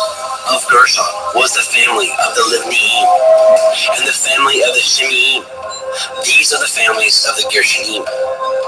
Those that were numbered of them, according to the number of all the males, from a month old and upward, even those that were numbered of them were 7,500. The families of the Gershonim shall pitch behind the tabernacle westward. And the chief of the house of the father of the Gershonim shall be Eliasaph, the son of Lael.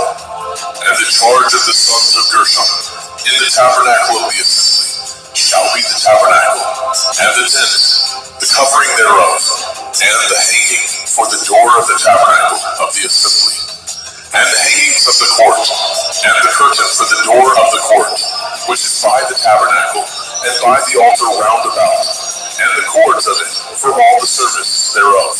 And of Kohath was the family of the Amramim, and the family of the Yitzharim, and the family of the Hebronim, and the family of the Uzielim.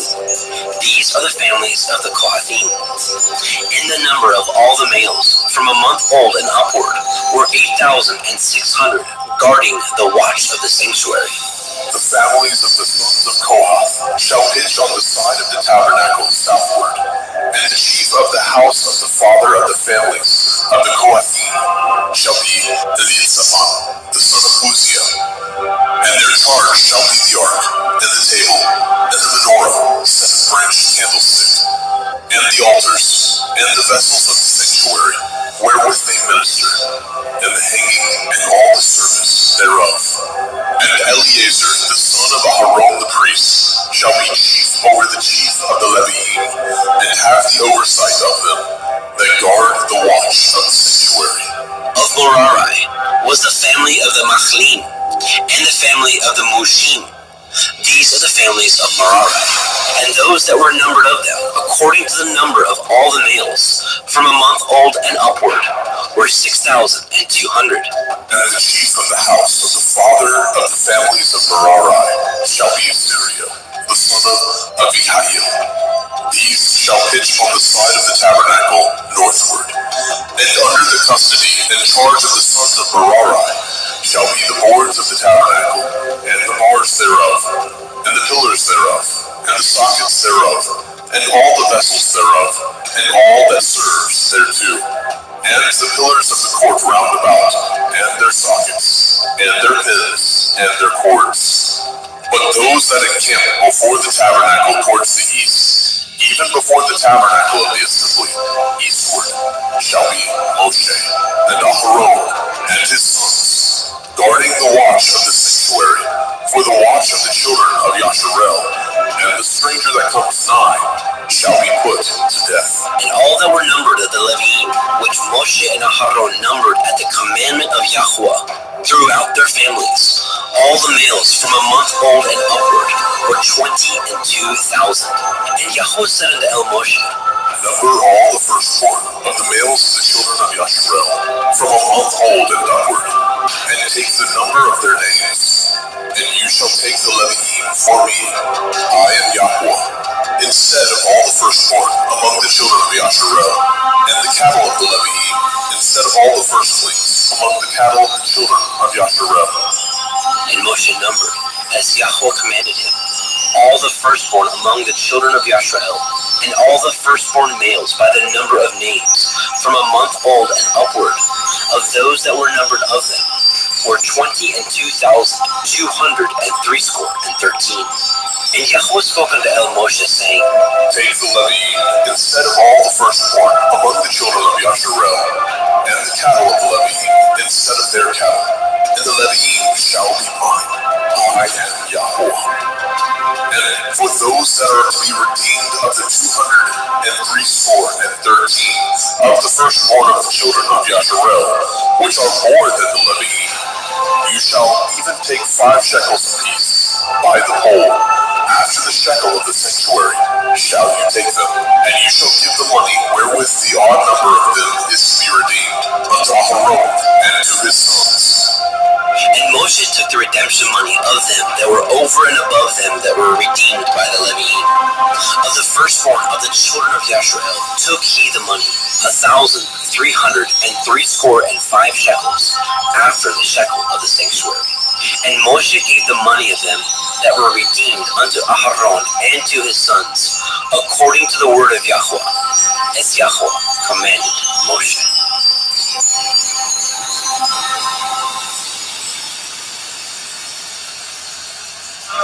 Bamidbar, Numbers, chapter 4. And Yahweh spoke unto El Moshe and unto El Aharon, saying, Take the son of the sons of Kohath from among the sons of Levi, after their families, by the house of their fathers, from 30 years old and upward, even until 50 years old, all that enter into the hosts to do the work in the tabernacle of the assembly. This shall be the service of the sons of Kohath in the tabernacle of the assembly, about the most holy things. And when the camp sets forward, Aharon shall come, and his sons, and they shall take down the covering veil, and cover the ark of the testimony with it, and shall put thereon the covering of badger skins, and shall spread over it a cloth wholly of blue, and shall put in the staves thereof, and upon the table of showbread they shall spread a cloth of blue, and put thereon the dishes, the spoons, the bowls, and the covers to cover withal, and the continual bread shall be thereon. And they shall spread upon them a cloth of scarlet, and cover the same with a covering of badger skins. and shall put in the staves thereof. And they shall take a cloth of blue, and cover the menorah, 7-branched candlestick, of the light, and his lamps, and his tongs, and his snuff dishes, and all the oil vessels thereof, wherewith they minister unto it. And they shall put it, and all the vessels thereof, within a covering of badger skins, and shall put it upon a bar. And upon the golden altar they shall spread a cloth of blue, and cover it with a covering of badger skins, and shall put the staves thereof. And they shall take all the instruments of ministry, wherewith they ministered in the sanctuary, and put them in a cloth of blue, and cover them with a covering of badger skins, and shall put them on a bar. And they shall take away the ashes from the altar, and spread a purple cloth thereon. And they shall put upon all the vessels thereof, wherewith they minister about it, even the cisters, the flesh hooks, the shovels, the basins, all the vessels of the altar. And they shall spread upon it a covering of badger skins, and put to the staves of it.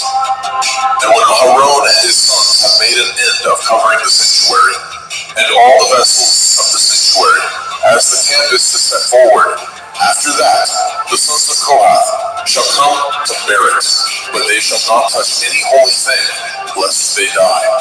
These things are the burden of the sons of Kohath in the tabernacle of the assembly. And to the office of Eleazar, the son of Aaron, the priest, pertains the oil for the light, and the sweet incense, and the daily meat offering, and the anointing oil, and the oversight of all the tabernacle, and of all that therein is, in the sanctuary, and in the vessels thereof. And Yahweh spoke unto El Moshe, and unto El Aharon, saying, Cut ye not off the tribe of the families of the Kohathim from among the Leviim, but thus do unto them, that they may live and not die. When they approach unto the most holy things, Aaron and his sons shall go in, and appoint them every one to his service and to his burden. But they shall not go in to see when the holy things are covered, lest they die. And Yahweh spoke unto El Moshe, saying, Take also the sum of the sons of Gershon throughout the houses of their fathers, by their families, from 30 years old and upward, until 50 years old, shall you number them. All that enter in to perform the service, to do the work in the tabernacle of the assembly. This is the service of the families of the Gershonim, to serve and for burdens. And they shall bear the curtains of the tabernacle, and the tabernacle of the assembly, his covering, and the covering of the badger skins that is above upon it, and the hanging for the door of the tabernacle of the assembly, and the hangings of the court, and the hangings for the door of the gate of the court, which is by the tabernacle, and by the altar round about, and their cords, and all the instruments of their service, and all that is made for them, so shall they serve. At the appointment of Aaron and his sons shall be all the service of the sons of the Gershonim, in all their burdens, and in all their service, and he shall appoint unto them in charge all their burdens. This is the service of the families of the sons of Gershon, in the tabernacle of the assembly, and their charge shall be under the hand of Ithamar, the son of Aaron, the priest.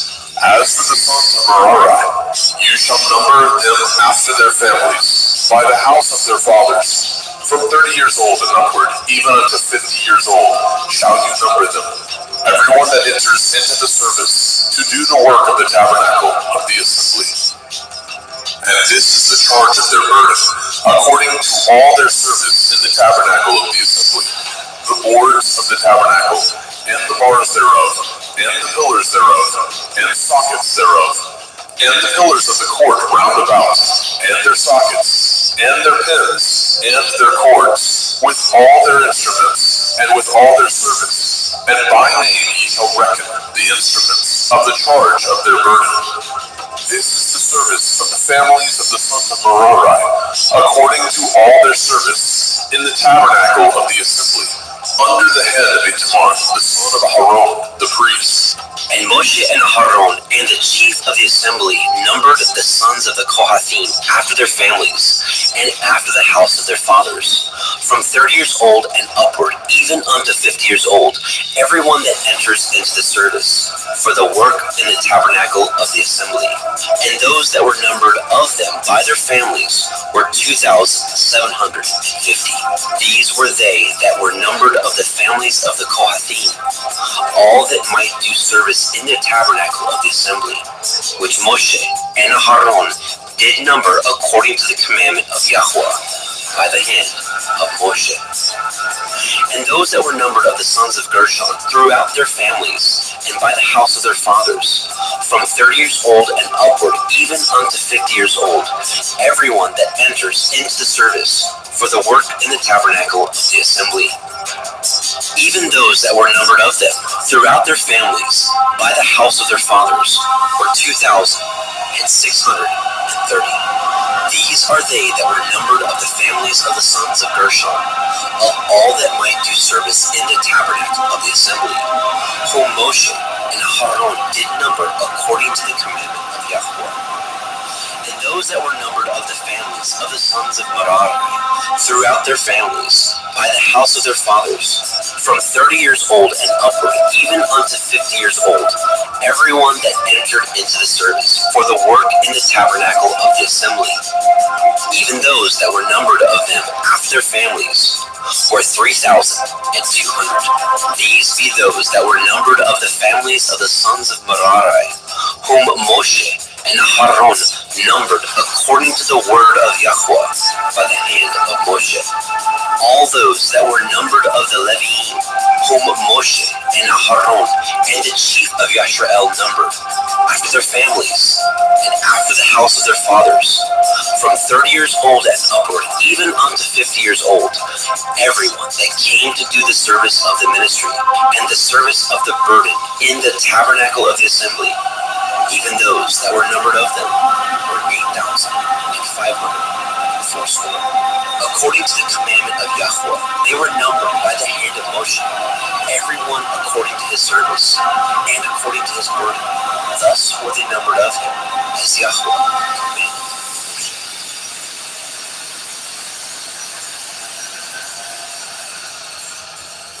Bemidbar, Numbers, chapter 5. And Yahweh spoke unto Moshe, saying, Command the children of Yasharel that they put out of the camp every leper, and everyone that has an issue, whosoever is defiled by the dead.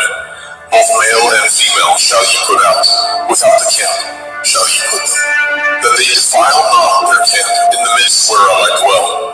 And the children of Yasharel did so, and put them out without the camp, as Yahweh spoke unto Moshe. So did the children of Yasharel. And Yahweh spoke unto Moshe, saying, Speak unto the children of Yasharel, when a man or woman shall commit any sin that men commit, to do a trespass against Yahweh, and that person be guilty, then they shall confess their sin which they have done, and he shall recompense his trespass with the principal thereof, and add unto it the fifth part thereof, and give it unto him against whom he has trespassed. But if the man have no kinsman to recompense the trespass unto, let the trespass be recompensed unto Yahweh, even to the priest, beside the ram of the atonement, whereby an atonement shall be made for him. And every offering of all the holy things of the children of Yasharel, which they bring unto the priest, shall be his. And every man's hallowed thing shall be his. Whatsoever any man gives the priest, it shall be his. And Yahweh spoke unto Moshe, saying, Speak unto the children of Yasharel, and say to them, if any man's woman go aside and commit a trespass against him, and a man lie with her carnally, and it be hid from the eyes of her man, and be kept close, and she be defiled, and there be no witness against her, neither she be taken with the manner, and the ruach of jealousy come upon him, and he be jealous of his woman, and she be defiled. Or if the ruach of jealousy come upon him, and he be jealous of his woman, and she be not defiled, then shall the man bring his woman unto the priest, and he shall bring her offering for her, the 10th part of an ephah of barley meal. He shall pour no oil upon it, nor put frankincense thereon, for it is an offering of jealousy, an offering of memorial, bringing iniquity to remembrance. And the priest shall bring her near, and set her before Yahweh. And the priest shall take holy water in an earthen vessel, and of the dust that is in the floor of the tabernacle the priest shall take, and put it into the water. And the priest shall set the woman before Yahweh, and uncover the woman's head, and put the offering of memorial in her hands, which is the jealousy offering. And the priest shall have in his hand the bitter water that causes the curse. And the priest shall charge her by an oath, and say unto the woman, If no man hath lain with you, and if you have not gone aside to uncleanness with another instead of your man, be free from this bitter water that causes the curse. But if you have gone aside to another instead of your man, and if you be defiled, and some man hath lain with you beside your man, then the priest shall charge the woman with an oath of cursing, and the priest shall say unto the woman, Yahweh will make you a curse and an oath among your people, when Yahweh makes your thigh to rot, and your belly to swell. And this water that causes the curse shall go into your bowels, to make your belly to swell, and your thigh to rot.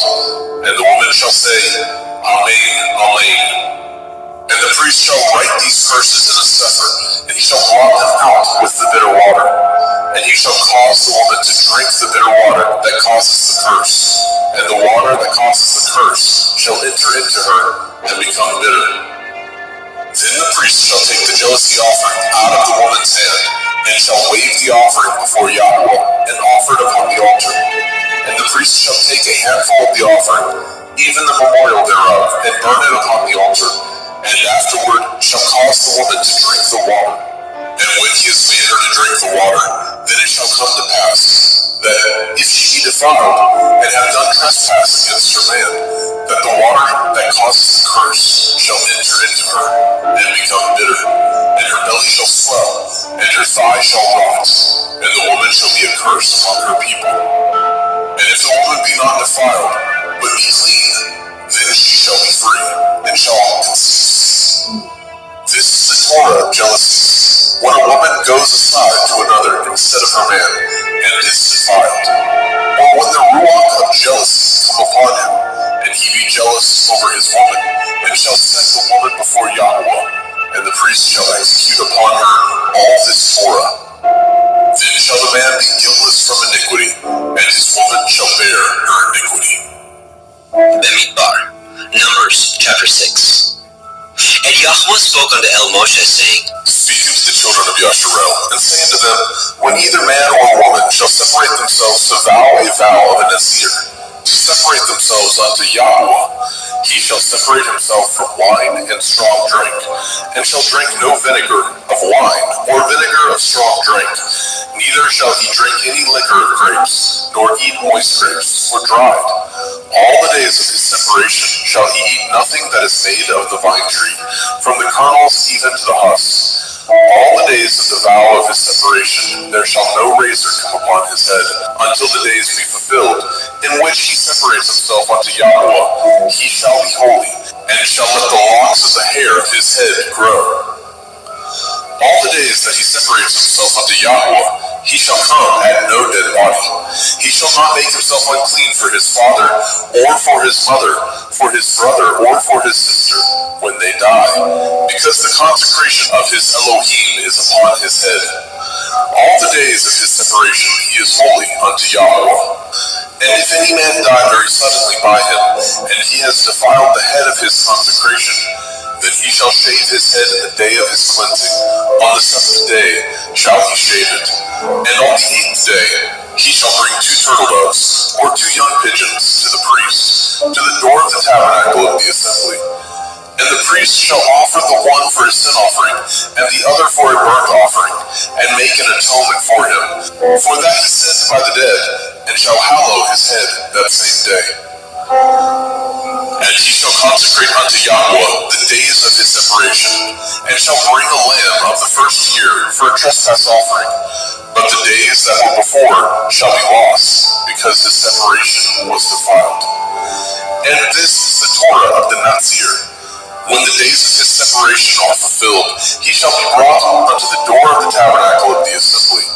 And he shall offer his offering unto Yahweh, one he-lamb of the first year, without blemish, for a burnt offering, and one ewe-lamb of the first year, without blemish, for a sin offering, and one ram without blemish, for peace offerings, and a basket of matzah, unleavened bread, cakes of fine flour mingled with oil, and wafers of matzah anointed with oil, and their meat offering, and their drink offerings. And the priest shall bring them before Yahweh, and shall offer his sin offering, and his burnt offering. And he shall offer the ram for a sacrifice of peace offerings unto Yahweh, with the basket of matzah. The priest shall offer also his meat offering, and his drink offering. And the Nazir shall shave the head of his separation at the door of the tabernacle of the assembly, and shall take the hair of the head of his separation, and put it in the fire which is under the sacrifice of the peace offerings. And the priest shall take the sodden shoulder of the ram, and one matzah cake out of the basket, and one matzah wafer, and shall put them upon the hands of the Nazir, after the hair of his separation is shaven. And the priest shall wave them for a wave offering before Yahweh. This is holy for the priest, with the wave breast and heave shoulder, and after that the Nazir may drink wine. This is the Torah of the Nazir, who has vowed, and of his offering unto Yahweh for his separation, beside that his hand shall get, according to the vow which he vowed, so he must do after the Torah of his separation. And Yahweh spoke unto Moshe, saying, Speak unto Aaron and unto his sons, saying, On this wise ye shall bless the children of Yasharel, saying unto them, Yahweh bless you and guard you. Yahweh make his face shine upon you and be gracious unto you. Yahweh lift up his countenance upon you and give you peace. And they shall put my name upon the children of Yasharel, and I will bless them.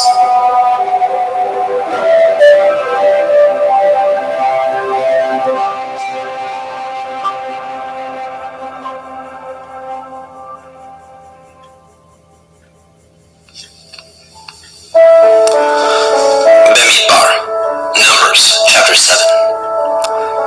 And it came to pass on the day that Moshe had fully set up the tabernacle, and had anointed it and sanctified it, and all the instruments thereof, both the altar and all the vessels thereof, and had anointed them and sanctified them, that the princes of Yasharel, heads of the house of their fathers, who were the princes of the tribes, and were over them that were numbered, offered.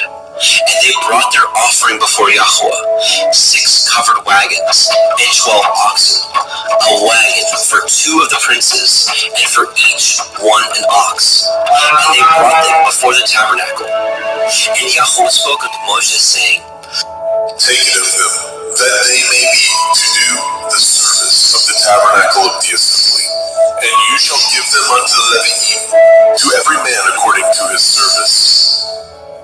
And Moshe took the wagons and the oxen, and gave them unto the Leviim 2 wagons, and 4 oxen he gave unto the sons of Gershon, according to their service. And 4 wagons and 8 oxen he gave unto the sons of Merari, according unto their service, under the hand of Ithamar, the son of Aharon the priest. But unto the sons of Kohath he gave none, because the service of the sanctuary belonging unto them was that they should bear upon their shoulders. And the princes offered for dedicating of the altar in the day that it was anointed. Even the princes offered their offering before the altar. And Yahweh said unto El Moshe, They shall offer their offering, each prince on his day, for the dedicating of the altar. And he that offered his offering the first day was Nachshon, the son of Amminadab, of the tribe of Yehuda. And his offering was 1 silver charger, the weight thereof was 130 shekels, 1 silver bowl of 70 shekels, after the shekel of the sanctuary. Both of them were full of fine flour, mingled with oil for a meat offering. 1 spoon of 10 shekels of gold, full of incense. 1 young bullock, 1 ram, 1 first year for a burnt offering, 1 kid of the goats for a sin offering, and for a sacrifice of peace offerings, 2 oxen, 5 rams, 5 he-goats, 5 lambs of the first year. This was the offering of Nahshon, the son of Amminadab.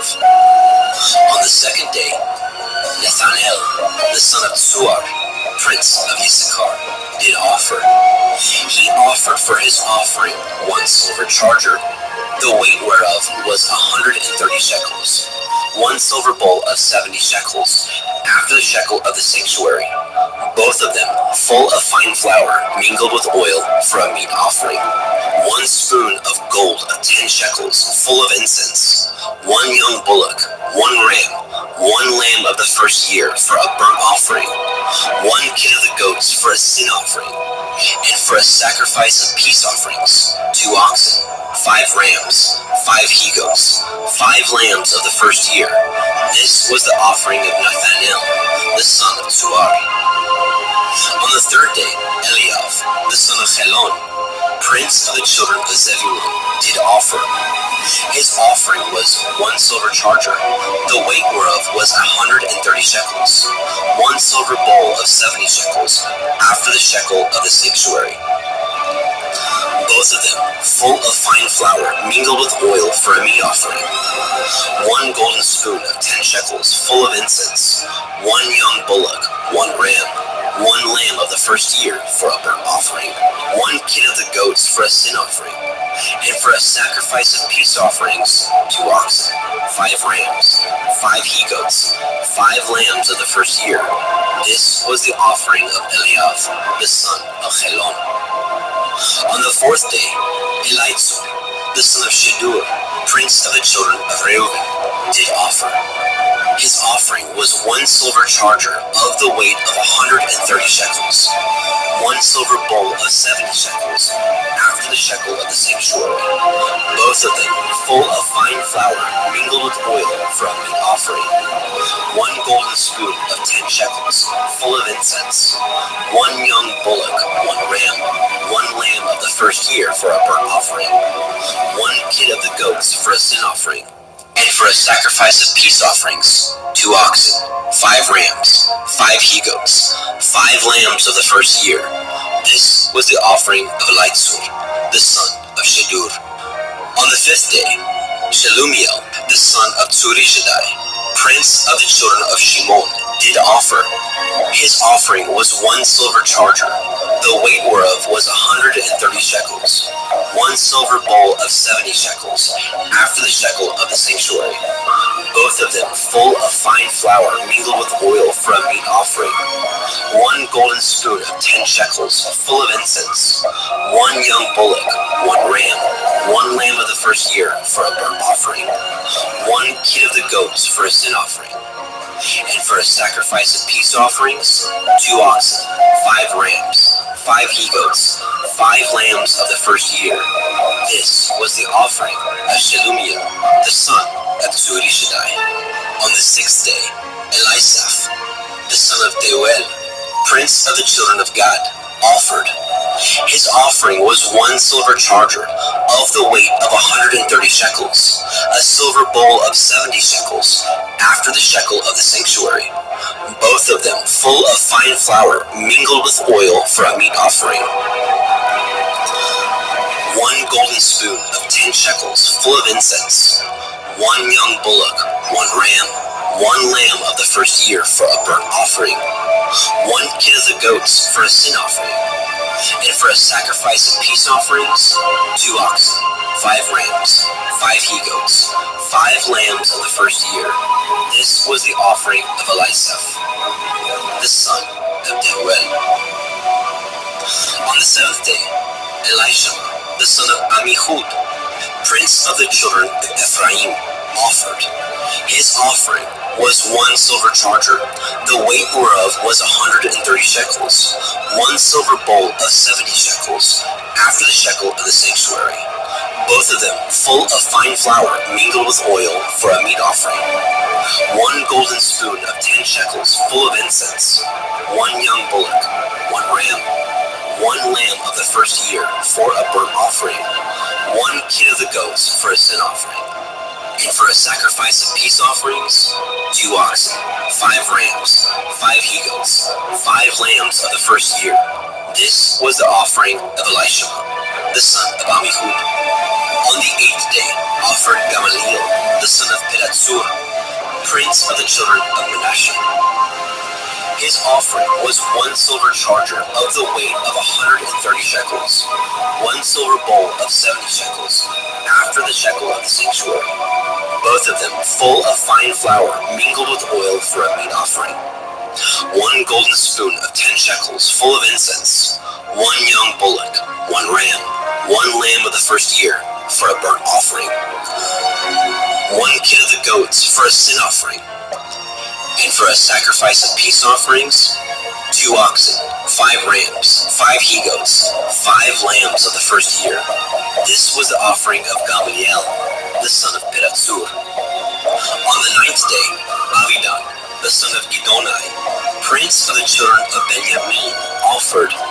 His offering was 1 silver charger, the weight whereof was 130 shekels, 1 silver bowl of 70 shekels, after the shekel of the sanctuary, both of them full of fine flour mingled with oil for a meat offering, 1 golden spoon of 10 shekels, full of incense, 1 young bullock, 1 ram, 1 lamb of the first year for a burnt offering, 1 kid of the goats for a sin offering, and for a sacrifice of peace offerings, 2 oxen, 5 rams, 5 he-goats, 5 lambs of the first year. This was the offering of Avidan, the son of Gidonai. On the 10th day, Achiezer, the son of Ammishaddai, prince of the children of Dan, offered.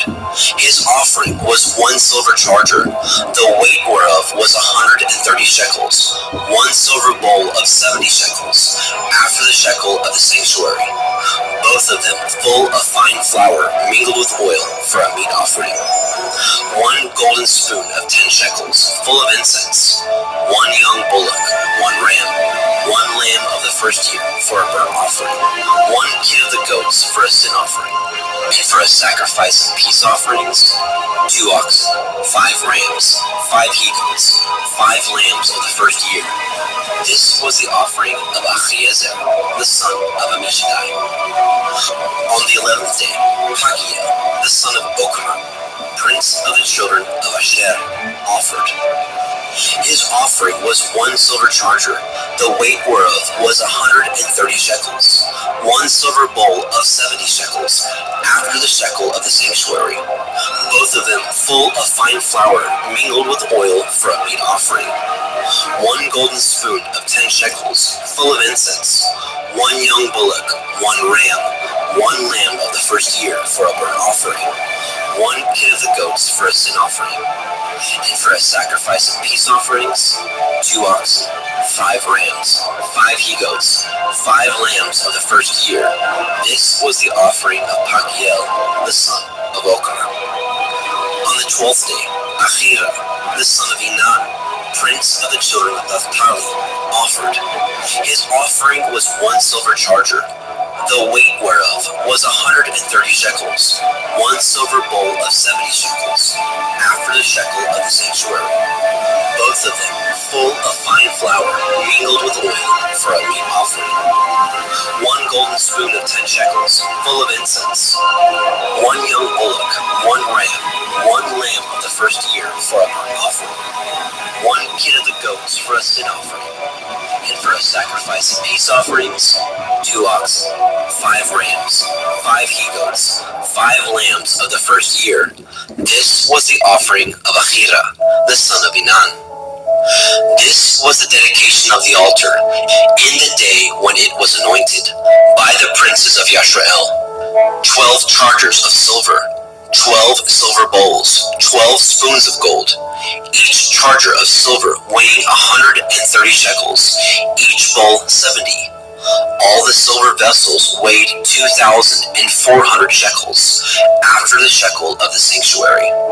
The golden spoons were 12, full of incense, weighing 10 shekels apiece, after the shekel of the sanctuary. All the gold of the spoons was 120 shekels.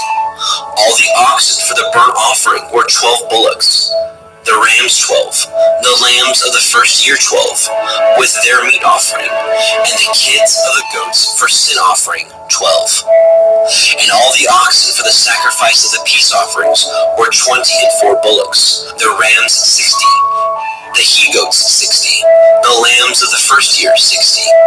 This was the dedication of the altar after that it was anointed.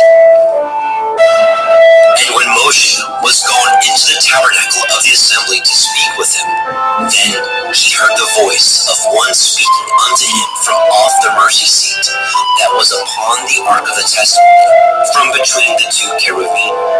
And he spoke unto him. Bemidbar, Numbers chapter 8. And Yahweh spoke unto El Moshe, saying, Speak unto El and say unto him, when you light the lamps, the 7 lamps shall give light over against the menorah. And Aaron did so. He lighted the lamps thereof over against the menorah, as Yahweh commanded Moshe. And this work of the menorah was of beaten gold. Unto the shaft thereof, unto the flowers thereof, was beaten work, according unto the pattern which Yahweh had showed Moshe. So he made the menorah. And Yahweh spoke unto Moshe, saying, Take the Levite from among the children of Yasharel, and cleanse them. And thus shall you do unto them, to cleanse them. Sprinkle water purifying upon them, and let them shave all their flesh, and let them wash their clothes, and so make themselves clean. Then let them take a young bullock with his meat offering, even fine flour mingled with oil, and another young bullock shall you take for a sin offering. And you shall bring the Levi'im before the tabernacle of the assembly, and you shall gather the whole assembly of the children of Yasharel together.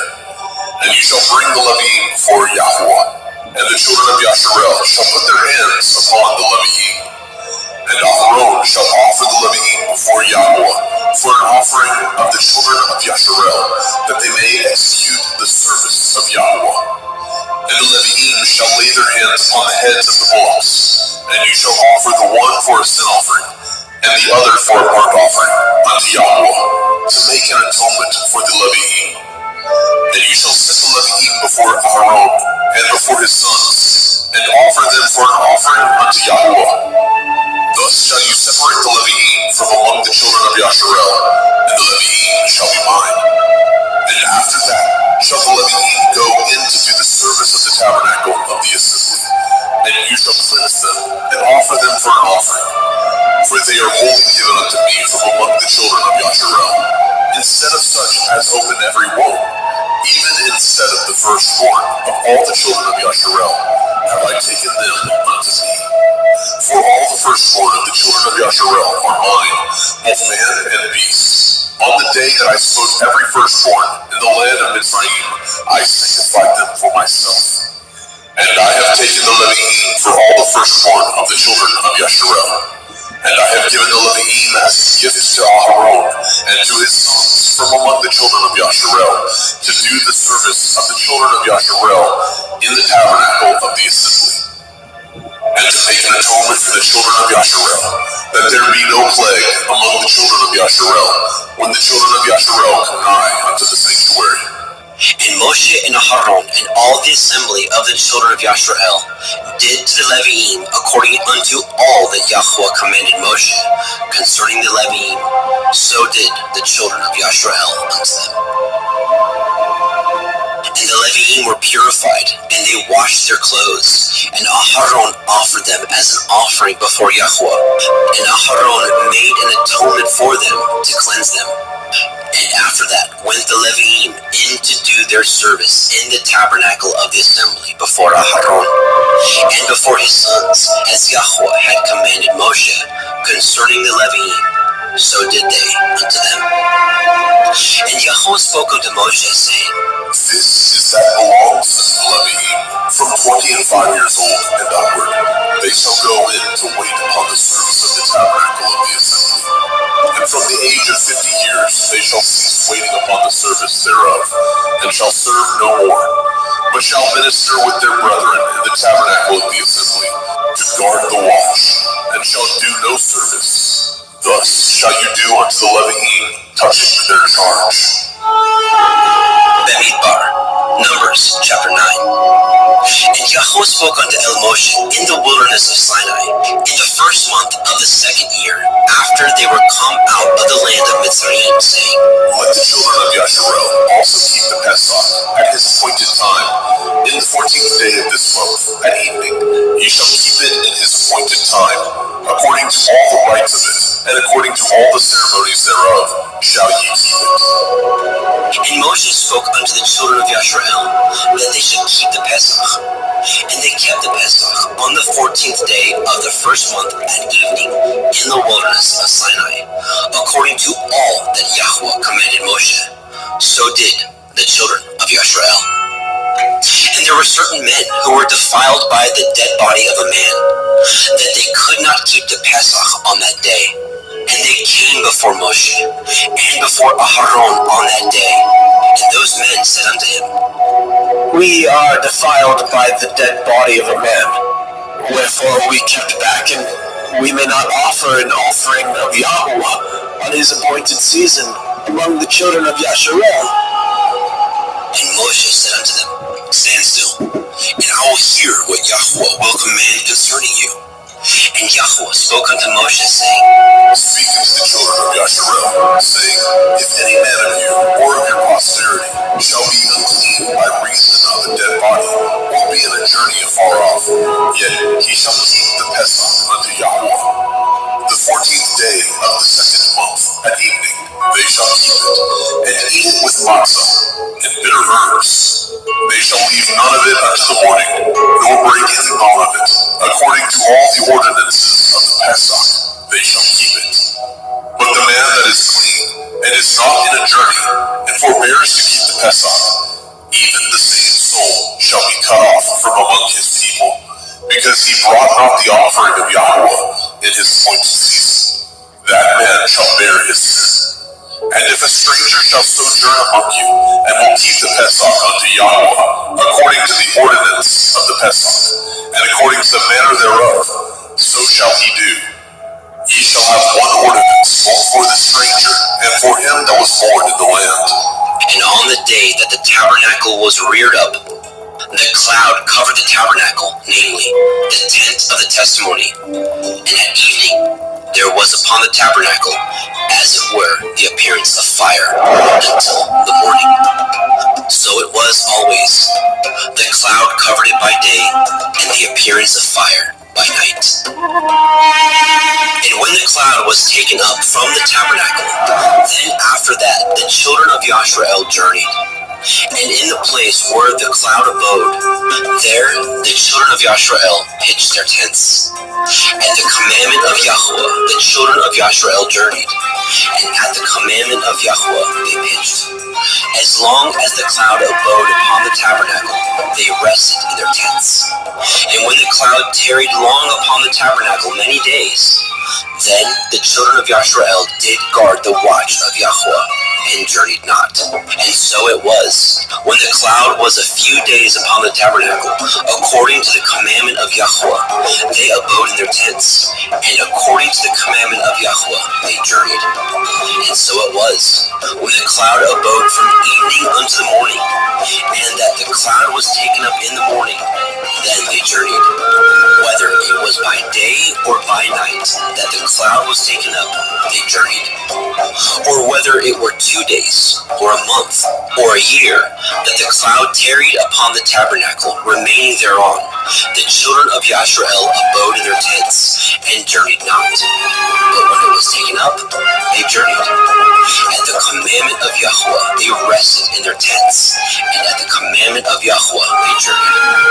They guarded the watch of Yahweh, at the commandment of Yahweh, by the hand of Moshe.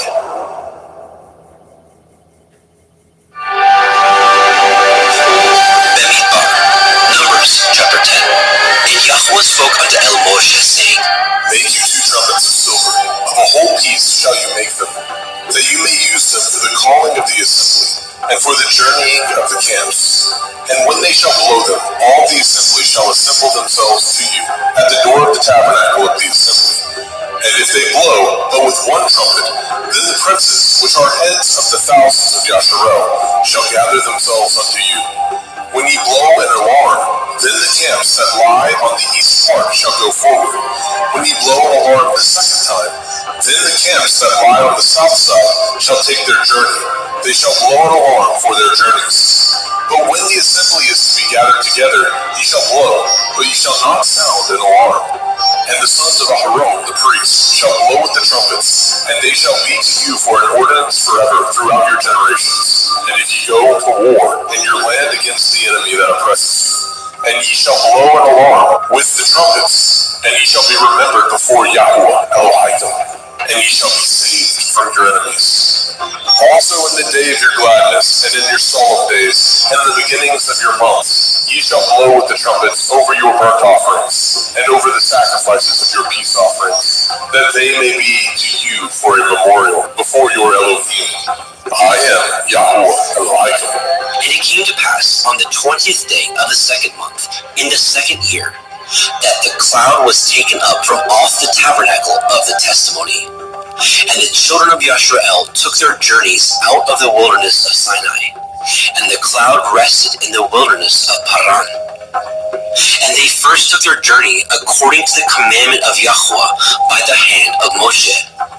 In the first place went the standard of the camp of the children of Yehuda, according to their armies, and over his host was Nechshon, the son of Aminadav, and over the host of the tribe of the children of Issachar was Nathanael, the son of Suar, and over the host of the tribe of the children of Zebulun was Eliav, the son of Chelon. And the tabernacle was taken down, and the sons of Gershon and the sons of Merari set forward, bearing the tabernacle.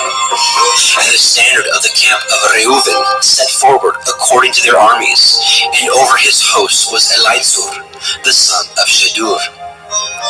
And over the host of the tribe of the children of Shimon was Shelumiel, the son of Tzurishaddai. And over the host of the tribe of the children of Gad was Elisaph, the son of Deuel. And the Kohathim set forward, bearing the sanctuary, and the other did set up the tabernacle against they came. And the standard of the camp of the children of Ephraim set forward according to their armies, and over his host was Elishama, the son of Amihud. And over the host of the tribe of the children of Manasseh was Gamliel, the son of Pedatsur. And over the host of the tribe of the children of Benjamin was Avidan, the son of Gidonai. And the standard of the camp of the children of Dan set forward, which was the rearward of all the camps throughout their hosts. And over his host was Achiezer, the son of Ammishaddai. And over the host of the tribe of the children of Asher was Pagiel, the son of Okran. And over the host of the tribe of the children of Naphtali was Achira, the son of Enan.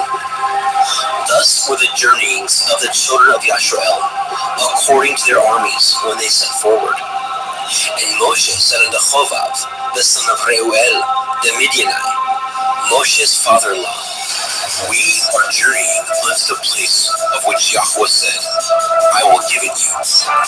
Come with us, and we will do you good. For Yahweh has spoken good concerning Yasharel.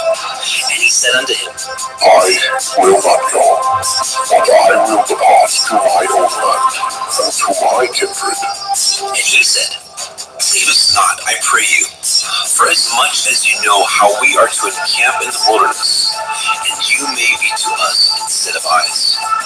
And it shall be, if you go with us, yea, it shall be, that what goodness Yahweh shall do unto us, the same will we do unto you. And they departed from the mount of Yahweh 3 days' journey, and the ark of the covenant of Yahweh went before them in 3 days' journey, to search out a resting place for them. And the cloud of Yahweh was upon them by day, when they went out of the camp. And it came to pass, when the ark set forward, that Moshe said, Rise up, Yahweh, and let your enemies be scattered, and let them that hate you flee before you. And when it rested, he said, Return, O Yahweh, unto the many thousands of Yasharel. Bemidbar, Numbers chapter 11. people complained, it displeased Yahweh, and Yahweh heard it, and his anger was kindled. And the fire of Yahweh burnt among them, and consumed them that were in the uttermost parts of the camp. And the people cried unto Moshe, and when Moshe prayed unto El Yahweh, the fire was quenched. And he called the name of the place Tavera, because the fire of Yahweh burnt among them. And the mixed multitude that was among them fell a-lusting. And the children of Yashrael also wept again and said, Who shall give us flesh to eat? Remember the fish which we did eat in Mitzrayim freely, the cucumbers and the melons and the leeks and the onions and the garlic. But now our soul is dried away. There's nothing at all, because this manna before our eyes. And the manna was as coriander seed, and the color thereof as the color of delm. And the people went about and gathered it, and ground it in mills, or beat it in a mortar, and baked it in pans, and made cakes of it. And the taste of it was as the taste of fresh oil. And when the dew fell upon the camp in the night, the manna fell upon it. Then Moshe heard the people weep throughout their families, every man in the door of his tent. And the anger of Yahweh was kindled greatly. Moshe also was displeased. And Moshe said unto El Yahweh, Wherefore have you afflicted your servant? And wherefore have I not found favor in your sight, that you laid the burden of all this people upon me? Have I conceived all this people? Have I begotten them? That you should say unto me, Carry them in your bosom, as a nursing father bears the sucking child, unto the land which you swore unto their fathers. Whence should I have flesh to give unto all this people? For they weep unto me, saying, Give us flesh, that we may eat. I am not able to bear all this people alone, because it is too heavy for me. And if you deal thus with me, kill me, I pray you, out of hand. If I have found favor in your sight, and let me not see my wretchedness. And Yahweh said unto Moshe, Gather unto me 70 men of the elders of Yasharel, whom you know to be elders of the people, and officers over them, and bring them unto the tabernacle of the assembly, that they may stand there with you.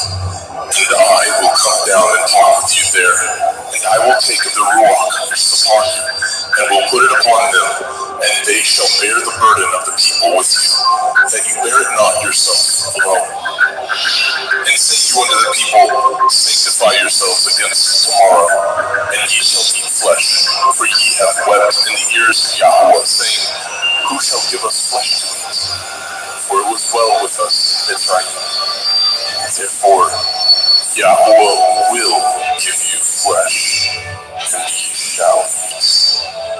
Ye shall not eat 1 day, nor 2 days, nor 5 days, neither 10 days, nor 20 days, but even a whole month, until it comes out at your nostrils, and it will be loathsome unto you, because that ye have despised Yahweh, which is among you, and have wept before him, saying, Why came we forth out of Mitzrayim? And Moshe said, The people among whom I am are 600,000 footmen. And you have said, I will give them flesh, that they may eat a whole month. Shall the flocks and the herds be slain for them to suffice them? Or shall all the fish of the sea be gathered together for them to suffice them? And Yahweh said unto Moshe, Is Yahweh's hand waxed short? You shall see now whether my word shall come to pass unto you, or not. And Moshe went out and told the people the words of Yahweh, and gathered the 70 men of the elders of the people, and set them round about the tabernacle. And Yahweh came down in a cloud, and spoke unto him, and took of the Ruach that was upon him, and gave it unto the 70 elders. And it came to pass, that when the Ruach rested upon them, they prophesied, and did not cease. But there remained 2 of the men in the camp. The name of the one was Eldad, and the name of the other Medad. And the Ruach rested upon them. And they were of them that were written, but went not out unto the tabernacle. And they prophesied at the camp. And there ran a young man and told Moshe, and said, Eldad and Medad, do prophesy in the camp. And Yahusha, the son of Nun, the servant of Moshe, one of his young men, answered and said, My lord Moshe, forbid them. And Moshe said unto him, Envy you for my sake? Would to Elohim that all Yahweh's people were prophets, and that Yahweh would put his ruach upon them. And Moshe got him into the camp, he and the elders of Yashrael. And there went forth a wind from Yahweh, and brought the quails from the sea, and let them fall by the camp, as it were a day's journey on this side, and as it were a day's journey on the other side, round about the camp, and as it were 2 cubits high upon the face of the earth. And the people stood up all that day, and all that night, and all the next day, and they gathered the quails. He that gathered least gathered 10 homers, and they spread them all abroad for themselves round about the camp. And while the flesh was yet between their teeth, ere it was chewed, the wrath of Yahweh was kindled against the people, and Yahweh smote the people with a very great plague. And he called the name of that place Kivrot hat Ta'ava, because there they buried the people that lusted. And the people journeyed from Kivrot hat Ta'ava unto Chatzeroth, and abode at Chatzeroth. Bemidbar, Numbers, chapter 12. And Miriam and Aaron spoke against Moshe because of the Cushite woman whom he had married, for he had married a Cushite woman. And they said, Has Yahweh indeed spoken only by Moshe? Has he not spoken also by us? And Yahweh heard it. Now the man Moshe was very meek, above all the men which were upon the face of the earth. And Yahweh spoke suddenly unto El Moshe, and unto El Aaron, and unto Miriam. Come out, ye three, unto the tabernacle of the assembly. And they three came out. And Yahweh came down in the pillar of the cloud, and stood in the door of the tabernacle, and called Aharon and Miriam. And they both came forth. And he said, Hear now my words. If there be a prophet among you, I, Yahweh, will make myself known unto him in a vision, and will speak unto him in a dream. My servant Moshe is not so, who is faithful in all my house. With him will I speak mouth to mouth, even apparently, and not in dark speeches, and in similitudes. Of Yahweh shall he behold. Wherefore then were ye not afraid to speak against my servant Moshe. And the anger of Yahweh was kindled against him, and he departed. And the cloud departed from off the tabernacle, and behold, Miriam became leprous, white as snow. And Aharon looked upon Miriam, and behold, she was leprous. And Aharon said unto Moshe, Alas, my Lord, I beseech you, lay not sin upon us, wherein we have done foolishly, and wherein we have sinned. Let her not be as one dead, of whom the flesh is half consumed when he comes out of his mother's womb. And Moshe cried unto El Yahweh, saying, Heal her now, O El, I beseech you. And Yahweh said unto Moshe, If her father had but spit in her face, should she not be ashamed 7 days? Let her be shut out from the camp 7 days, and after that, let her be received in again. And Miriam was shut out from the camp 7 days, and the people journeyed not till Miriam was brought in again. And afterward the people removed from Chatzeroth, and pitched in the wilderness of Paran. Bemidbar, Numbers, chapter 13. And Yahweh spoke unto Moshe, saying, Send you men, that they may search the land of Canaan, which I give unto the children of Yasharel.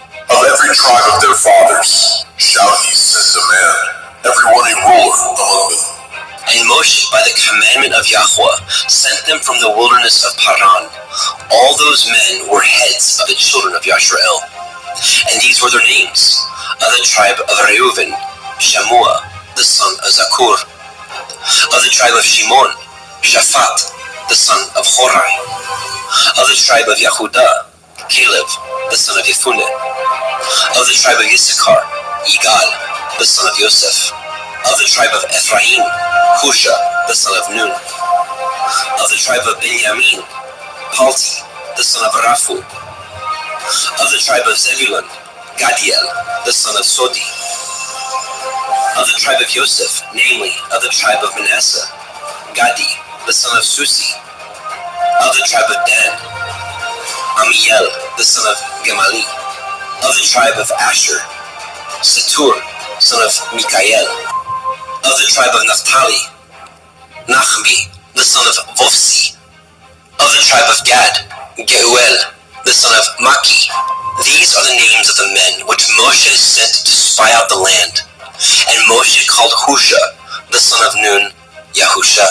And Moshe sent them to spy out the land of Canaan, and said unto them, Get you up this way southward, and go up into the mountain, and see the land, what it is, and the people that dwell therein, whether they be strong or weak, few or many, and what the land is that they dwell in, whether it be good or bad, and what cities they be that they dwell in, whether in tents or in strongholds, and what the land is, whether it be fat or lean, whether there be wood therein or not.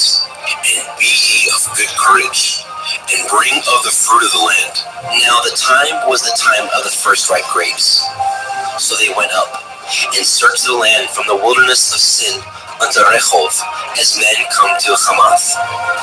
And they ascended by the Negev, and came unto Hebron, where Achiman, Shishai, and Talmai, the children of Anak, were. Now Hebron was built 7 years before Zoan in Mitzrayim. And they came unto the brook of Eshcol, and cut down from thence a branch with one cluster of grapes, and they bored between two upon a staff. And they brought of the pomegranates, and of the figs. The place was called Nachal Eshcol, because of the cluster of grapes which the children of Yashrael cut down from thence. And they returned from searching of the land after 40 days. And they went and came to El Moshe, and to El Aharon, and to all the assembly of the children of Yashrael, unto the wilderness of Paran, to Kadesh, and brought back word unto them, and unto all the assembly, and showed them the fruit of the land. And they told him and said, We came unto the land whither you sent us, and surely it flows with milk and honey, and this is the fruit of it. Nevertheless, the people be strong that dwell in the land, and the cities are walled and very great. And moreover, we saw the children of Anak there. The Amalekim dwell in the land of the Negev, and the Hittim, and the Yebusim, and the Amorim dwell in the mountains, and the Kinanim dwell by the sea, and by the coast of the Yarden. And Caleb stilled the people before Moshe and said, Let us go up at once and possess it, for we are well able to overcome it. But the men that went up with him said, We be not able to go up against the people, for they are stronger than we. And they brought up an evil report of the land which they had searched unto the children of Yashrael, saying, The land through which we have gone to search it is a land that eats up the inhabitants thereof, and all the people that we saw in it are men of great stature. And there we saw the Nephilim, the sons of Anak, which come of the Nephilim, and we were in our own sight as grasshoppers, and so we were in their sight. Bemidbar, Numbers chapter 14. And all the assembly lifted up their voice and cried, and the people wept that night. And all the children of Yashrael murmured against Moshe and against Aharon. And the whole assembly said unto them, Would to Elohim that we had died in the land of Mizraim, or would to Elohim we had died in this wilderness. And wherefore has Yahweh brought us unto this land, to fall by the sword, that our women and our children should be a prey? Were it not better for us to return into Mizraim? And they said one to another, Let us make a captain, and let us return into Mitzrayim.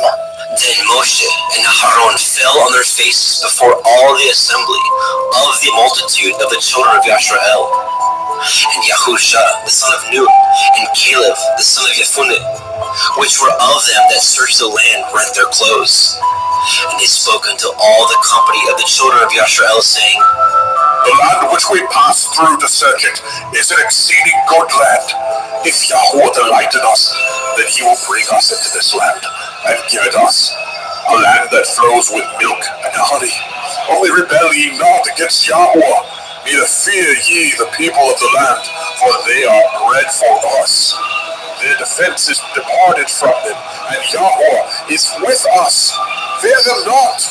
But all the assembly bade stone them with stones. And the glory of Yahweh appeared in the tabernacle of the assembly before all the children of Yashrael. And Yahweh said unto Moshe, How long will this people provoke me? And how long will it be ere they believe me? For all the signs which I have shown among them, I will smite them with pestilence, and disinherit them, and will make of you a greater nation, and mightier than they. And Moshe said unto Yahweh, Then the Mizraim shall hear it, for you brought up this people in your might from among them, and they will tell it to the inhabitants of this land. For they have heard that you, Yahweh, are among this people, that you, Yahweh, are seen face to face, and that your cloud stands over them, and that you go before them, by daytime in a pillar of cloud, and in a pillar of fire by night. Now, if you shall kill all this people as one man, then the nations which have heard the fame of you will speak, saying, Because Yahweh was not able to bring this people into the land which he swore unto them, therefore he has slain them in the wilderness.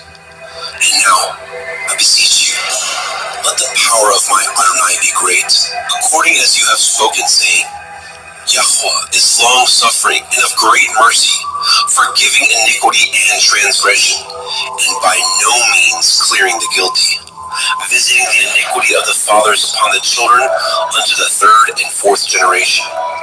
Pardon, I beseech you, the iniquity of this people according unto the greatness of your mercy, and as you have forgiven this people from Mitzrayim even until now. And Yahweh said, I have pardoned according to your word.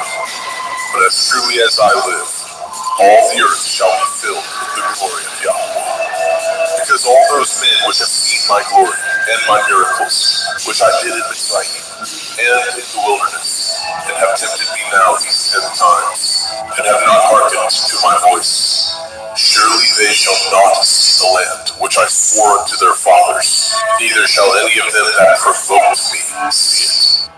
But my servant Caleb, because he had another Ruach with him, and has followed me fully, him will I bring into the land whereinto he went, and his seed shall possess it. Now the Amalekite and the Canaanite dwelt in the valley. Tomorrow turn you, and get you into the wilderness, by the way of the Red Sea. And Yahweh spoke unto Moshe and unto Aharon, saying, How long shall I bear with this evil assembly, which murmur against me? I have heard the murmurings of the children of Yasharel, which they murmur against me. Say unto them, As truly as I live, says Yahweh, as ye have spoken in my ears, so will I do to you. Your carcasses shall fall in this wilderness, and all that were numbered of you, according to your whole number, from 20 years old and upward, which have murmured against me. Doubtless ye shall not come into the land, concerning which I swore to make you dwell therein, save Caleb, the son of Jephunneh, and Yahusha, the son of Nun.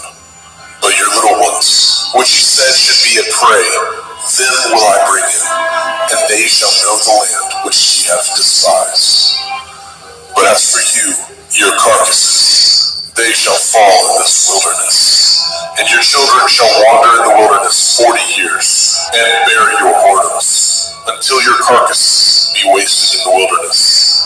After the number of the days in which ye searched the land, even 40 days, each day for a year, shall ye bear your iniquities, even 40 years, and ye shall know my breach of promise. I, Yahweh, have said, I will surely do it unto all this evil assembly that are gathered together against me. In this wilderness they shall be consumed, and there they shall die. And the men which Moshe sent to search the land, who returned and made all the assembly to murmur against him, by bringing up a slander upon the land. Even those men that did bring up the evil report upon the land died by the plague before Yahweh. But Yahusha, the son of Nun, and Caleb, the son of Jephunneh, which were of the men that went to search the land, lived still. And Moshe told these things unto all the children of Yisrael, and the people mourned greatly. And they rose up early in the morning, and got them up into the top of the mountain, saying, Lo, we be here, and will go up unto the place which Yahweh has promised, for we have sinned. And Moshe said, Wherefore now do you transgress the commandment of Yahweh? But it shall not prosper. Go not up, for Yahweh is not among you, that ye be not smitten before your enemies. For the Amalekim and the Canaanim are there before you, and ye shall fall by the sword, because ye are turned away from Yahweh. Therefore Yahweh will not be with you. But they presumed to go up unto the top of the hill. Nevertheless, the ark of the covenant of Yahweh and Moshe departed not out of the camp. Then the Amalekim came down, and the Canaanim, which dwelt in that hill, and smote them, and discomfited them, even unto Hormah. Bemidbar, Numbers chapter 15. And Yahweh spoke unto Moshe, saying, Speak unto the children of Yasharel, and say unto them, When ye are come into the land of your habitations, which I give unto you, and will make an offering by fire unto Yahweh, a burnt offering, or in sacrifices performing a vow, or in a freewill offering, or in your solemn feasts, to make a sweet savor unto Yahweh, of the herd or of the flock. Then shall he that offers his offering unto Yahweh bring a meat offering of a 10th deal of flour, mingled with the 4th part of a hin of oil, and the 4th part of a hin of wine. For a drink offering shall you prepare with the burnt offering or sacrifice, for one lamb. Or for a ram you shall prepare for a meat offering 2/10 deals of flour mingled with the 3rd part of a hin of oil. And for a drink offering you shall offer the 3rd part of a hin of wine, for a sweet savor unto Yahweh. And when you prepare a bull for a burnt offering, or for a sacrifice performing a vow, or peace offerings unto Yahweh, then shall he bring with a bullock a meat offering of 3/10 deals of flour mingled with a half a hin of oil. And you shall bring for a drink offering half a hin of wine, for an offering made by fire, of a sweet savor unto Yahweh. Thus shall it be done for one bullock, or for one ram, or for a lamb, or a kid. According to the number that ye shall prepare, so shall ye do, to everyone according to their number. All that are born of the country shall do these things after this manner, an offering made by fire, of a sweet savor unto Yahweh. And if a stranger sojourn with you, or whosoever be among you in your generations, and will offer an offering made by fire, of a sweet savor unto Yahweh, as ye do, so he shall do. One ordinance shall be both for you of the assembly, and also for the stranger that sojourns with you, an ordinance forever in your generations. As ye are, so shall the stranger be before Yahweh. One Torah, and one manner of law shall be for you, and for the stranger that sojourns with you. And Yahweh spoke unto Moshe, saying, Speak unto the children of Yasharel, and say unto them, When ye come into the land whither I bring you, then it shall be, that when ye eat of the bread of the land, ye shall offer up a heave offering unto Yahweh. Ye shall offer up a cake of the first of your dough for a heave offering. As ye do the heave offering of the threshing floor, so shall ye heave it. Of the first of your dough ye shall give it unto Yahweh, a heave offering in your generations. And if ye have erred, and not observed all these commandments, which Yahweh has spoken unto Moshe, even all that Yahweh has commanded you by the hand of Moshe, from the day that Yahweh commanded Moshe, and henceforth among your generations, then it shall be, if aught be committed by ignorance, without the knowledge of the assembly, that all the assembly shall offer one young bullock for a burnt offering, for a sweet savor unto Yahweh, with his meat offering, and his drink offering, according to the manner, and one kid of the goats for a sin offering. And the priest shall make an atonement for all the assembly of the children of Yasharel, and it shall be forgiven them. For it is ignorance, and they shall bring their offering, a sacrifice made by fire unto Yahweh, and their sin offering before Yahweh, for their ignorance. And it shall be forgiven all the assembly of the children of Yasharel, in ignorance.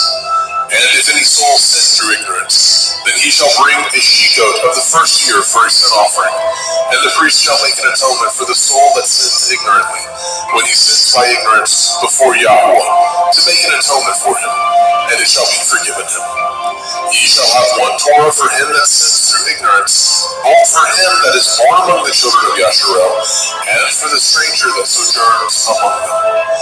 But the soul that does aught presumptuously, whether he be born in the land or a stranger, the same reproaches Yahweh, and that soul shall be cut off from among his people. Because he has despised the word of Yahweh, and has broken his commandment, that soul shall utterly be cut off, his iniquity shall be upon him. And while the children of Yashrael were in the wilderness, they found a man that gathered sticks upon the Shabbat. And they that found him gathering sticks brought him unto El Moshe and El Aharon, and unto all the assembly. And they put him in ward, because it was not declared what should be done to him. And Yahweh said unto Moshe, The man shall surely be put to death. All the assembly shall stone him with stones without the camp. And all the assembly brought him without the camp, and stoned him with stones. And he died, as Yahweh commanded Moshe. And Yahweh spoke unto El Moshe, saying, Speak unto the children of Yasharel, and bid them that they make them tzitzits, a tassel or a fringe, in the borders of their garments throughout their generations, and that they put upon the tzitzit of the borders a riband of blue. And it shall be unto you a tzitzit, that ye may look upon it and remember all the commandments of Yahweh, and do them, and that ye seek not after your own heart and your own eyes, which ye use to go a-whoring, that ye may remember and do all my commandments, and be holy unto your Elohim. I am Yahweh Elohim, which brought you out of the land of Mitzrayim, to be your Elohim. I am Yahweh Elohim. Bemidbar, Numbers chapter 16. Now Korach, the son of Yitzchar, the son of Kohath, the son of Levi, and Dathan, and Abiram, the sons of Eliav, and On, the son of Peleth, sons of Reuben, took men, and they rose up before Moshe, with certain of the children of Yashrael, 250 princes of the assembly, famous in the assembly, men of renown. And they gathered themselves together against Moshe and against Aharon, and said unto them, Ye take too much upon you, seeing all the assembly are holy, every one of them, and Yahweh is among them. Wherefore then lift ye up yourselves above the assembly of Yahweh. And when Moshe heard it, he fell upon his face. And he spoke unto Korach and unto all his company, saying, Even tomorrow Yahweh will show who are his, and who is holy, and will cause him to come near unto him. Even him whom he has chosen will he cause to come near unto him. This do. Take you censers, Korach, and all his company, and put fire therein, and put incense in them before Yahweh tomorrow. And it shall be that the man whom Yahweh chooses, he shall be holy. Ye take too much upon you, ye sons of Levi. And Moshe said unto Korach, Hear, I pray you, ye sons of Levi, does it seem but a small thing unto you, that the Elohai of Yashrael has separated you from the assembly of Yashrael, to bring you near to himself, to do the service of the tabernacle of Yahweh, and to stand before the assembly to minister unto them?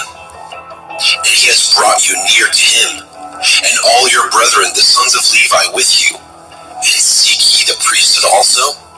For which cause both you and all your company are gathered together against Yahweh. And what is Aharon, that ye murmur against him? And Moshe sent to call Dathan and Abiram, the sons of Eliav, which said, We will not come up. Is it a small thing that you have brought us up out of a land that flows with milk and honey to kill us in the wilderness? Except you make yourselves altogether a prince over us. Moreover, You have not brought us into a land that flows with milk and honey, or given us inheritance of fields and vineyards. Will you put out the eyes of these men? We will not come up. And Moshe was very wroth, and said unto Yahweh, Respect not you their offering. I have not taken one ass from them, neither have I hurt one of them. And Moshe said unto Korach, Be you and all your company before Yahweh, you and they, and Aaron tomorrow, and take every man his censer, and put incense in them, and bring ye before Yahweh every man his censer, 250 censers, you also, and Aaron, each of you his censer. And they took every man his censer, and put fire in them, and laid incense thereon, and stood in the door of the tabernacle of the assembly with Moshe and Aaron. And Korach gathered all the assembly against them unto the door of the tabernacle of the assembly. And the glory of Yahweh appeared unto all the assembly. And Yahweh spoke unto Moshe and unto Aaron, saying, Separate yourselves from among this assembly, that I may consume them in a moment. And they fell upon their faces and said, O the Elohai of the Ruachoth of all flesh, shall one man sin, and will you be wroth with all the assembly? And Yahweh spoke unto Moshe, saying, Speak unto the assembly, saying, Get you up from about the tabernacle of Korah, Dathan, and Abiram. And Moshe rose up and went unto Dathan and Abiram, and the elders of Yashrael followed him. And he spoke unto the assembly, saying, Depart, I pray you, from the tents of these wicked men, and touch nothing of theirs, lest ye be consumed in all their sins. So they got up from the tabernacle of Korah, Dathan, and Abiram, on every side. And Dathan and Abiram came out, and stood in the door of their tents, and their women, and their sons, and their little children. And Moshe said, Hereby ye shall know that Yahweh has sent me to do all these works, for I have not done them of my own mind. If these men die the common death of all men, or if they be visited after the visitation of all men, then Yahweh has not sent me. But if Yahweh make a new thing, and the earth open her mouth and swallow them up, with all that appertain unto them, and they go down quick into the pit, then ye shall understand that these men have provoked Yahweh.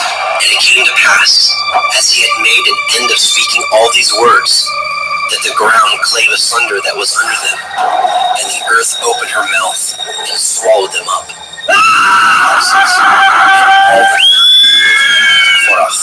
And all their goods.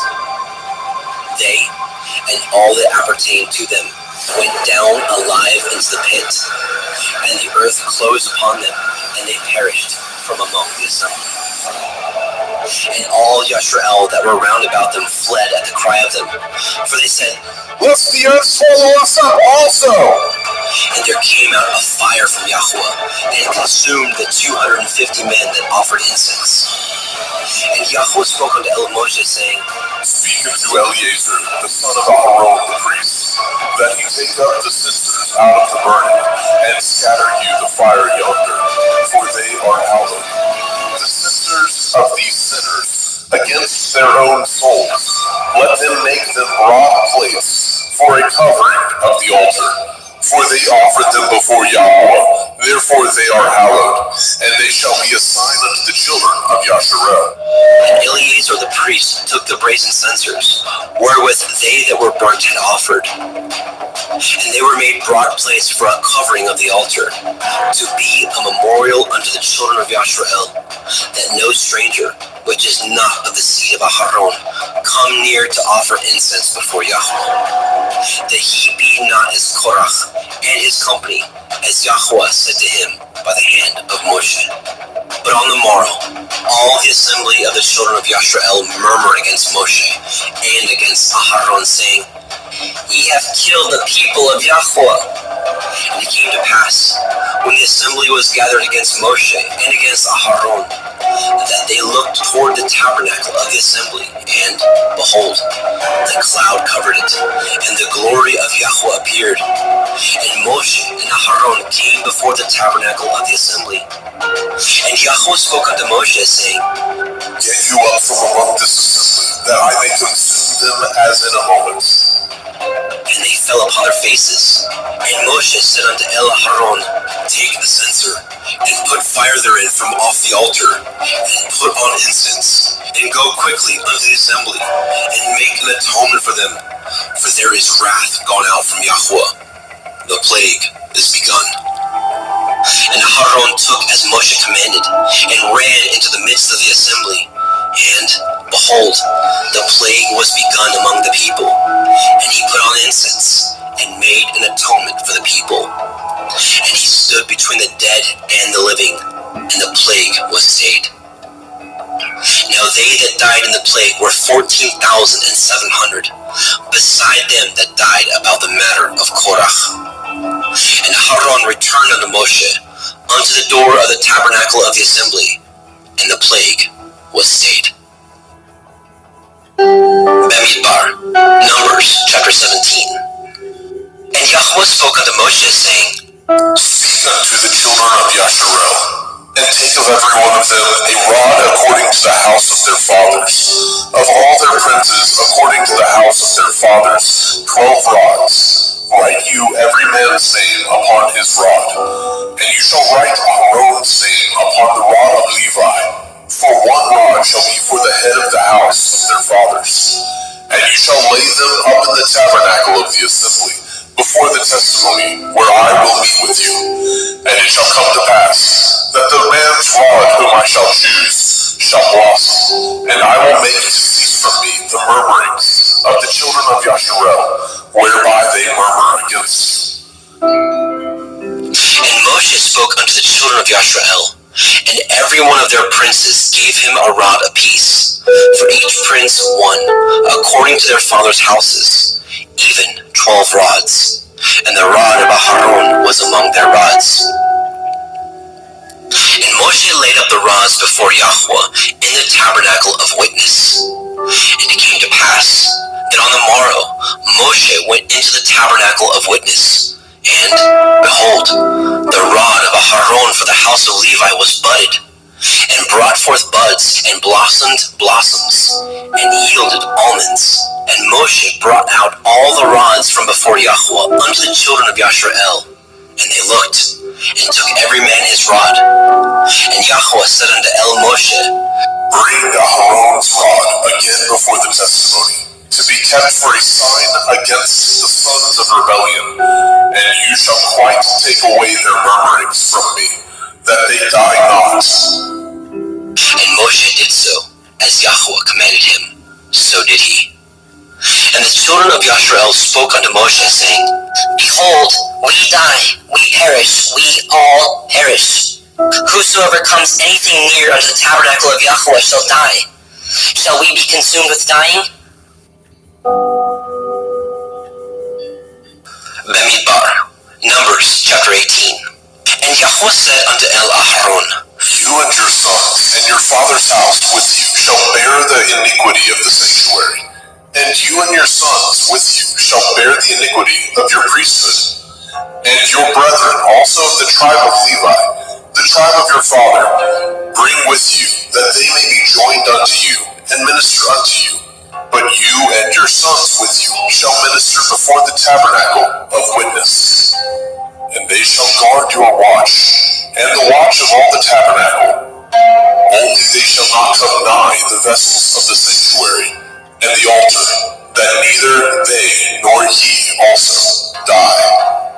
And they shall be joined unto you, and guard the watch of the tabernacle of the assembly, for all the service of the tabernacle, and a stranger shall not come nigh unto you.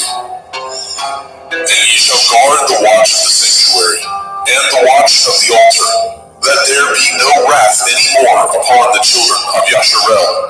And behold, I have taken your brethren the Leviim from among the children of Yasharel. To you they are given as a gift for Yahweh, to do the service For you and your sons with you shall guard your priest's office for everything of the altar, and within the veil, and ye shall serve. I have given your priest's office unto you as a service of gift, and the stranger that comes nigh shall be put to death. And Yahweh spoke unto Aaron, Behold, I also have given you the charge of my heave offerings. Of all the hallowed things of the children of Yasharel, unto you have I given them by reason of the anointing, and to your sons by an ordinance forever. This shall be yours of the most holy things, reserved from the fire, every oblation of theirs, every meat offering of theirs, and every sin offering of theirs, and every trespass offering of theirs, which they shall render unto me, shall be most holy for you and for your sons. In the most holy place shall you eat it. Every male shall eat it. It shall be holy unto you. And this is yours, the heave offering of their gift, with all the wave offerings of the children of Yasharel. I have given them unto you, and to your sons, and to your daughters with you, by the statute forever. Every one that is clean in your house shall eat of it.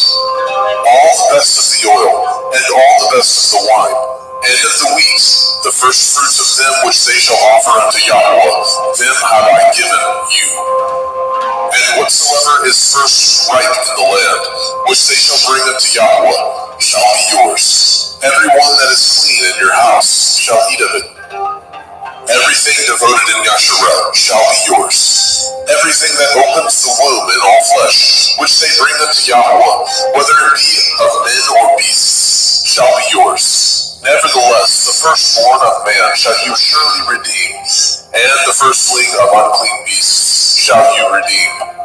And those that are to be redeemed from a month old shall you redeem according to your estimation, for the money of 5 shekels, after the shekel of the sanctuary, which is 20 gerahs. But the firstling of a cow, or the firstling of a sheep, or the firstling of a goat, you shall not redeem. They are holy. You shall sprinkle their blood upon the altar, and shall burn their fat for an offering made by fire, for a sweet savor unto Yahweh. And the flesh of them shall be yours, as the wave breast and as the right shoulder are yours. All the heave offerings of the holy things which the children of Yasharel offer unto Yahweh have I given you, and your sons and your daughters with you, by a statute forever. It is a covenant of salt forever before Yahweh unto you and to your seed with you. And Yahweh spoke unto Aaron, You shall have no inheritance in their land, neither shall you have any part among them. I am your part, and your inheritance among the children of Yasharel. And behold, I have given the children of Levi all the tents in Yasharel for an inheritance, for their service which they serve, even the service of the tabernacle of the assembly. Neither must the children of Yasharel henceforth come nigh the tabernacle of the assembly, lest they bear sin and die. But the Leviim shall do the service of the tabernacle of the assembly, and they shall bear their iniquity.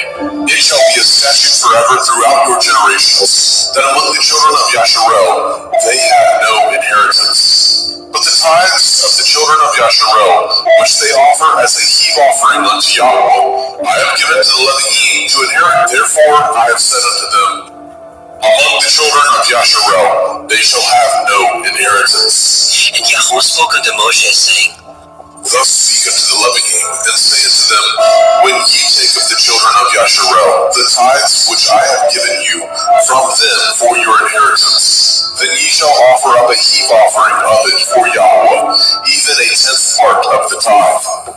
And this your heave offering shall be reckoned unto you, as though it were the grain of the threshing floor, and as the fullness of the winepress. Thus ye also shall offer a heave offering unto Yahweh of all your tithes, which ye receive of the children of Yasharel, and ye shall give thereof Yahweh's heave offering to Aharon the priest. Out of all your gifts ye shall offer every heave offering of Yahweh, of all the best thereof, even the hallowed part thereof out of it. Therefore you shall say unto them, when ye have heaved the best thereof from it, then it shall be counted unto the Leviim as the increase of the threshing floor, and as the increase of the winepress. And ye shall eat it in every place, ye and your household, for it is your reward for your service in the tabernacle of the assembly. And ye shall bear no sin by reason of it, when ye have heaved from it the best of it. Neither shall ye pollute the holy things of the children of Yasharel, lest ye die. Bamidbar, Numbers chapter 19.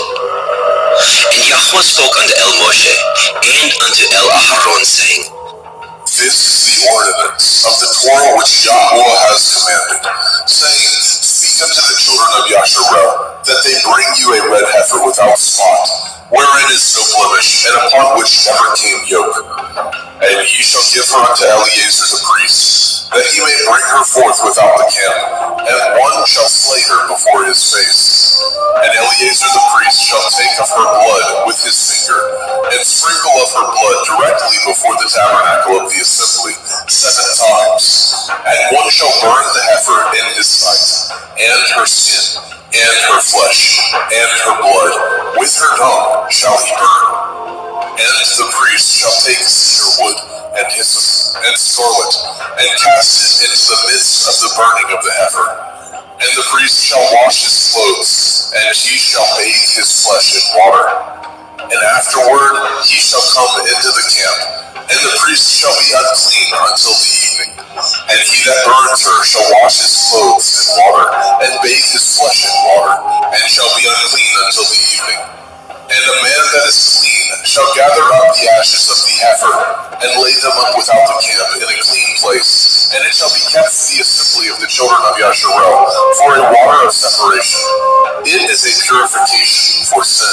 And he that gathers the ashes of the heifer shall wash his clothes, and be unclean until the evening. And it shall be unto the children of Yasharel, and unto the stranger that sojourns among them, for a statute forever. He that touches the dead body of any man shall be unclean 7 days. He shall purify himself with it on the 3rd day, and on the 7th day he shall be clean. But if he purify not himself the 3rd day, then the 7th day he shall not be clean. Whosoever touches the dead body of any man that is dead, and purifies not himself, defiles the tabernacle of Yahweh. And that soul shall be cut off from Yasharel, because the water of separation was not sprinkled upon him. He shall be unclean. His uncleanness is yet upon him. This is the Torah when a man dies in a tent. All that come into the tent, and all that is in the tent shall be unclean 7 days. And every open vessel which has no covering bound upon it is unclean. And whosoever touches one that is slain with a sword in the open field, or a dead body, or a bone of a man, or a grave, shall be unclean 7 days. And for an unclean person they shall take the ashes of the burnt heifer of purification for sin, and running water shall be put thereto in a vessel. And a clean person shall take hyssop, and dip it in the water, and sprinkle it upon the tent, and upon all the vessels, and upon the persons that were there, and upon him that touched bone, or one slain, or one dead, or a grave. And the clean person shall sprinkle upon the unclean on the 3rd day, and on the 7th day, and on the 7th day he shall purify himself, and wash his clothes, and bathe himself in water, and shall be clean at evening. But the man that shall be unclean, and shall not purify himself, that soul shall be cut off from among the assembly, because he has defiled the sanctuary of Yahweh. The water of separation has not been sprinkled upon him. He is unclean. And it shall be a perpetual statute unto them, that he that sprinkles the water of separation shall wash his clothes, and he that touches the water of separation shall be unclean until evening. And whatsoever the unclean person touches shall be unclean, and the soul that touches it shall be unclean until evening. Bamidbar, Numbers chapter 20. Then came the children of Yasharel, even the whole assembly, into the desert of Sin in the 1st month. And the people abode in Kadesh, and Miriam died there, and was buried there. And there was no water for the assembly, And they gathered themselves together against Moshe and against Aharon. And the people chode with Moshe and spoke, saying, Would to Elohim that we had died when our brethren died before Yahweh. And why have we brought up the assembly of Yahweh into this wilderness, that we and our cattle should die there? And wherefore hath he made us to come up out of Mitzrayim, to bring us into this evil place?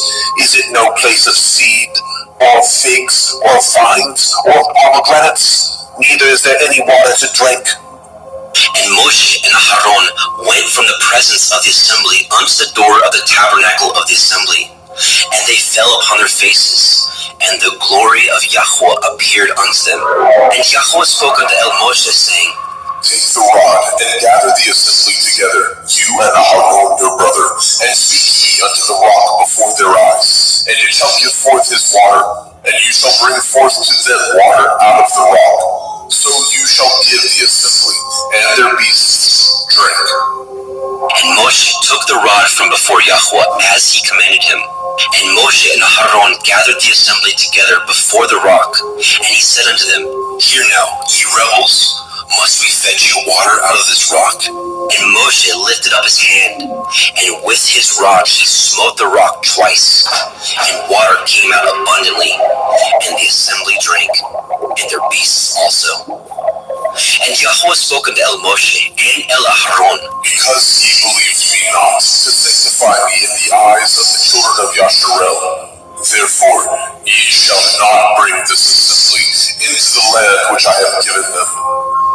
This is the water of Meribah, because the children of Yasharel strove with Yahweh, and he was sanctified in them.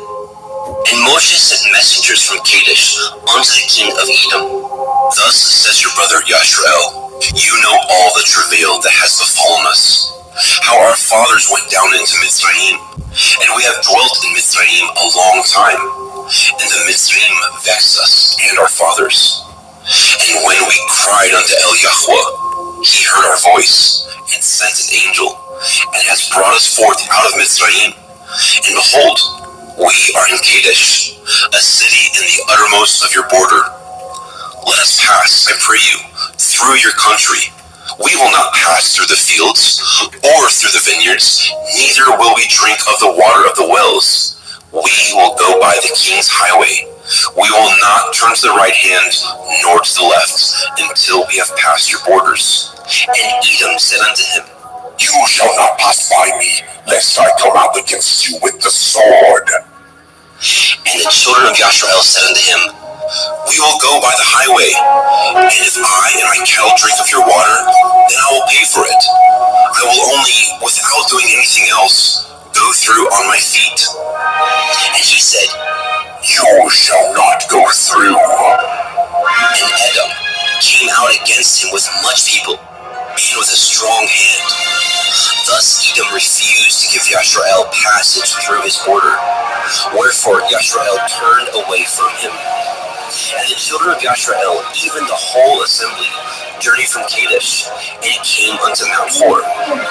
And Yahweh spoke unto Moshe and Aharon in Mount Hor, by the coast of the land of Edom, saying, Aharon shall be gathered unto his people, for he shall not enter into the land which I have given unto the children of Yasharel, because ye rebelled against my word at the water of Meribah. Take Aharon and Eleazar his son, and bring them up unto Mount Hor, and strip Aharon of his garments, and put them upon Eleazar his son, and Aharon shall be gathered unto his people, and shall die there. And Moshe did as Yahweh commanded, and they went up into Mount Hor in the sight of all the assembly. And Moshe stripped Aharon of his garments, and put them upon Eleazar his son. And Aharon died there in the top of the mount.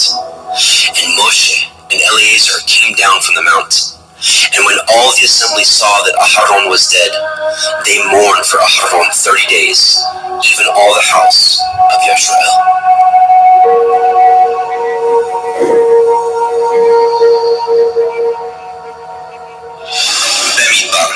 Numbers chapter 21.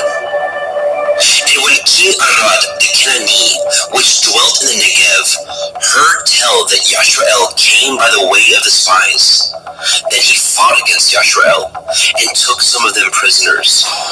And Yashrael vowed a vow unto Yahweh and said, If you will indeed deliver this people into my hand, then I will utterly destroy their cities. And Yahweh hearkened to the voice of Yashrael and delivered up the Canaanim, and they utterly destroyed them and their cities. And he called the name of the place Hormah. And they journeyed from Mount Hor by the way of the Red Sea to compass the land of Edom. And the soul of the people was much discouraged because of the way. And the people spoke against Elohim and against Moshe. Wherefore have ye brought us up out of Mitzrayim to die in the wilderness? For there is no bread, neither is there any water, and our soul loathes this light bread. And Yahweh set fiery serpents among the people, and they bit the people, and much people of Yashrael died. Therefore the people came to Moshe and said, We ascend, for we have spoken against Yahweh and against you. Pray unto Yahweh that he take away the serpents from us. And Moshe prayed for the people. And Yahweh said unto Moshe, Make you a fiery serpent, and set it upon a pole, and it shall come to pass that everyone that is bitten, when he looks upon it, shall live. And Moshe made a serpent of brass, and put it upon a pole.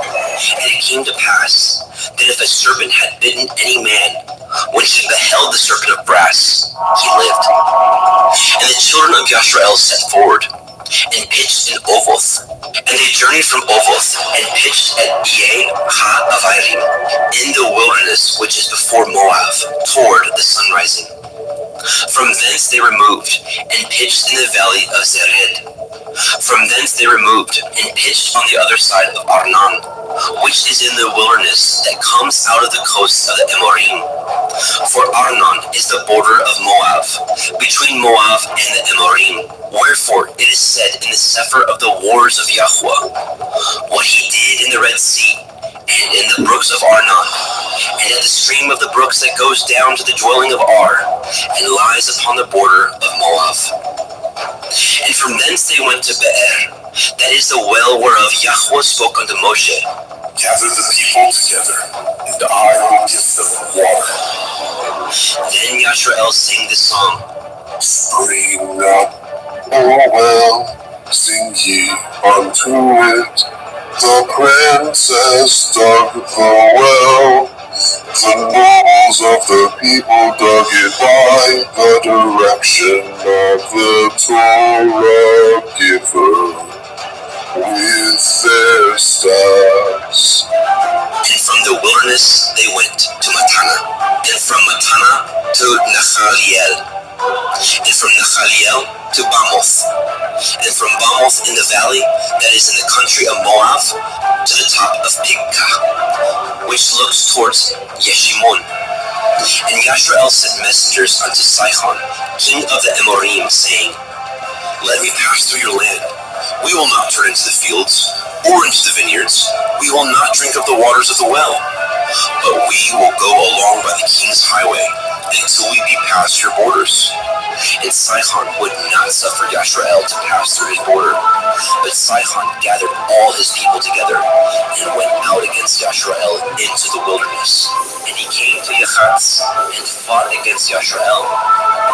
And Yashrael smote him with the edge of the sword, and possessed his land from Arnon unto Yabok, even unto the children of Ammon. For the border of the children of Ammon was strong. And Yashrael took all these cities, and Yashrael dwelt in all the cities of the Amorim, in Heshbon, and in all the villages thereof. For Heshbon was the city of Sihon, the king of the Amorim, who had fought against the former king of Moab, and taken all his land out of his hand, even unto Arnon. Wherefore they that speak in Proverbs say, Come into Heshbon, let the city of Sihon be built and prepared.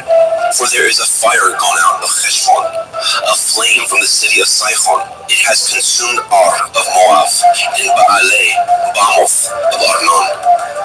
Woe to you, Moab! You are undone, O people of Chemosh. He has given his sons that escaped, and his daughters into captivity unto Sihon, king of the Amorim. We have shot at them. Heshbon is perished even unto Dibon, and we have laid them waste even unto Nophach, which reaches unto Medeba. Thus Yashrael dwelt in the land of the Amorim, and Moshe sent to spy out Yaezer, and they took the villages thereof, and drove out the Amorim that were there.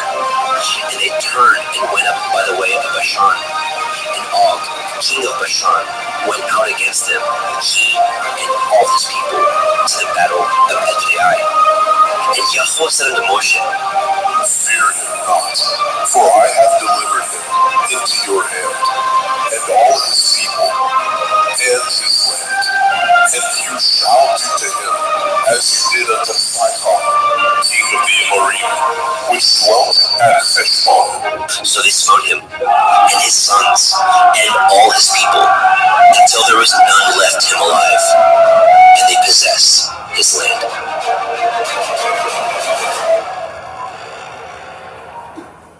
Bamidbar, Numbers, chapter 22. And the children of Yashrael set forward, and pitched in the plains of Moab, on this side of the Yarden, by Jericho.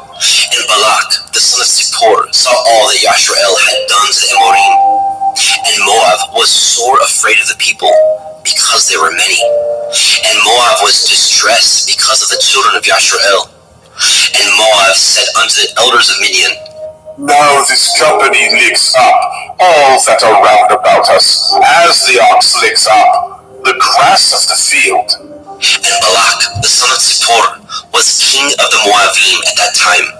He sent messengers therefore unto Bilam, the son of Beor, to Pethor, which is by the river of the land of the children of his people, to call him, saying, Behold, there is a people come out from Mitzrayim. Behold, they cover the face of the earth, and they abide over against me.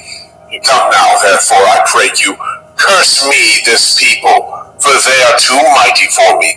Perchance I shall prevail, that we may smite them, and that I may drive them out of the land. For I know that he whom you bless is blessed, and he whom you curse is cursed. And the elders of Moab and the elders of Midian departed with the rewards of divination in their hand. And they came unto Bilam, and spoke unto him the words of Balak. And he said unto them, Lodge here this night, and I will bring you word again, as Yahweh shall speak unto me.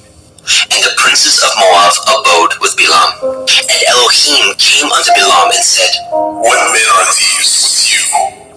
And Bilam said unto Elohim, Balak, the son of Zippor, king of Moab, has said unto me, saying, Behold, there is a people come out of Mitzrayim, which covers the face of the earth.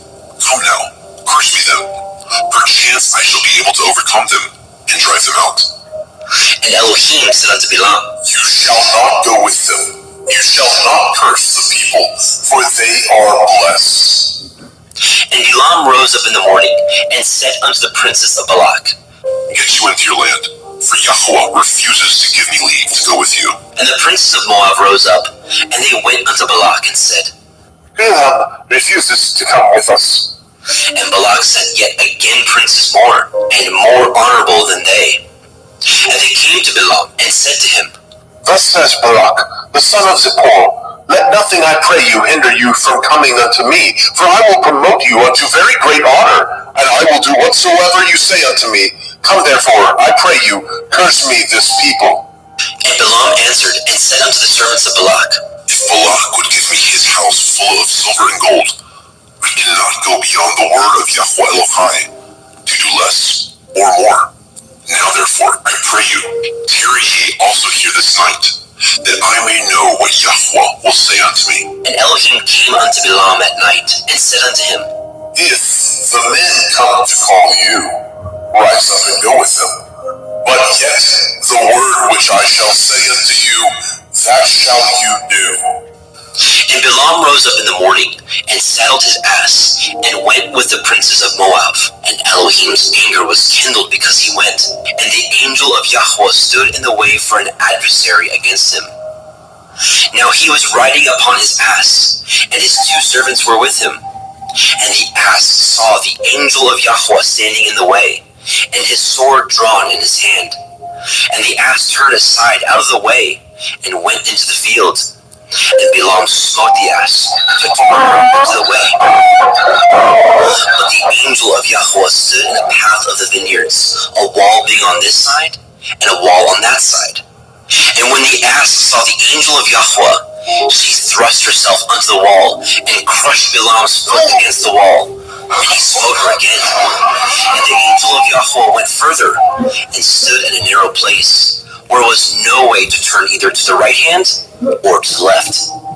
And when the ass saw the angel of Yahweh, she fell down under Balaam.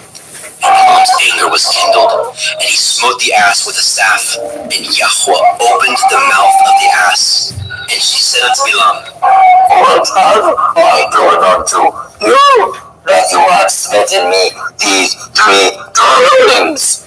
And Balaam said unto the ass, Because you have mocked me.